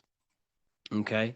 So when we look at the locations of these 5 doors that are in Rome, we actually see the sigil of Lucifer when we connect the dots of all of the 5 door locations. This is the sigil of Lucifer. Lucifer is not what you think. Lucifer, sigil of Lucifer, represents the outline of the human brain and our visual perception field. Now, the human perception field is how our brain interacts with the external reality. Our external reality is not physical. The only thing that exists outside of you is pure energy, formless, vibrational energy and light. Your brain is an energy decelerator. Your brain decelerates this light, this energy, into a material reality or perception that you can interact with. You don't look into the external world. The energy, the light enters the eye retinas, goes through the optic nerve, and travels to the back of the brain called the visual cortex. And the visual cortex is what shapes your visual screen. Now, if you are seeing the screen, this means that you are not the body, you are not the brain, you are the perception observing the screen that you are seeing. You are the eye behind that, you are the person behind that. So, what this is actually symbolizing is perception. This is a symbol of perception, of perceiving the material plane, of how spirit interacts with matter. Now, what's Lucifer? Now, the word Lucifer means the light bearer. He's known as the light bearer. The word Lucifer originates in Latin. Luci means light, and fer means to bring. It's the light bringer, the eyes, the visual perception of the light bringer to your reality. You see, everything outside of you is light. You are made of light. The word hue man means light. Hue means color, which is a form of light. And man means manifest. We're light manifested into material form.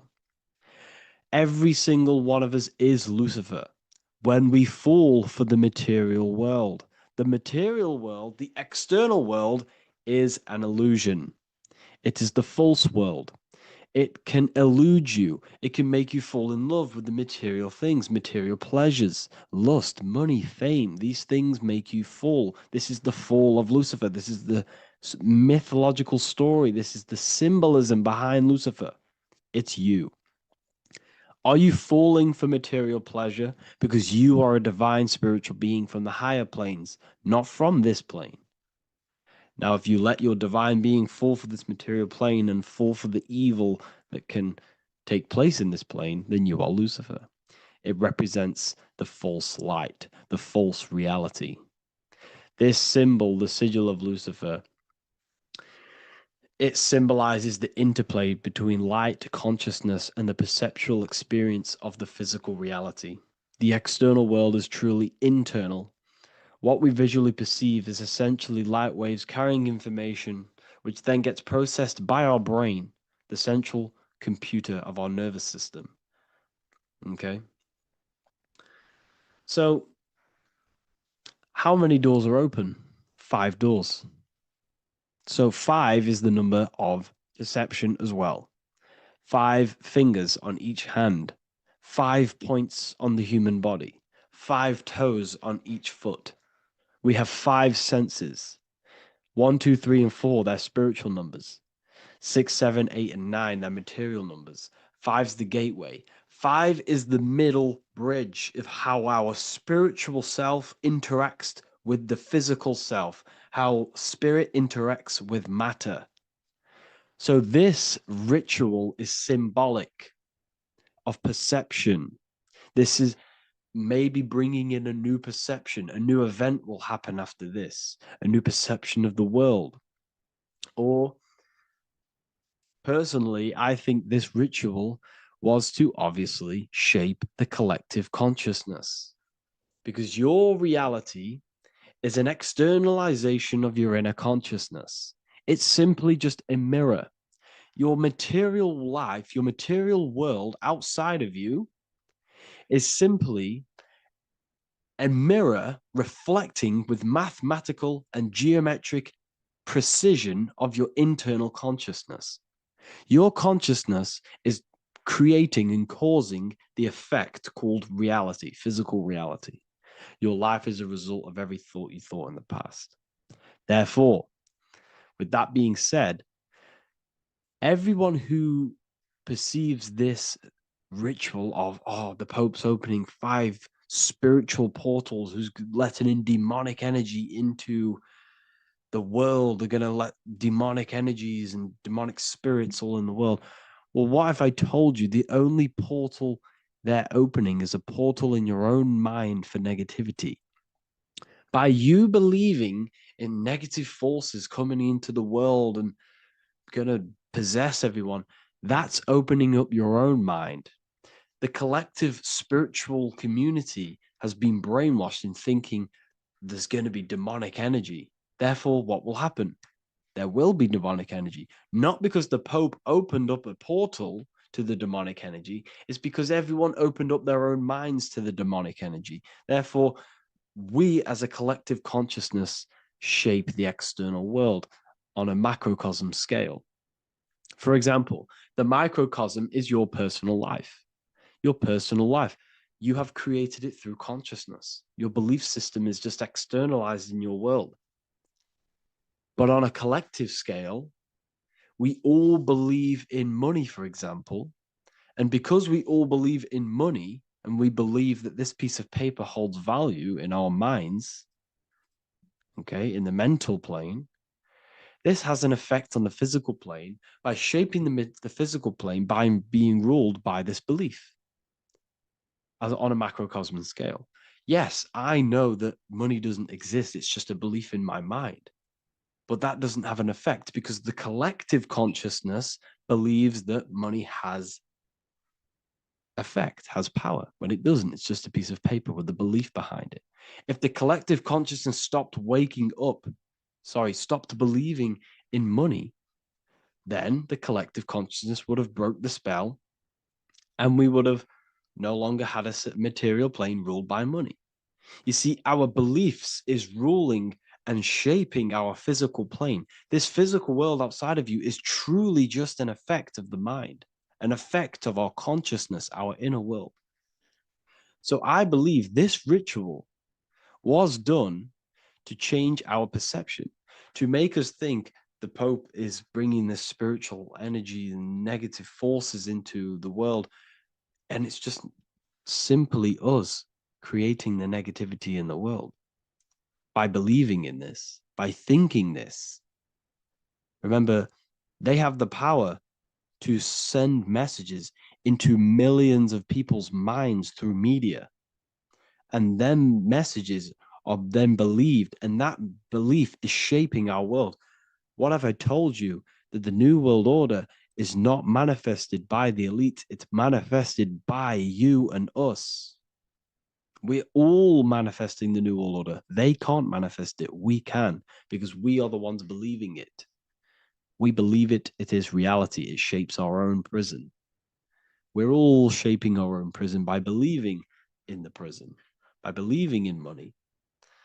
So this ritual was all to do with perception, creating a new perception, creating fear in our minds to, of course, distract us from what's really going on. This is all a ritual to implant messages in your own mind. So I hope you all understand this video, and I hope you all gain some insight, and I'll see you inside the university.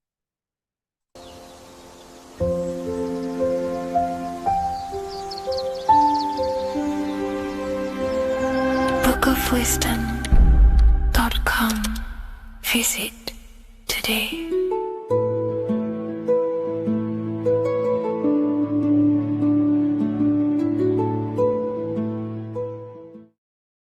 There is a massive mystery around the Freemasonic G, and in this video we're going to be discussing it. Some people call it geometry, God, gnosis, genesis, generation, but in fact it's all of these things, and all of these things relate back to one concept that links them all. And in this video, you will be discovering this secret force, which pretty much creates everything in your reality, in your life, and has done unconsciously, whether you are aware of it or not. The Freemasonic G is the 7th letter in the English alphabet. This is important because the number 7 has many mysteries inside the esoteric and occult traditions. Some people say the number 7 represents the 7 colors of light, the 7 major planets, or the 7 musical tones, 7 days of creation. The number 7 is a massive mystery. But what we have to understand is that in the context of Masonry, Freemasonry is all about building the self. Every day we wake up, we are either building our prison of our mind or freedom of our mind. Everything inside of esoteric Freemasonry is about building the self and reconstructing our consciousness, our inner dialogue, the inner voice. We're transforming the mind from low awareness to high awareness. This is why Freemasonry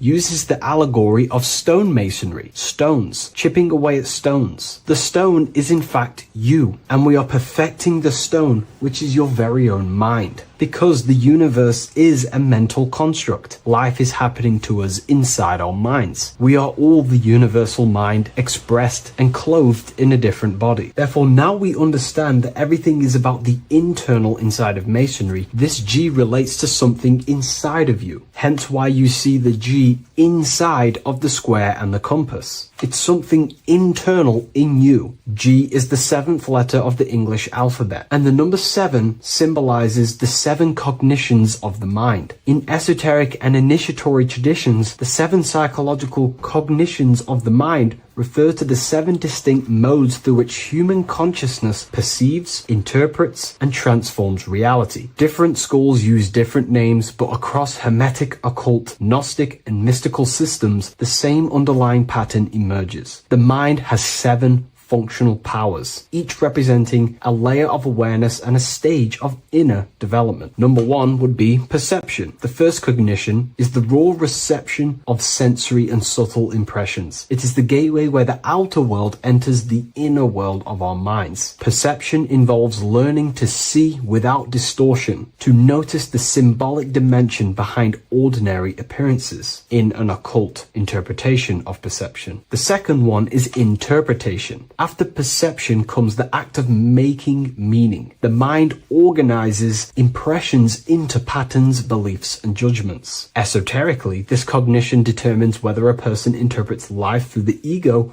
or through the higher insight of their higher consciousness. The goal is to purify interpretations so that the intuition can speak through it, to clear our minds of the clutter, master it, and let our higher consciousness shine through it. Number 3 is the imagination. This is the creative faculty that produces images, symbols, and visions in the mind's eye. This is associated with the astral plane. We live in a mental universe of thought. Thought wraps itself inside of imagination. The thought alone has no true form, but then the thought wraps itself in a vehicle of consciousness, what we call imagination, and we give form to the thought. Imagination becomes active. Imagination becomes active imagination, the foundation for rituals, alchemy, meditation, and visionary insights inside of occult traditions. Working on your imagination is a key part on developing your consciousness, as it is literally the sight into the astral plane, your internal vision of the mind. The fourth cognition of the mind is emotion.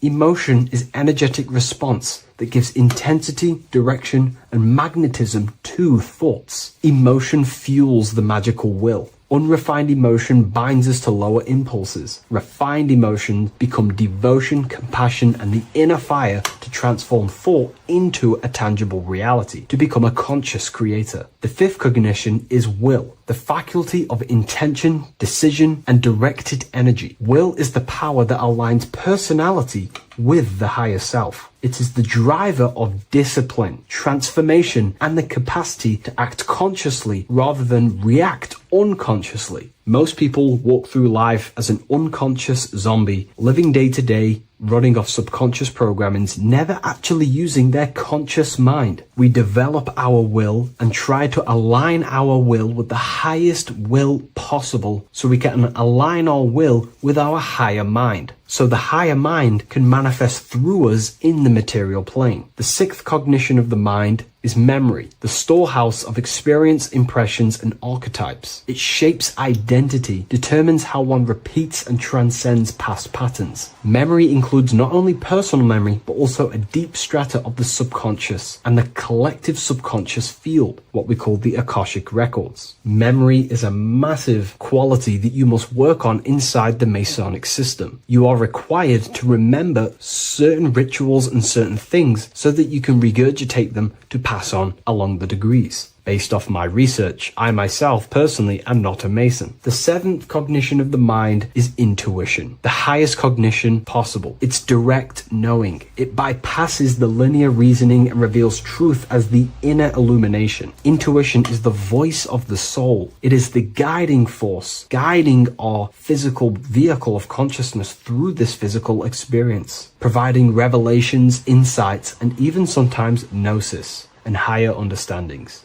They are the seven principles and cognitions of the mind that we should work on. Sometimes they're symbolized as seven luminary planets, because lumen is light. The planets are light. Light is consciousness. Consciousness is light. Now moving on to the true understanding of the G, the higher understanding of the G, as I mentioned previously. This is what we call the generative principle, the care principle, the human heart principle, the female aspect of consciousness within yourself. All creation is built upon a care. All action is built upon a care. You only act on what you care about. You care about paying the bills and staying inside your house and looking after your family, for example. Therefore, you take the action to generate the reality and generate money to pay the bills. Them actions are driven by the force of care. If you care about a plant, you take the action to water the plant and it grows. If you care about your partner or relationship, you give them attention and care and love, and you grow the relationship. As soon as you stop providing care, watch the relationship crumble and the reality destroys itself. Care is the generative force of reality. This is the generative principle that generates your experience in this world. We are in a continual state of becoming. Each cause gives birth to an effect, and that effect gives birth to a new cause. The G is the generative principle that drives creation in the present moment. Reality is creating, unfolding in the present moment, and the G is the force inside of you that generates your experience. You're watching this YouTube video right now because you have a care in your heart for the information I have provided in the past, and you have a care about watching this video. As soon as you don't care, you take action to do something else with your time that you actually care about. The G is the generative force of the heart. It is the love energy. You only take action on what you love or care about. The whole world is built upon this principle. This is why we say money makes the world go round, because the whole world has a G or a care for money, and it's making everyone wake up in the morning, take actions, and make the world go round. It is the G, the care for that principle or money object to generate that reality. It is the force that drives you, hence why the G is sometimes surrounding with light rays, because it represents a force, emanation, something that is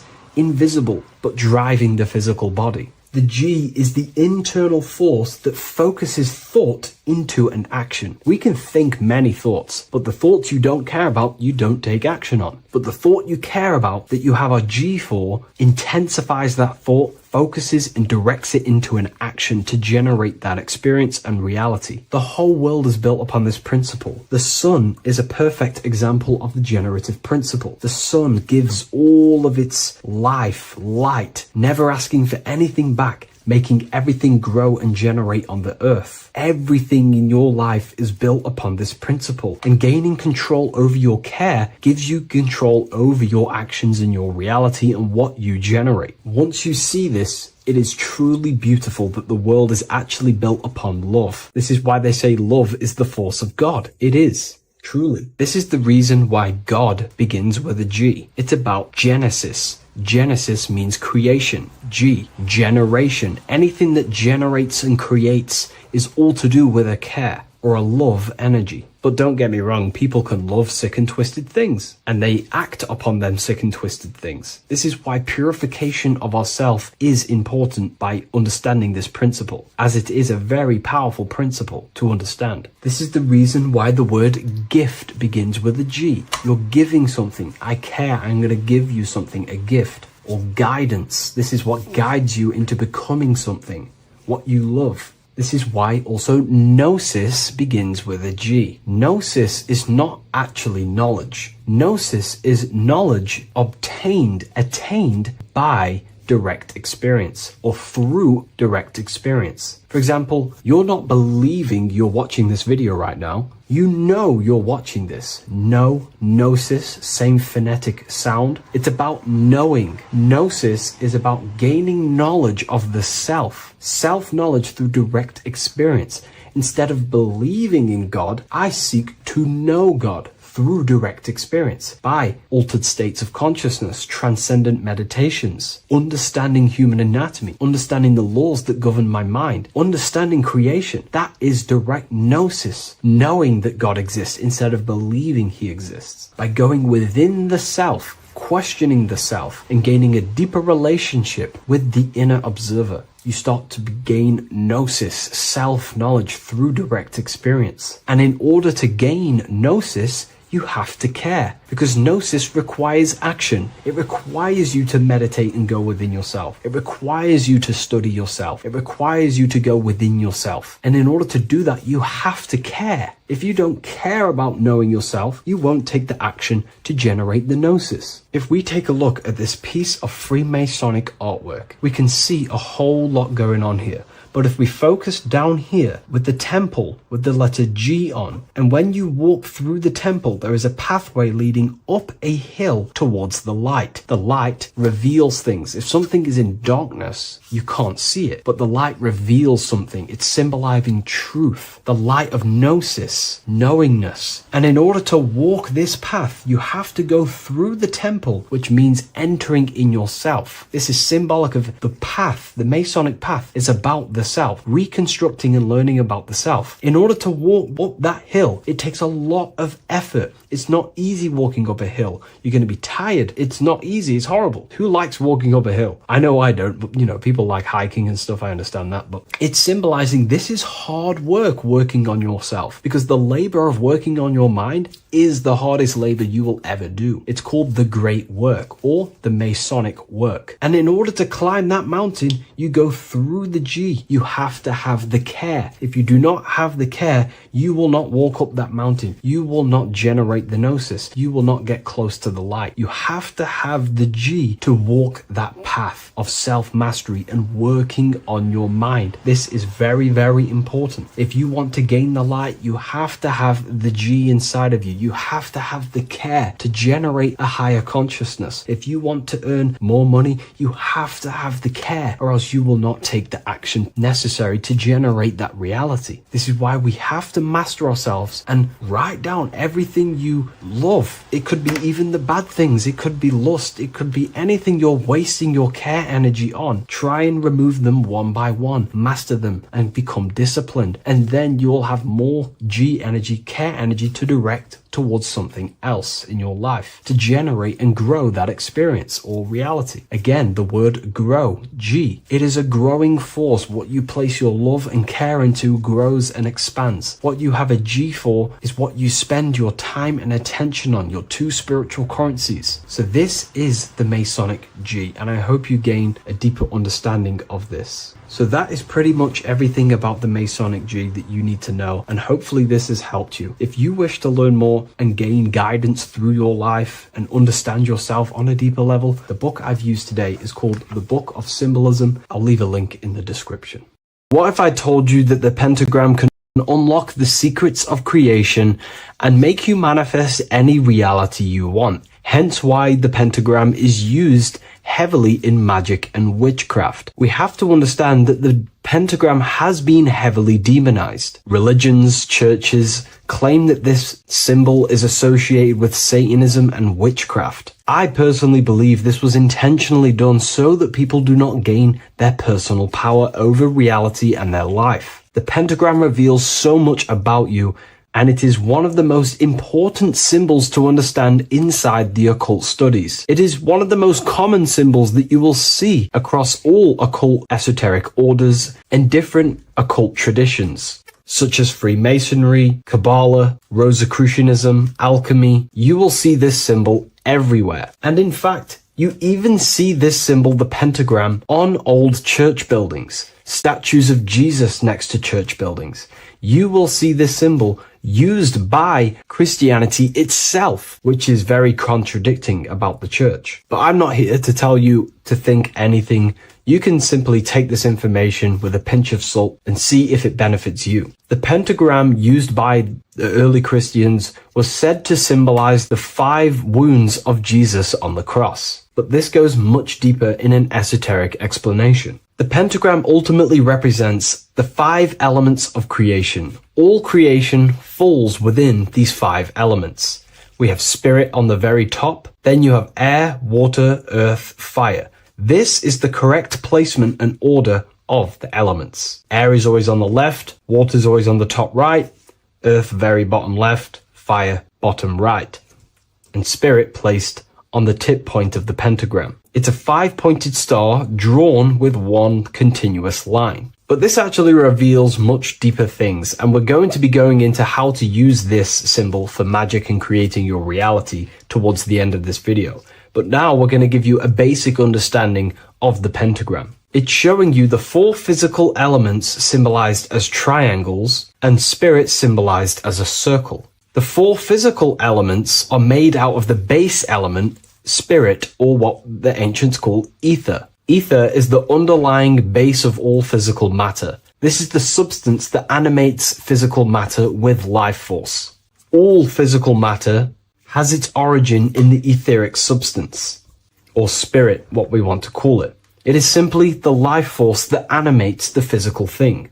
However, if we go deeper onto this symbol, it also represents something personal to the individual who wears this symbol. If you wear this symbol, you're basically saying you're putting your divine nature over your material nature. Your divine self is in control of your material self. You put your spiritual needs before your physical desires and needs. Hence why the spirit is on top, looking down over the 4 physical elements. The circle is continuous, one line, eternal, no beginning, no end. The triangle has beginning and end and points. You can see the beginning and the end when you draw it. On a deeper level, this is pretty much showing the process that symbolizes the structure of the macrocosm, the universe itself, showing how the invisible spiritual planes condense and crystallize into the visible physical world, spirit turning into physical reality. But if you wear this symbol, you're basically saying, I put my divine nature over my material nature, showing that your spiritual nature rules over your earthly existence. You put your spiritual needs first. If you see this inverted, it is now the opposite, placing spirit on the bottom, basically saying, I desire the physical things over the spiritual. But what exactly is your spiritual nature?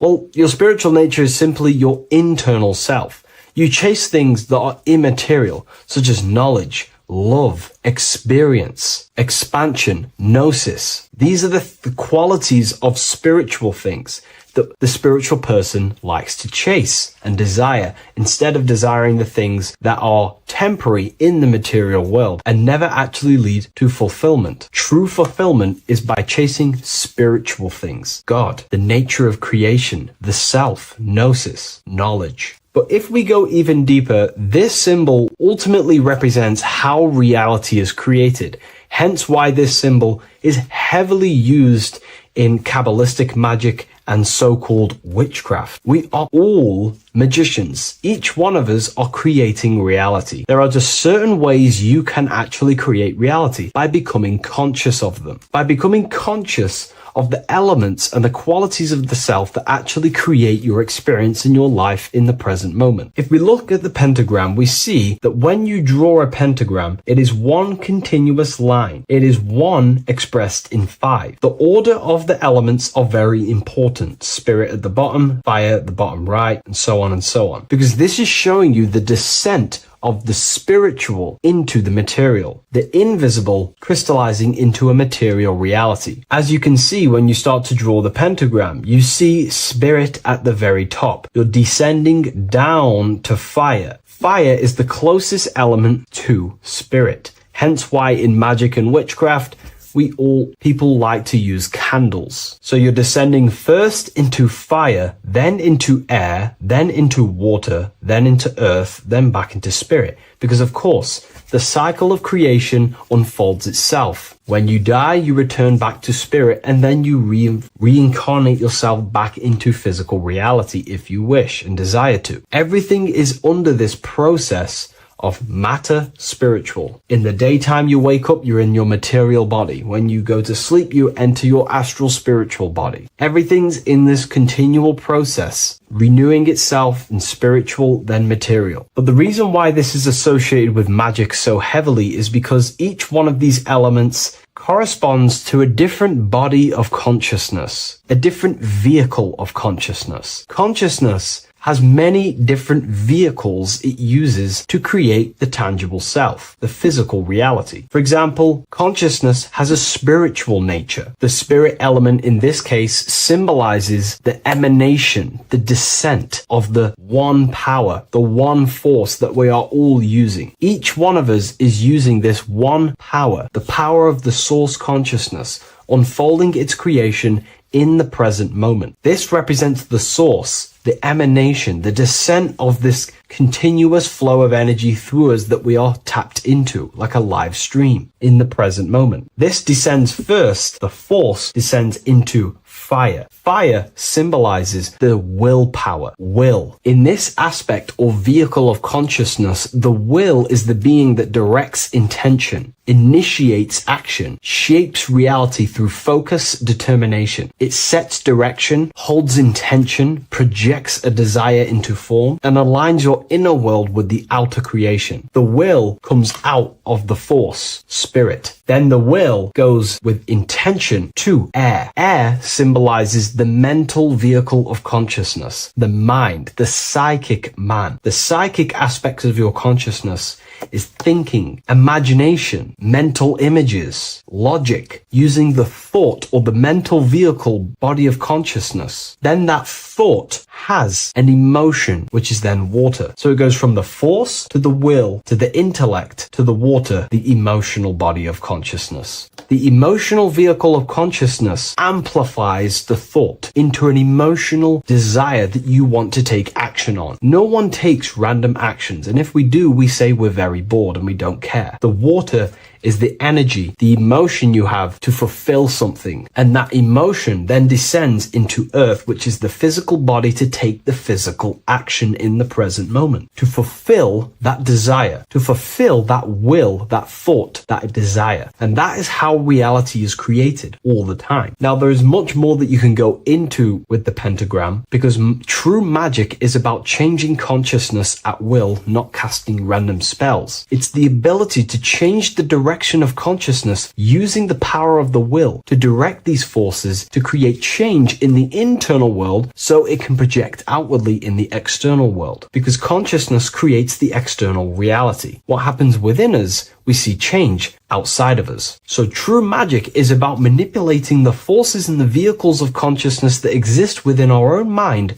to produce a change in the material world. There are other ways you can use magic, by purifying each body of consciousness or banishing each body of consciousness. Other forms of magic, you can dissect each body of consciousness and work with that specific body. If you think you're using your mind too much, you can start using banishing rituals to banish the power of the mind to stop overthinking, for example. Or if you have lack of emotional connection with your emotional vehicle of consciousness, we can dissect this body, tap into this body, and invoke this body and strengthen it. We're dissecting each body and vehicle of consciousness so we can work with it to create a specific change inside ourselves, then to be mirrored outside of us. So pretty much this pentagram represents the descent of the spiritual turning into a material reality. Hence why sometimes we see a human figure standing in the point of a pentagram, because it ultimately represents the microcosm. You are the microcosm. You represent the entire process of spirit into matter, the invisible into the visible, the formless into form. The pentagram, drawn in one unbroken motion, captures this divine act of creation, showing how consciousness flows downward through the elements or the vehicles of consciousness to bring forth the material reality. The Book of Symbolism will teach you all about this. It was released November 17th. A lot of people have taken advantage of this. You also gain a free ebook with this copy. Every order comes with a free ebook. And if you wish to get your copy of the brand new Book of Symbolism, you can find it in the description or revivalofwisdom.com. Thank you, everyone. I'll see you in the next video.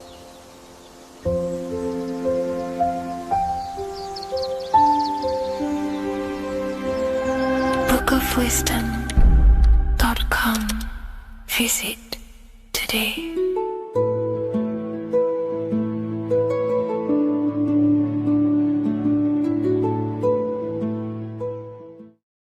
What if I told you that the pentagram can unlock the secrets of creation and make you manifest any reality you want? Hence why the pentagram is used heavily in magic and witchcraft. We have to understand that the pentagram has been heavily demonized. Religions, churches claim that this symbol is associated with Satanism and witchcraft. I personally believe this was intentionally done so that people do not gain their personal power over reality and their life. The pentagram reveals so much about you, and it is one of the most important symbols to understand inside the occult studies. It is one of the most common symbols that you will see across all occult esoteric orders and different occult traditions, such as Freemasonry, Kabbalah, Rosicrucianism, alchemy. You will see this symbol everywhere. And in fact, you even see this symbol, the pentagram, on old church buildings, statues of Jesus next to church buildings.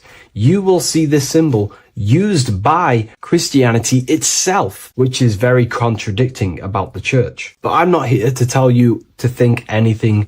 You can simply take this information with a pinch of salt and see if it benefits you. The pentagram used by the early Christians was said to symbolize the 5 wounds of Jesus on the cross. But this goes much deeper in an esoteric explanation. The pentagram ultimately represents the 5 elements of creation. All creation falls within these 5 elements. We have spirit on the very top, then you have air, water, earth, fire. This is the correct placement and order of the elements. Air is always on the left, water is always on the top right, earth very bottom left, fire bottom right, and spirit placed on the tip point of the pentagram. It's a 5-pointed star drawn with one continuous line. But this actually reveals much deeper things, and we're going to be going into how to use this symbol for magic and creating your reality towards the end of this video.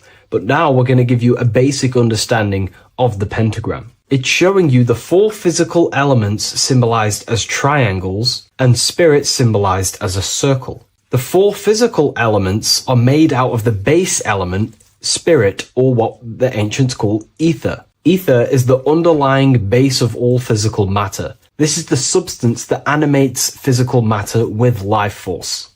All physical matter has its origin in the etheric substance, or spirit, what we want to call it. It is simply the life force that animates the physical thing.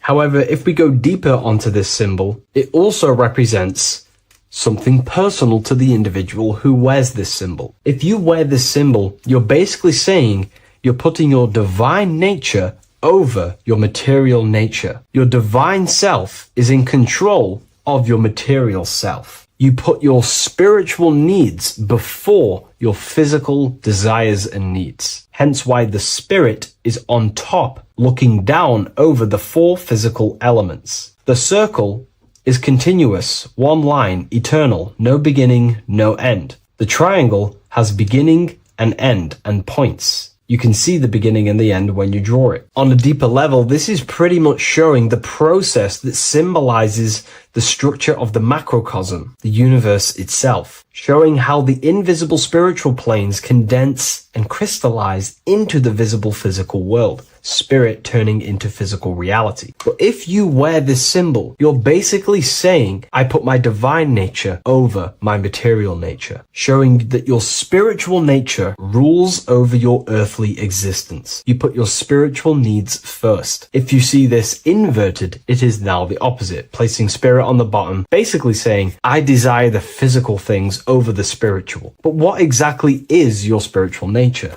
Well, your spiritual nature is simply your internal self. You chase things that are immaterial, such as knowledge, love, experience, expansion, gnosis. These are the qualities of spiritual things that the spiritual person likes to chase and desire, instead of desiring the things that are temporary in the material world and never actually lead to fulfillment. True fulfillment is by chasing spiritual things. God, the nature of creation, the self, gnosis, knowledge. But if we go even deeper, this symbol ultimately represents how reality is created. Hence why this symbol is heavily used in Kabbalistic magic and so-called witchcraft. We are all magicians. Each one of us are creating reality. There are just certain ways you can actually create reality by becoming conscious of them. By becoming conscious of the elements and the qualities of the self that actually create your experience in your life in the present moment. If we look at the pentagram, we see that when you draw a pentagram, it is one continuous line. It is one expressed in 5. The order of the elements are very important. Spirit at the bottom, fire at the bottom right, and so on and so on. Because this is showing you the descent of the spiritual into the material, the invisible crystallizing into a material reality. As you can see when you start to draw the pentagram, you see spirit at the very top. You're descending down to fire. Fire is the closest element to spirit.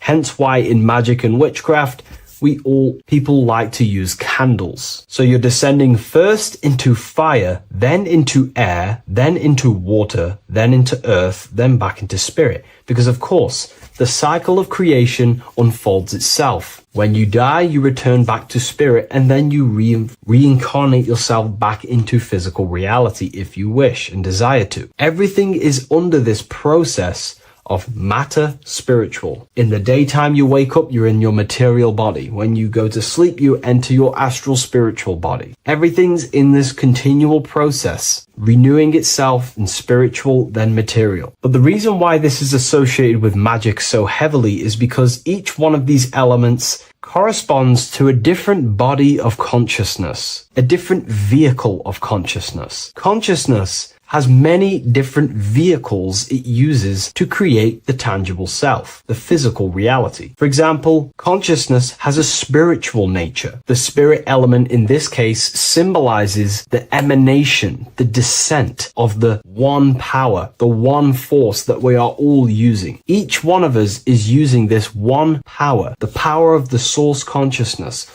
unfolding its creation in the present moment. This represents the source, the emanation, the descent of this continuous flow of energy through us that we are tapped into, like a live stream in the present moment. This descends first, the force descends into fire. Fire symbolizes the willpower, will. In this aspect or vehicle of consciousness, the will is the being that directs intention, initiates action, shapes reality through focus, determination. It sets direction, holds intention, projects a desire into form, and aligns your inner world with the outer creation. The will comes out of the force, spirit. Then the will goes with intention to air. Air symbolizes the mental vehicle of consciousness, the mind, the psychic man. The psychic aspects of your consciousness is thinking, imagination, mental images, logic, using the thought or the mental vehicle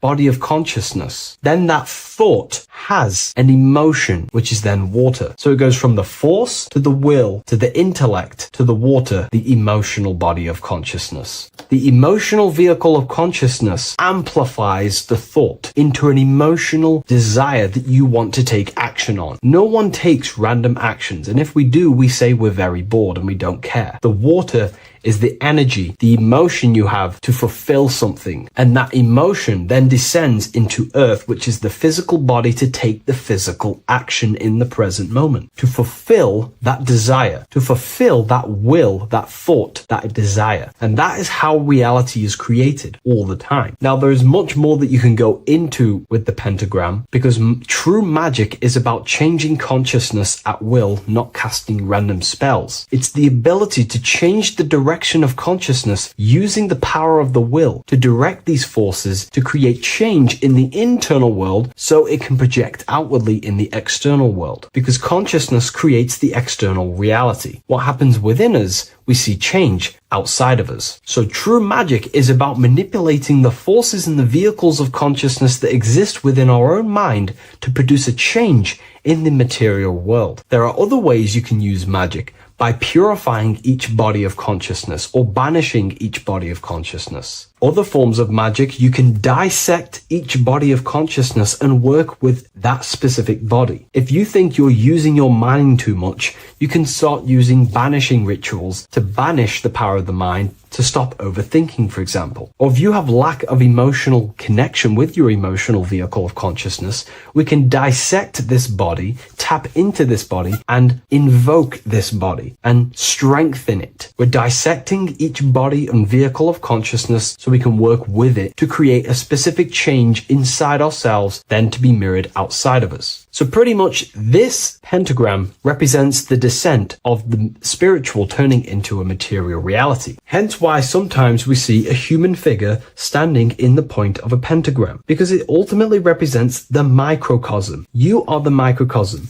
You represent the entire process of spirit into matter, the invisible into the visible, the formless into form. The pentagram, drawn in one unbroken motion, captures this divine act of creation, showing how consciousness flows downward through the elements or the vehicles of consciousness to bring forth the material reality. The Book of Symbolism will teach you all about this. It was released November 17th. A lot of people have taken advantage of this. You also gain a free ebook with this copy. Every order comes with a free ebook. And if you wish to get your copy of the brand new Book of Symbolism, you can find it in the description or revivalofwisdom.com. Thank you, everyone. I'll see you in the next video.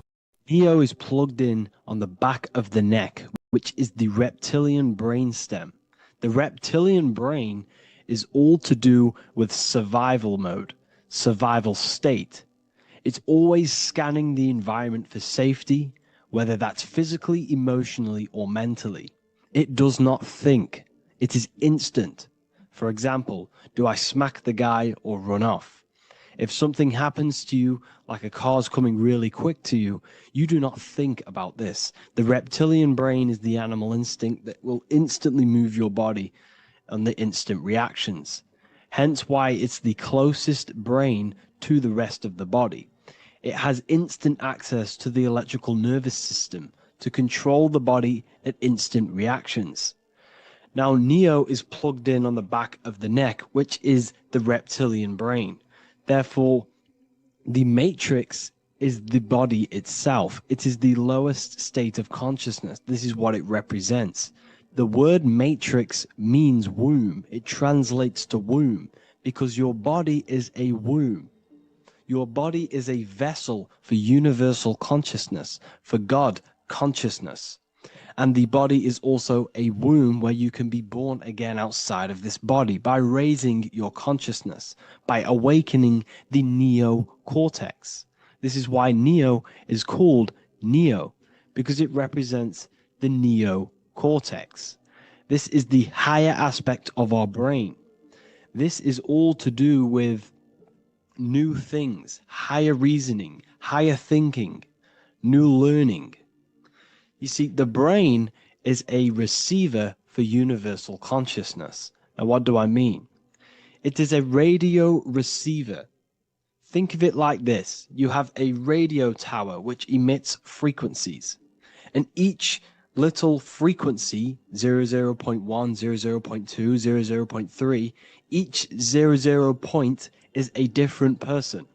We are all the same universal consciousness encapsulated inside of a different vessel. This is why our body is the temple of God inside of the Bible. Your body is a sacred temple of the divine essence of the universe. However, consciousness is controlling this physical body. And I'll show you this diagram here. Consciousness consists of imagination, emotions, thought, and memory. All of these things are not physical. They're not made out of atoms. You cannot think with atoms. If I split open your brain while you are thinking of a cheesecake, I would not see a cheesecake. It's because these things exist metaphysically within consciousness. They are not physical. The body is physical. It's part of matter. It's part of time. You see the Leonardo da Vinci, the circle and the square. The square represents limitation, beginning and end, because when you draw a square, there is a beginning and end. It represents the body, the mortal self, the ego, the echo. Then you have the spirit raised above, which represents spirit over matter, mind over matter. Invisible forces create physical forces. Everything physical exists in non-physical.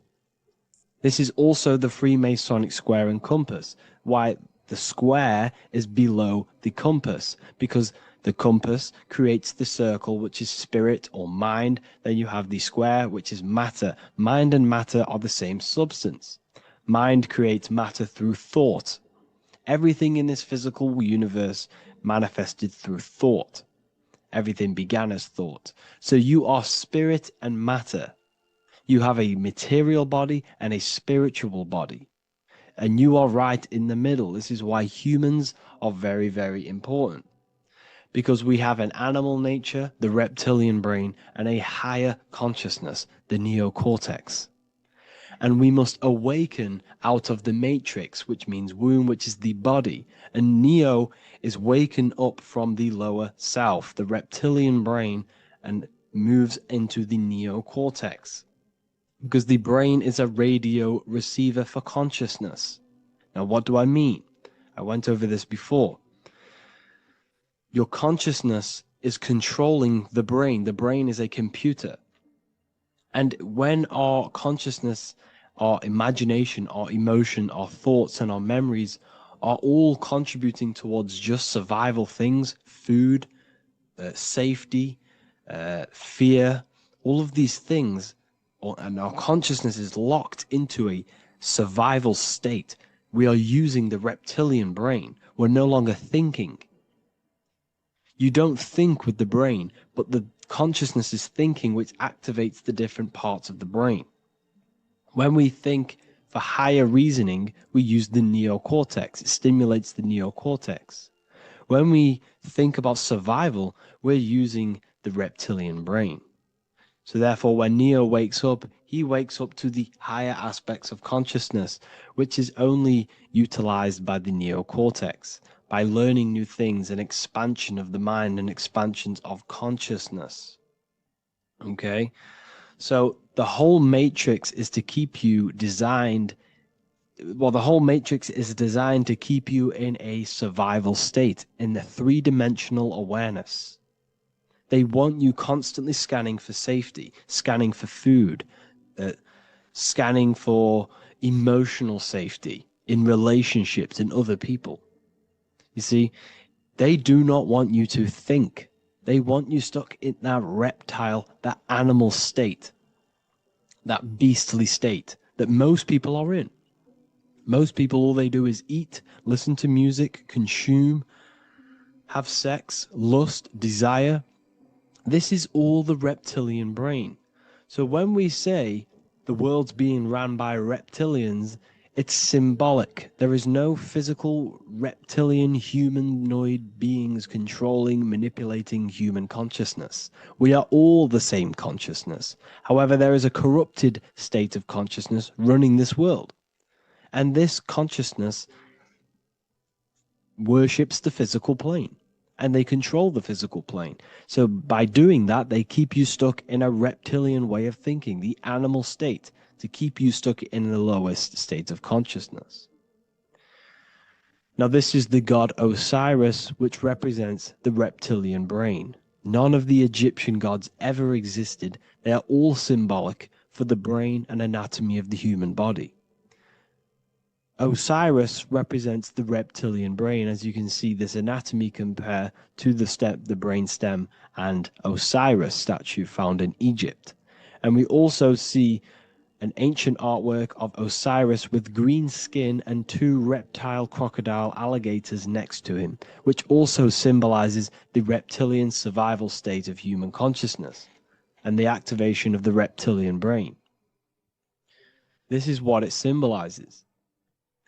Now, this is what the Matrix is all talking about. It's talking about the awakening, the expansion of consciousness. The word divine is dive in because you connect with the divine by diving inward. There is no man in the sky going to save you. You must connect with the self. Know thyself. Truth comes from within. All of these things I'm telling you comes from within you. I'm just pointing it out. All of this is self-realization. A lot of people say, well, what are my sources? My sources is knowing thyself, observing thyself, using the neocortex of critically thinking, sitting down and thinking about yourself and having deep realization of yourself. You can realize that your thoughts are not of this physical world. It's quite simple. The brain does not think. The brain does not imagine. The brain does not hold memory. All of these things exist in consciousness, the one consciousness, but we are all fractal, infinite parts of. This is the eye on the triangle, consciousness being given down to the rest. This is separate. Consciousness is separate from the rest of the pyramid. The pyramid is your body. Neo is the one consciousness. This is the Egyptians symbolizing the one consciousness giving Ankh, which is life, to all the different life forms. However, you can see that the central sphere is giving a big Ankh to the humans, because humans, like I said, possess the advanced consciousness, an advanced brain that allows us to turn above our reptilian animal self. For example, we can go against our reptilian lower animal nature and turn to our godly nature. Animals cannot do that. They are stuck in instinct. They are stuck in a reptilian animal way of thinking and operating. Everything they create is to survive. We can turn against our lower nature and create for amazing things like buildings, architecture, technology. We can use our creative consciousness for anything we wish, not just survival needs. And it's the same with your spiritual journey. You can raise your consciousness beyond this animal state that they try to keep you in through fear, consumption, food, and the reptilian brain. We must awaken, start to think critically, and awaken to our divinity. Because the mind, the consciousness within you has infinite potential to expand. There are infinite fields of knowledge that you can explore. The mind can never be filled. It can never ever be full of knowledge. It always expands, and that's why you are alive. That's why you are part of this universe. That's why the science always says the universe is always expanding, because the universe exists in your mind, and the mind is always expanding into new fields of thought, new fields of knowledge and information. And that is your whole sole purpose of expansion of mind and expansion of consciousness and the exploration of the mind of God. We are living in the mind of God. You are a thought in the mind of God. You must awaken out of this body. This is why Jesus says you must be born again to see the kingdom of God. You must be born again. You must raise your consciousness beyond physical limitation and awaken to your divinity. And this is pretty much it for this video. I hope you all understand this, that this is all symbolic for consciousness.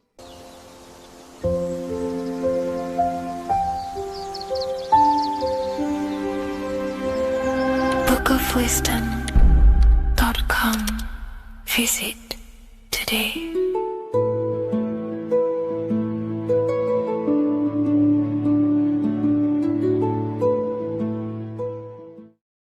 What is good, YouTube? Today we're going to be talking about the astral plane and how the cosmology fits into the astral plane. Okay, so first let's go over the astral plane and go over the different layers of reality so that you can understand reality more. You are a multi-dimensional being. You are not in these, you are in all of these realities at the same time. They all interweave into one big reality. But there are different planes. They are different vibrational dimensions. There are different dimensions of reality. The mind is the root cause of reality. We're living in the mind of God. Everything is being thought into existence from the root cause, from the universal mind. This is why the ancient Egyptians said, all is mind. We're living in the mind of God. And we are a microcosm of this mind. This is why we all have the same mind. This mind is the world of thoughts. Now, this world of thoughts is just the thought alone. For example, it is the thought of a chair. But then when you start to imagine this chair and you start to mentally see the chair, you're now manifesting the thought, the singular thought, into some sort of form. So now you're imagining the chair. You're imagining the form of this chair, which is then manifesting into the astral plane. The astral plane is the world of thought forms manifesting. So when you are imagining something, you are seeing into the astral plane. Okay? Your third eye, it is an eye because it sees the astral plane. It is seeing the other side through imagination, through dreaming. Well, we'll go over dreaming later. So the thought of a chair is a singular thought. The imagination of the chair is the manifestation of the chair. And in the astral plane, it's basically the world of all the chairs that could ever exist. So you're thinking of the chair as a singular thought, which is the mental plane. The astral plane is the imagination of that chair, is the thought, the manifestation of it. Depending on the vibrational state of the thought will depend what level of the astral plane it will go to. For example, if you're thinking about a chair to torture someone on it, it's going to go on the lower astral plane. Or if you're thinking and imagining happy things, it's going to go to the higher astral plane. So wherever your mindset is, that we call it a mindset because your mind is setting frequencies to certain things. Thoughts are frequencies. And a mindset is setting your frequency, setting your mind to a certain frequency. So when you set your mind to a certain frequency and you imagine something in that frequency, you're going to match everything in the astral plane that are on that similar frequency, just like you would in the physical world. Because we're all in these worlds right now as we speak. But We can't see them with the two physical eyes. We can feel it though. When you're around someone and you've just met a new person, for example, you can feel their vibration. And if you're not if you're not on a similar vibrational match, you will not get along with that person. Or you just won't not get along, but you won't connect with that person because you're on two opposing frequencies, not matching. And this is something you can't see, you can only feel because it's the astral plane. It exists within the astral plane. Everything in the astral plane is made out of vibrations. So if you do astral project, and if you already know how to astral project, you will see beings and people and things that are on the same frequency as you.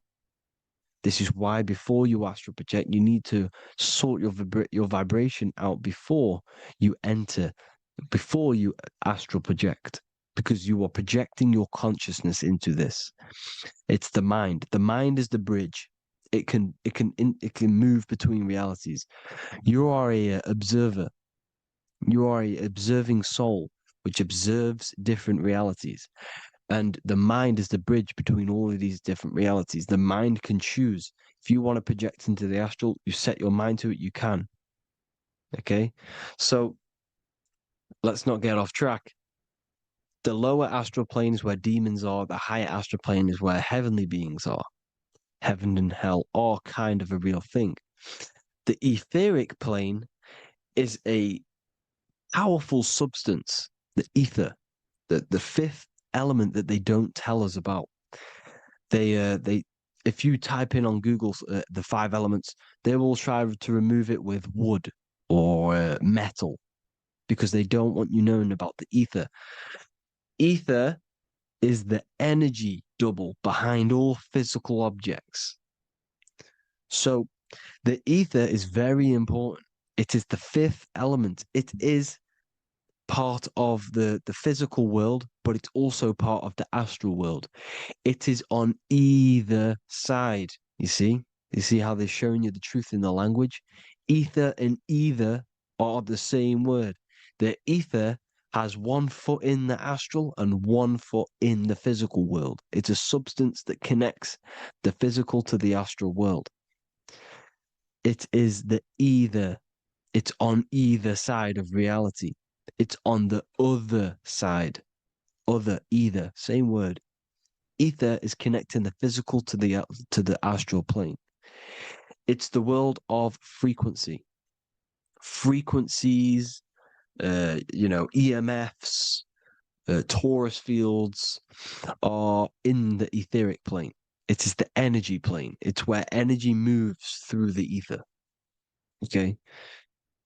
So then you have the physical world, the world of effect. Everything you see in the physical world is the effect of the higher planes. Each plane is a product of the plane above. So, and it melts into each plane. The physical plane is the lowest plane, it's the most densest, and the highest is the most fluid. This is the most fluid, this is the most dense. This is where we get the saying, as above, so below from. As above, so below comes from the different planes of reality. And magicians understand this. This is why magicians always say as above, so below. Because they understand if you manipulate the higher planes of reality, you manipulate the lower planes. Because the astral plane is a direct copy of the physical world, but in the astral plane. It is mirrored. The physical world is mirrored in the astral plane. They are both the same world, but just different vibrational states of the world. Kind of. It's hard to put this in words, people. So just try and understand. The astral plane is the double. It is whatever happens in the astral plane happens in the physical plane. This is why magic works. This is why demons work. This is why spirit communication works. Because if you manipulate the higher planes, you manipulate the lower planes. As above in the astral, so below. Leonardo da Vinci showing you to look up, pointing up. You got to look up. He's telling you to change the mind, you change the physical world. You change your emotions, you're out on the astral plane, you change the physical world. You change your reality by changing the higher planes. This is the Masonic 11, the two pillars. This is the 11, also symbolizing the two hemispheres of the brain here. But the 11 symbolizes the two mirrors. 11. 11. 9, 11. 9, 11 adds to 11. 9 plus 1 equals 11. The Twin Towers were an 11. Flight 11 was hijacked because it's a mass ritual within the astral plane. Now, we're going to go deep into that later, and I'll show you these rituals they do in order to manipulate the astral plane. So, this is what the 11 is. It's the mirroring of reality. If you contact spirits and conjure spirits, or sorry, you can either summon or attract demons and spirits. Summoning is creating a spirit. You create demons. Okay. Like I said here, the mind is the root cause of reality. If you think of if you think of a traumatic event that happened in your life over and over and over and over again for years and years and years, where attention goes, energy flows. The mind is the director of energy. If you are directing energy into the specific emotion, the specific thing that is torturing you in your mind, that will manifest as some sort of being in the astral plane, which is called an elemental. And this elemental being that you have created through your thought forms and emotions will latch onto you and feed off this energy. So it's important that you get your mind right, okay? It's important you sort that you file the mind and you discipline the mind. Make sure it's only entertaining positive things, because you are quite literally creating your own demons. Creating the word demon has the word mon in it. And if you've watched my videos to know, mon means moon. The moon is your mind, the sun is your soul, the earth is your physical body. Demon is mon means mind, moon is mind. You create demons with your mind. Summoning. Now, this is where the rituals come in. 9/11 was a ritual because everyone was thinking about this big fearing, the death of 9/11. Everyone was thinking about it. And all of their minds thinking about this horrific thing will manifest and summon a negative energy spirit elemental within the astral plane. That's how all of this works. This is why it was a mass ritual. Okay. Chris Brown, new album name 11/11. Release date on the 11/11. This will be my 11th album and contain 11 songs. All of these people know the occult. This is Hermes Trismegistus with the star of Saturn, the six-pointed star, as above, so below. The mirroring of reality, physical and astral. The two Masonic pillars. So as above, so below. What's above us? The stars. The stars are connected to the astral plane. This is why we call them stargates. When we dream, we are experiencing these different realities.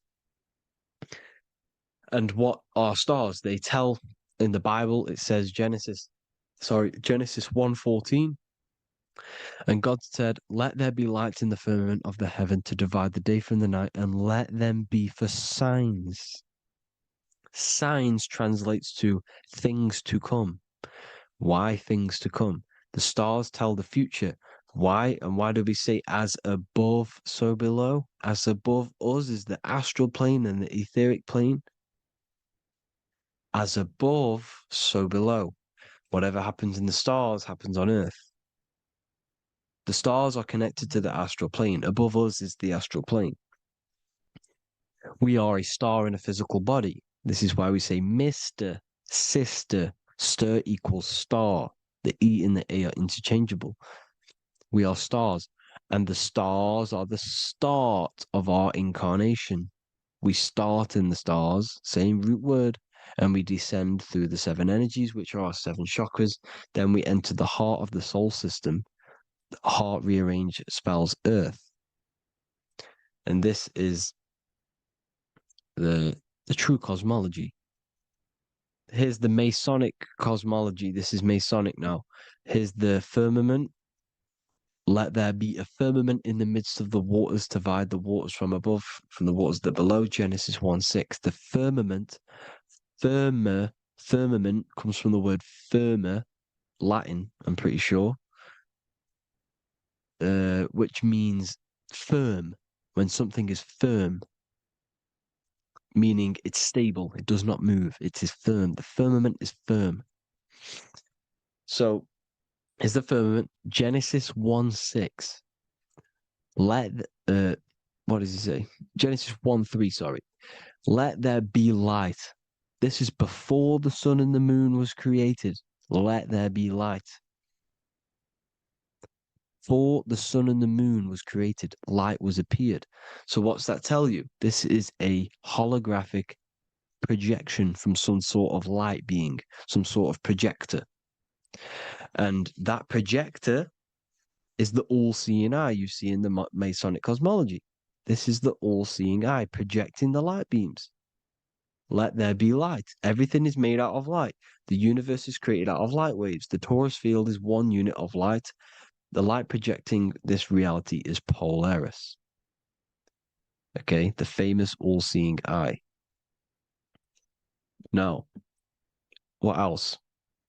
Then we have after let there be light in Genesis 1:16, and God made the two great lights. This is the sun and the moon, electric, magnetic, male and female. Then we have the Masonic checkerboard, the black and white symbolizing dualities within the dualistic reality we're in, spirit and matter, light and matter, rest and motion, positive and negative, good and evil. Everything's dualistic here. Okay? And it's a dance. The universe is a dance between flickering of white and black light, which is the torus field. We're not going to go over that, but this is all connected to the astral plane. This is the true cosmology. The astral plane cannot work on a spinning monkey ball in the middle of space. Does not work. Cannot work. It's impossible. Okay? Impossible. So, even in the Quran, it says, Allah has made the earth for you as a carpet, flat. Quran 15:19. And the earth we have spread out like a carpet, set there on mountains, firm and immovable. It is immovable. In the Quran, it also says 65:12, it is Allah who has created the seven heavens of the earth. The seven heavens meaning the seven layers of heaven, the seven planets. And Psalms 104:5, he set the earth on its foundations and it can never be moved. Never. So here you see in Isaiah 40:22, he sits enthroned above the circle of the earth and its people are like grasshoppers. He stretches out the heavens like a canopy and spreads them out like a tent to live in. We live in a tent. This is the tent. The projection of light. Here you see an ancient picture here. Here you see the ethereal barrier, meaning the firmament, the etheric barrier. And here you see his head popping out. Why is his head popping out? Because your head is heaven. Your heel is hell. Your head has access to the astral plane. This is why your head is heaven. The pineal gland, when stimulated, has access to project itself, project consciousness into the astral plane. Here you see another ancient picture here with the Masonic Royal Arch, with the zodiac here, the zodiac on the top, arching because there's a firmament above us. Here's God in the brain. Consciousness is God. Here you see the Masonic Royal Arch, symbolizing the firmament. George Washington above the Masonic Royal Arch. These are the stars. This is Polaris projecting reality. Here's ancient churches with the dome. Polaris projecting reality with Jesus. Disney World is under the dome. The Seven Layers Heaven, ancient paintings, all depict the if you go and look at the ancient paintings, they'll all depict the firmament, the arch above us. This is where we get interesting. The Masonic Royal Arch has the 6-9, which is Cancer. The constellation Cancer, which is 6-9 is associated with portals because CERN is the 6-9. Okay, CERN is opening portals. They're trying to create a portal to the other side.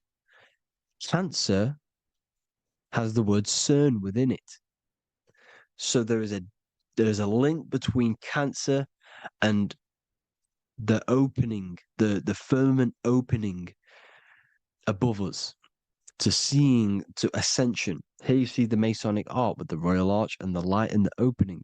Here you see the light and the opening. This is the opening of the firmament. Here's the Hebrew cosmology with Sheol, the underworld, and the opening. So Cancer is definitely some sort of portal in and out of this reality. I'm just connecting dots here. Now, we're going to go change a bit now. These celebrities that you are seeing they have not sold their soul to Satan, okay? They have not sold their soul to Satan. Satan is a demonic, low vibrational energy that has been summoned over the thousands and thousands and thousands of years of evil occult arts. So since Babylon was summoning this demonic energy, and this demonic energy in the astral plane will grow and grow and grow. It has no form. It has no physical form. Okay? But you can see it in the rappers. If your third eye is open, you can see clearly that these people are demonic. You can sense the energy that they're manifesting. Selling your soul is not what you've been told. It is gaining, because your soul is pure love, okay? Your soul does not want to do anything bad. So when you sell your soul, you're gaining physical gain. You're gaining physical wealth, for example, like for these rappers, they will be given millions of pounds because the people in control of the music industry, which is the dark occultists trying to brainwash the masses, the people in charge, they're dark occultists. They understand Satan and the energy. They are satanic energy, which has been summoned in the astral plane. They see that they have influence over the masses, so they will go to them and say, "I will give you this amount of money forever if you manifest this satanic, demonic energy through the music and through social media to blind the masses, to brainwash the masses into this demonic energy." Because when you listen to music, music is frequency. Whatever you listen to, you become that frequency. So if you're listening to these people, they're throwing energy, this demonic, satanic energy that they sold out to. Soul, same word. When you sold something, you've got your soul involved. They have exchanged money, physical gain, so that they manifest this satanic energy within the astral plane and through the music, through the videos, through social media to keep us in this vibrational frequency, in this low state of consciousness. This is what it actually is. It's not, you're not selling your soul to some sort of devil. This satanic energy has no physical form it is formless in the astral plane. It's a summoned energy. Now, the root chakra is red. This is why the devil is red, because it symbolizes the animal nature of man. When you are operating off your root chakra, you will kill, you will fight, you will do anything to survive, because it's all about survival mode in the root chakra. They want you keeping in that fighting mode, that surviving mode, so that you are manifesting this low vibrational frequency, this satanic energy, this demonic red energy. This is why the devil is red. And the devil has a tail with the red arrow pointing down because it symbolizes your light body. This is your Merkaba. Your Merkaba is your light body. Mer equals light, Ka equals spirit, Ba equals body. Merkaba, this is the devil's tail pointing down, the descension, your heel, up to your heel, hell. Ascension to heaven, head. You see? This is the all-seeing eye with the illumination coming off it, your head, when you're illuminated. The Merkaba is your celestial sphere to portray different planes of reality. It is the vehicle of ascension. It's your light body. It's in the word Kabbalah, Kabbalah, Ka, spirit, Ba, body, La, light. Same thing, Kabbalah, Merkaba. Same thing. It's all about the light body. This light body sees different realities. So when you see the goat in the music industry, it's this satanic summoned energy that's been summoning for thousands of years within the astral plane. When it becomes to the physical plane, it will manifest through different things. A goat, an owl, Satan, Moloch, Baal, same deity, same demonic energy that's been summoning in the astral plane. And this is why the Baphomet has a goat head. Drake's new album is the goat. The Polo G, the Masonic G, with the goat. And here's Ryla Rodriguez in the mirror with the goat in the mirror and him in his physical body. It symbolizes, the mirror symbolizes the astral plane because he's manifesting the goat, the demonic energy. He's sold out to the demonic energy. And in the physical plane, he's his physical body. The mirroring, the Masonic 11, the mirroring of reality, the astral and the physical. And what do you call them when they're an amazing rapper, the best rapper? You call them the goat. Because the goat, you're the goat because you're manifesting the goat energy, the satanic, demonic energy within the astral plane. So Baal, Moloch, all the same thing. Because in the astral plane, if you want to gain spirits to come to you and communicate you in the physical world, if you want to communicate with spirits, you have to gain their attention. You can either gain their attention or come together and agree to create some sort of being, which is Satan. Okay. You can, like I said earlier, you can create these beings, you can summon them or attract them. One way to attract them is sacrificing. In order for you to become God, man, to turn to God, you have to sacrifice your life. You have to sacrifice, not drinking, not doing things, not doing anything demonic, not doing anything bad, not eating meat.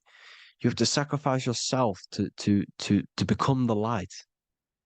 However, if you want quick, instant gains in the physical world, you can sacrifice something else to communicate with these spirits because these demonic energies feed off demonic energy, your demonic energy.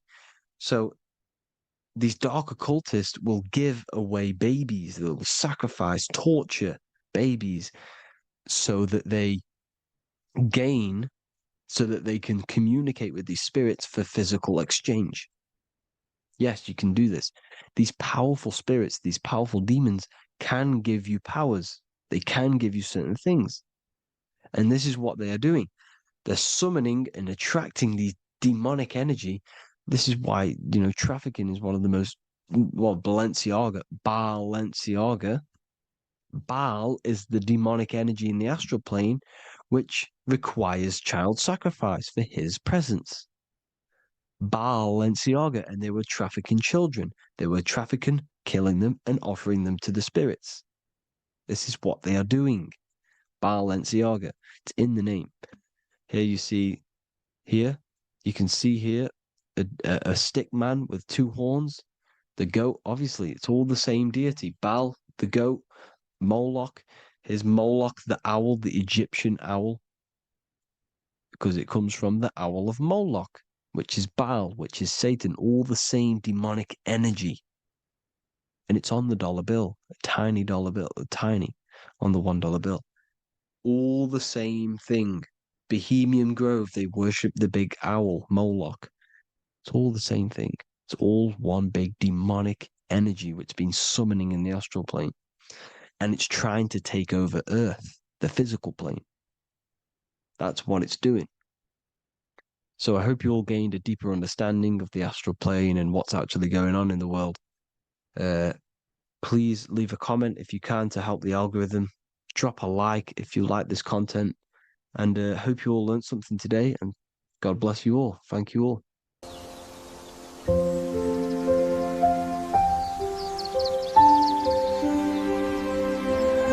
bookofwisdom.com. Visit today.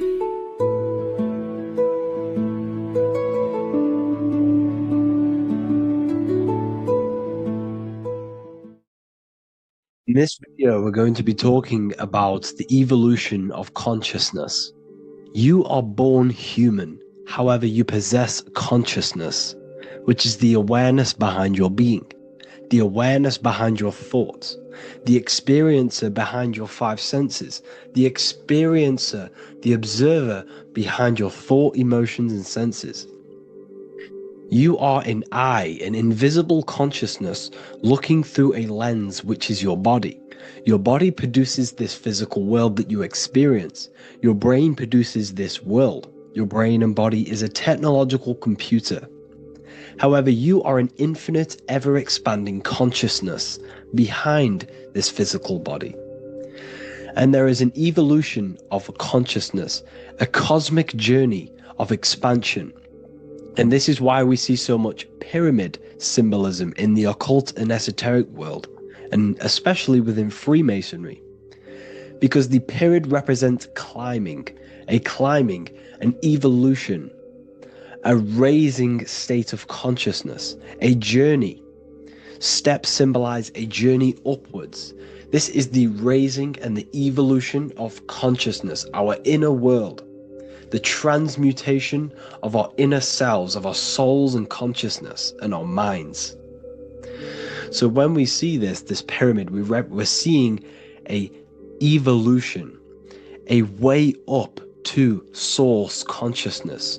And the eye in the pyramid represents your source consciousness. It represents illumination. It represents divine guidance through this evolution of consciousness.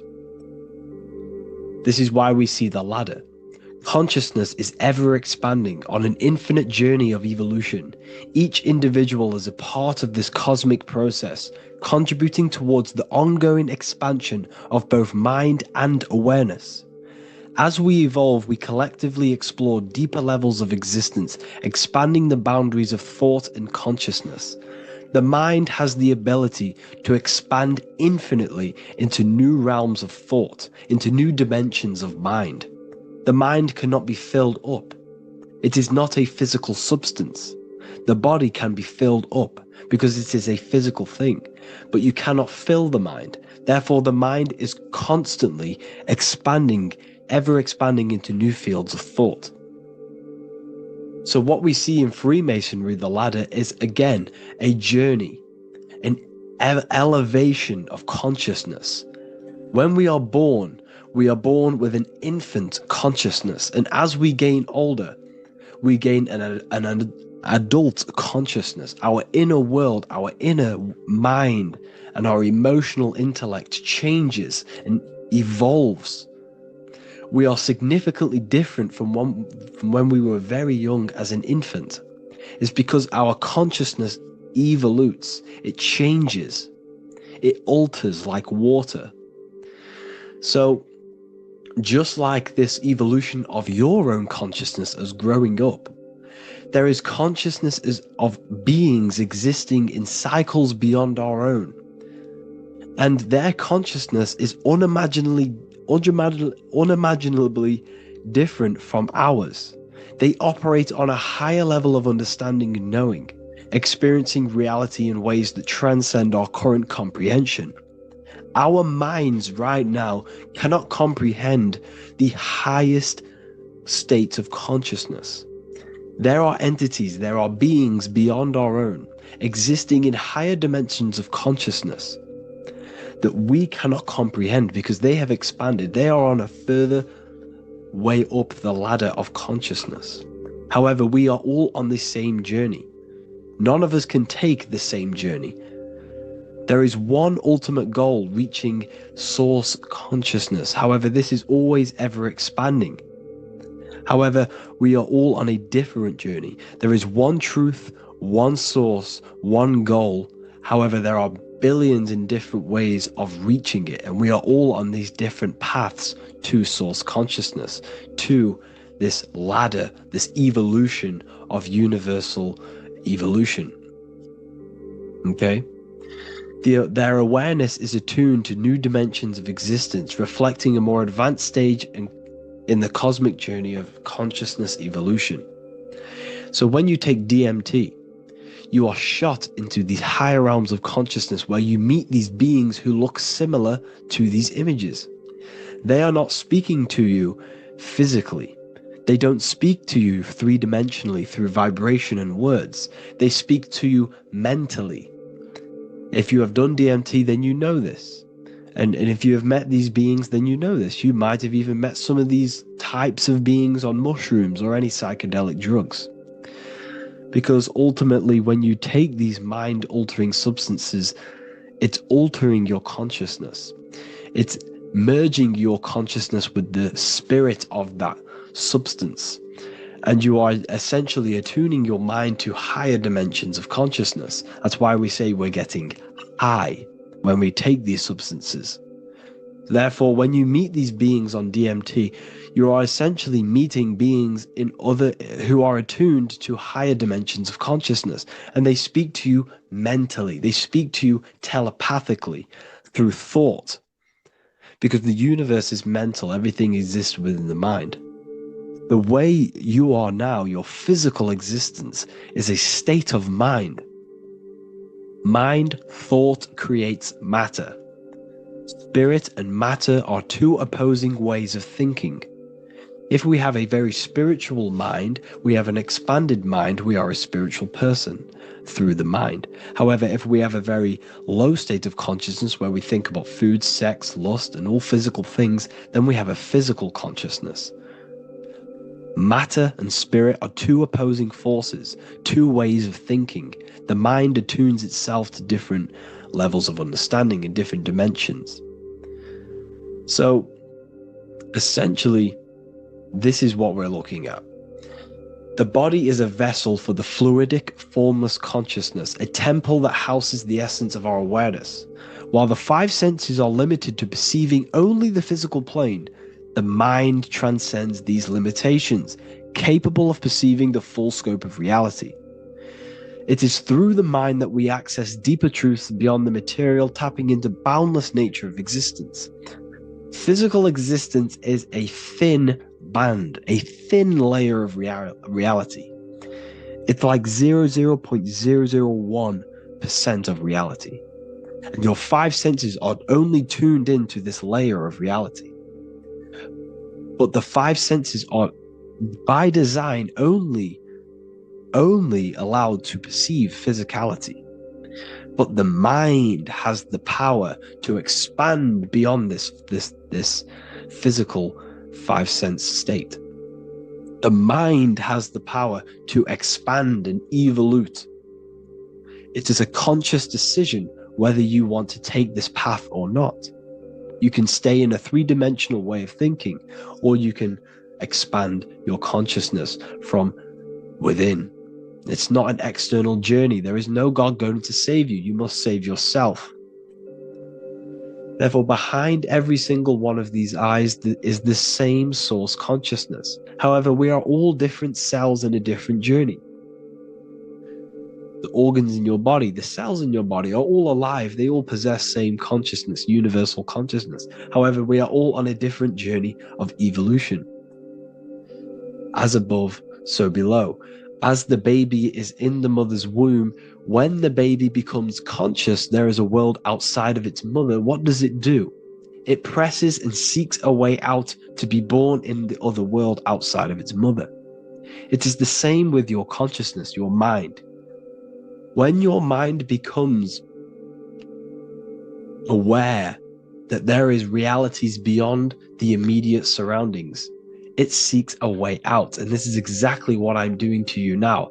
I am now expanding your mind and telling you there is other ways of reality. There's other dimensions of consciousness which you can access through inner transmutation, through different ways of thinking, spiritualism, and meditating and connecting with yourself and detaching from external things. We can upgrade our consciousness. Your body is a womb.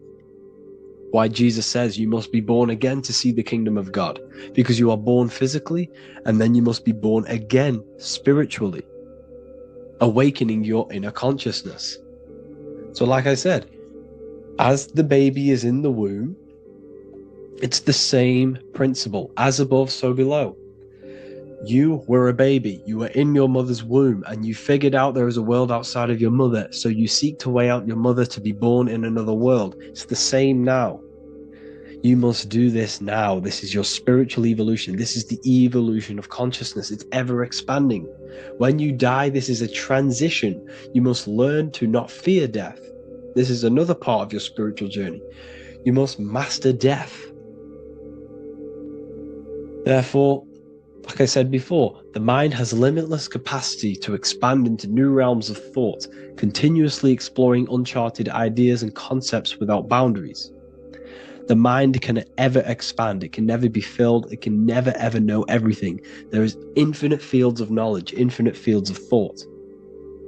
Your current state is just one stage on an infinite pathway. You won't remain human forever. The human experience is a crucial phase where we learn to balance polarities, master the fundamental laws of the cosmos.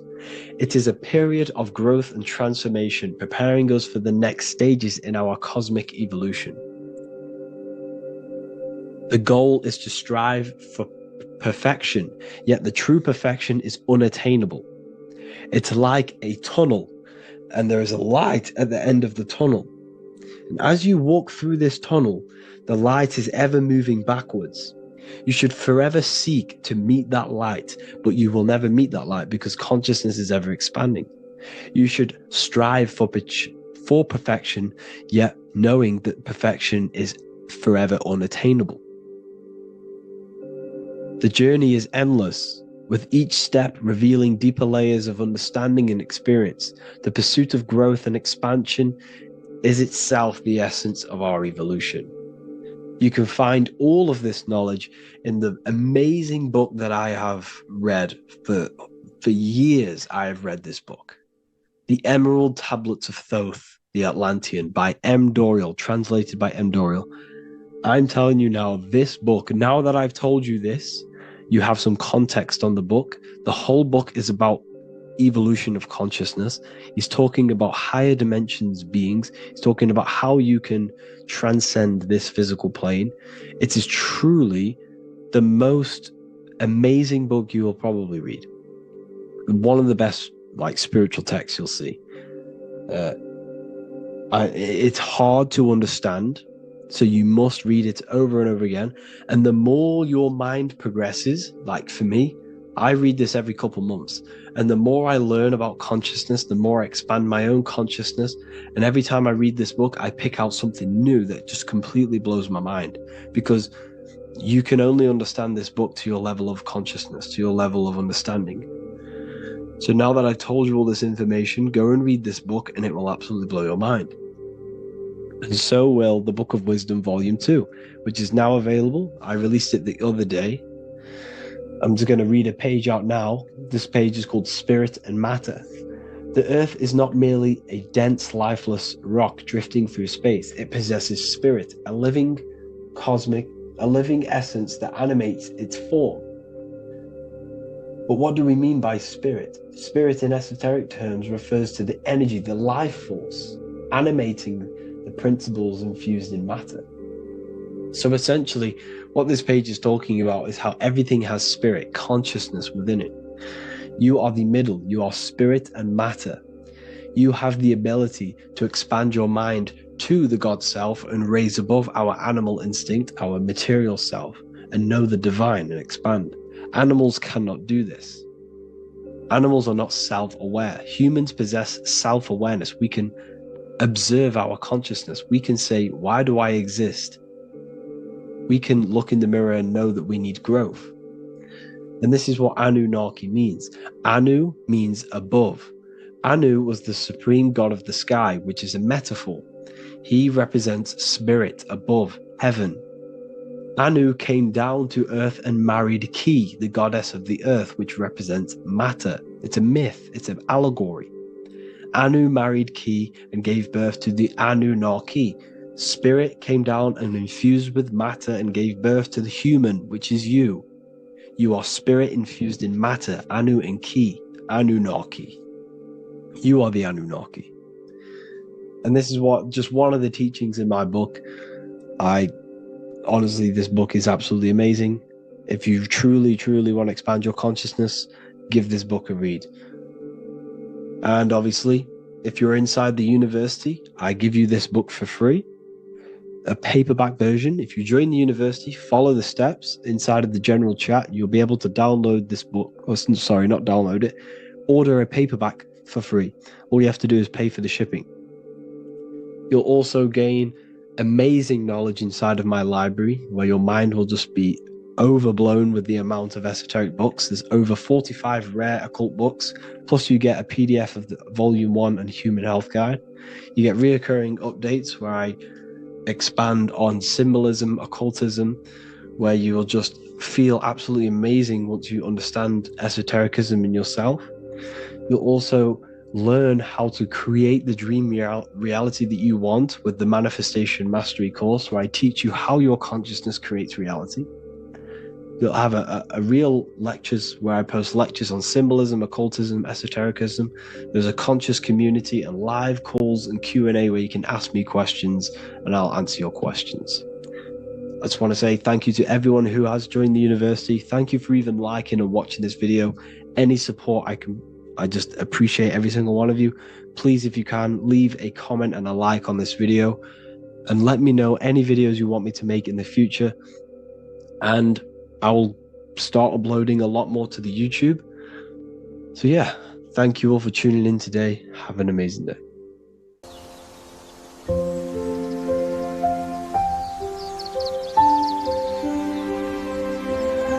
bookofwisdom.com. Visit today.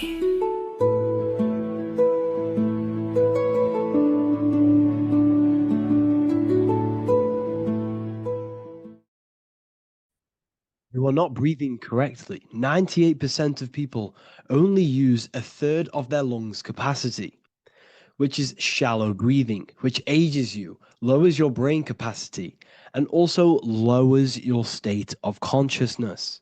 So it's essential that you breathe consciously on a day-to-day basis, because this is what truly elevates your consciousness.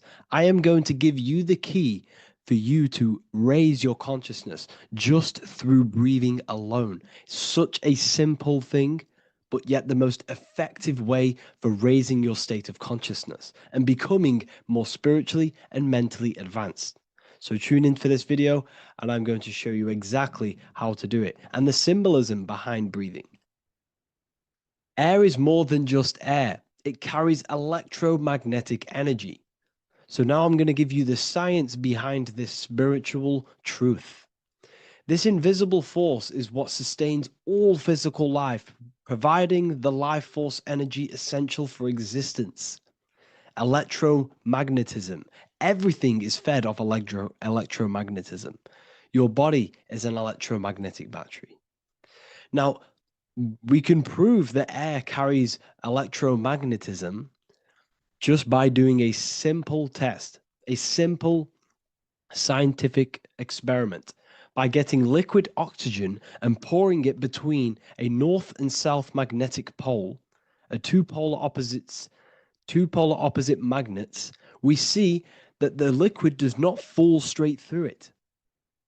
It is sucked, it is magnetically attracted to these two opposing forces, opposing magnets. This is proof that air, liquid oxygen carries electromagnetism.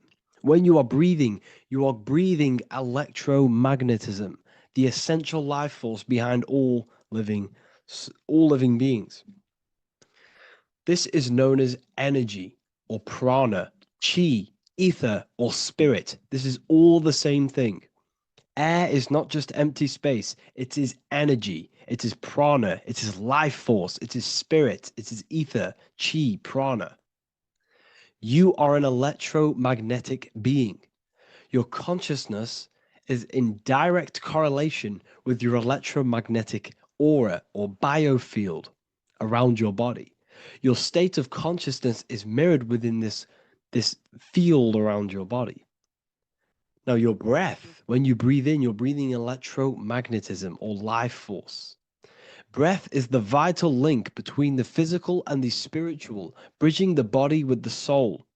Through breath, we connect with both tangible world and deeper, the unseen realms of energy and consciousness.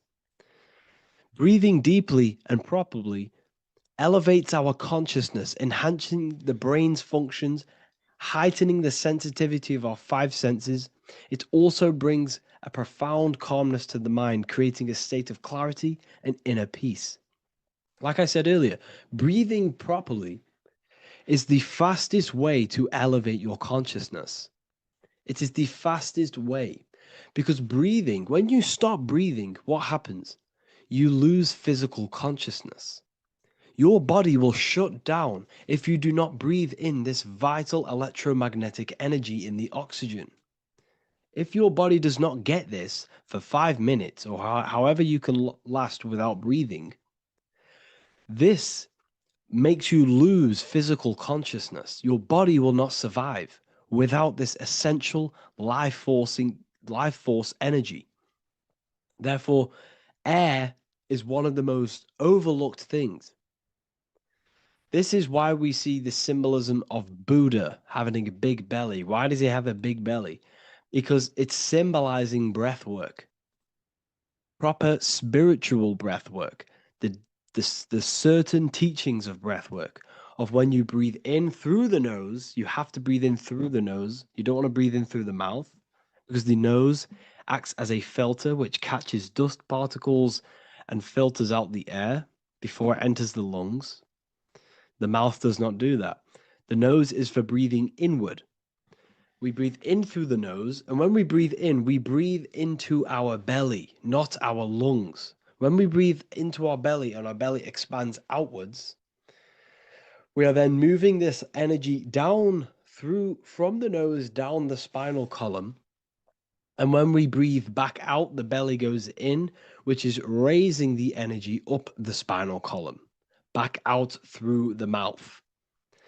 This is the true way of breathing, because when we breathe, we are moving energy. We are moving electromagnetic energy.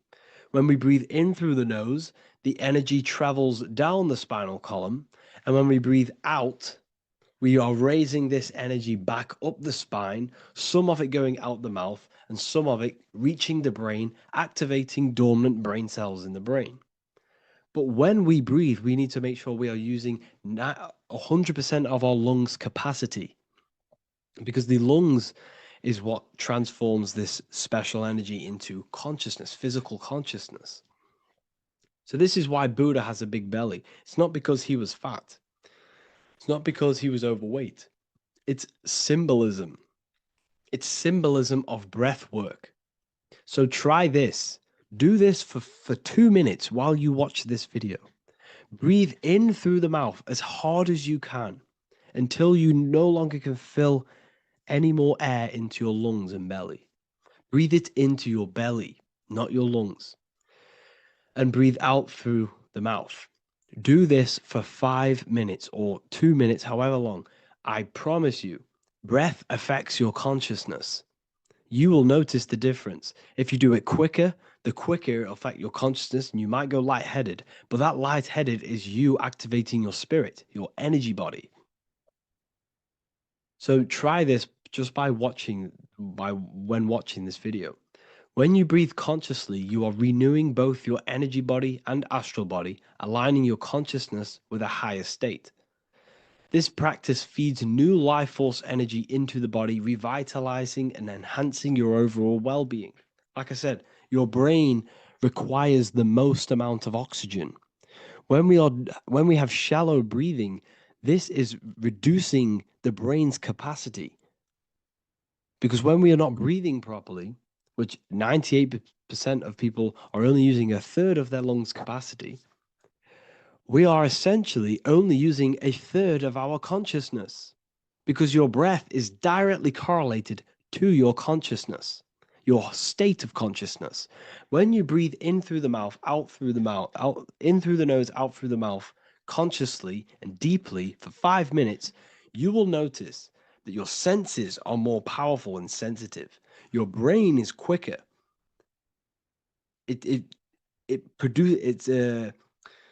What's the word?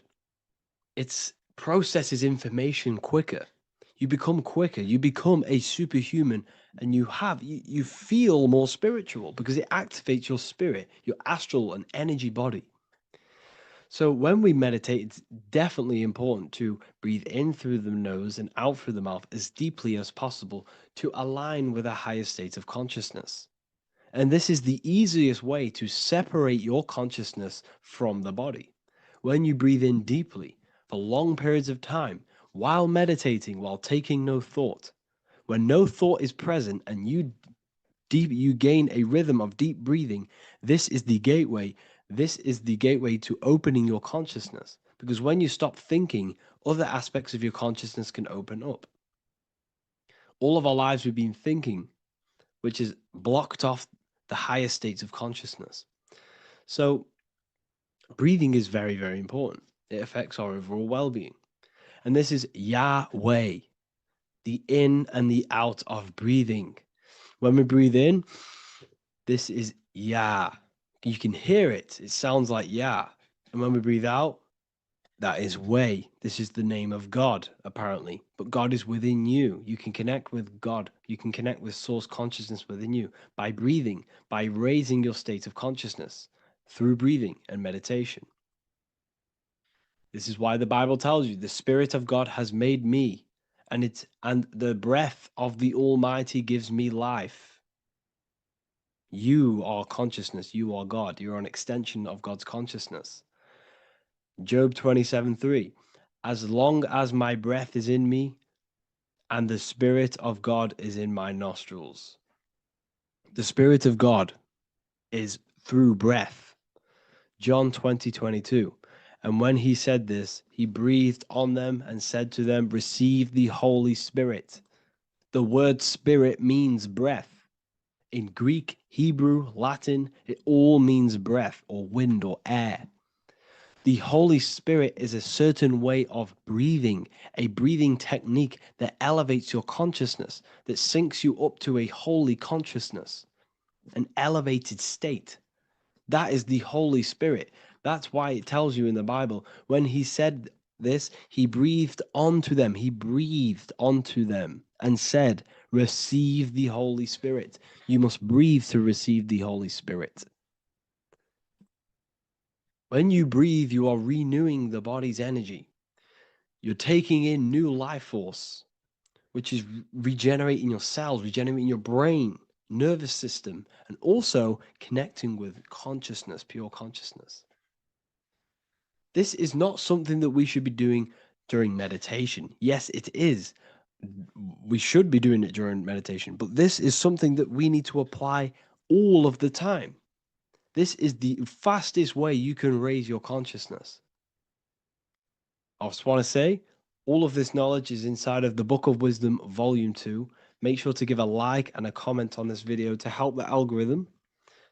And let me know what you think about the last book or this book if you have read them, to let the new people know what they're looking at with this book. This is truly life changing. The volume 2 and volume 1 is truly life changing. You can get them in a bundle also. Learn hidden knowledge inside of the Ethereal University. This is where truth seekers belong. I'm not here to try sell you this, but this is the place for truth seekers. And if you are serious about your spiritual journey and serious about gaining knowledge, which gives you the advantage over life, join Ethereal University. This will definitely help you. Thank you for watching this video. Please leave a like and comment. Make sure to give me any suggestions on videos you want me to make in the future. Thank you all.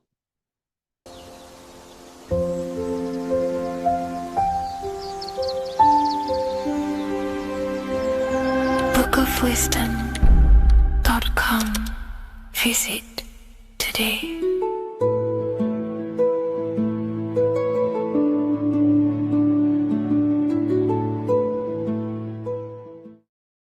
What is good, people? It's Revival of Wisdom. I hope you're all doing well. Now, this video is how to raise your holy oil or your kundalini. Let's get straight into this. So this is a monthly cycle. Every month, when the moon is in your zodiac sign, this oil is released. Now, the moon is in control of monthly cycles. For women, it's the menstrual cycle, and as well, this holy oil cycle. The moon changes sign every 2.5 days and passes through the zodiac signs in 27 days. So the moon tells the day, the sun tells the time, the stars tell the month.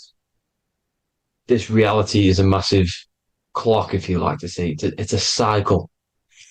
Okay. The moon controls the night, emotions, water, fluids, and the mind. Okay. So this oil is produced in the claustrum. It's produced in the claustrum, which is here, right? This is where you get Santa Claus from. Now, the claustrum is at the center of the brain, and it is next to the pineal gland and the pituitary gland. Once it starts in the claustrum, this is the holy present. This is the present that Santa gives to us, Santa Claus. And it goes to the pituitary gland and the pineal gland. And what's connected to the pituitary gland and the pineal gland is the Ida and the Pingala. The Pingala is the pineal gland's nerve, which is the honey, which is the positive charge, electric. And the pituitary is the Ida nerve, which is the magnetic charge. This is the milk, the land flowing with milk and honey. This is the brain, the heaven, okay? And it travels down the spine using these two nerves, these electromagnetic charge. And this is what the ancients symbolized with the two serpents wrapped around the spinal cord, the Ida and the Pingala. And this travels down to the sacrum or the solar plexus. Okay. So once it's here, okay, the spine is an elongation of the brain. So the spine is pretty much the brain. It's an extension of it. And it's kind of a microcosm of how we descended from heaven to physical reality, to physical matter, which is our consciousness has done. Our consciousness has descended from heaven into physical matter. And this is a microcosm of it. Okay. So once we're in the sacrum bone, this holy oil, like I've just explained, this holy oil starts in the Santa Claustrum, goes down the chimney to the sacrum. This is the sacrum, the solar plexus, and drops the present off at the sacrum. Now, once we're at the sacrum, we need to raise our vibration to take this oil back up the spine.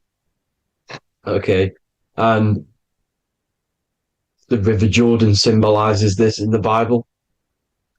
King Herod wants to kill Jesus in Nazareth, which is here, this is the River Jordan, is Nazareth. He goes to be born in Bethlehem and then goes back up to Nazareth to Joseph and Mary. Joseph and Mary, the pineal gland and the pituitary gland. The Bible is huge symbolism. It's all metaphors for this sacred process which goes on inside of your body. You are the Temple of Solomon. You are the Holy Land. The Holy Land is your brain. Once this oil is at the sacrum, you need to raise your vibration in order to take it back up. Once this oil has gone back up to the pineal gland, it activates the crystals which are wrapped around your pineal gland. Your pineal gland is this tiny little bean here. This is the claustrum. This is the pineal gland. And it's wrapped in crystals. And when this oil travels back up the spine by raising your vibration, back to the upper room where Jesus met the 12 disciples, or the 12 cranial nerves in the brain, and it activates and it turns on this pineal gland. And once it's turned on, it illuminates all the cells and the nerves in your brain and turns them all on and activates the higher God man, the God consciousness, Christ consciousness. And it regenerates the whole body. This is the secret to regeneration. It regenerates all the cells in the body. And this is how the ancients lived for thousands and thousands of years, as talked about in ancient texts. They lived for hundreds and thousands of years because they knew this secret. And this fluid, this brain fluid, the secretion, or the Christos in Greek, which means gold, because this is the alchemical process from turning lead to gold. Your body is the alchemical furnace. Now, the ancients knew about this center of the brain because they symboled it. This is the Eye of Ra, and it's the brain. And this is what's wrapped around our consciousness. Our consciousness isn't wrapped around the brain. The brain is built around the consciousness. We are the consciousness. You don't have a soul, you are the soul. Okay? Now, the head, heaven, hell, heel at the bottom of your foot, that's hell. Head is heaven and hell. Simple. Now, the pineal gland produces DMT, which is dimethyltryptamine, which is known as the spirit molecule. So, let's move on. Now, when this oil travels up, back, the spine, the chimney, it crucifies at the top, which is called the vagus nerve. So when it reaches here, the optic thalamus, it crosses and crucifies once it's raised back up. And this is why Jesus dies at 33. He was crucified at 33. Because you have 33 vertebrae on the back of your spine. And then it's crucified by the cross of the vagus nerve. When this oil crosses the vagus nerve, this is the crucifixion at 33. And it symbolizes the death of the physical consciousness. You then become spirit. You then become God consciousness, activating the Kundalini, regenerating the body and the mind. Okay. The Garden of Eden. You are the Garden of Eden. The land of milk and honey is upstairs. The pituitary, which is the milk, the pineal gland, which is the honey, which is DMT. It even says this in the Bible. As he brought us into the place, and he has given us this land, a land flowing with milk and honey, which is also symbolized as the sun and the moon. The Bible also says, the light of the body is the eye, not the eyes, the eye. If therefore thine eye be single, thy whole body shall be full of light. This is the activation of the pineal gland by raising this oil back up to the pineal gland, to the center of the brain. Neither shall they say, see that here, or see there, for behold, the kingdom of God is within you. So he's saying, don't look out there. Nothing is out there. It's all inside of you. Everything's inside of you. You're the universe. Now, how to raise this oil back up to the pineal gland every month, like I said. The moon controls this cycle. The moon controls monthly cycles. When the moon is going into your zodiac sign every month, this oil goes down the spine and you must raise your frequency to get it back up. You must retain your seed. This is the most important. Your fluid, your secret, your holy fluid, your life force. You can't let that go. That life force is the reason you're alive. This holy oil is the reason you're alive because it feeds all of the systems in your body. It feeds all the systems in your body. You have to retain your seed, alkaline diet, positive thinking, and meditation. Okay? When you retain your seed, you will live longer. The moment you release it, you're killing yourself. You're killing a piece of yourself every time you release your seed. Every single time. You're killing a part of yourself. Okay? Now, this could be why this could be the illumination, the single eye on the Illuminati's symbol, the Freemasonic symbol, the illuminated eye, the triangle, which could symbolize the body, mind, and spirit, but the eye illuminated. Now, in the Bible, it talks about the two trees, the tree of knowledge and the tree of life. The tree of knowledge is the tree of good and evil, which is the most important system in your body, which is the nervous system. The nervous system, the most important. The tree of good and evil, and the tree of life, which is the cardiovascular system. Now, this oil, when it's released every month, feeds these two systems, and these two systems feed everything. Now, it's important you understand that. Okay? The ancients knew all of this knowledge. The Bible's telling you this knowledge. But it's in a metaphorical way. You have to understand the context behind it so you can read it properly. Now, eating of the tree of life, which is when it talks about in the Bible, eating from the tree of life is actually symbolizing a bad diet, ejaculation, because you're eating from these two systems. You're killing yourself with a bad diet. You're killing yourself with an ejaculation.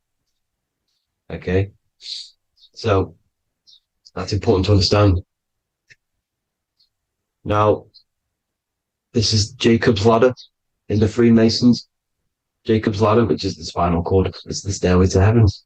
And this is Jack and the Beanstalk when he goes up the beanstalk and finds the golden egg in the grey clouds. The grey clouds symbolize the grey matter in your brain. Now, the Garden of Eden talks about the 4 different rivers in Garden of Eden. As we see here, the North Pole map, the ancient North Pole map, because the center of the earth is the center of the torus field. Everything's the torus field. Atoms are torus fields. Everything's torus fields. You are the universe. Everything is within you. The North Pole is your spinal cord. This is why they say Santa Claustrum comes from the North Pole. This is the North Pole. And the Santa Claustrum is the center of your brain. Now, there's 4 rivers which come from the Garden of Eden. There's the blood, the Christ oil, which is the oil we're talking about, urine, and saliva. These are the 4 sacred oil, 4 sacred fluids in your body. And these are constantly abused in today's society. Also, these secret societies are targeting these fluids. Okay? This is why porn is free. They sexualize society through Disney. Go and look at some of the Disney movies. There's so many subliminal messages which sexualize these children because they want you sexualized. So you release your seed, which is one of the holy fluids in your body, especially your semen, your sexual energy. So important you retain this. So important because it's your life force. It keeps you alive. Okay. Now, let's recap on this. If you want to raise your oil every month, you can't just retain your seed for the month. You have to retain your seed forever. Don't just do it for a couple of days. Have to do it. It's a lifestyle. You want to become God consciousness, you got to do what it takes. It's hard in this society because this society is made around, it's designed to kill you pretty much. It's designed to keep you in these lower states of consciousness with all the bad food, the chemicals in the food, the chemicals in the water, the sexualized TV programs, sexualized adverts, sexualized TikTok and apps, videos, subliminally stimulating you because that is your weakness, sex. It's a weakness. Now, you have to retain your seed, meditation, and an alkaline diet. Why alkaline? Because acidic is low vibrational. This is the color spectrum. And what's the highest vibrational color? Violet. It's the lowest, red. You have to have an alkaline body in order to raise this oil. When you drink, when you have a bad diet, when you drink alcohol, when you smoke, this destroys the oil. It destroys the oil in your sacrum and it can't be raised again, can't be raised up. This is why it's so important. Without that oil, you don't live. That oil makes you live. It feeds everything in your body. It's crazy how we're not taught this. It's insane. But that is how you raise the oil, people. I hope you all gain some knowledge out of this video. And I hope this assists you on your journey, your spiritual journey. And please like and share this video. We need this knowledge out to the public to wake up humanity. Thank you all, people. God bless.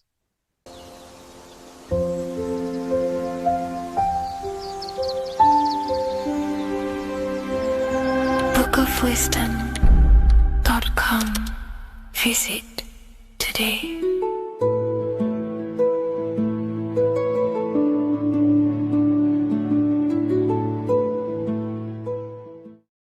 Welcome to Revival of Wisdom.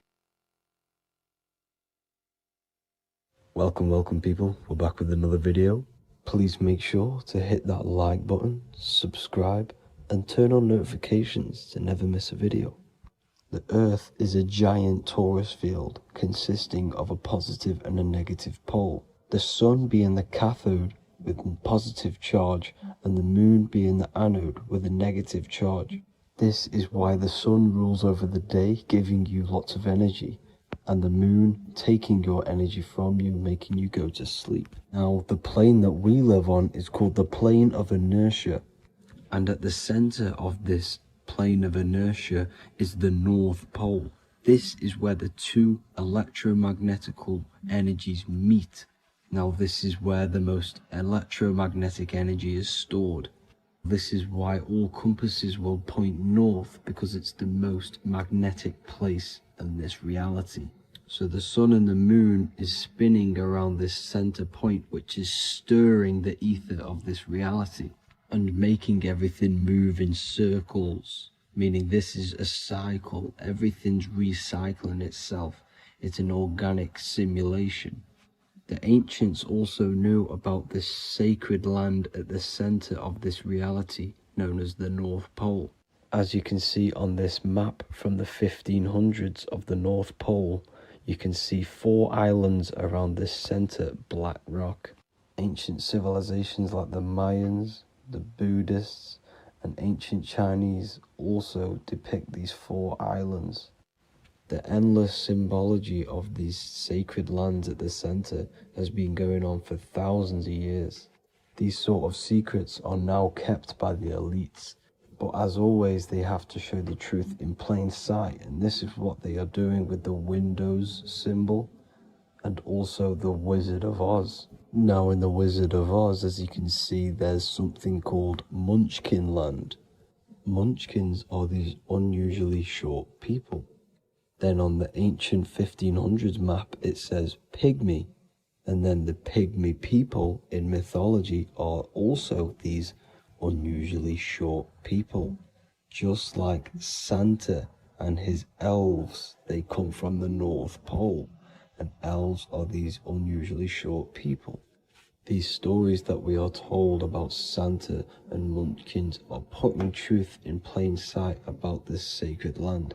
This sacred land at the center of the earth is where the aurora borealis comes from and is being emitted from this black hole in the center, also known as the black sun.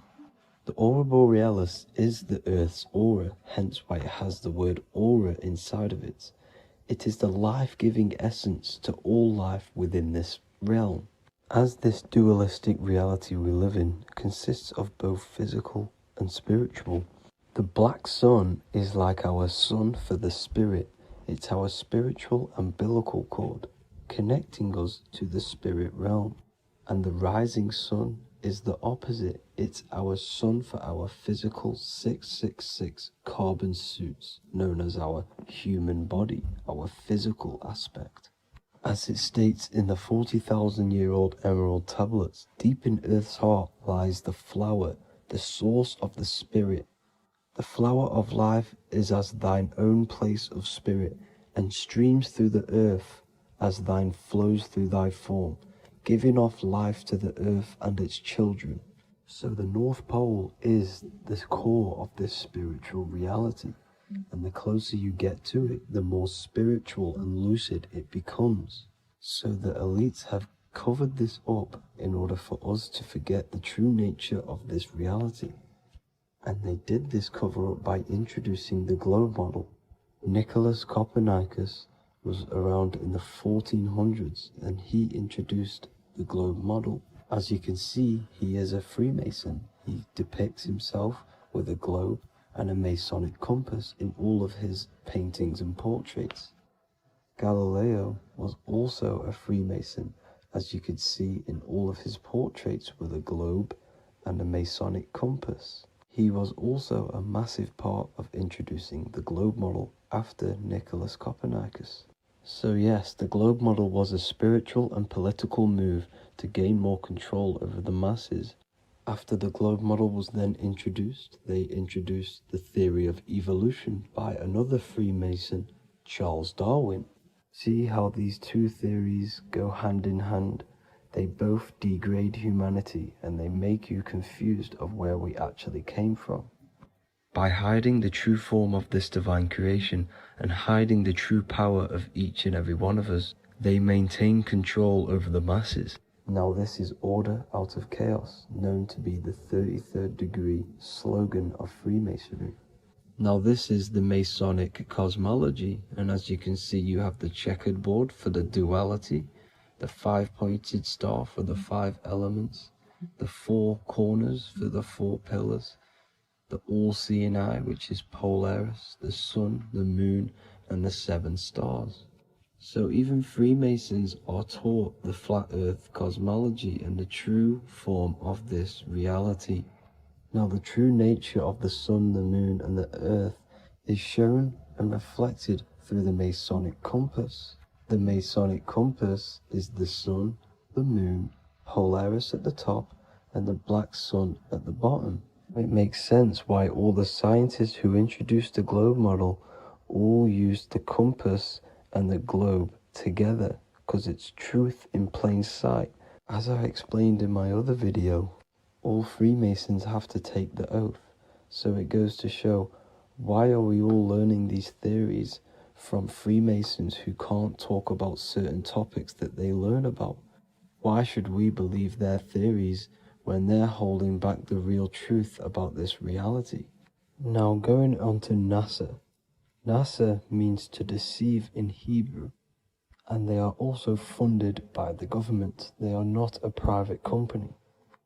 The old owner of NASA, Werner von Braun, on his grave has the Bible verse Psalms 91. The heavens declare the glory of God, and the firmament showeth his handiwork. Now why would the owner of NASA put this on his grave? Seems a bit suspicious to me, alongside with the NASA astronauts are all Freemasons.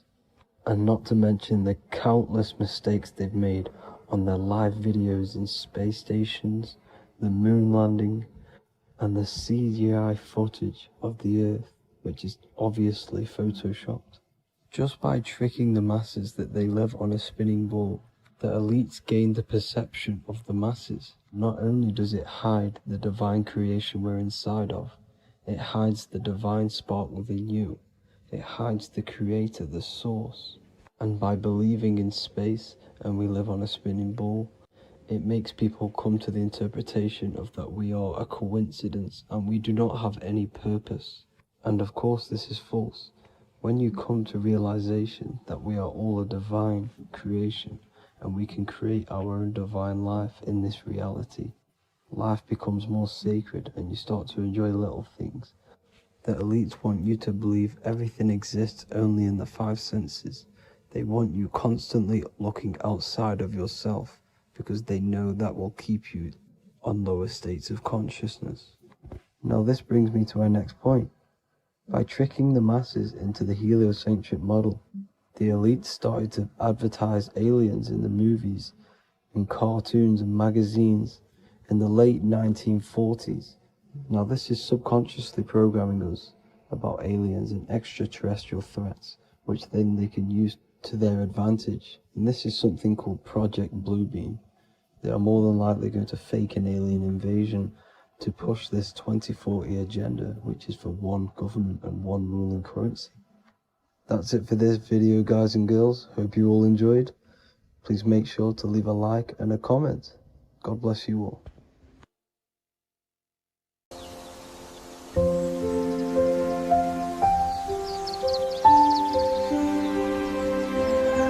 bookofwisdom.com.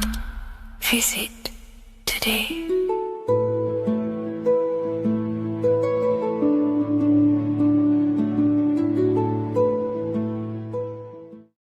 What is good, people? It's Revival of Wisdom. Today we're going to be talking about Saturn.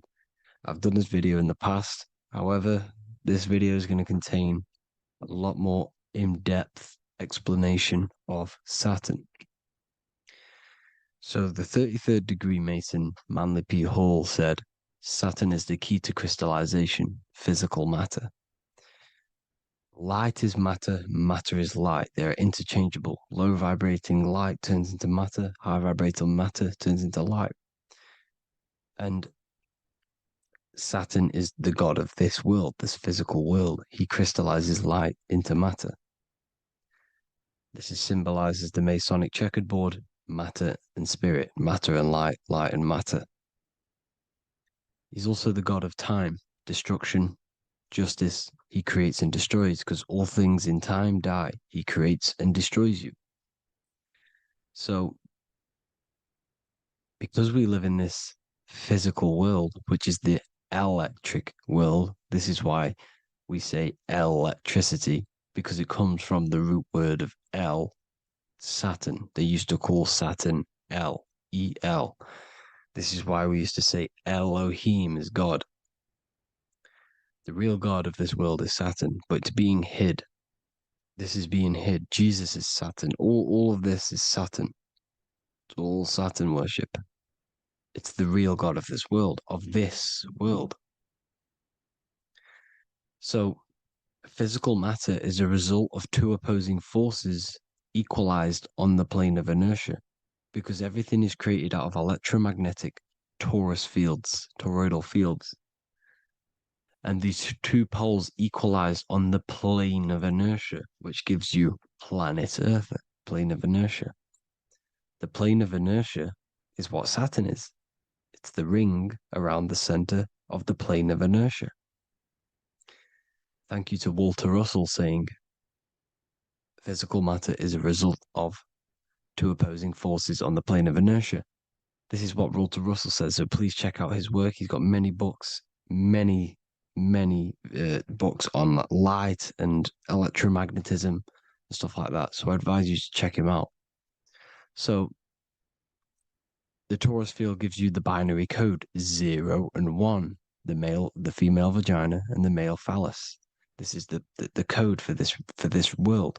Saturn crystallizes physical matter. Now Saturn is the most outermost layer of the 7 layers of heaven, where it says in the Quran The Quran, it says,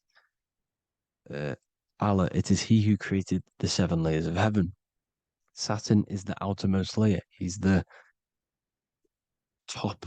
He's the most high. So when we say the most high, we're referring to Saturn. He's the most high before the firmament, before the stars. So Saturn is the god of this world. He's the Lord of the Rings. He wears the crown. The crown is the rings. Crown, Kronos. So the planets are luminaries. They are lights. They are beings. They are energy, conscious energy. And we're in the heart of the solar system. Saturn is the outermost layer. He is the one of this world. He's the god of this world. Now, on the North Pole of Saturn, you have the hexagon. Add up all the sides, it creates the 6-pointed star. Or it can be created as a cube. The cube is very important. The 6-pointed star is very important. 6 points, 6 triangles, 6 side, 6, 6, 6. Black cube adds up to 6 in gematria.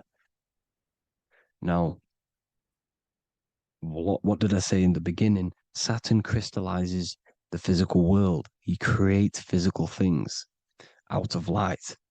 You are a light being. This is why we say human. Hue means the light spectrum. Hue, man, we are light manifested into physical forms. Human. And we are incarnated through Saturn. Satan, same thing. The number of the beast is 666, and the 666 comes from the 6.6 triangle, 6 sides of Saturn, 666. We are all known as carbon-based life forms. Carbon, the atomic structure of carbon, is 666, 6 protons, 6 electrons, 6 neutrons. We are materialized into our physical bodies through Saturn, through the number of the beast. These bodies are the beast, it's the animal.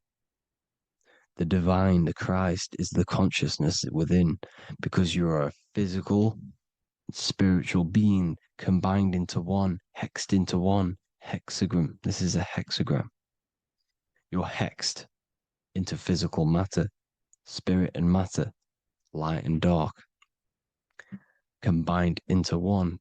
Now you contain of the mark of the beast, the mark of your body. Your body's the beast. It says in the Bible, Satan, who is the god of this world. This world. There are many different worlds, but this world is run by Saturn, and it says that in the Bible. Saturn is Satan. It's the same thing. And look at the crown of thorns are wrapped around the heart. The soul is in the heart. The mind is in the brain. The soul is wrapped around the rings of Saturn. You're wrapped in physical matter. This is what it's showing you. This is symbolizing the rings of Saturn wrapping you. And the cross on top is the cross of the cube. The cube, the black cube of Saturn, unfolds into a cross. So Satan, who is the god of this world, Corinthians 4:4 in the Bible, Satan, who is the god of this world, has blinded the minds of those who don't believe. Satan blinds your mind because the god of this world materializes you and he blinds your mind when you incarnate into physical matter. When you enter this soul system, not the solar system, you hit Saturn first. He materializes you. And look at the symbol for Saturn. This is the symbol for Saturn. All of the planet symbols are created out of the Holy Trinity. The Earth, Moon, and Sun. Body, mind, and soul. The sun is your soul, the moon is your mind, the earth is your body. Your body's made out of the 5 elements. The sun is your soul because the sun is life force, gives life to everything. Your sun is a soul. Your soul is the sun of your body. The moon is the mind. The moon is the moon of your body, the mind of your body. Intelligence. So all of the symbol of the planets are created out of these. The Saturn symbol is created out of the Earth cross, matter, and the moon crescent, moon, mind, matter over mind. This is why Satan, who is the god of this world, has blinded the minds of those who don't believe. He blinds your mind. Look at the symbol, it's showing you. The Saturn symbol is matter over mind when it should be mind over matter. So we descend into a soul system, into our 666 Saturn carbon suit bodies, and we are matter over mind. Then we have to move up the spine to go back up to spirit, to mind over matter, where you manipulate your own reality. Now look at this. It creates the number 5. 5 is the number of change. You're moving from this side of the number sequence over to the right side. You're moving from the spiritual into the physical world. You're incarnating into the 5 elements, the 5 senses. So the cube, the black cube of Saturn, is another major symbol. Very important symbol. Here you see the cube, and the color black is associated with Saturn because Saturn is associated with death. He creates and destroys, light and dark. Death is associated with black, spirit, because you can't see spirit, which is blackness. So the black cube is black because Saturn rules the nighttime, which is dark, blackness. And he rules the winter, which is death, blackness. So Saturn is the black cube. Cubes have 6 sides: up, down, right, left, back, and forward. Cubes are 6-sided. Everything is 6-sided inside of this creation because you're incarnating, you're materializing, crystallizing into the cube, the world of the cube. Everything's a cube. Everything's got 6 sides. Here's Leonardo da Vinci showing you that you're in the cube. Leonardo da Vinci did this famous painting. You're in the cube, you're hexed into physical matter, where you're incarnated into the 3rd dimension, the 3-dimensional world, which is a cube, 3D. And black cube adds up to 6 sides of the black cube. The Kabbalah means cube god in Arabic. And look at what they do. They worship the cube, the black cube, and they stand in rings like the rings of Saturn. Australia, Denmark, Manhattan, Santana all have these black cubes. You go to New York, you will see the black cube there as well. These black cubes are everywhere because it is the real God of this world, So look at the cross. The cross unfolds into the cube. Xbox, Nintendo GameCube, Sega Saturn, anything to do with a simulated gaming reality, they put Saturn in it because we're in the simulation of Saturn. This is a simulation. And this is why they reflect this through the Xbox, GameCube, Sega Saturn, anything to do with gaming, simulations, is all Saturn. Because we're in the cube of Saturn, the black cube. We're in the GameCube, the Xbox, the Sega Saturn. As above, so below. So they reflect it through the simulations that they create inside of this simulation. Cubes have 8 points for the 8 points of time and space. 8 is the number of time. Everything's cycling, infinity. So look at the cube. The cube is symbolized as in Judaism. The Judays have the black cube. They wrap themselves in a black band and they cover their eyes into blackness. The black cube, for the black cube of Saturn, they use the star of Saturn and they worship their god on Saturn Day because it's all Saturn worship. And look how the Saturn god is wrapped around with these thorns or leaves, just like Jesus is wrapped around his heart. And Jesus on the cross is us on the cross. We are in the cross. We are in the cube. The cross is the cube. And the cross is even in the Saturn symbol. This is another symbol for Saturn. There's 2 symbols. You got this one, the one I've just broke down. And there's this one. This is the cross of Saturn, the cube god, the simulation, the game cube. Now, Chronos is another word for Saturn. Chronos means time. When you clock into work, you go to the Chronos machine. Well, I did anyway. And I'd tap my card on the Chronos because Chronos is time. Anything to do with time is Saturn. He creates and destroys. Look at the artwork of Saturn with the sand, the time. Look at this, how he's cutting off the baby's wings. He's crystallizing the spirit into matter. He's cutting off your wings. Satan, in the Bible, he falls from heaven into earth and he loses his wings. He becomes a serpent. You see that's it's all symbolic for us. We are the fallen angels, fallen angles of light. We're fallen angles of light. We are light beings. Now we've fallen into physical matter. Saturn's chopped off our wings. He's chopped off our spirit wings because when you astral project, you can fly. You will fly around.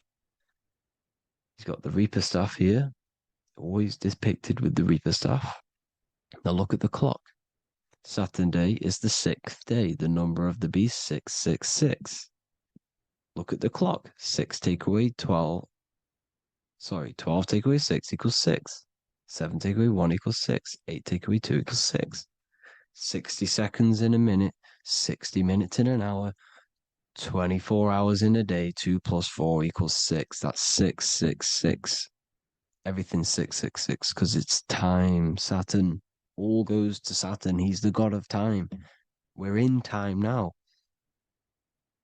We're in time. We're in the time, which is God, the god of this world, the god of time. Now look at this. The Reaper is also depicted as the Reaper with the staff, the black cloak, black symbolizing death, spirit. Judges wear black because Saturn is the law. He's the god of this world. He's the law. This is why they wear black cloaks. When you graduate from university, you wear a black cloak and a black cube on your head. You've been hexed. Funerals, you wear black because it's all to do with Saturn, Father Time, Father Crystallization. Now, Saturn, here's another one of him cutting off the wings of a child because he cuts off the wings. He creates and destroys your body. We're in the electrical world. Everything that is electrical vibrates. All vibrations have to come back to a standstill point, which is death. This is why your body dies. Your atoms stop vibrating. Herona. Look at the crown. The crown is the corona. Corona means crown. And look at this is an alcohol brand for beer. You can see the staff of Saturn in the symbol with the moon crescent. Corona, which is the crown, Saturn, the crown on Saturn, the rings. And then you've got the staff. It's all Saturn worship.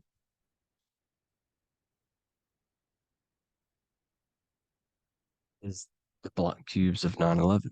2 black cubes. This was a ritual for Saturn. It's all ritualistic. And look at the Star of David, the Star of Saturn. It's not the Star of David. Creates IXXI, the sigil of Saturn. IXXI means 9/11 in Roman numerals. 9/11. It's all a ritual for Saturn, and they have the 2 black cubes of Saturn. Now look, XX. There's more symbolism of Saturn now. We're going deeper. XX is more symbolism for Saturn. The sigil of Saturn is XX. As above, so below. Same with the Star of David. You split it in the middle, as above, so below. As above, so below.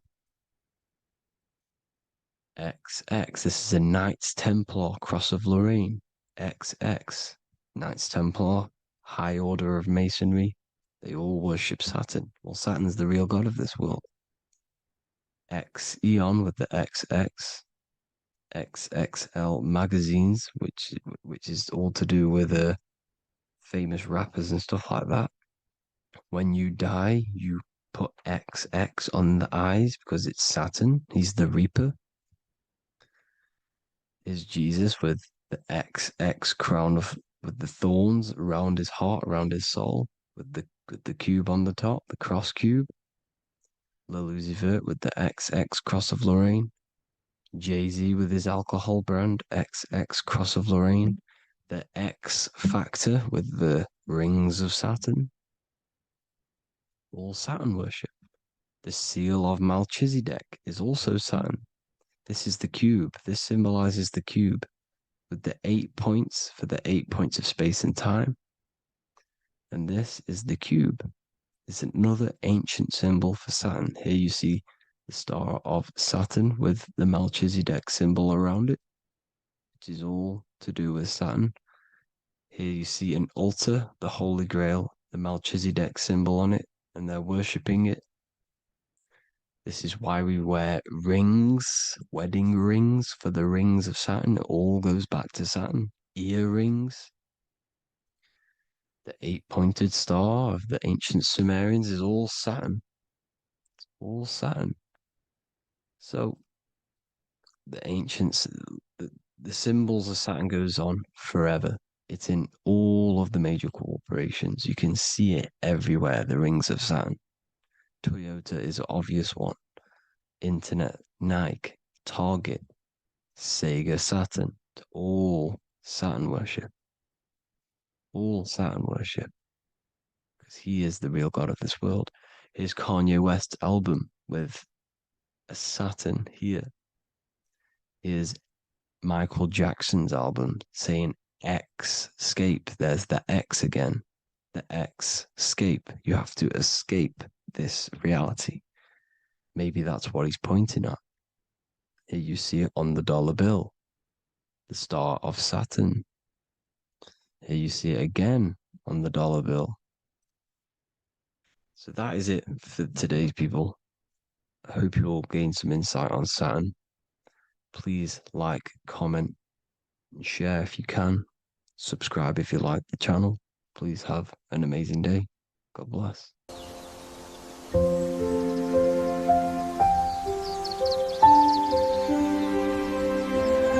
bookofwisdom.com. Visit today.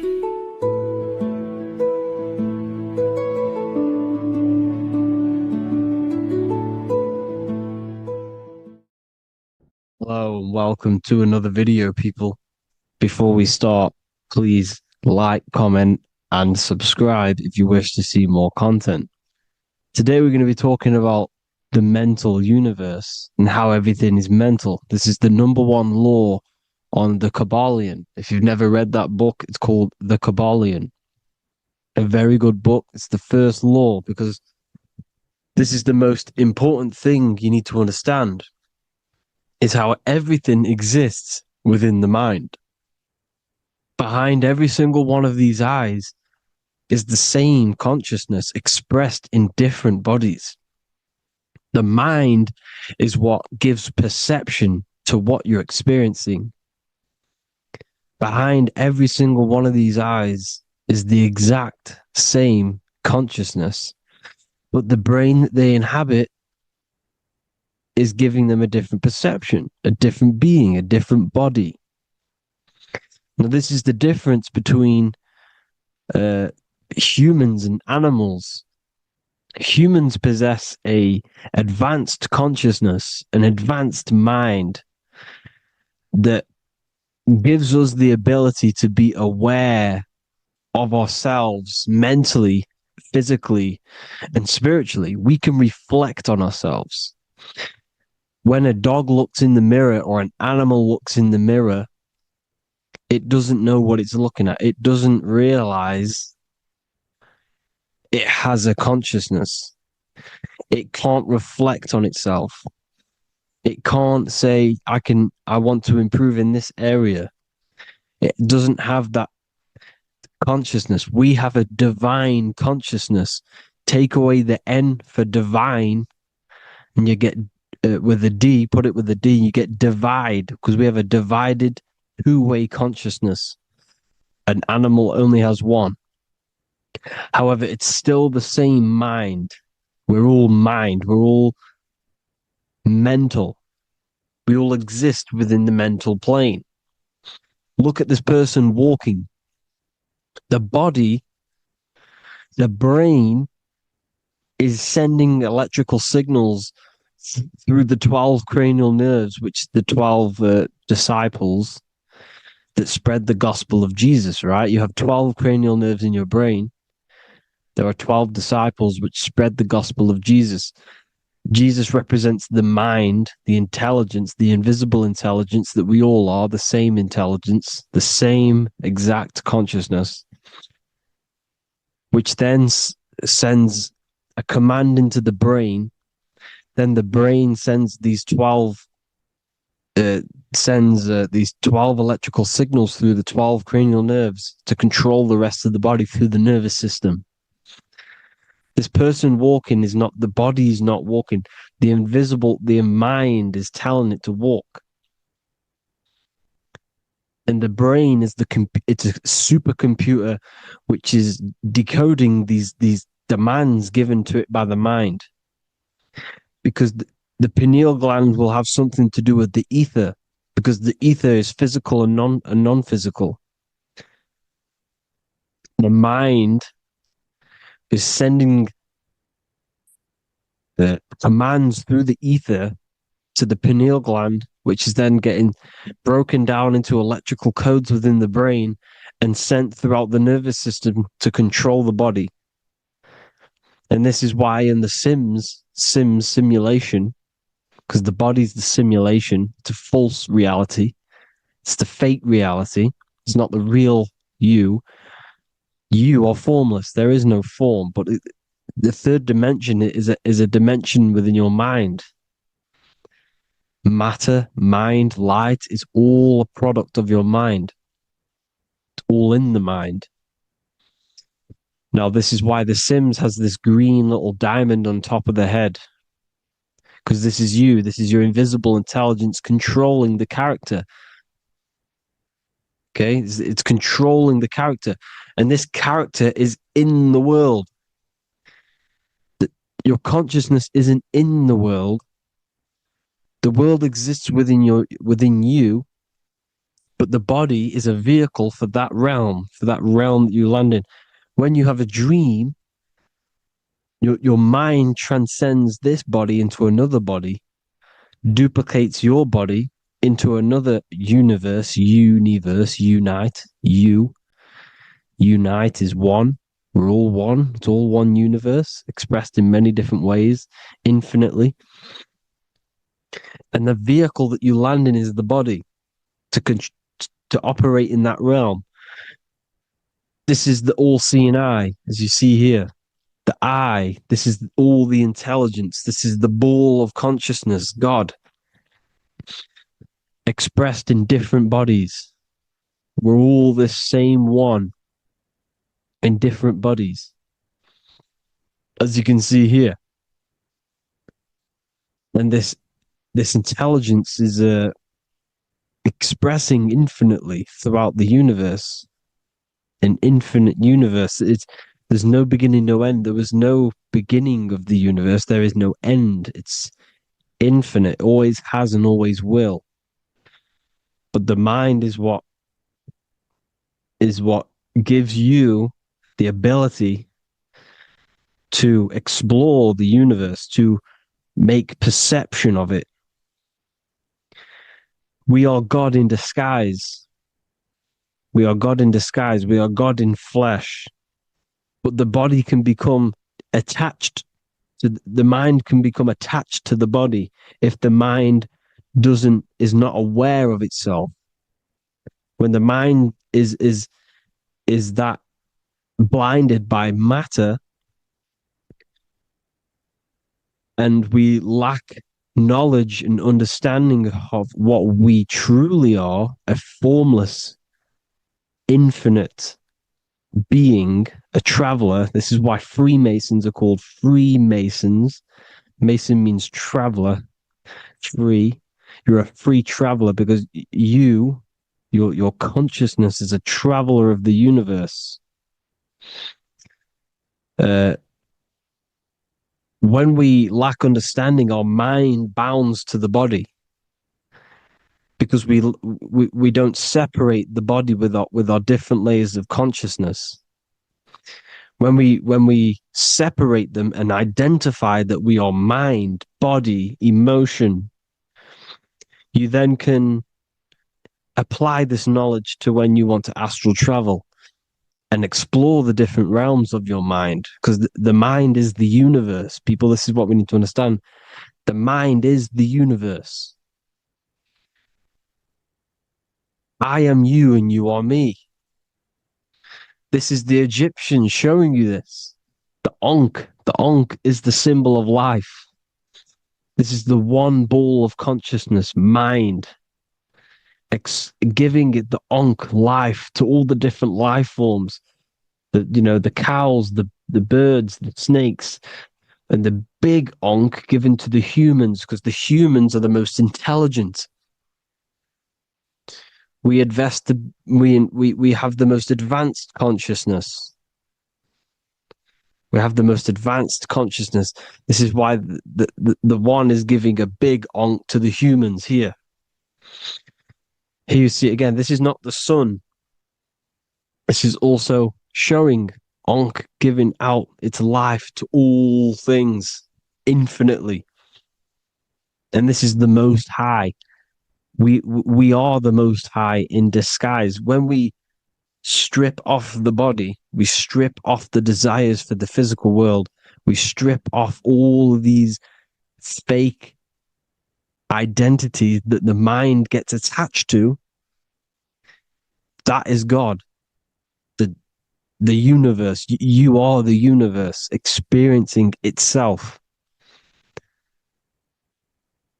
I and I.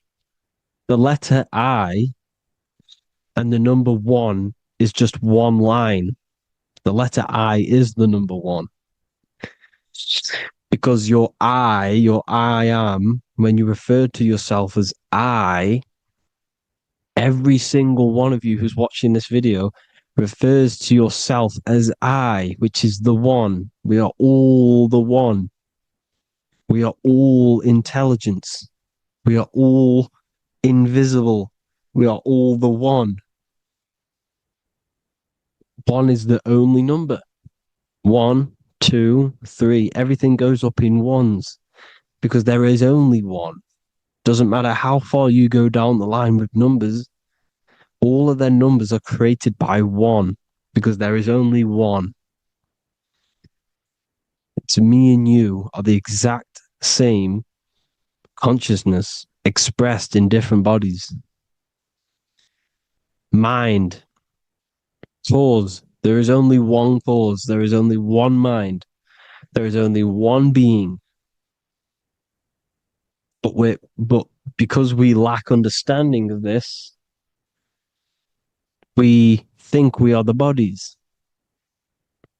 And this causes division because the physical world is the most illusionary world.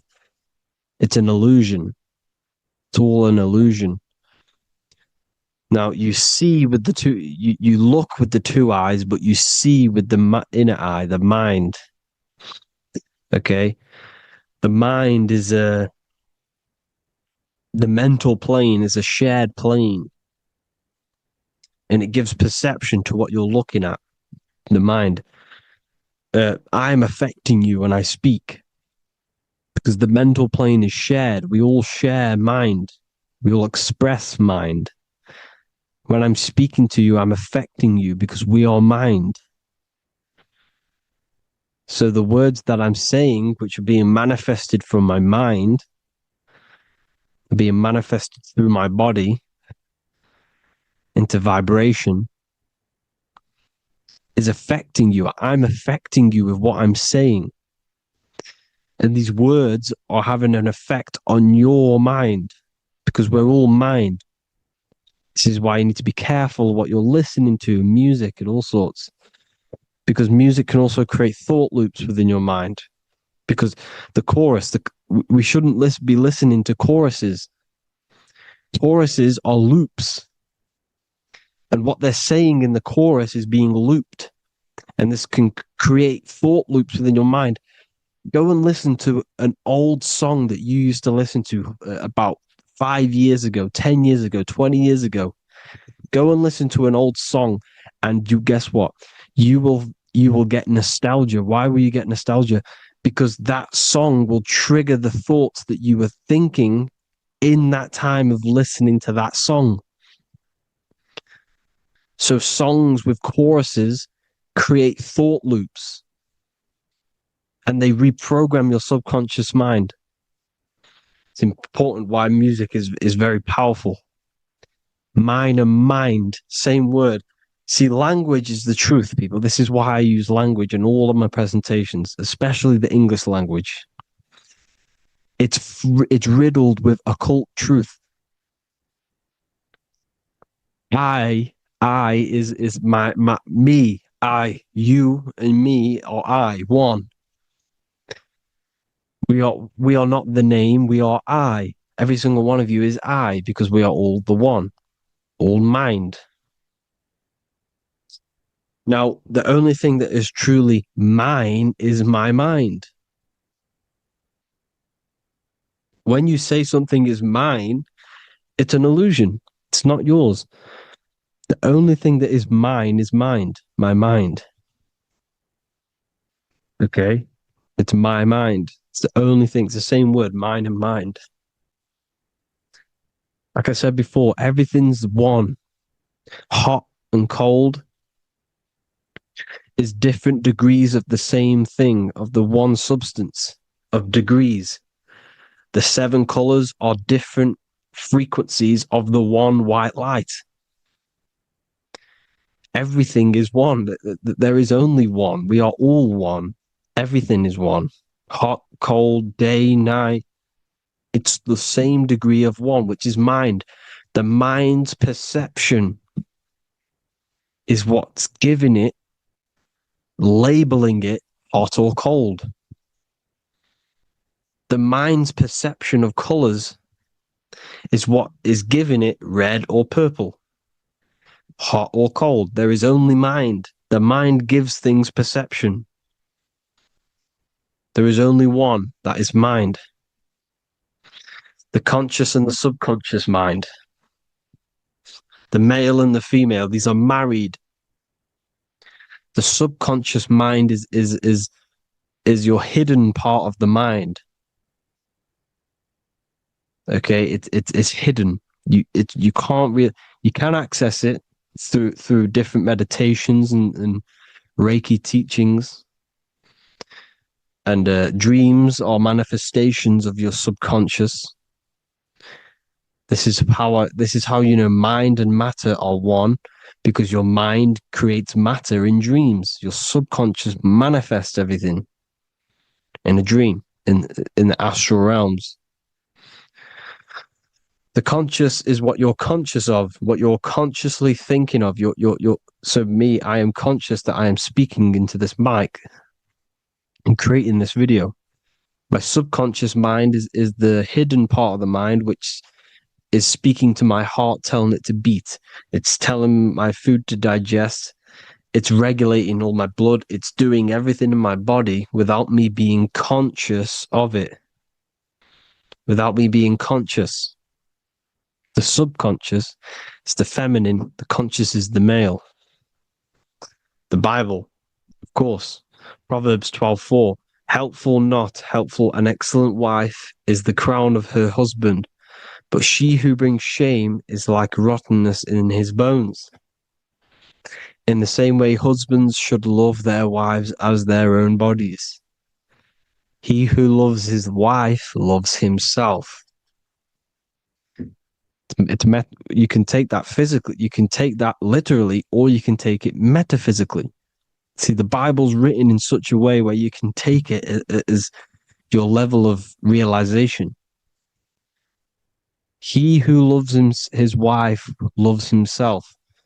If you love your subconscious, if you love yourself, you speak good about yourself, because your subconscious takes everything literally.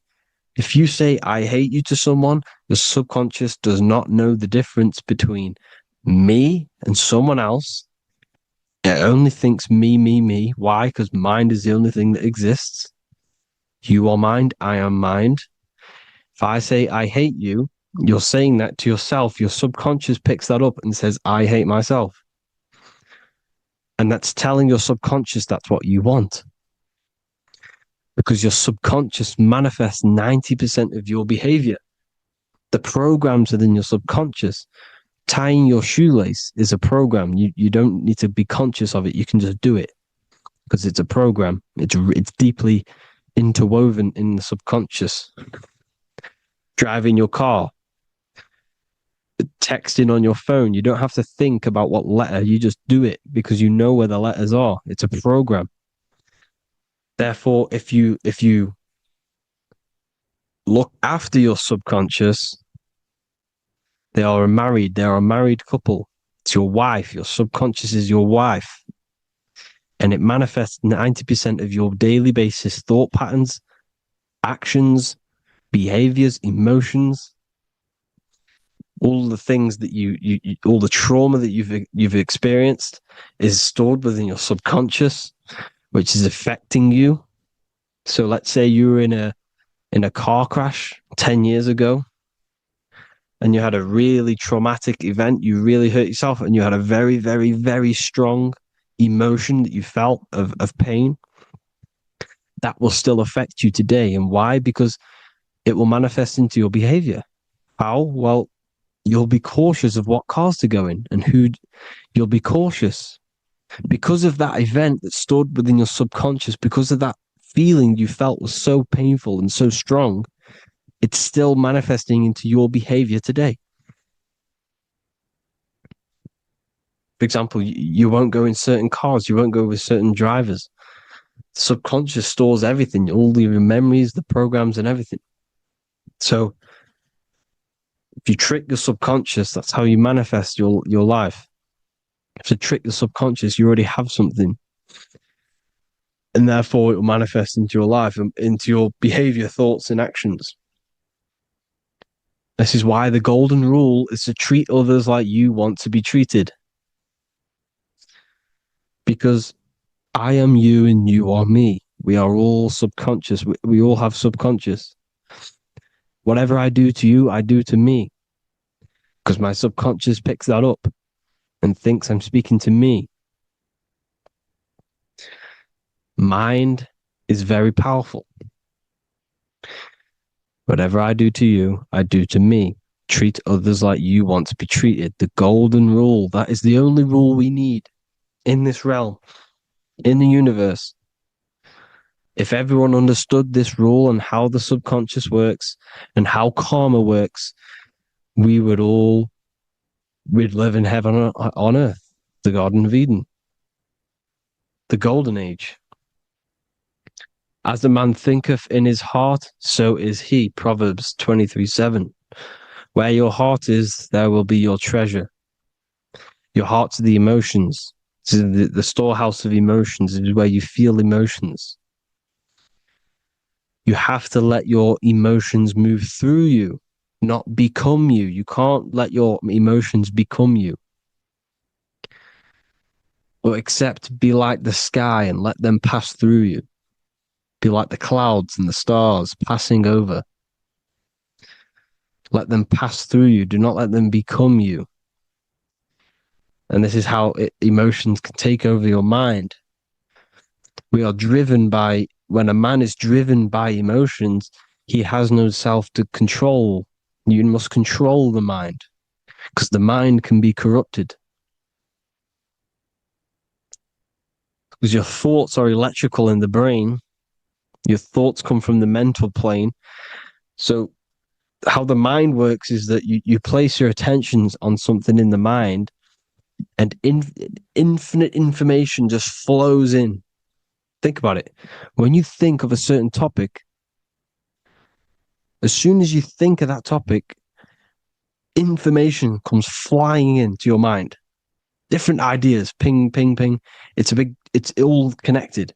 It's why we call it a mindset, because your mind sets sets itself to frequencies. And when we think of something, we tap into that frequency, and just the universe, the mind, the mental plane just flows in information based on that frequency and that thought. The universe is just information.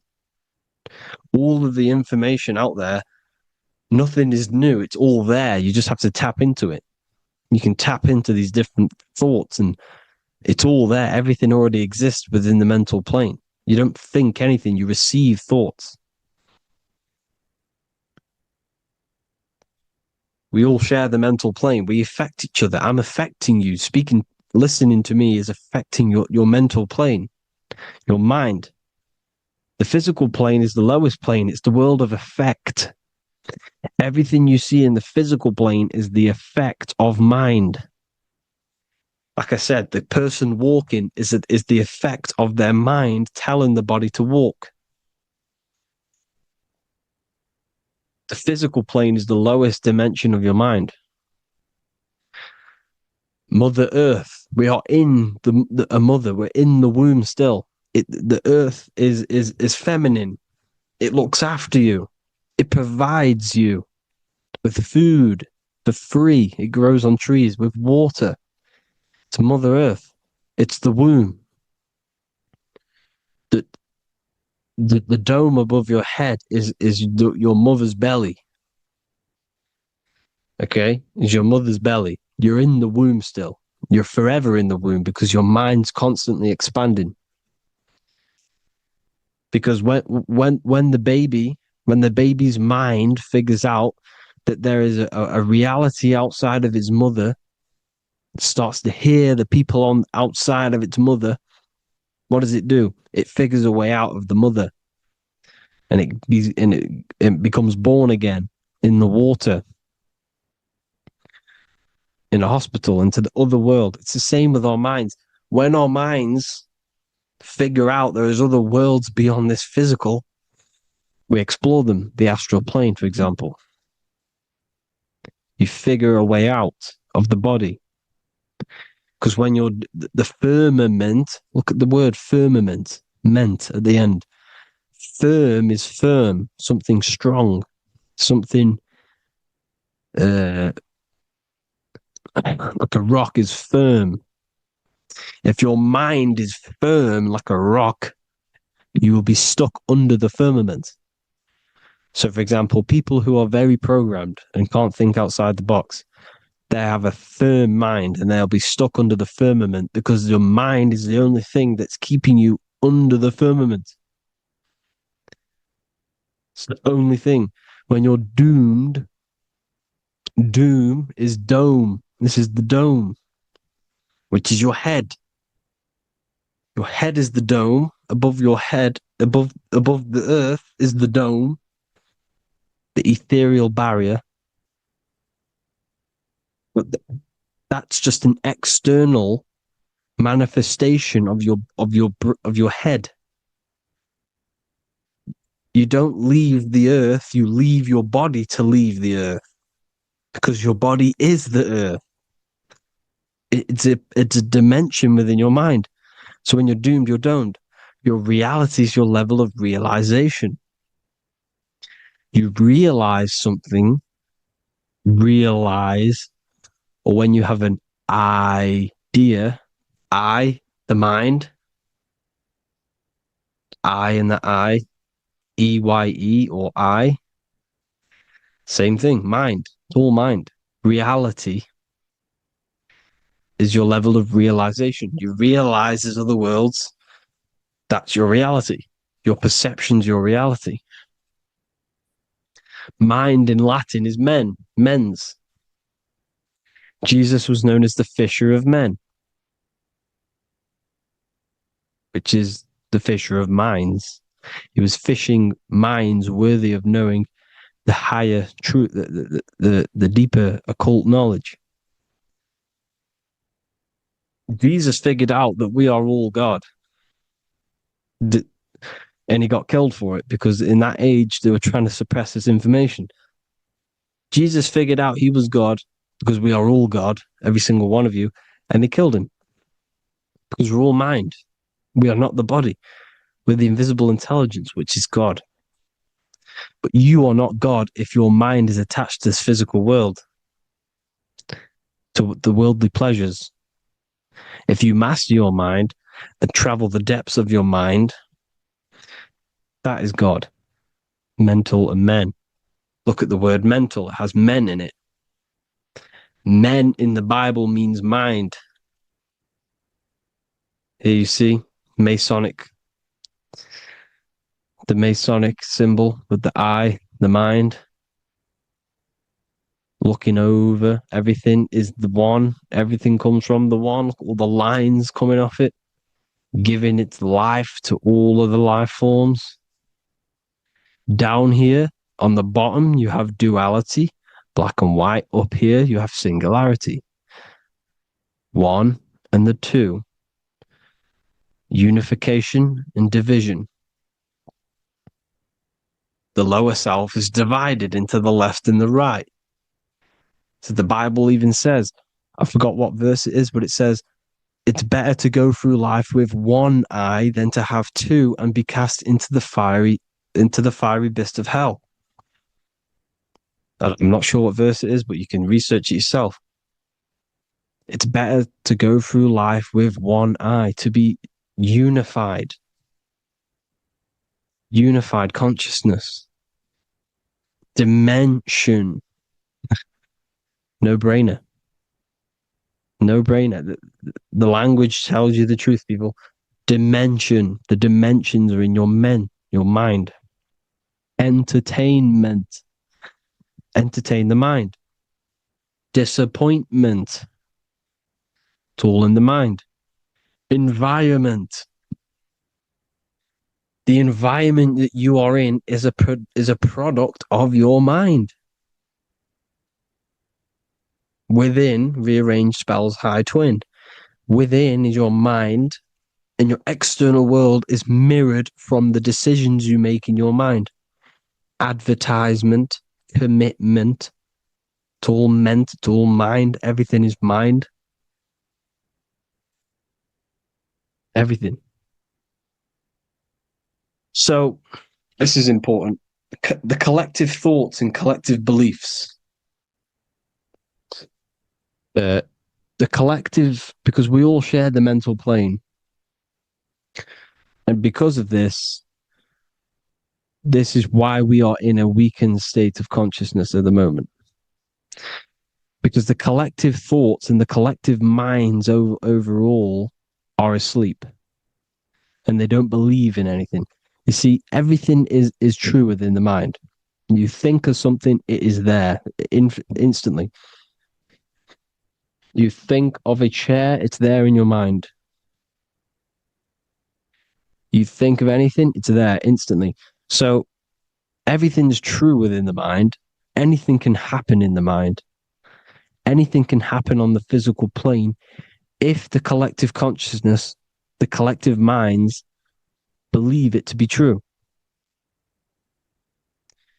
This is why back in the days, in the ancient days, you look at all the old world stuff, you see all this crazy technology, and it's because as a collective, as humanity back then, they believed that they had much more open minds. Therefore, the things manifested in the physical world were a lot more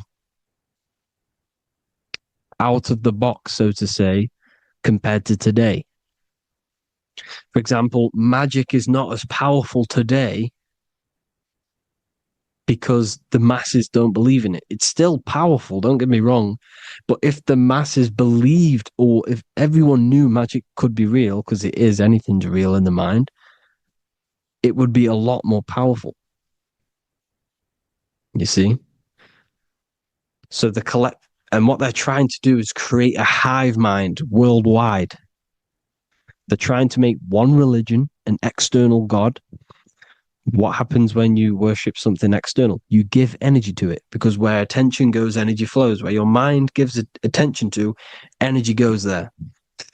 And when we all believe in external gods and give our worship and our power to these external things, We all give energy to it, which will manifest as a demon in the astral planes. It's a hive mind. They're trying to make a hive mind to summon our energy. Trying to summon our energy. And it through mind, through collective thoughts. The hive mind. They want one religion, one government, one currency, one belief system. And that will create a hive mind, which will limit our consciousness, which will limit what we can do in the physical world. Because if everyone doesn't believe in certain things, it cannot happen because it's all in mind. Mind is so powerful. I am you and you are me. I hope you all enjoyed this video, people. If you haven't already, join the Wisdom Academy. The Wisdom Academy, we have many occult lectures just like this one. Also, we have just launched Mindwave Hub. If you want genuine frequencies, genuine binaural beats, because the ones on YouTube, the ones on Spotify, Apple Music, they're all tuned to A440 hertz, which shuts down the right hemisphere of the brain. If you want to gain access to your true consciousness, your mind, you need to balance the two hemispheres and balance the chakras. You can do that externally by listening to binaural beats. If you want true frequencies, true binaural beats to hemisync the chakras, hemisync the brain, to gain access to the different dimensions of your mind, well, you can gain access anyway, but it's going to help you if you're trying to learn this. Join Mindwave Hub. The link will be in the description. Listen to the binaural beats, meditate to them, listen to when you go to sleep. They'll massively benefit you. Thank you all, people. Hope you had an amazing, lesson. Hope you learned a lot. And please subscribe. God bless you all.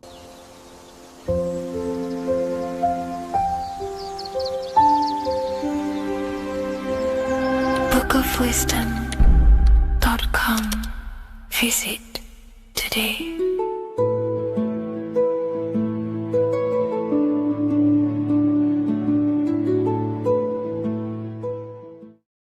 What if I told you that the seasons don't just change the external world? They also change your internal world. They have a psychological and a spiritual effect on your consciousness. If you're new to esotericism, you may not really understand this. But if you have some deep understanding of as above, so below, you already know this. But today we're going to be explaining it in great detail. So tune in, take a pen and paper, maybe make some notes. So we have 4 seasons. The sun is the main source of life on the earth. And it changes the circumstances on the earth in 4 different ways. Of course, we have spring, summer, winter, and autumn. These are the 4 states of the earth due to the sun's cycle. Not only do they take place on the earth, they also take place on you, your body, your mind, your spirit, your consciousness. They change things internally and externally. The first thing we need to understand is that we have a dual nature. We have a mind, and in that mind, we have an internal self. That's what we call the spiritual self.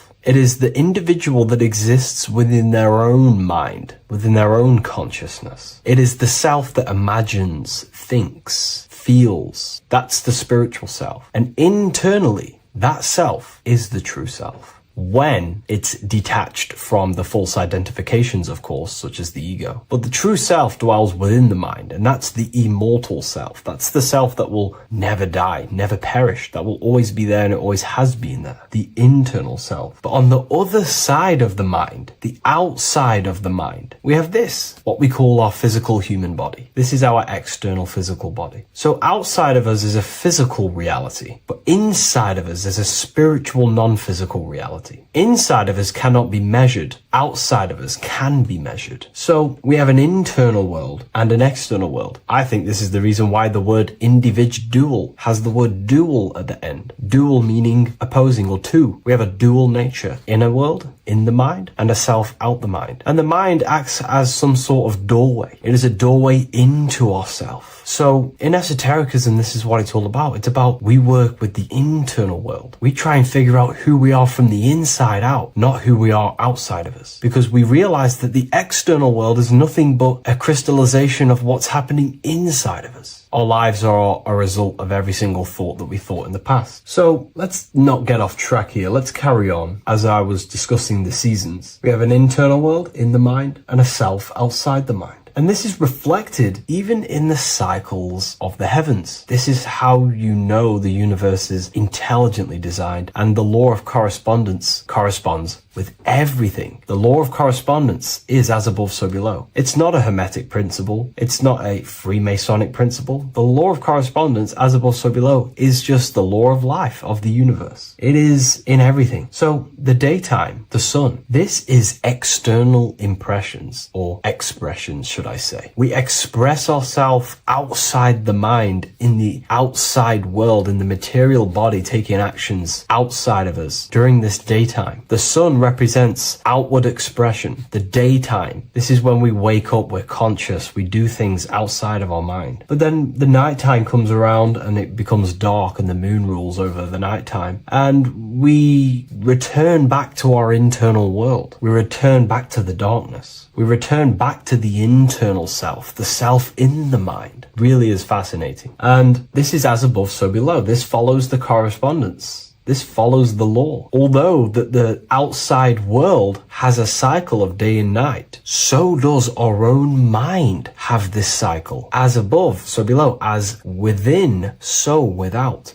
What's happening outside of us is also happening inside of us. The mind is also going in a cycle. Because in the daytime, the mind wakes up and we express things externally. But when the sun goes away and the electromagnetic rays of the sun are not very strong, our brainwave decreases, our body activity decreases. It slows down and we return to the internal self. The body switches off and we return to the internal self in the mind. We enter in the doorway of the mind and return to the internal, the spiritual self. And when the body is less active, this is when we are more connected to the internal world, our spiritual true self. So as above, so below corresponds with the day and night, the sun and the moon. The moon represents our internal world, the world inside our mind, the self inside the mind. And the sun represents the external self in the external world. So not only are these cycles happening in nature, the darkness outside of us when the sun goes away is the same darkness that we go within ourselves when we go to sleep. It's the same cycle. Our bodies are in the cycle of the external world also, as above, so below. But then we can even take this even further. This fractals down even further. If we look at the cycle of the yearly cycle of the sun, which is what we call the 12 zodiac signs, we notice that these 4 seasons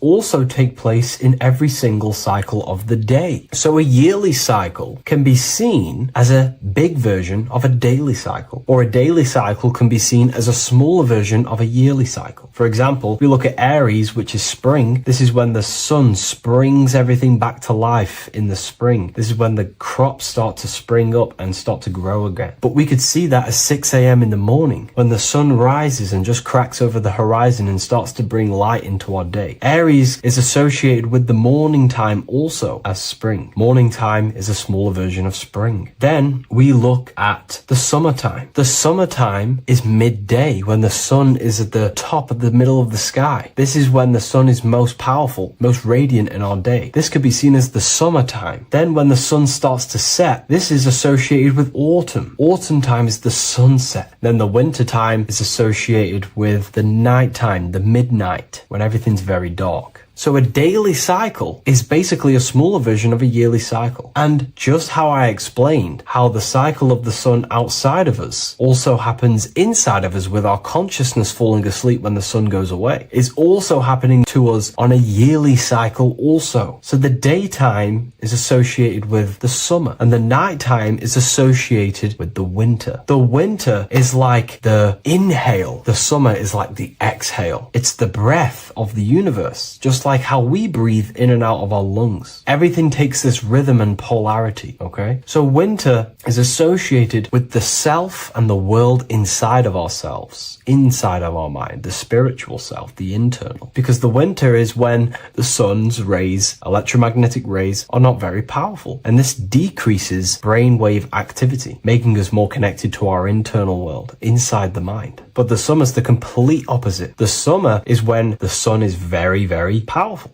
And the sun's powerful electromagnetic rays increase brain activity, making us more actionable in the physical world outside of our mind, in the external world. So summer is the daytime and winter is a big version of the nighttime. Vice versa. Just like how in the winter, we're more in the house. We're inside buildings because it's very cold outside. Animals hibernate. They go inside. They go into little places. They collect all their food and prepare for the winter. They go inside. They go in darkness to hibernate. So does our consciousness, our spirit, the self inside of our mind. We can use these cycles to our advantage, to evolve spiritually, to connect and be more balanced. You know, I've mentioned a lot of this inside the university to my members, to the family inside of there. We discussed this. We had a great discussion about this. And, you know, the live calls we have are priceless. The conversations you can have with someone when they're awake, you never forget them. You always have deep, meaningful conversations. And we discussed this deeply, and we were going into some interesting things about how we can use these types of changes in the seasons for our spiritual growth. We even discussed about spring and autumn and how they're associated with the different spiritual bodies that we have. But anyways, let's not get off track. Lucid dreaming,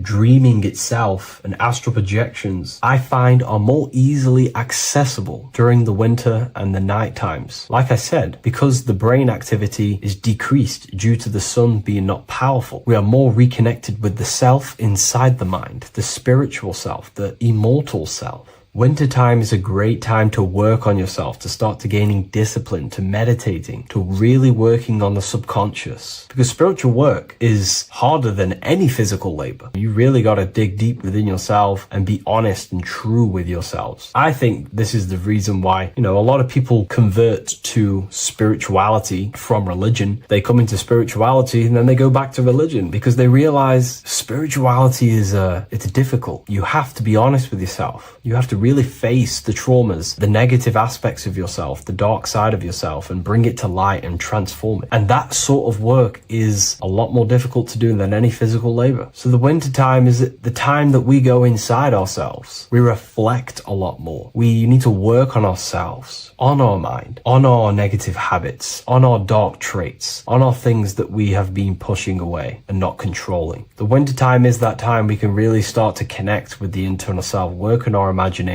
work on our mental willpower, work on all of these things like lucid dreaming, astral projections, and purifying ourselves, removing any mental barriers, any negative belief systems that may be subconsciously holding us back. It's easier to access the subconscious in the nighttime and in the winter, especially the winter. That's why I made this video, because we're in autumn now. We're transitioning into the winter. So I thought I'd share this with you all. And it's important to understand that you are a microcosm of God. Like I said, the law of correspondence associates with everything in the universe, people. Everything. And that's the best thing with the law of correspondence. And I've been using this for the past 3 to 4 years, right? The law of correspondence has determined and filtered out so many lies that was given to me, that's given to you, that's given to everyone in the world. The law of correspondence is like a filter. If someone gives you a piece of information, for example, gravity, and it does not apply with the law of correspondence, then you know it's a lie, because it's a universal thing. What happens inside of me also happens outside of me. What happens in my astral world happens in my material world, more than likely. As above, so below corresponds with everything. The same structure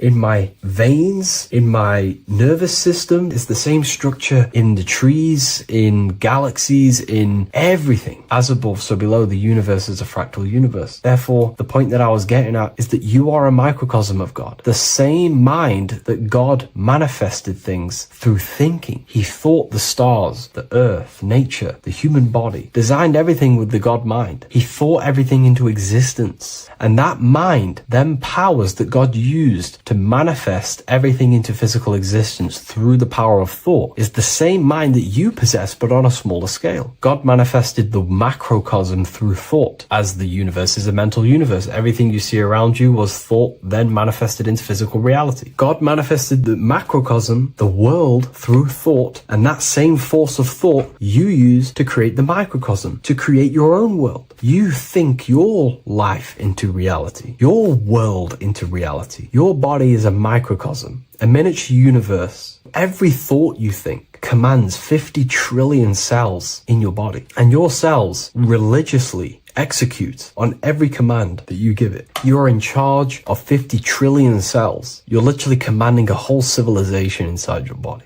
And this is how you are a reflection of the divine. The God mind created the macrocosm, the world, and you create your own world inside that world using the same power as thought. Very powerful. So everything that happens outside of you is also happening inside of you. The law of correspondence is the most important, the law that you could possibly learn, because it makes everything so clear for you in the universe. Makes life so clear. You see the reality for what it truly is. It's a reflection of the higher dimensions. Just like how reality right now is a reflection of what's happening inside of people's minds and consciousness. We can't blame the elites for all the negative things that's happening in reality, because all the negative things that's happening in reality is the negative things that's happening in people's minds. We need to take control of ourselves. So with that being said, thank you all, everyone. If you wish to read more, 90% of you watching this video have already got this book. I want to say thank you for your support. It means the world to me. It makes me research more and write more books, and the book of symbolism is coming very soon. So thank you, everyone. I'll leave a link in the description for the university, for the live calls, and for the book if you wish to join. Have an amazing day.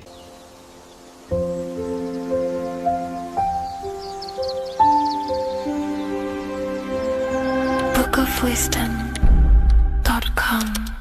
Visit today.